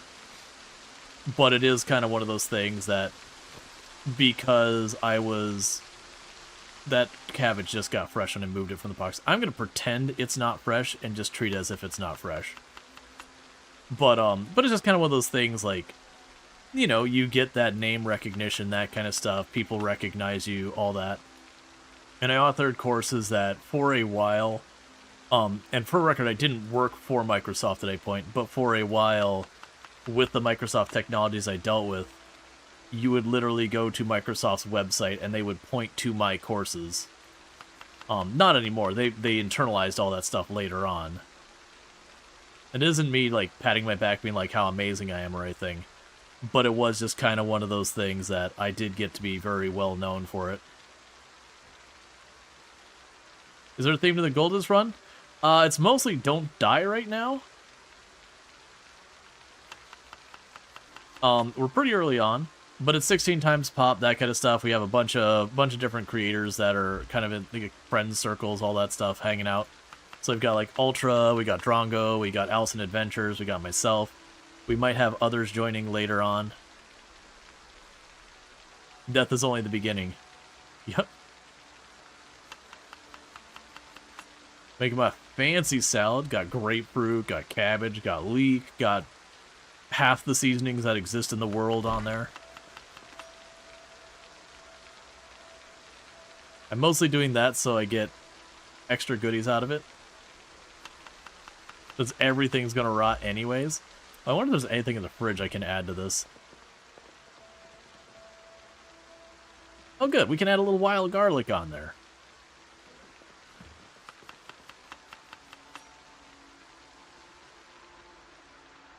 I keep accidentally zooming out.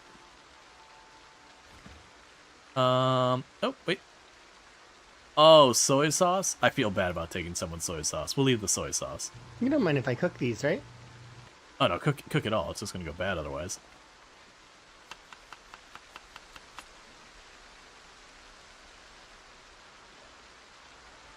But the reason I'm doing this, where I'm doing this fancy salad nonsense, is I'm using the soy sauce, by the way. I figure that's a trade. Alright, so you got soy sauce in the salad. But yeah, so if you look at the unhappiness, it's huge. And that's all gonna go bad. So I'm just going to slam this whole salad back and not have to worry about it for 5 minutes. But you notice that made us happier. We're still sad, but we're not miserable anymore. I need to not be just chucking things into boxes and paying attention to their organization. It's one thing when I'm chucking stuff into my own cabinets, where I can just completely ignore organization. But, for other people, it's probably best to, like, make sure at least you're loosely following it.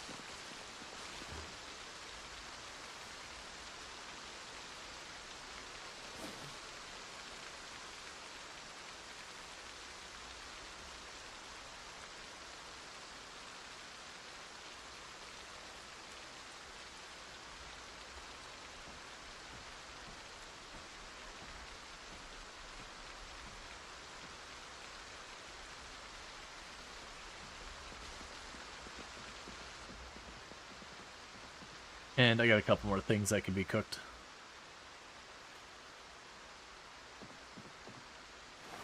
Sounds good. There you go. Potatoes, sweet potatoes, and acorns.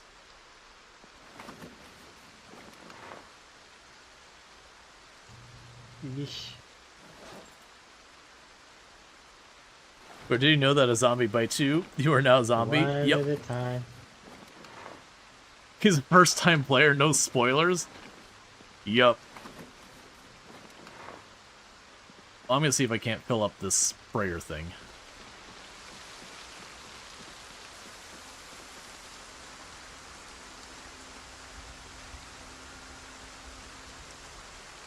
I see you twitching over there, tree.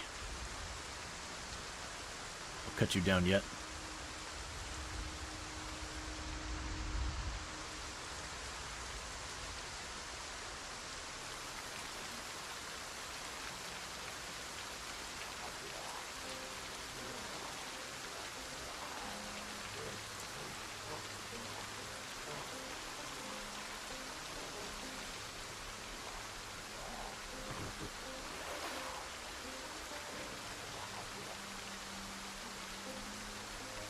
Oh man, that thing takes a hot minute to fill.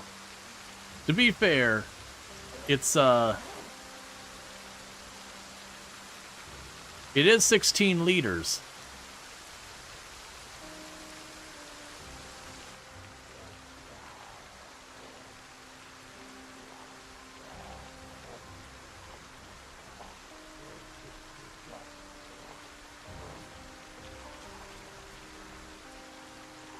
How heavy are you?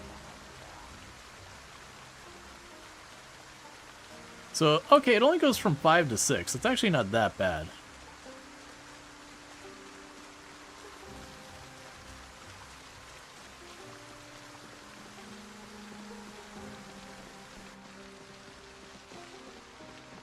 I'll never get used to the new fire actually looking like fire versus the pixelated nonsense it was before. Yeah, it's a little strange. There's a lot of people that have mixed feelings about it. I can understand that. It does feel like it feels like a mod, like it's just from a separate game just kind of plugged in. Yeah, like we added an HD texture just to the fire alone.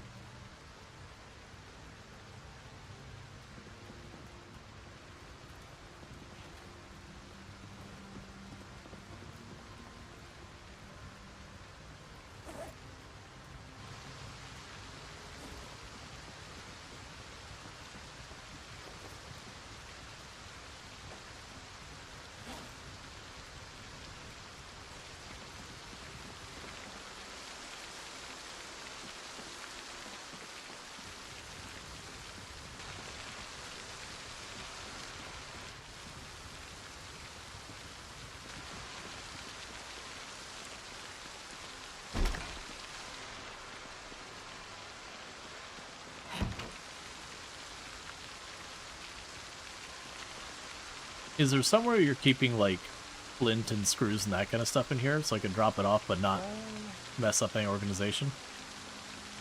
There's a room that's by the stairs there that I've been throwing crafting stuff in. That'll be perfect. You can also feel free to tech in there that stuff.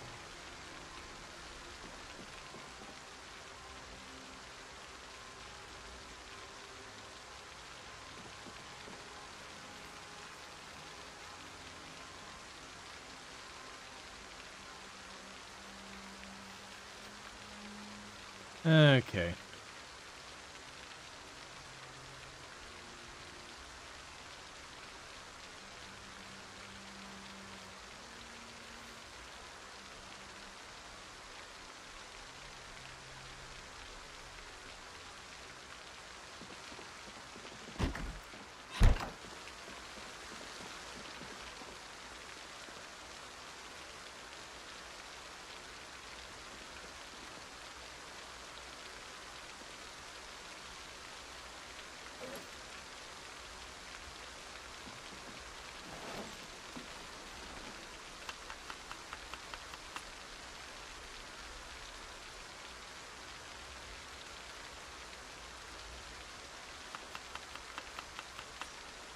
And little by little, we're just tossing everything in here.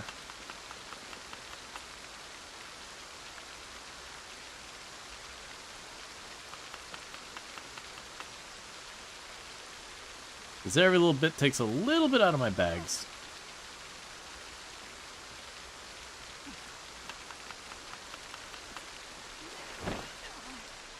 Want to know something kind of funny? What's that? During this dragging animation, the zombie briefly comes back alive.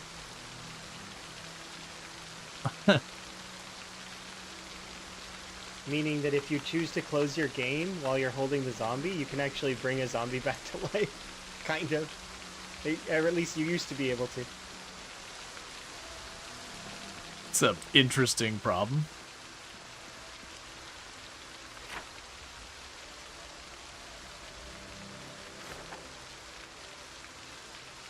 Alright, so we'll probably find a place to sleep. And then I guess tomorrow we're going to need to try and make town happen. So we can hopefully get the Jenny Mag. Otherwise it's going to be an endless treadmill of fishing and just letting it rot again and again, or gorging. Yeah, I mean, we could just fish and gorge ourselves our weight up, but it's tough. I think your idea of getting a Jenny is probably the better call. Yeah, like if things get desperate, we start dropping to like 45 kilograms, we gotta gorge. But outside of getting dangerously low, I feel like it's more sustainable to have the generator magazine.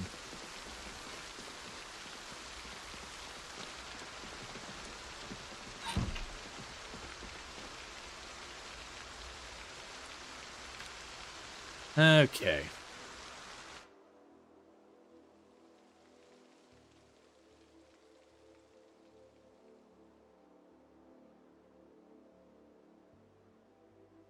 We're just fast forwarding time till day. Yeah, no, the rain's really nice.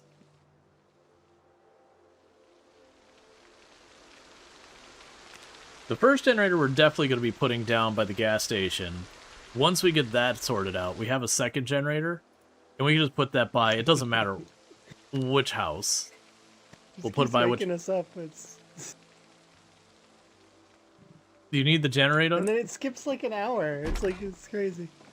Yeah, and I'm not sure how it makes its decisions.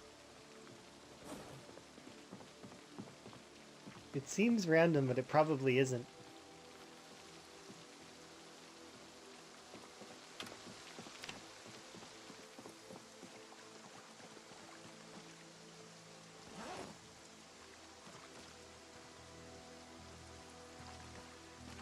There, and I got the radio to see what we're in for on our way. Did you want to grab a snack before we go? Well, I got lots of food on me. Ah, I've got ginseng, so I'm good.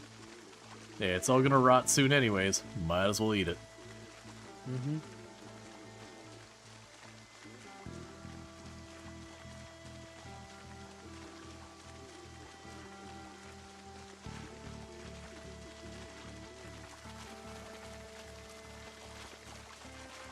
Hey, no, it's a perfect excuse. It's a reason why you buy like 10 gallons of ice cream before a hurricane. You're like, oh man, the power went out. I guess I have to eat all this ice cream. We wouldn't want to let it go to waste. That'd just be tragedy. Well, reverse course, helicopter. Where do we want to take it? We could actually just go and be the upstairs of the house and just like chill there. I mean, the problem is I could drag all the stuff to Drongo's place and tear it up. I'm leaning towards we go to the road and just go west. Okay. Just walk out into the sunset. We just gotta be careful about that bridge.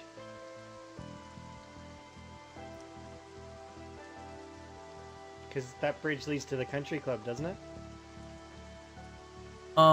The one that Or goes is that north does. It's more north here.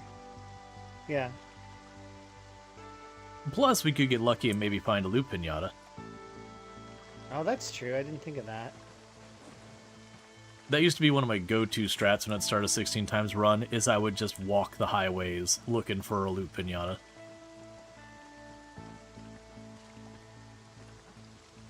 Might sort the Jenny Mag thing right away. Oh, right, they carry a whole bunch of magazines now. Forgot about that.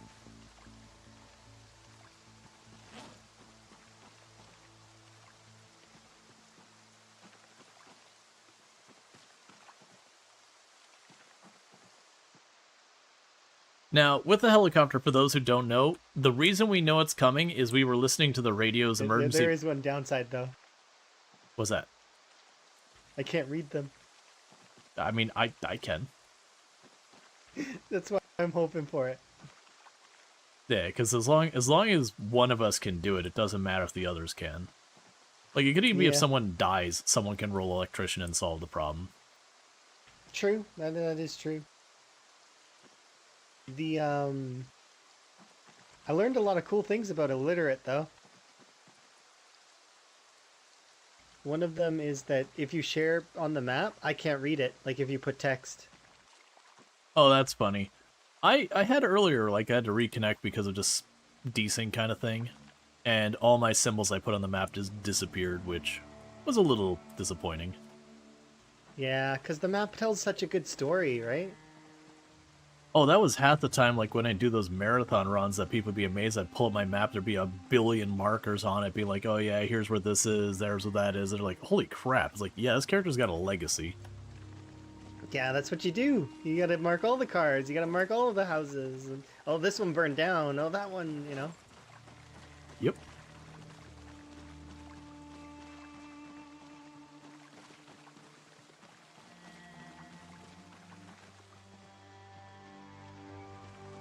On, But yeah. on my really big run, the rare item that I couldn't find was a car battery charger. Did you ever had any items like that?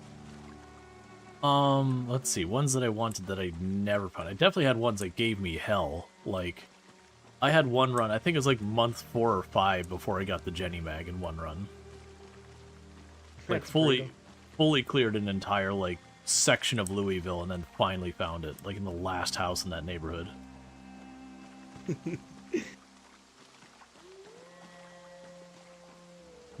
Not that comes to mind, honestly, just because outside of, like, the Jenny magazine and a generator, there's not much rare I care about, usually. Yeah, me neither, because I could just swap batteries. But the thing is that for that car battery charger, I did the Louisville, like, or not Louisville, Crossroads Mall, like that parking lot, and no car battery charger there. No mechanic shop had it. Like it was bad. Yeah, no, sometimes loot can be that way. Like, I know a lot of people are like, ah, the sledgehammer. And I was like, but I don't Yeah. care. I've also never had that be a problem.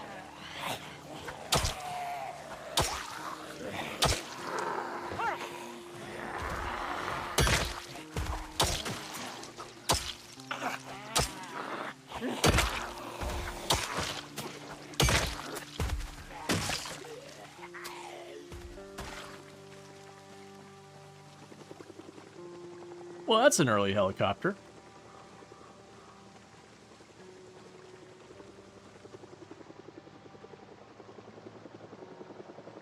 But yeah, what it's going to say is a helicopter can show between, I believe it's 10 a.m. and 7 p.m. Or maybe it's 9 a.m. and 7 p.m. Either way, 7 p.m. is the latest that it can arrive.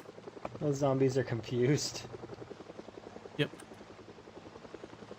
Oh, they're wait. Oh, never mind. Oh.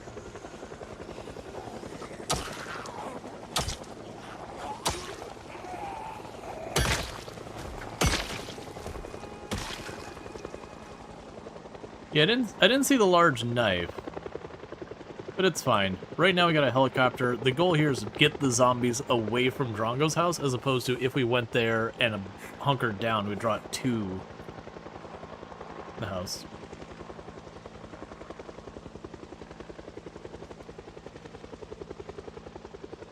I appreciate with the animation thing, it looks like Allison is constantly like slowing up and, you know, speeding up and stopping. That's not what's actually happening. I think that's just like the game desync.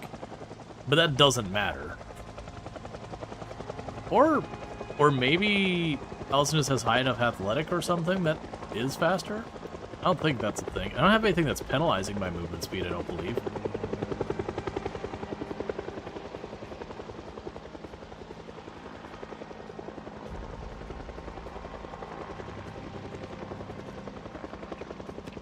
Oh, I guess I should probably... I'm gonna go ahead and pop up foraging while we're walking.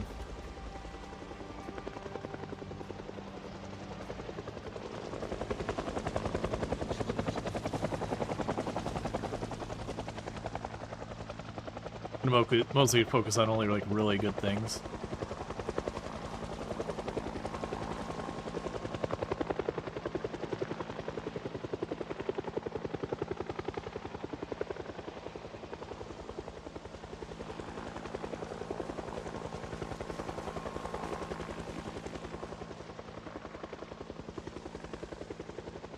Because I don't think we'll actually have many zombies till we get quite a ways west. Then we'll have to worry about, like, bleed over from a couple of points of interest.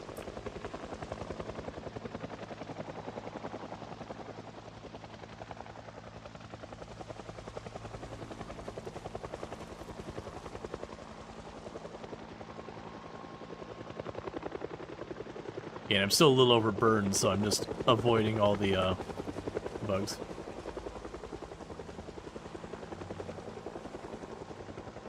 You finally got your can opener and got a neck bite on the way out. It was one of the earlier runs. It was, I think I only got like 30,000 characters on it. It was like when it's first starting those like big kill runs. I don't remember the character's name, but I do remember...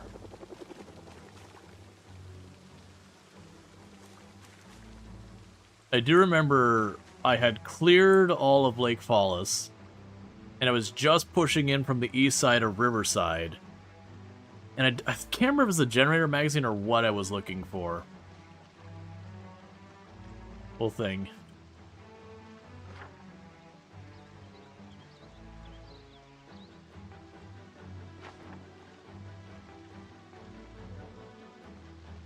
But regardless, like... I just got ambushed. Because I was being reckless and just popping into the houses looking for the generated magazine and popping back out. And I went into one, I poked into the garage, closed the door behind me, went to step back out, and a zombie had walked up to the garage door and then just stopped.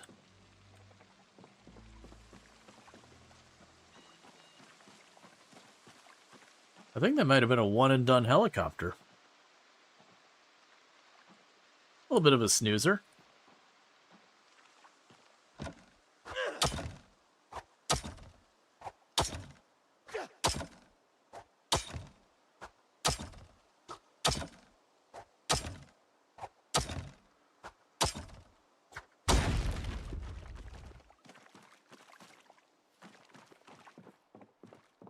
Door's locked. Seems like it's a one-and-done helicopter.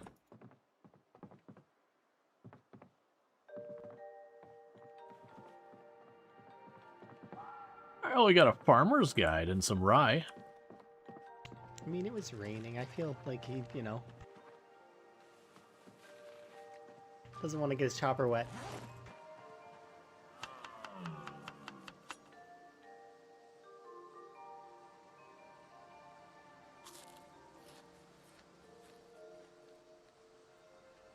Just quickly eating the last of this cabbage. It's about to go bad. Cabbage goes bad so quickly. You can put a cabbage on the counter in reality and it'd stay for like, what, 6 days? Something like that? I honestly have no idea. I imagine it'd be pretty limp, but still safe to eat. Yeah. Well, I was expecting that to take a lot more time than it did. It just showed up, did one lap, and left, so I guess back to where we were. You want to try and push the town? Yeah, we can push towards the town and the house and all that. We did check the north half of that, like, subdivision on the west side of town. How was it?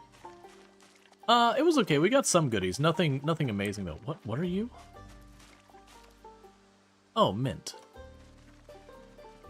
I seen you go into that one basement that you said it was a recording studio? Yeah, no, there was, like, a keyboard, and there was, like, multiple amps and speakers and everything down there. It's like, okay. Yeah, I found one of those and it had like 50 different phones in it. Yeah, no, it definitely had some like electronics. That was like the kind of the loot category. It was just a lot of electronics.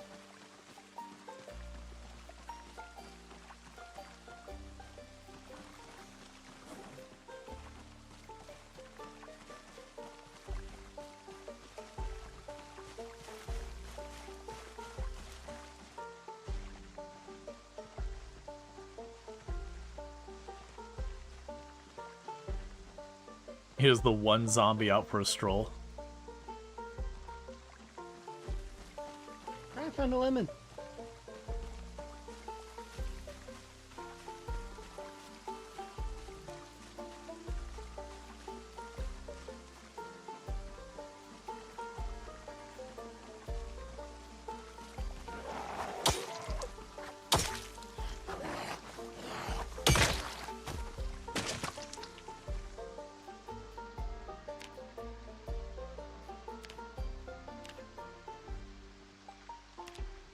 I have level 10 foraging.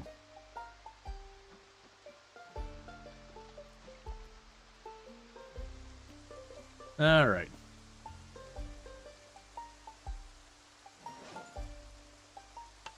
Is Drago didn't deal with it alone this time? I was under the impression that, like... Well, yeah, no, I guess... level 6 because I keep forgetting to turn it on, but, like, I mean, still, that's ludicrous, right? Like, Oh, it's yeah, barely... like... We're what, day, like, 17? It's barely a month in, like, we're still July.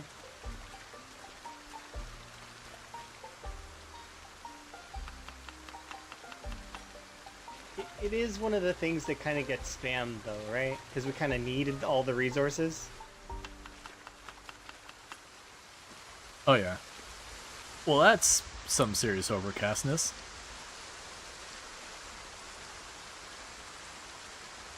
Can you still see?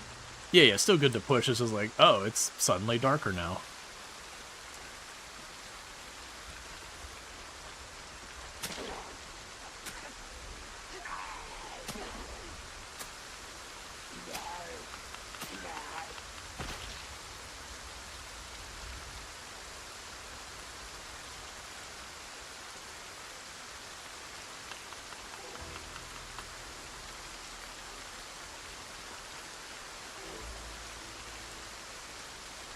I I'm have just watching them. achieved oblivience. Oh, what did you do? Just eating a lot of basically seasonings in a bowl.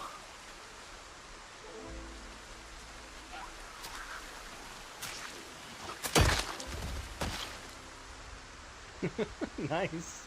The product Zomboid classic, everything's a salad, and therefore you are happy. Yeah, you could you imagine eating some of these amalgamations? Oh man, not even the salad, some of the roasts and all that.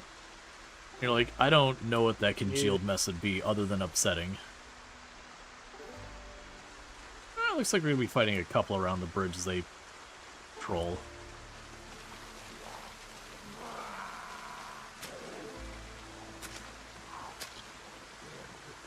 Alright.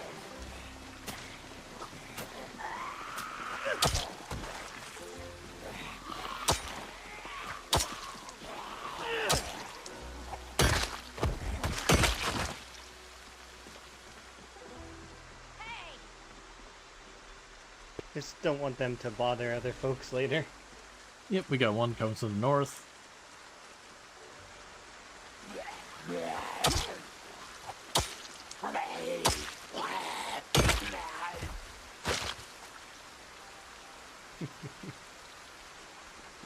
Somebody in chat said congealed mess was my name in high school. It just makes me laugh.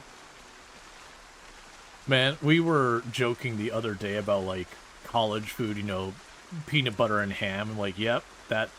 I probably wouldn't because I wouldn't likely have peanut butter in hand, or ham, actually, for that matter. But, you know... Yeah, those are kind of like luxuries, almost. Like, PB&J, maybe not, but, like, kinda. Like, yeah, ramen noodle. Oh, yeah, no, so many instant noodles. Instant noodles and, like, some frozen veggies. Yeah, and a lot of rice, because rice is cheap. Yep. The other one I did is I used to go, because you used to be able to get, like, the whole chicken. You know, like, not the feathers or whatever, but, like, the whole chicken for relatively cheap. So I used to take that. Like, when it goes on sale, because they are getting rid of them.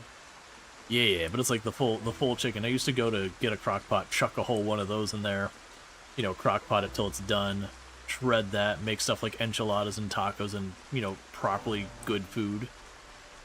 It becomes soup as well. The only annoying thing was fishing out all the bones. Yeah, see, that sort of, it teaches you so much. Was that there Not the right long? at the time, though. Yeah, sorry, I missed Kinda. You get missed the old creative, bit. and I always say that it's +5 happiness if you cooked it for yourself. I mean, I'm very down for other people cooking for me. I actually enjoy cooking, but if someone wants to make me food, I am super ecstatic about that too. There's only a handful of times where I've cooked something for myself and not wanted to eat it. Oh man, I tried making shark one time because there was just shark that was going to expire in a day or two, so I was like, oh yeah, I'll pick that up. It's super cheap. That is not a good time. No, it's a really rubber meat. Yeah, no, I made as like a shark Alfredo, and I was like, you know what? This is actually unsalvageable. I had shark one time, and it was at. You know how sometimes you have that friend that lives on the street, and their family like cooks all the weird food. Yeah. Yeah, so I had gopher, I had shark, there was alligator. It's just a bunch of. Well, I mean, you're from Florida, right? So alligator's probably not uncommon. Like people eat it, but it's not something you're gonna find anywhere. You usually have to kind of go out in the sticks to find it. Ah, makes sense, because there'd be like, ones that are already kind of nature has done its course kind of thing. Yeah, I mean, people hunt them, but we also have rules around. It's like deer, where you can only catch so many. Yeah, same here for the like moose and deer and Let's see. Every run you found a group of military zombies. Do you know anything about that? mostly for population control. Yeah, no, exactly. It's the same with the alligators. You don't want them to be too many or too few.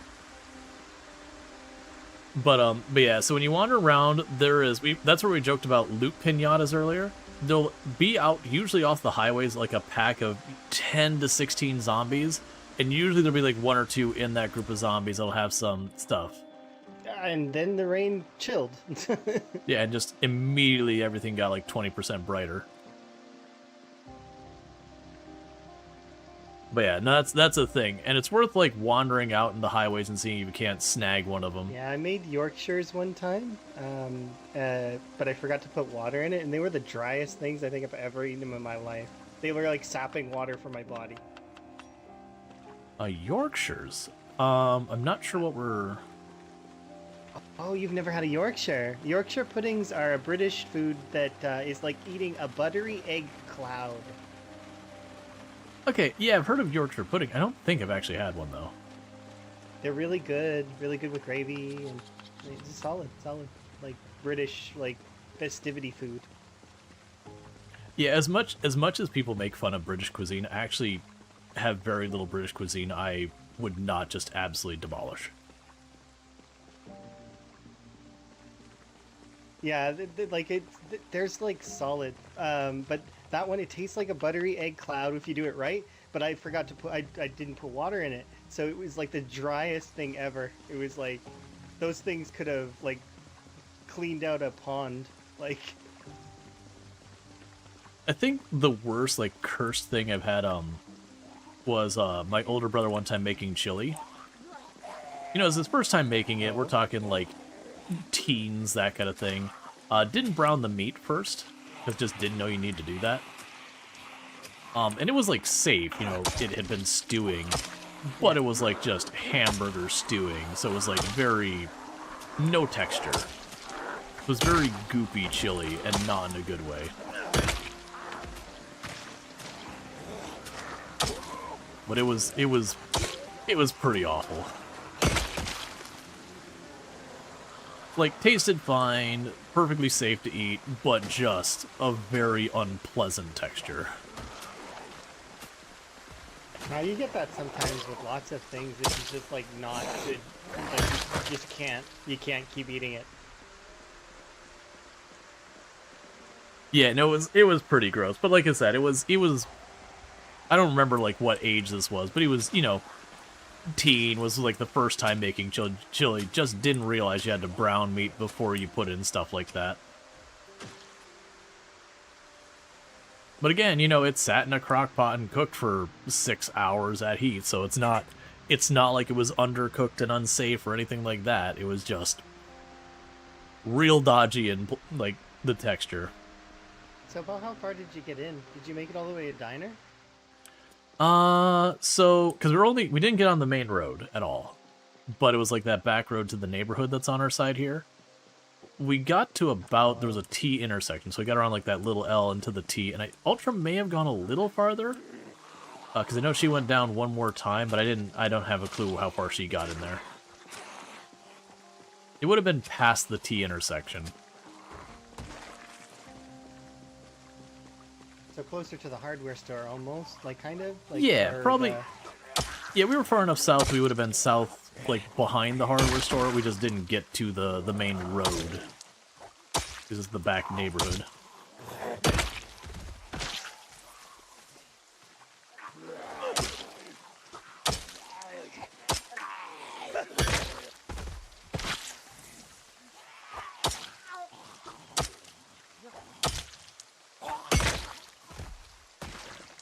I suspect we'll probably want to check the house to make sure it's clear.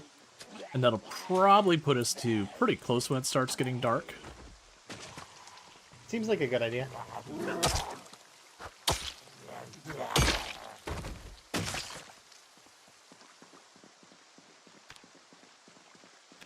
The second time I messed up Yorkshires is I made them too big, and they came out like a oven pancake. Is a Yorkshire, kind of bready?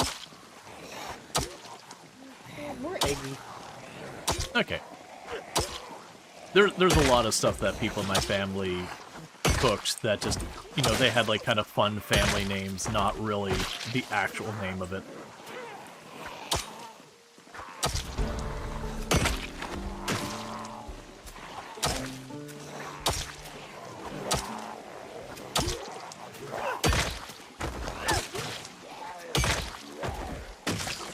Alright. But I hope everyone's enjoying, like, I don't do a whole lot of collab multiplayer stuff. So I do hope people are enjoying it. I know it's a little bit of a different vibe. We'll be back to, Probably like... had them. They're fairly popular around holidays for us. Yeah, it's So if possible. you've got family that's like British, more than likely. I see, that's... Our family as well as ones that's like, where are we from? Just vaguely wave at Europe. Kind of all Over of there. it. Yeah, it's like there's German in there. There's a whole bunch. Not aware of any French, but pretty much everything else.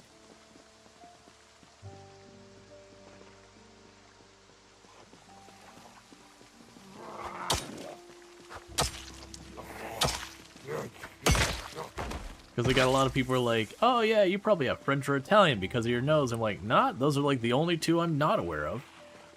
I don't have a problem with it or anything, just could definitely tie other stuff.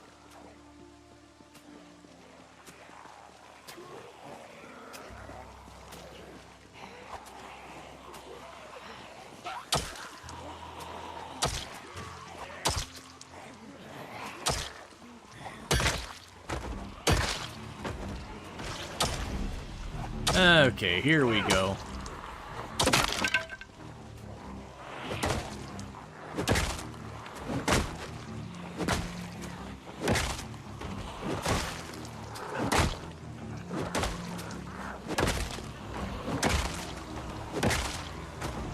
We may be going upriver, but I have got a paddle.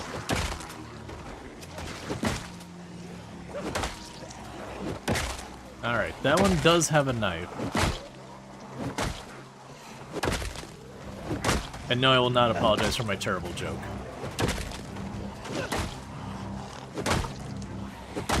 They're coming from behind us. Might be just a couple.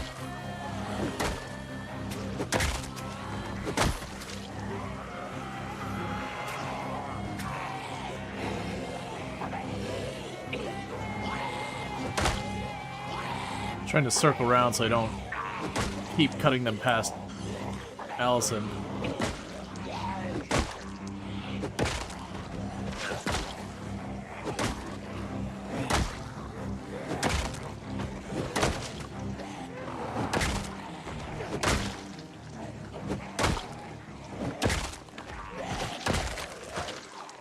That was a bit of a greedy swing there.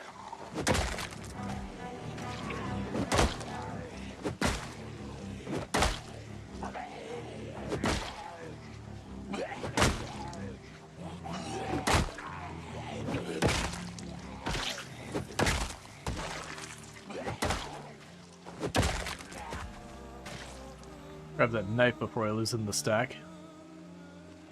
There was another one who had a weapon over here. I didn't get a good look at it. It's probably garbage. I think most likely it was a screwdriver, which is not too bad. Ah, it was a carving fork. Yeah, it's garbage.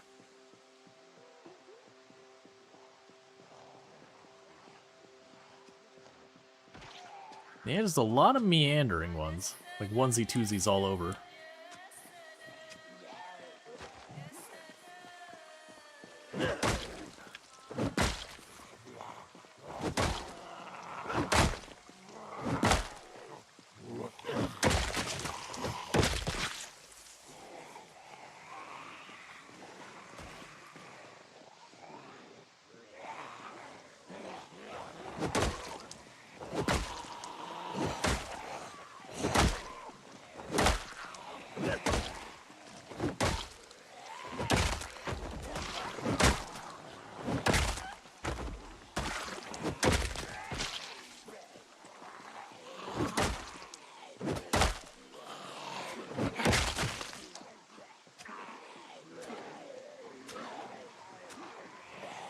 Alright, Allison's got their thing going on over there.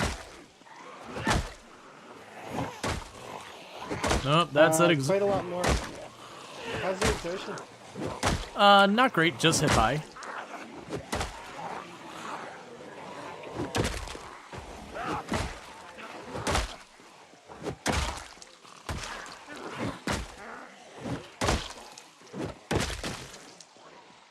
How's your exertion holding up?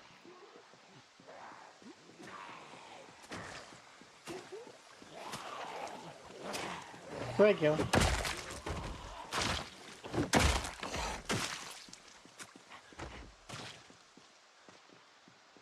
Alright, so now the challenge is, do we stop and recoup? Oh, here, have some ginseng. Oh, right, I have ginseng too.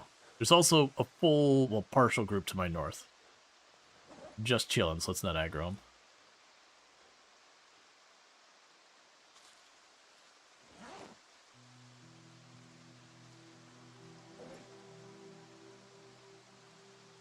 For those who don't know, ginseng actually gives you a little bit of stamina. It's not much, but you know, it does help.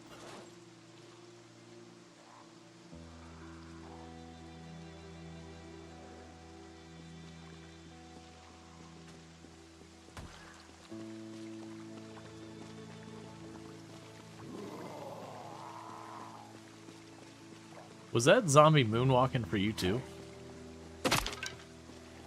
Yes.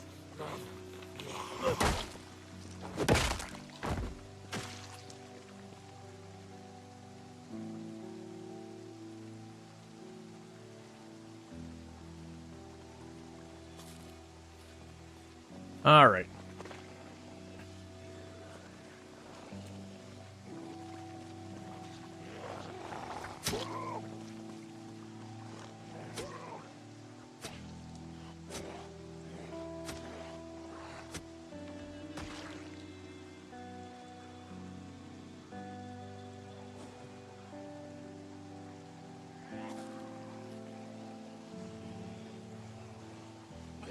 There's a bit too much movement around me for sitting down. But hey, Dread, how's it going? Just getting kind of caught up in the fight. It's gonna get dark soon, which is really making me a little bit nervous. But it is what it is. We've been pushing this way, and we had what looked like a migration. Probably it's a... Today was a helicopter day, so it's probably the zombies that got moved earlier, trying to like rebalance themselves out where they cross the cell border.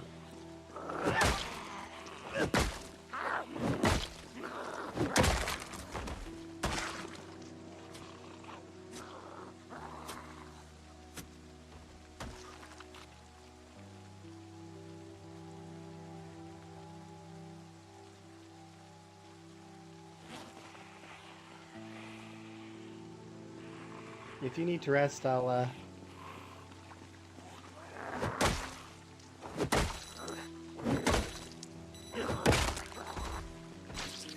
Well, that was weird. My alarm wasn't set to 9.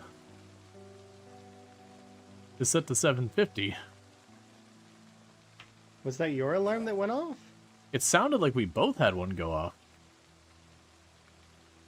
I think I picked one off of a zombie, which is, you know, that's how it is, right?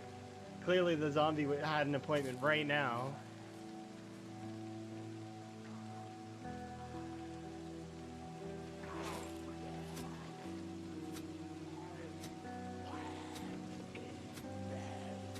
Yes, I'm just shuffling stuff around in my bags a little bit to try and help.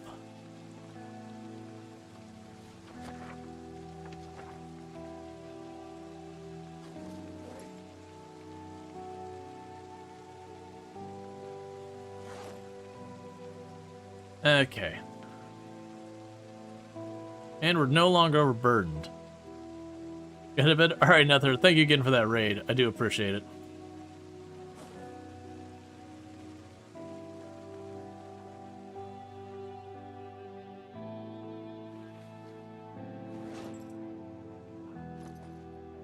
I do have a desperation, I can pull stuff away from you play as well. Oh, what's that?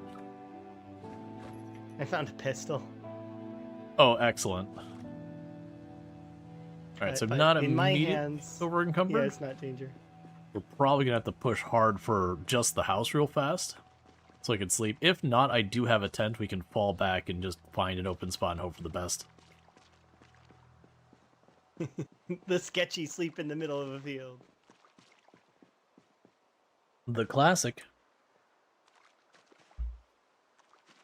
We've both been there, in the middle of a field, just, okay, I hope I don't die. Okay, it looks like the house is literally just straight north of us.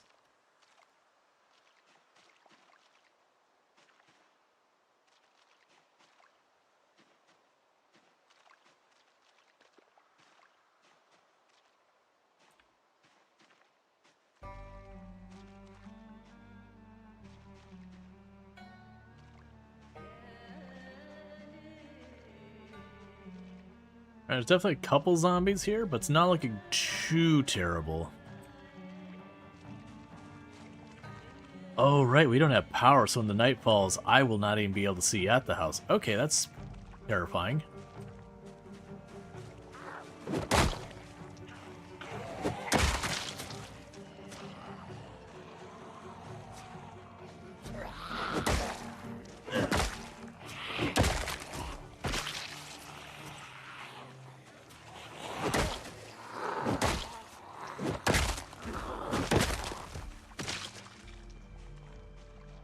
Okay, Allison's just down to the last one there.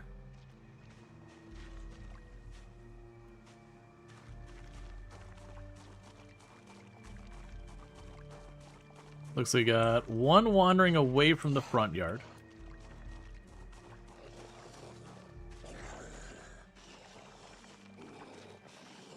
Oh, I was gonna say, it sounds like one's so much closer. Must have been laying against the wall or in the window. Oh, it's probably in the kitchen. That's probably fair.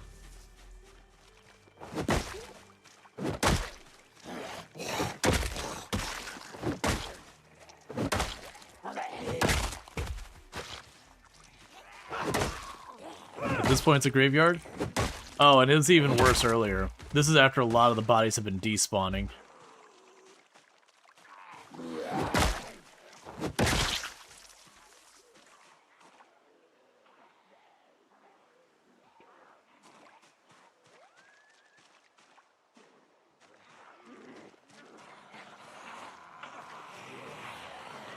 Danger.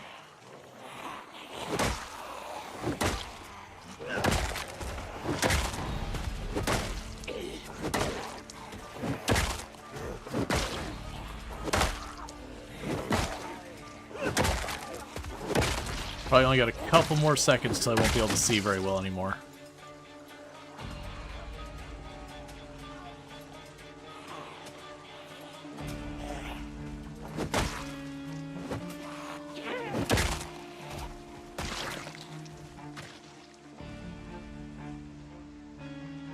Alright, I'm gonna check inside, because very soon I'm gonna be able to contribute nothing.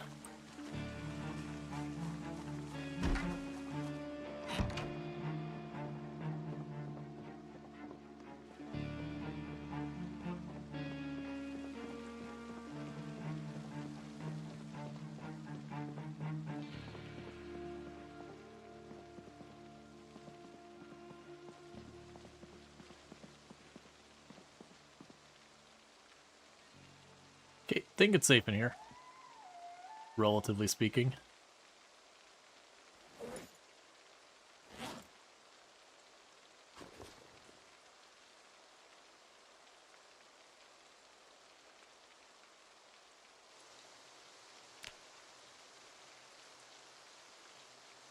I don't love that canceling out instantly. That's usually a sign you're not alone. Okay.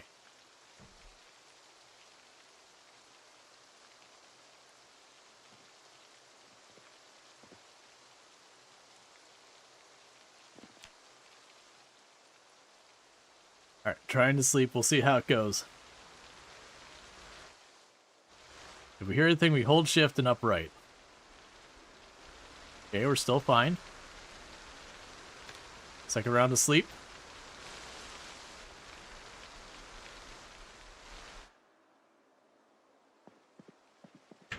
The sketchiest of sleeps. Oh yeah, no, those ones are always like, well, hopefully this works out, because not a whole lot of a plan B here. I love how I could read the magazine. It's like, no, it's too dark to read the packet of seeds.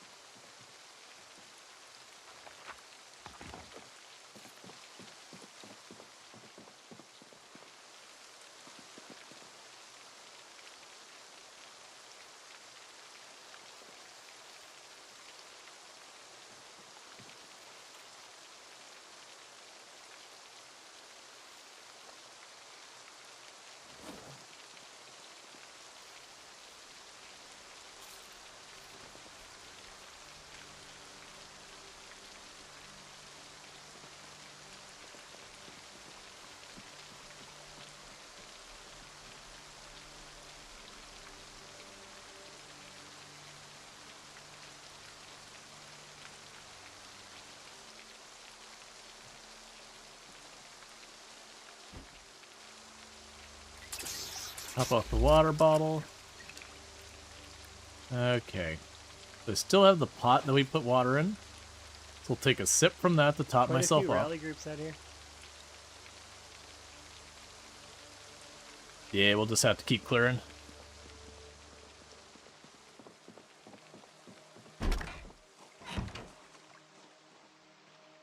Some of them are just leaving.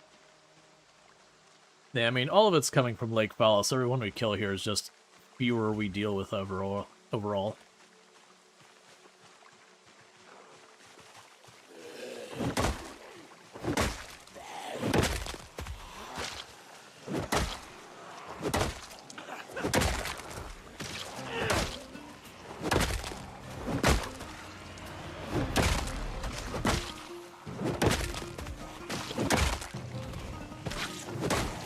Okay.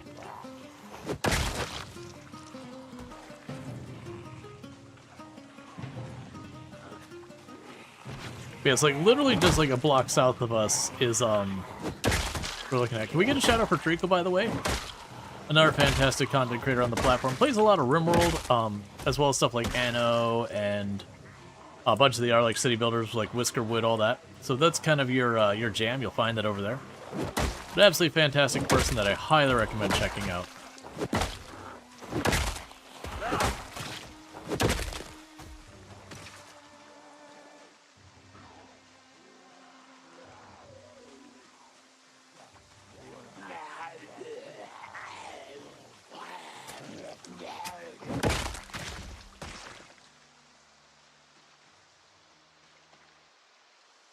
No problem. Oh, we should also take that bottle, put that back in the bag so we're not pulling from it until I really need to. Alright. So keep on pushing in towards Lake Fallow, make that happen.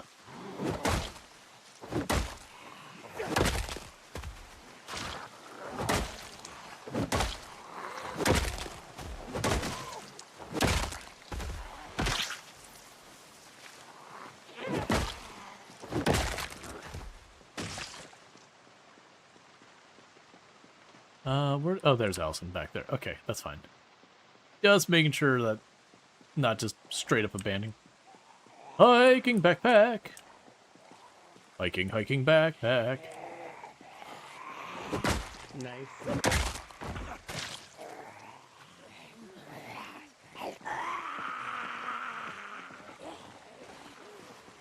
Got it.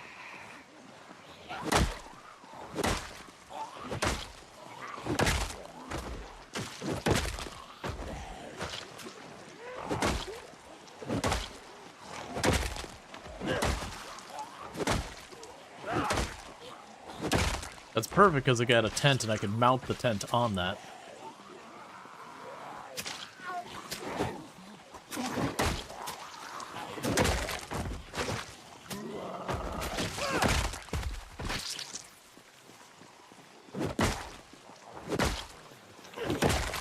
Okay.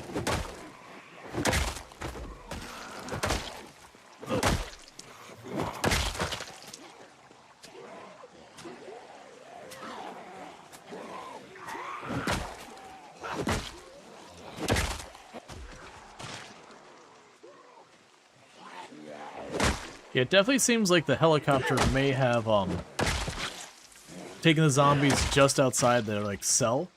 And so now they're trying to spread out into the cell to like balance themselves out where they're supposed to be, yada yada. Oh, and a fanny pack? Come on.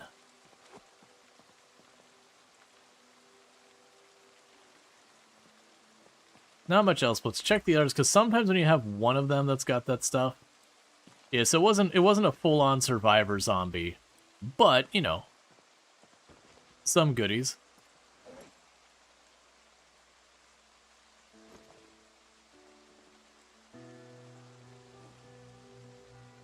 Alright, so I'm gonna need to back off the juggle loot for a moment.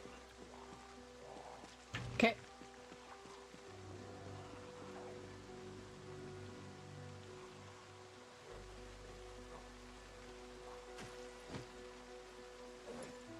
I meant to mention this before, but you noticed that Nimble's not going up, right? I got a point to Nimble. No, I mean like no XP. Oh, I mean, I gained a point in Nimble? Like, gained a level in it? I'm assuming they changed something about it? No, I mean like it. You gained Nimble? Yeah.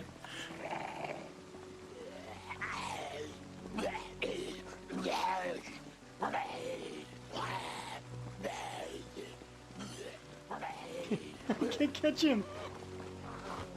I panicked because I got animation locked moving the stuff between the bags, and I was like, I couldn't, what do I do?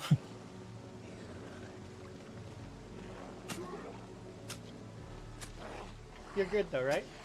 Yeah. No, it was just for like a moment. You know how when you move some stuff, you physically can't walk? Yeah. It was one of those items, I don't know which one it was, and just had like that momentary panic being like, I need to not be here. So you're actually getting like levels in Nimble? I haven't like I'm not getting any XP in it. That's Oh, weird. No, That's I'm not strange. showing it as having a point. I could have sworn yesterday I did gain a level in Nimble.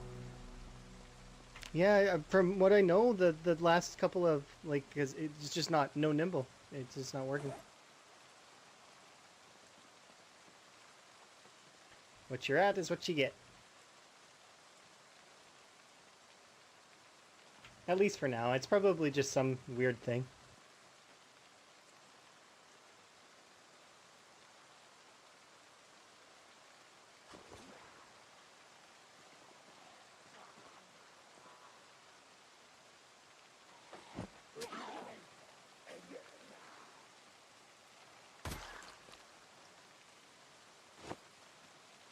Okay, so weird. I have to take off the satchel before I can put on the big backpack, and then I can put the satchel back on.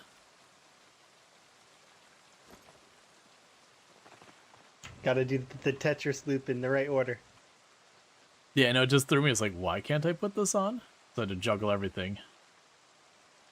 Oh, do you have a good pair of shoes? There's a brand new pair of boots here. Just gonna say, I should probably check. I don't stomp that much. I mean, early game I stomp a lot.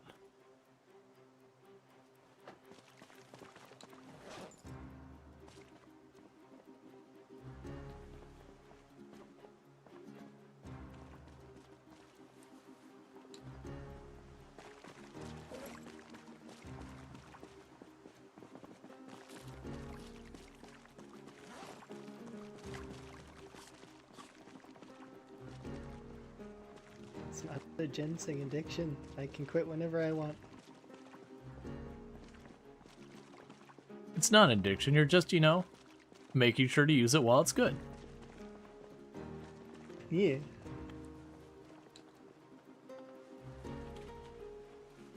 Gotta attach this to the bottom of my bag. There we go. It's like having a real backpack.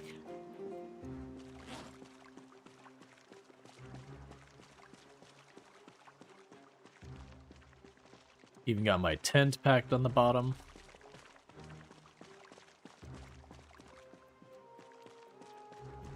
Yeah, it looks nice. Oh yeah, we need to find more though. I made sure to hold on the duffel bag so I could put in the, you know, house back there for anyone who shows up late.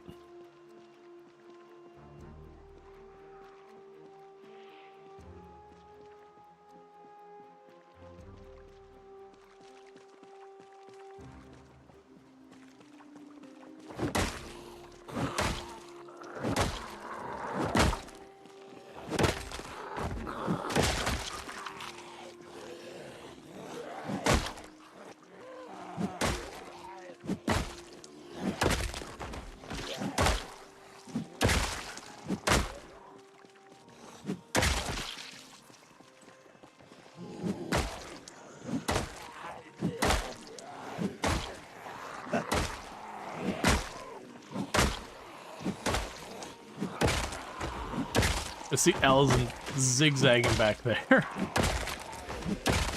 Probably just looking where to, like, step in so that she's, you know, not potentially getting us in any kind of trouble.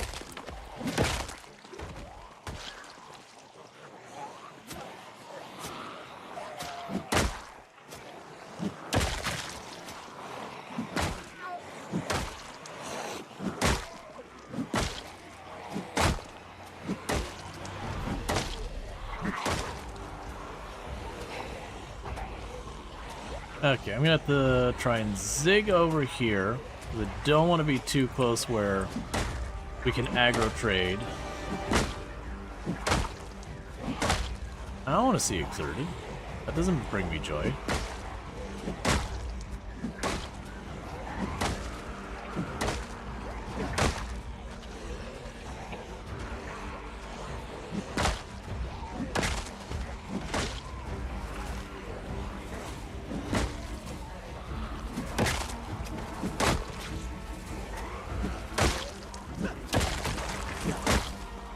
Okay.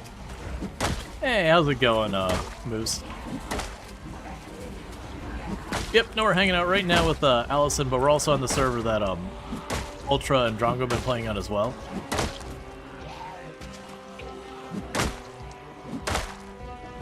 Just having a good time with all that. 16 times pop, all that kind of nonsense. The usual drama.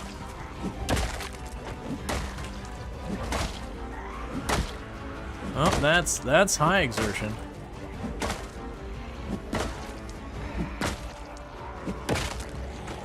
Oh, hey, zombie from behind. How you doing? Checking to see if I still got reflexes.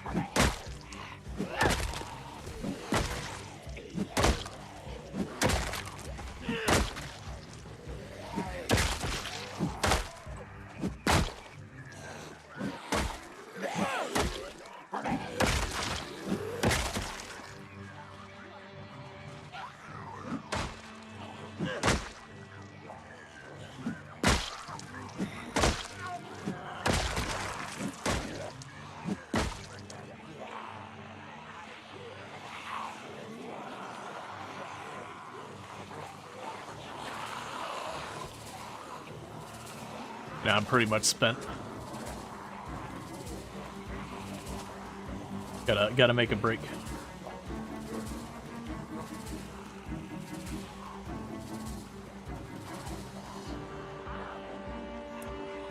I'm gonna try and ditch him up here by the house and then get where I can rest.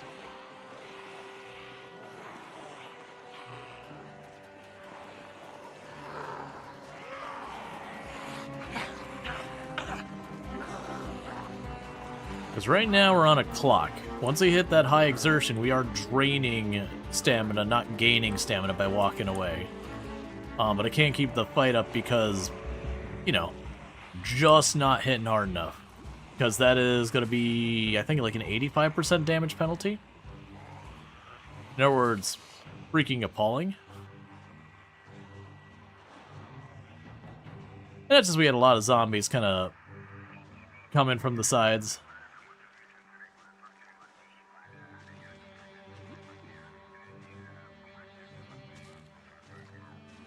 It shouldn't be too bad. I could probably just duck over here by these trees. I'll probably have to put down the tent as something to rest in. I'm deliberately not eating the stale lemongrass just because it'll make our character sad. Now I got enough junk on me to not eat stuff that's going to hurt my happiness. Especially with no power and refrigeration, half it's just going to rot anyways.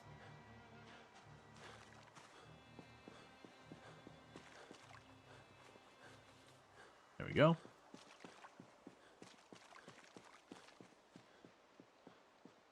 Alright. No, I don't want to see more over here. I cut over this way.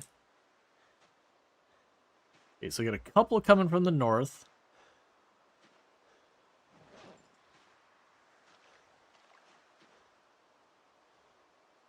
We're going to unpack our tent real fast.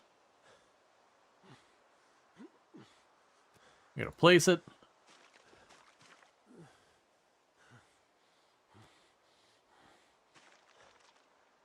And we're going to rest.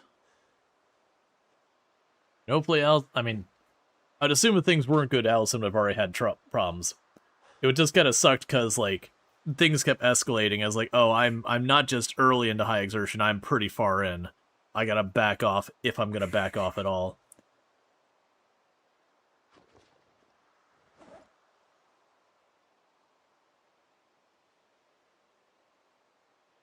How does lemongrass even go stale?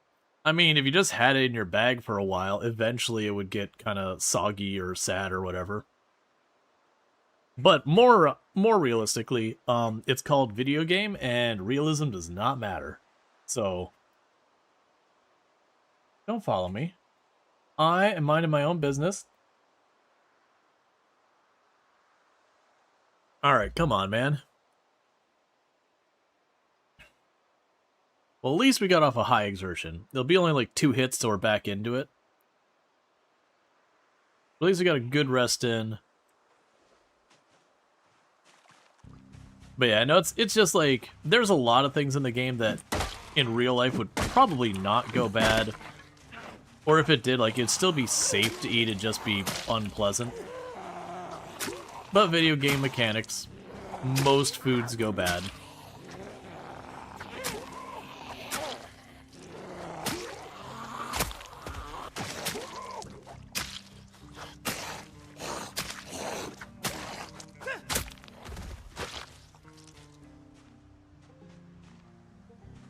Do I have garbage in my bag? Okay, so grab one of the axes. And also, like, there's definitely stuff when it comes to going bad, you know, like in real life where you'd be like, oh, I wouldn't call that stale, I would say, like, you know, it goes limp or whatever. But, you know, video game mechanics, that's just to refer to something that's not... Cat's eye prescription glasses, does that improve? Cat's... Oh! No, it's cat's eye like they're cat's eye frames. They're like, you know, not little kids' glasses necessarily, but like they're like cutesy glasses.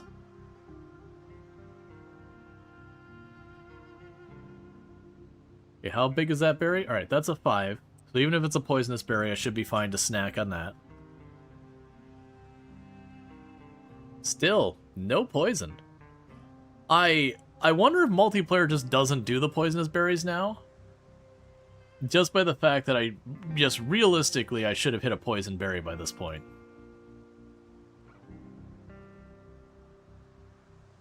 Huh.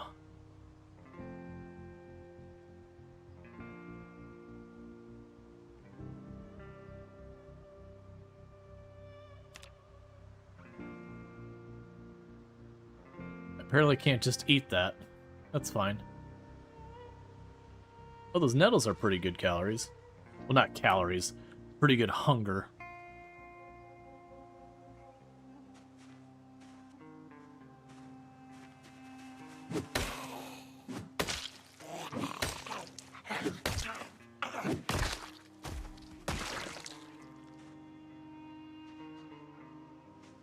And I'm still having to rest.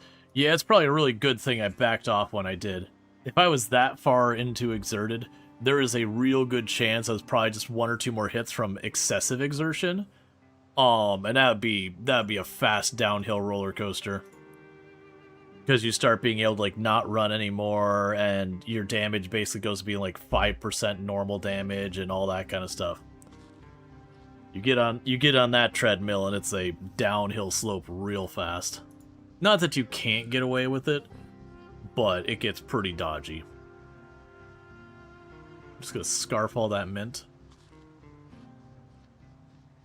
Because by the time we see the first level of hunger, I think you're like 10, 20, 30 hunger down.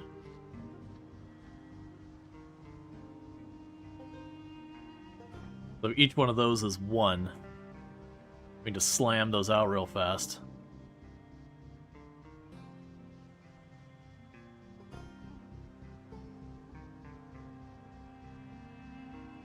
Probably also take a sip of water while we're here and it's convenient.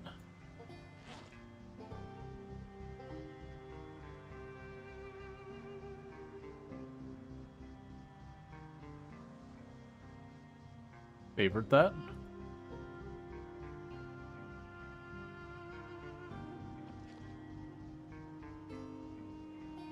Favorite that.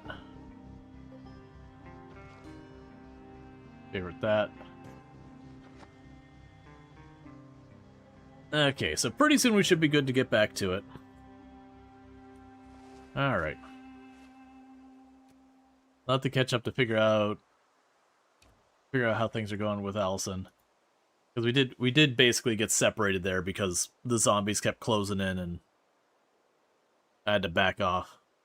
That's a downside. I'm using a lot of heavy weapons, more than I would normally use. So where's Allison? Okay, Allison is like 1 screen south of us, so Allison's probably doing good. I imagine she still might be fighting that big group, because I'm willing to bet that's probably, you know, absolutely demolished her endurance, unless she was using short blades.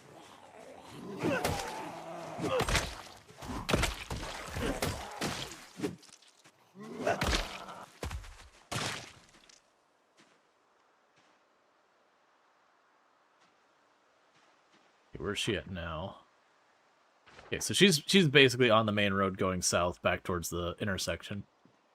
I thought she was using I thought I noticed her using some short blades. There's a good chance that she was just being way more stamina efficient versus I was using the big paddle because it was heavy, which has the unfortunate reality of it's heavy, which means it tires you faster. Oh, or all right, I'm good to grab a few off of you.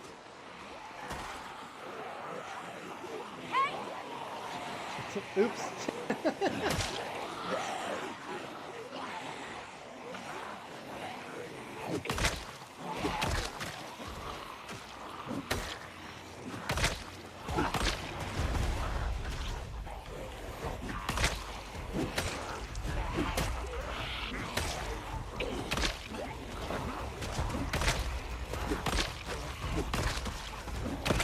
Just lumberjacking him down. Oh yeah, no, we talked about earlier, you know, like people who have played on here who are solid. Like myself, Ultra, and Allison have all put in a ridiculous number of hours in this game. Drongo's also doing very solid as well. But, you know, I'm pretty sure between the people I just mentioned, Allison, Ultra, and myself, each of us, I think pretty much all have put in several thousand hours into the game. Actually, I don't know about Ultra. I know she's putting a lot of time in. But I shouldn't assume that's more. Ooh, straight up hunting knife. I'll pocket that for later.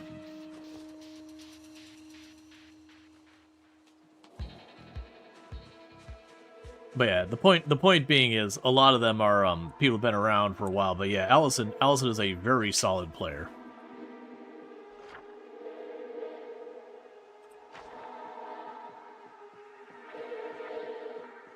All right, come for another pass. How's your exertion doing?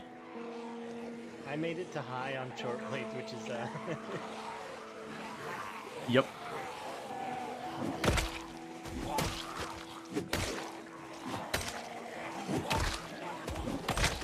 You're doing okay though?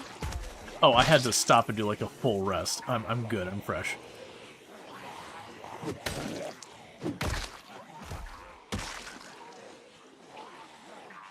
Because I was using like the kayak paddle, and I was burned way earlier. Yeah, it's like heavy. Still, it's long run. Oh yeah, I know it's solid, but oh hey, it just definitely didn't have the efficiency.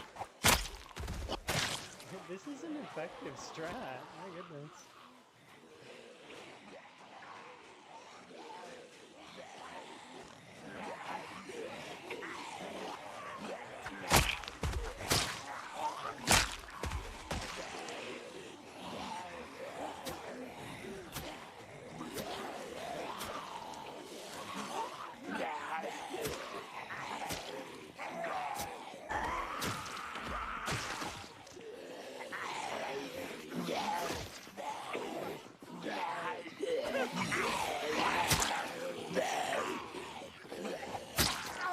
You probably notice like the little bit of desync that's really hard for me to pull stuff off when they're that close to Allison. That's just desync in multiplayer. It's always been a thing, Build 41 as well.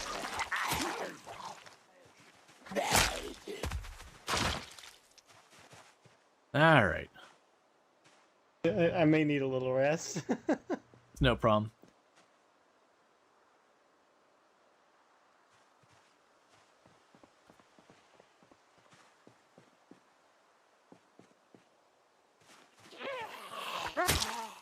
I very nearly shot that gun and I was like, no, I can't. I gotta have more discipline. Stop. I put it away.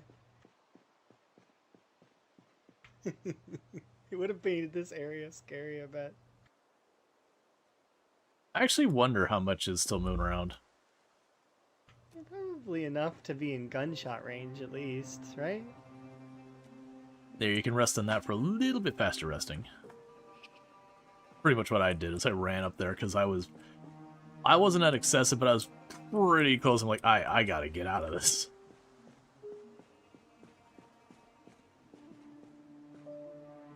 Yeah. Had you hit excessive, like I was trying my best to snag them off you, but they really like eating you.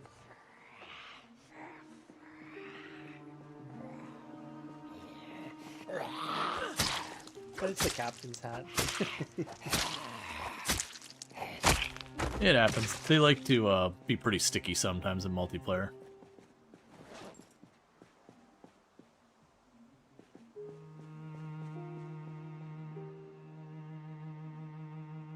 Yeah, clear these ones out of the house area.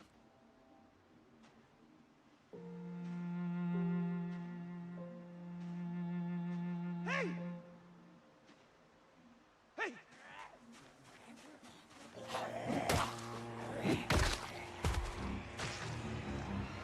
Oh, that's more than I thought. It should be fine.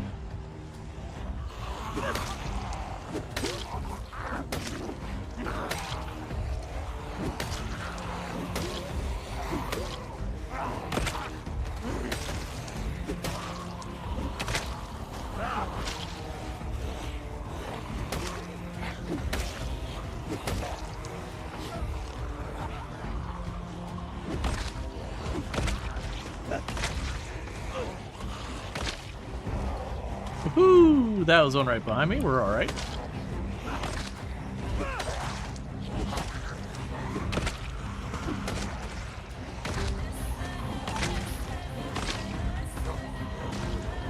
You never want to swing at 3 abroad. You will be just overtaken and numbed.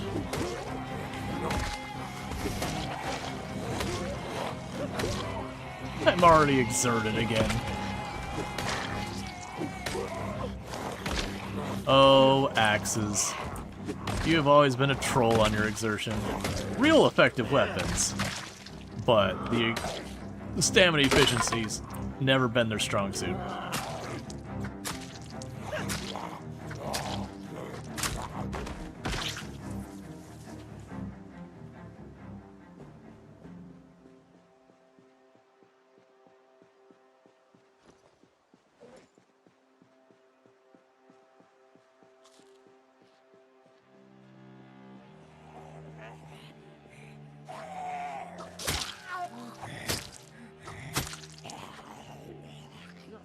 Let them settle their stuff when they start turning weird.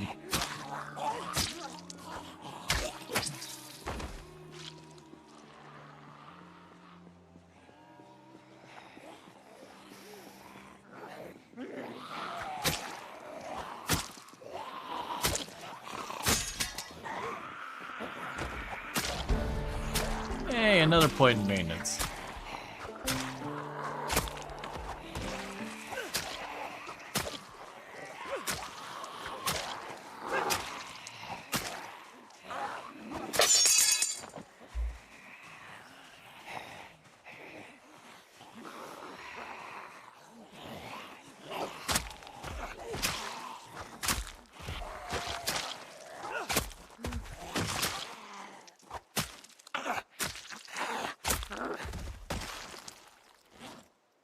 I take it you probably need another rest here. Yeah, only moderately exerted, but still. Still, I yelled yeah. and it was like, oh, that was like 3 rally groups. Whoops. At least it was only 3. That's not so bad. Yep, I am playing I think we've multiplayer. both been in that position where, like, oh, we can see like 2 zombies around a corner. We're like, oh, easy peasy, and you go around the corner, it's like a full like wave. Yeah, just like a helicopter got him stuck up against a wall and you're just catching like 200 zombies. Yeah.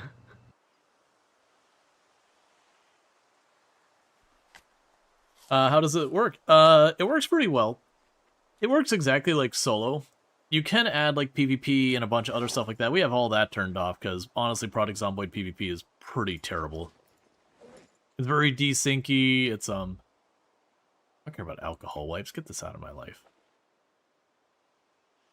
Like it's very desyncy and all that kind of stuff. But a works thing is embedded. Oh no. Multiplayer is just part of the game. Build 42 didn't have multiplayer for a hot minute. But they did drop multiplayer literally yesterday or so. But yeah. No, it's always had multiplayer. It's just each time they come with like an unstable branch for a while, it usually takes it a little bit before multiplayer becomes available.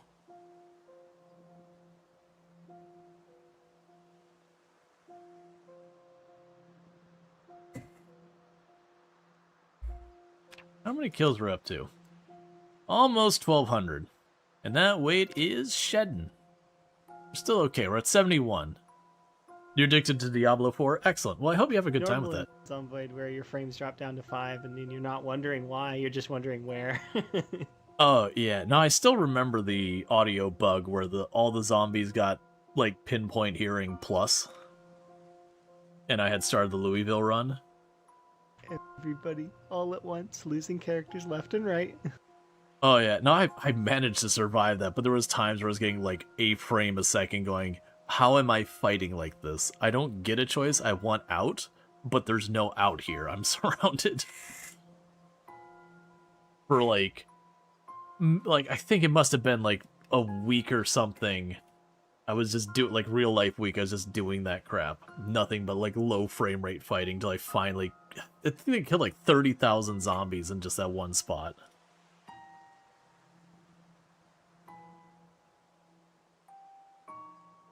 Gotcha. No, I'm glad you're enjoying it. I've enjoyed Diablo in the past. I never really did Diablo 4. Like, I don't have an opinion because I just... It didn't happen. Yeah, sometimes it's just like feels endless. Especially like when I was pushing that bridge over for Crossroads Mall, that felt endless. Oh yeah, no, it's 16 times pop is just always feels that way.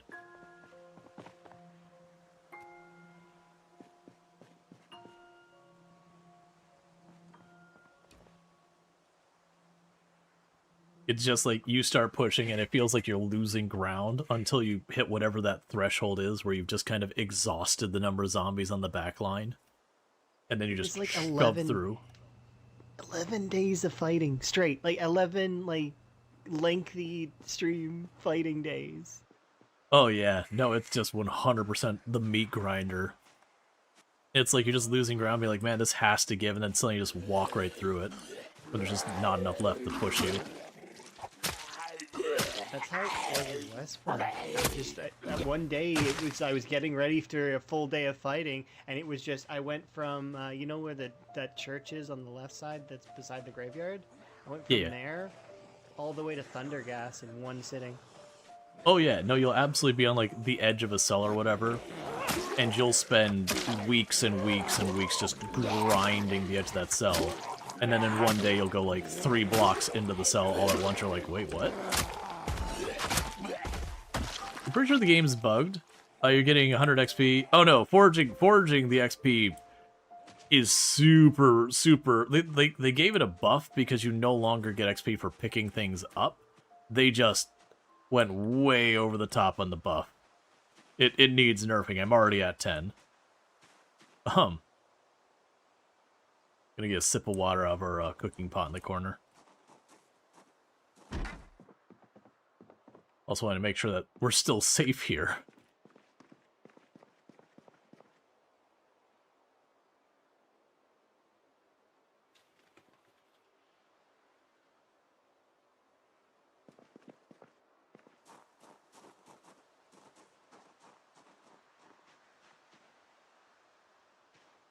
Yeah, no, it's just, you know, the unstable branch got updated. There's massive code changes and a whole bunch of stuff. Lots and lots of changes. Most of them, I would say, for the better. But there's some weirdness.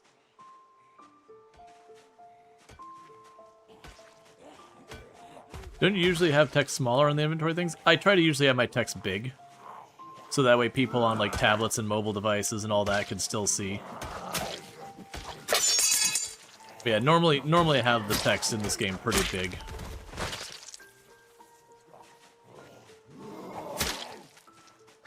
Or also, like if you're on television, all that, because that's fairly low resolution.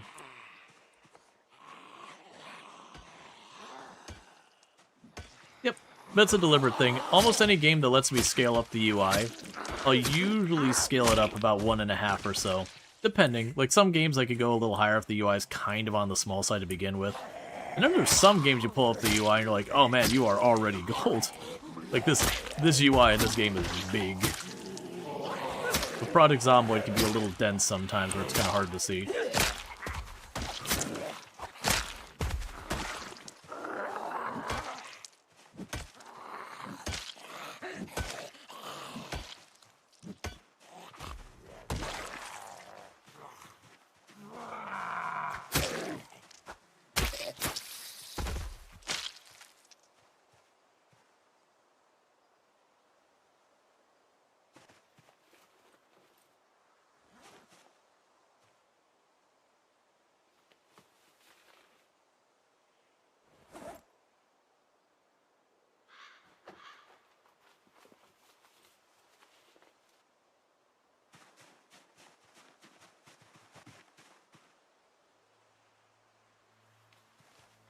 Alright. That might start overheating me.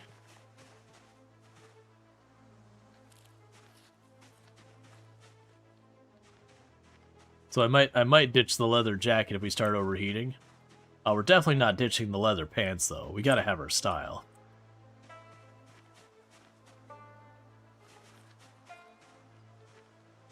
Seems secure. Yeah, no, we went to make progress in the town and we're back here. Granted, there's like 200 less zombies in the world, but you know.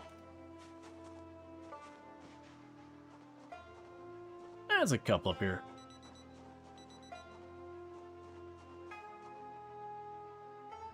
Figure might as well clear out anything nearby. There's also like 1 or 2 on the driveway. If you want to grab the ones on the driveway, grab these ones behind the tree. Okay. This is a good idea to routinely make a pass to clear out the neighborhood. Hey, Arch! Thank you so much for the raid. Can we get a shout out for Arch Play Stuff? Tell them the House Get Frequency stream. Going, oh lord, they coming. Are we coming? The zombies are coming too. Everyone's going to be coming along. But yeah, so definitely check out Arch. Absolutely fantastic. The crabs are so cute. Well, thank you. I'm very proud of the crab animations. But let's see. I didn't see if you got the shout out or not. So where are you playing and all that good stuff? I would do it right now, but I need to be safe because we're a multiplayer and there's no pause. There's no pause, Mom. I can't come to dinner.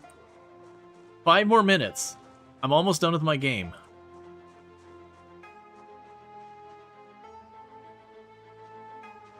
Bellright, nice, nice, nice. Yeah, we played Bellright 2 days ago.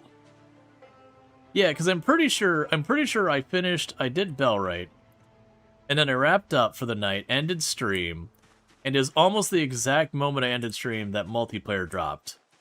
So I started up stream. And all that. Alright, I'm gonna see if I can't craft any weapons. I don't think we have much for that.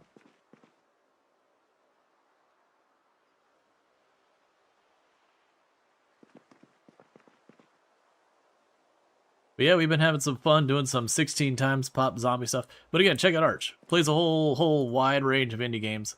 So if you like indie games, you will like what's going on with Arch. And if you don't like indie games, I don't understand. Could you please explain? But also, I don't actually want to know the answer. Just being honest here. Just need to find a save point. Yeah, just need to find a save point. Don't worry, there'll definitely be one before the boss.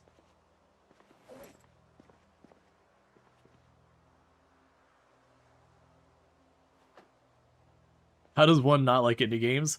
Yeah, that's the thing, is like, weird choice. Like, I can get people not liking the AAA games just because, you know, big company, yada yada. But like indie games, very genuinely. Should we move a few of these outside, do you think? Should have a few what's outside? The corpses, I was just thinking, how many there's in the house? It's probably... Oh, hey, you can make scrap wood into handles now? Yeah, scrap wood into 4 handles. Or 2? 2 handles? I don't remember. Yeah, 2. I'm just thinking it's something I could use to practice my, my carving. Yeah, carving is one of those skills that if you can get it up to like level 7, it's really good. Yeah. That's exactly so. Like, no, I don't like indie games. I like every one of my dollars physically hurting me.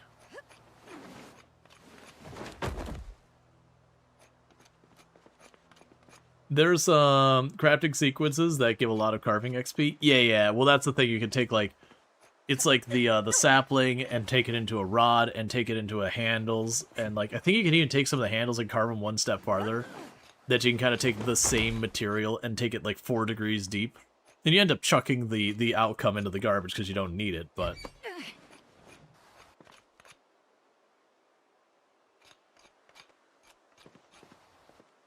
spoons to fork.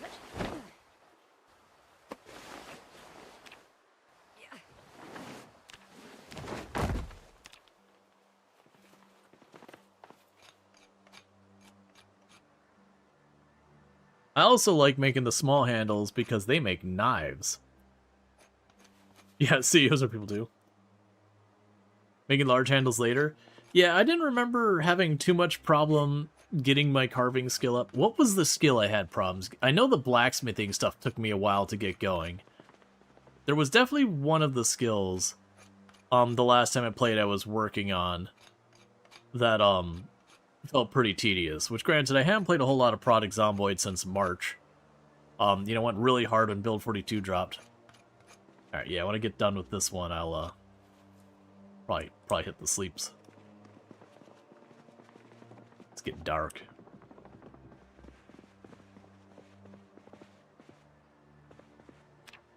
Okay. But yeah. And I usually won't grind out of my way for any skills. Like, for example, I'm making those small handles. I like short blade weapons.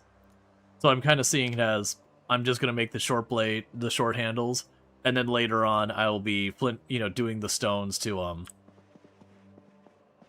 or doing the flint to make the knives.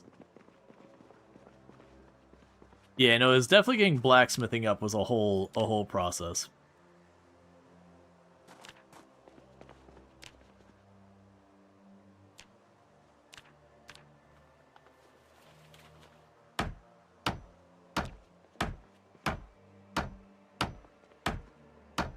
I remember napping took quite a while early on. That was, I remember it's like you get to the point where I think you can make the pickaxe, and like once you can make the pickaxe, you just go around and smash the nodules and just get a bunch of it, and just had to like move around to get more.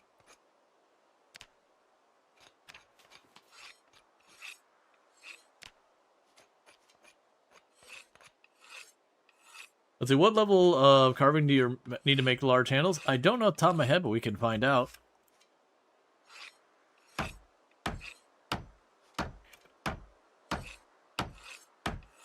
Um, 3.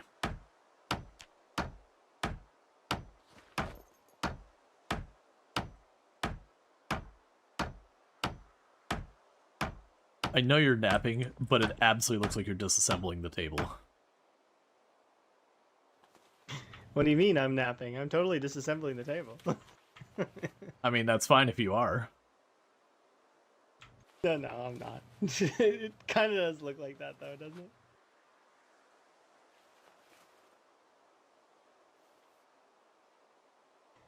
My plan right now is I was thinking, because folks were mentioning it just a second ago about the whole blacksmithing thing. I was like looking at the trees because I have some of the skills required to get that started. I mean, it'll probably be a thing eventually.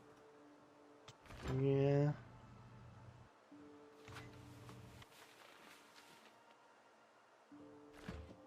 Be nice to have those tools, right? The metal ones.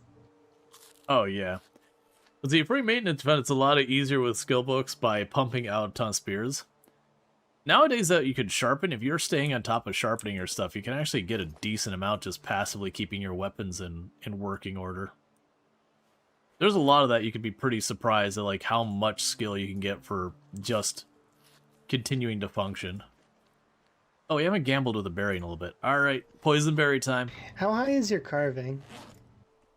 Carving, let's see.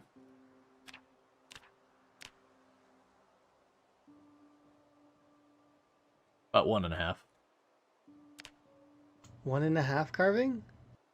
Yep. I see.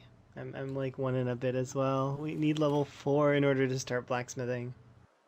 Yeah, I mean, as we get desperate for weapons, it'll happen. Yeah, it'll be natural. It'll be on its way soon. Alright. Round 2 for actually attempting to get into this place.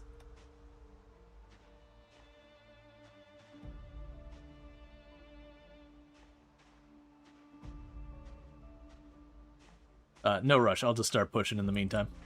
Yeah, feel free. Yeah, I'll be there in a sec. I'm just crafting more weapons.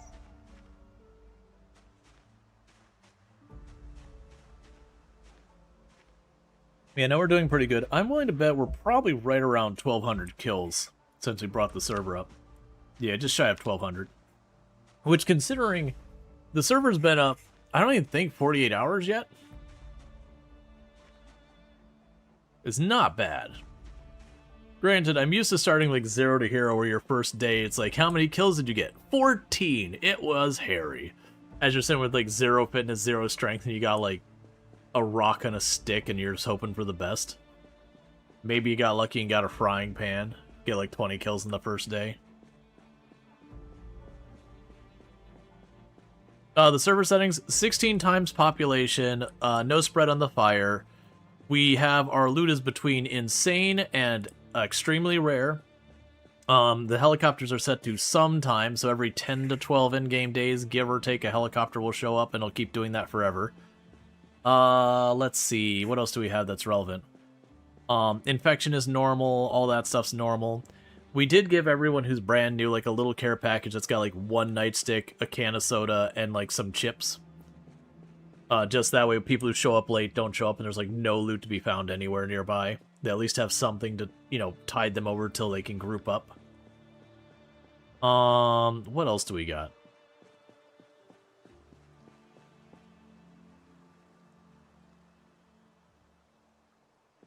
Okay. Push zombies 17 times, slowly walk away crying because your noodle arms. Yup. Yeah, no, starting a run with unfit, weak, and all that. I know they changed the names of them, but you get the idea. Alright, so I think I'm gonna not go down that road because we already hit those houses. I'm gonna I'll just grab that map, thank you very much. And a screwdriver. I need to... Oh, wait. The sea of zombies is starting its way. All right, let's get to the lake. That way they have to like pursue this way and they can't just out... I mean, we could just grab it. Yeah, this isn't too bad. We are going to get bullied back by this and I'll probably run out of weapons. But they're here. I'm here. Hi, friend.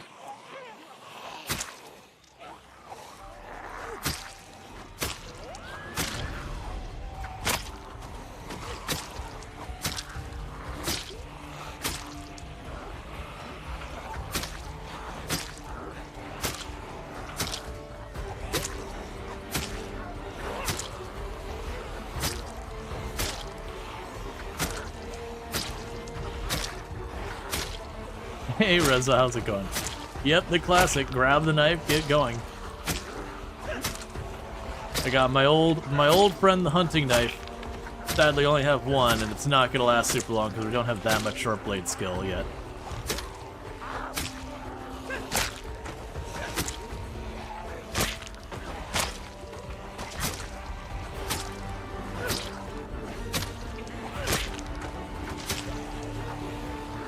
I'd say we're getting one every third or fourth hit.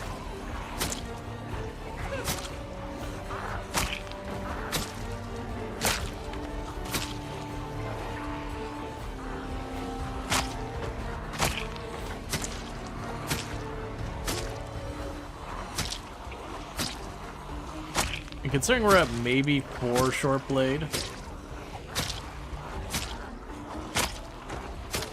gives you an idea how strong the short blades are that we can already just kind of grab a group and just go. I probably won't be able to get through the whole group before we break the knife and or exert. We'll probably get through a good 30 or 40 if not more. It's gonna be so hard to check. Well, there's the exertion. Don't love that.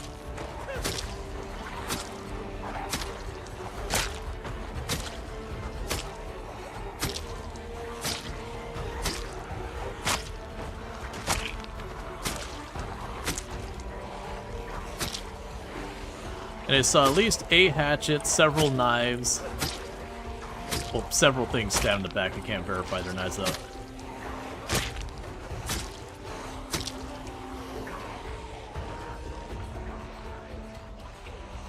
Right, let's get past this wave here so I don't back up into a zombie. And once I get past these where I'm not seeing them come from my side. They full on just like flanked me.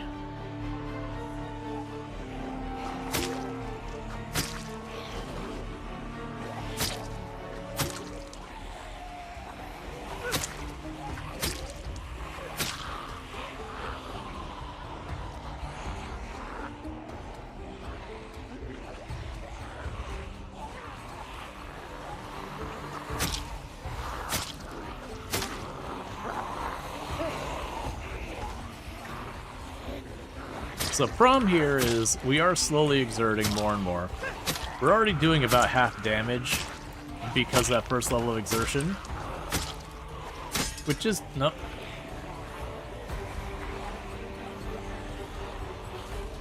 Have some nettle real fast. Have some more. And unfortunately...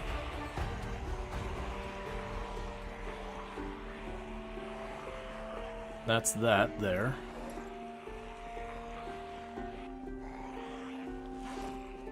What? Oh. I was still holding the handle. I was so confused.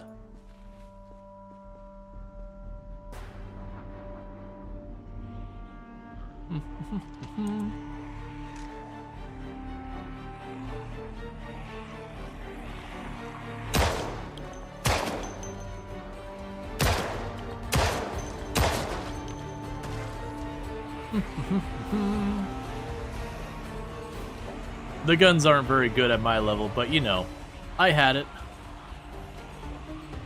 I've already attracted the whole neighborhood We can bring more of the neighborhood in.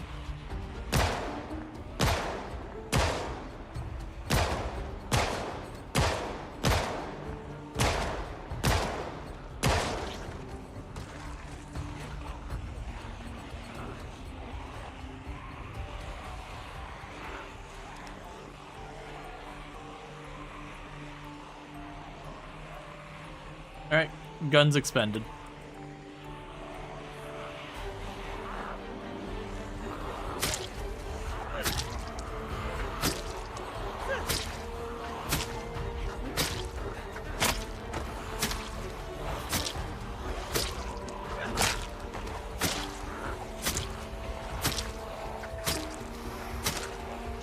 That one has a hatchet in their back.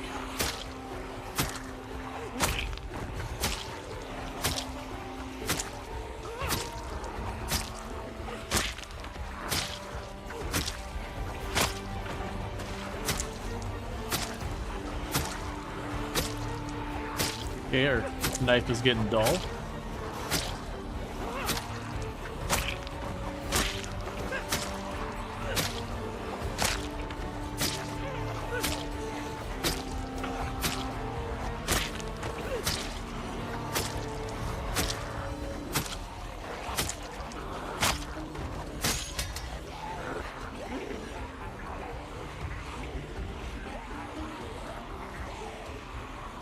Next knife.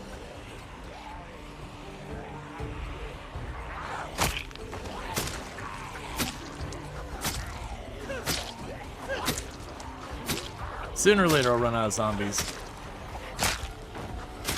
Or endurance. 50-50.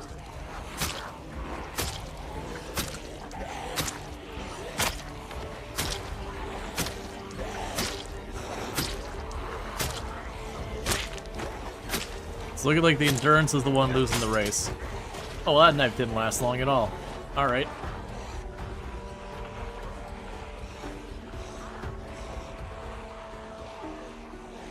Let's gamble with a potentially poisonous berry.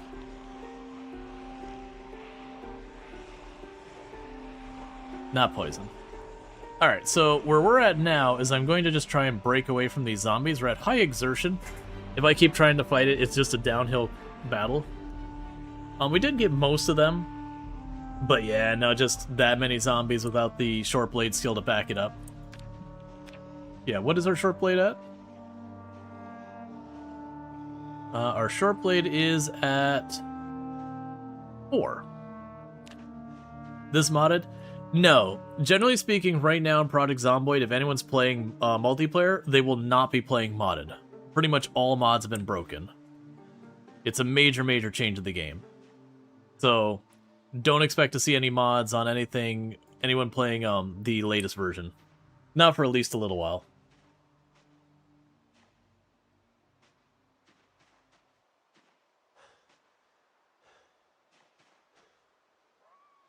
Yeah, they're still on me.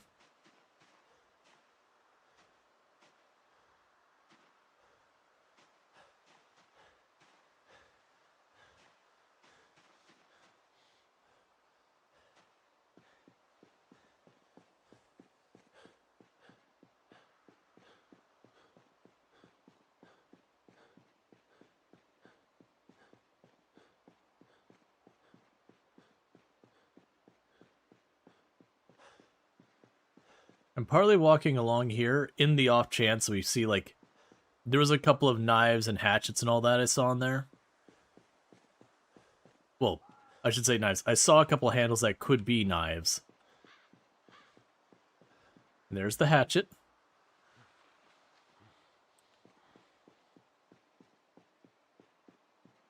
So it's probably not the safest time for me to be doing that. Because we still do have those zombies behind me and we're at high exertion. But it should be far enough away from them that they shouldn't be aware of me. So I can manage to not aggro this one and just scooch on over this way.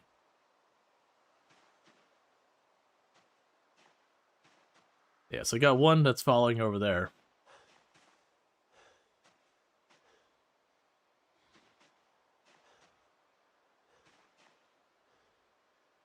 Alright, so we can go here. That's not what I wanted to see. Come on, execution animation. Execution animation. There you go. Where am I? Oh. Come on, come on. Let me get over here before they start walking past. I want to check that backpack, but... So unpack you. Because I gotta rest.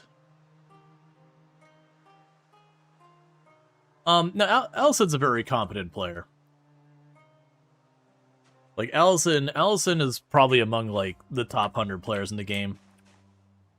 I mean, let me rephrase. I actually can't speak for that. Like, when it comes to, like, people who stream the game, you know, Allison would probably be among like, some of the best players in the game. Myself included, Ultra be way up there. You know, you got Twist on Fire, Royale, Lamprey, a whole bunch of them. A lot of us have been either, like, record holders or, you know, people who could genuinely contend for the record.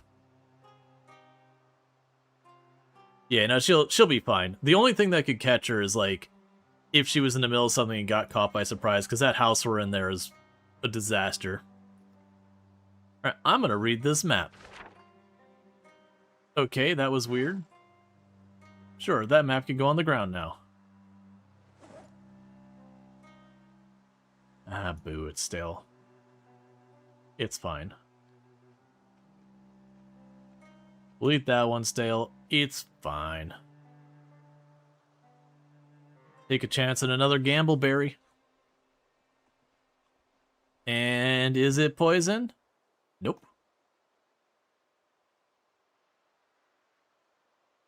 What other weapons can we make happen? I got scissors, those are pretty off. Oh, wait, we got the hatchet.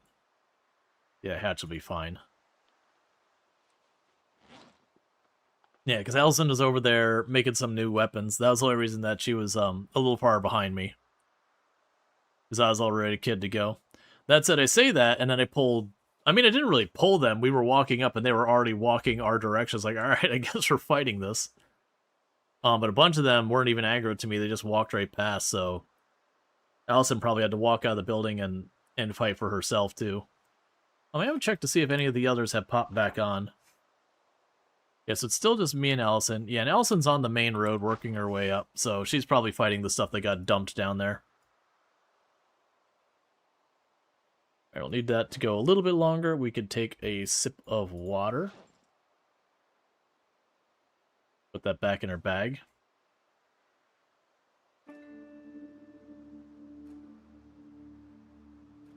And we're just going to give it a minute longer, because even though you see the Moodle drop off, it takes a while for it to actually go fully down. That Moodle's telling when you're already at, like, what is it, like 60% exhausted. So you can get the idea that you just creep down and you go like 58%, the Moodle disappears, but you still got 58% or whatever that. I usually just don't bother. Like, Allison's watching streams, so if I, like, really needed to get her attention, I could just say something. At least I believe Allison's watching stream. She may not be. She might be streaming herself. I think she is streaming herself. But either way, with being able to see each other on the map, it's not a huge ordeal. Alright. Get to work. Zombies aren't gonna kill themselves.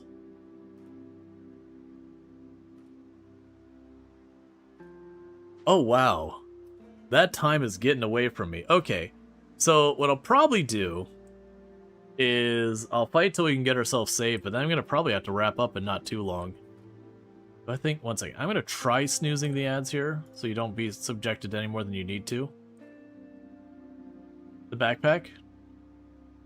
Oh man, we could check that body if that's the one. The backpack's probably empty. If it's just a backpack and nothing else, I'll probably just leave it on the body at this stage, because we got a couple spares. But, it is worth checking, because sometimes these can be survivor zombies that aren't as obvious. Yes, that backpack's empty, so I'm going to leave that one on that body, honestly. We've already got multiple spares. You can just become clutter otherwise. And while there is a strong possibility we'll have other people join the server, I don't suspect we'll end up having, you know, like, dozens of people joined the server.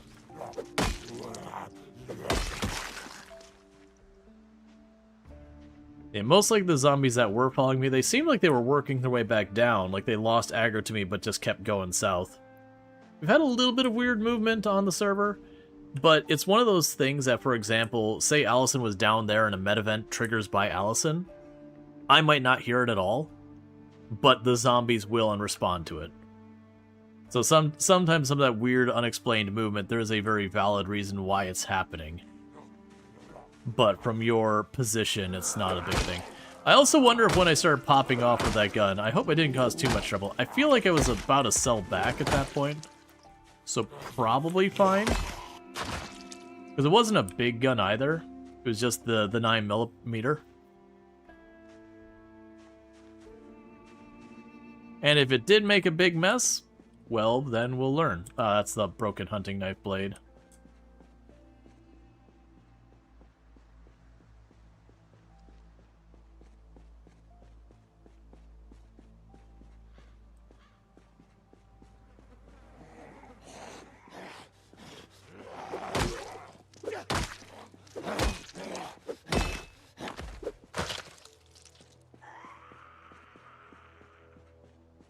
Hello.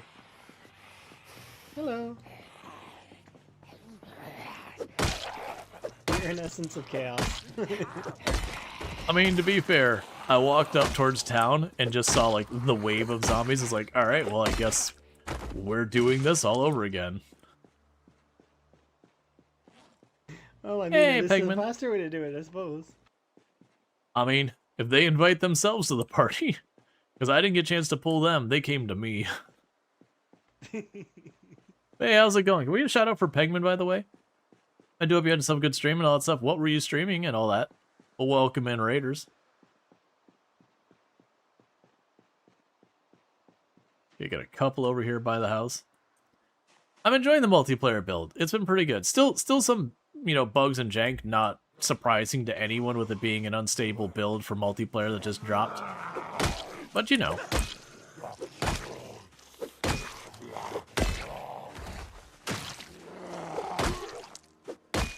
Crusader, Kingdom Come Deliverance. That's, my brain was going Crusader King Deliverance, like that's not a thing. But yeah, no, that's cool. I wish the best luck in getting through it, hardcore mode and all that stuff. But yeah, no, it's a solid thing. But I hope you've had a good time with that and whatnot.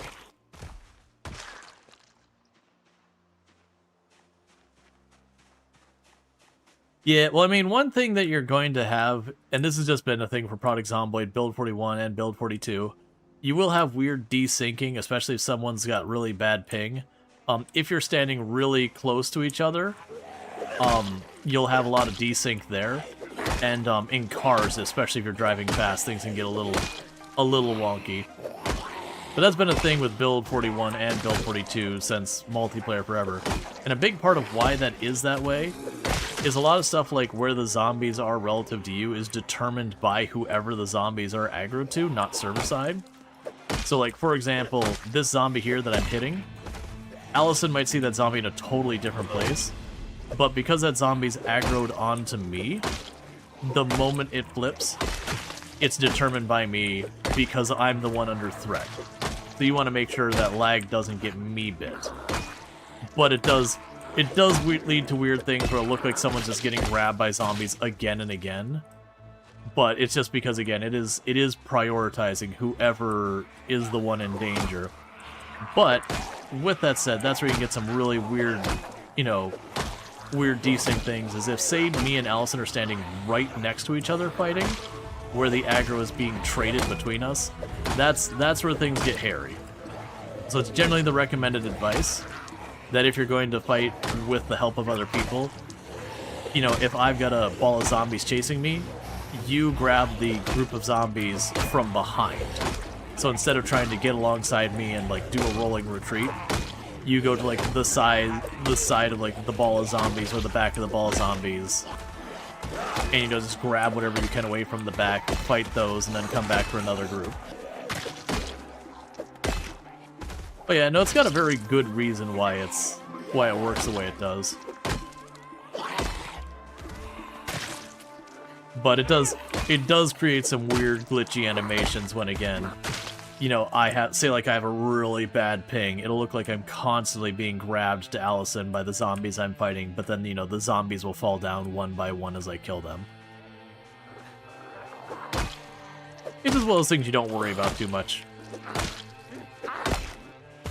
Because honestly, when you're fighting, you should be kind of paying attention to your own situation more. Even if you could, there's not a whole lot you can do to, like, rescue someone who's in the middle of being grabbed. If it's that far along, you're too little too late. You just kind of need to do what you can to reduce the pressure on the person so they can recover.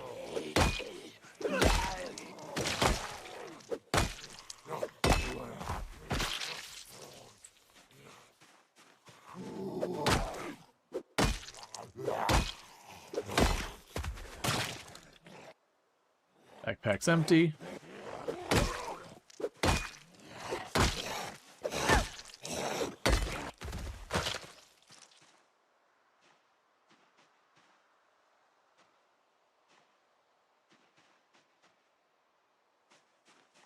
No. We are running no mods. Right now in Product Zomboid, expect no one to be running any real number of mods for the time being.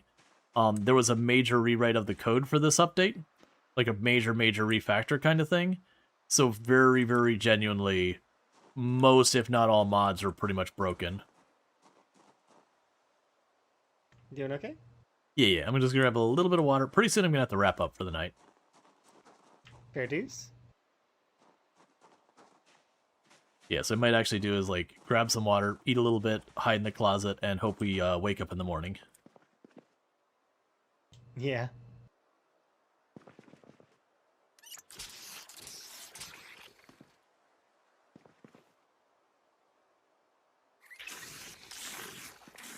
Let's see, what's your take on the pre-looted buildings they added in Build 42? I'm fine with it.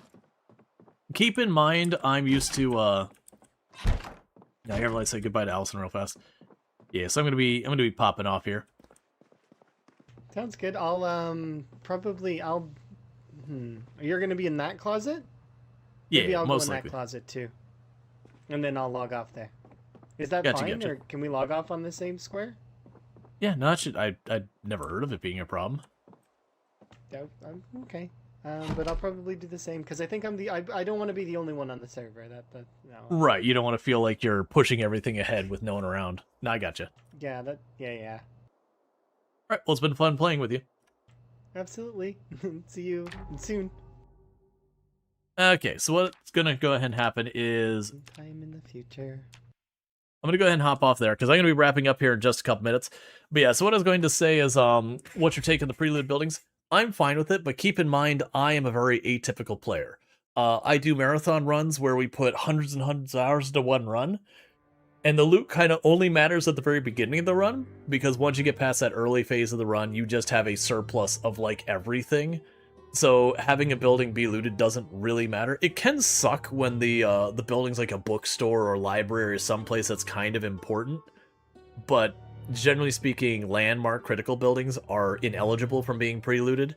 So to me, it doesn't really matter. And plus, once you learn the game pretty well, managing food and all that is not a problem. Like, very genuinely, I've done playthroughs on the stream where I've set the loot to, like, literally nothing, so, like, no loot exists in the game at all, and manage it just fine through foraging and fishing and all that stuff. I've done where you grab, like, one saucepan and run out in the woods and survive entirely off of the environment. You don't need loot, it's purely a thing. I do understand why some people get upset about it, because the loot goblin is one of the big draws of the game. But with that said, it is getting pretty late. I'm over an hour longer than I normally stream. Like, completely lost the track of time because I was just doing my thing and all that stuff. Hey, Integer Smirk, it looks, it's good seeing you there. But with all that said, what's going to end up happening is I'm going to be wrapping up stream. So don't forget to drop a follow if you aren't already following the channel. If you've enjoyed the content, I assume you'd want to do that, because that's how you find your way back. But with that said, if you're watching on YouTube, don't forget to like and subscribe. I will be ending the stream. I don't have a host ready, but thank you again so much for that host earlier tonight. And thank you for everyone hanging out over there. I really do appreciate it. But, you know, like and subscribe, all that stuff. Good night. And then for everyone over here on Twitch, I'm gonna go ahead and put up my ending stream screen, and we're gonna go find someone for us to drop a raid on. I don't know who's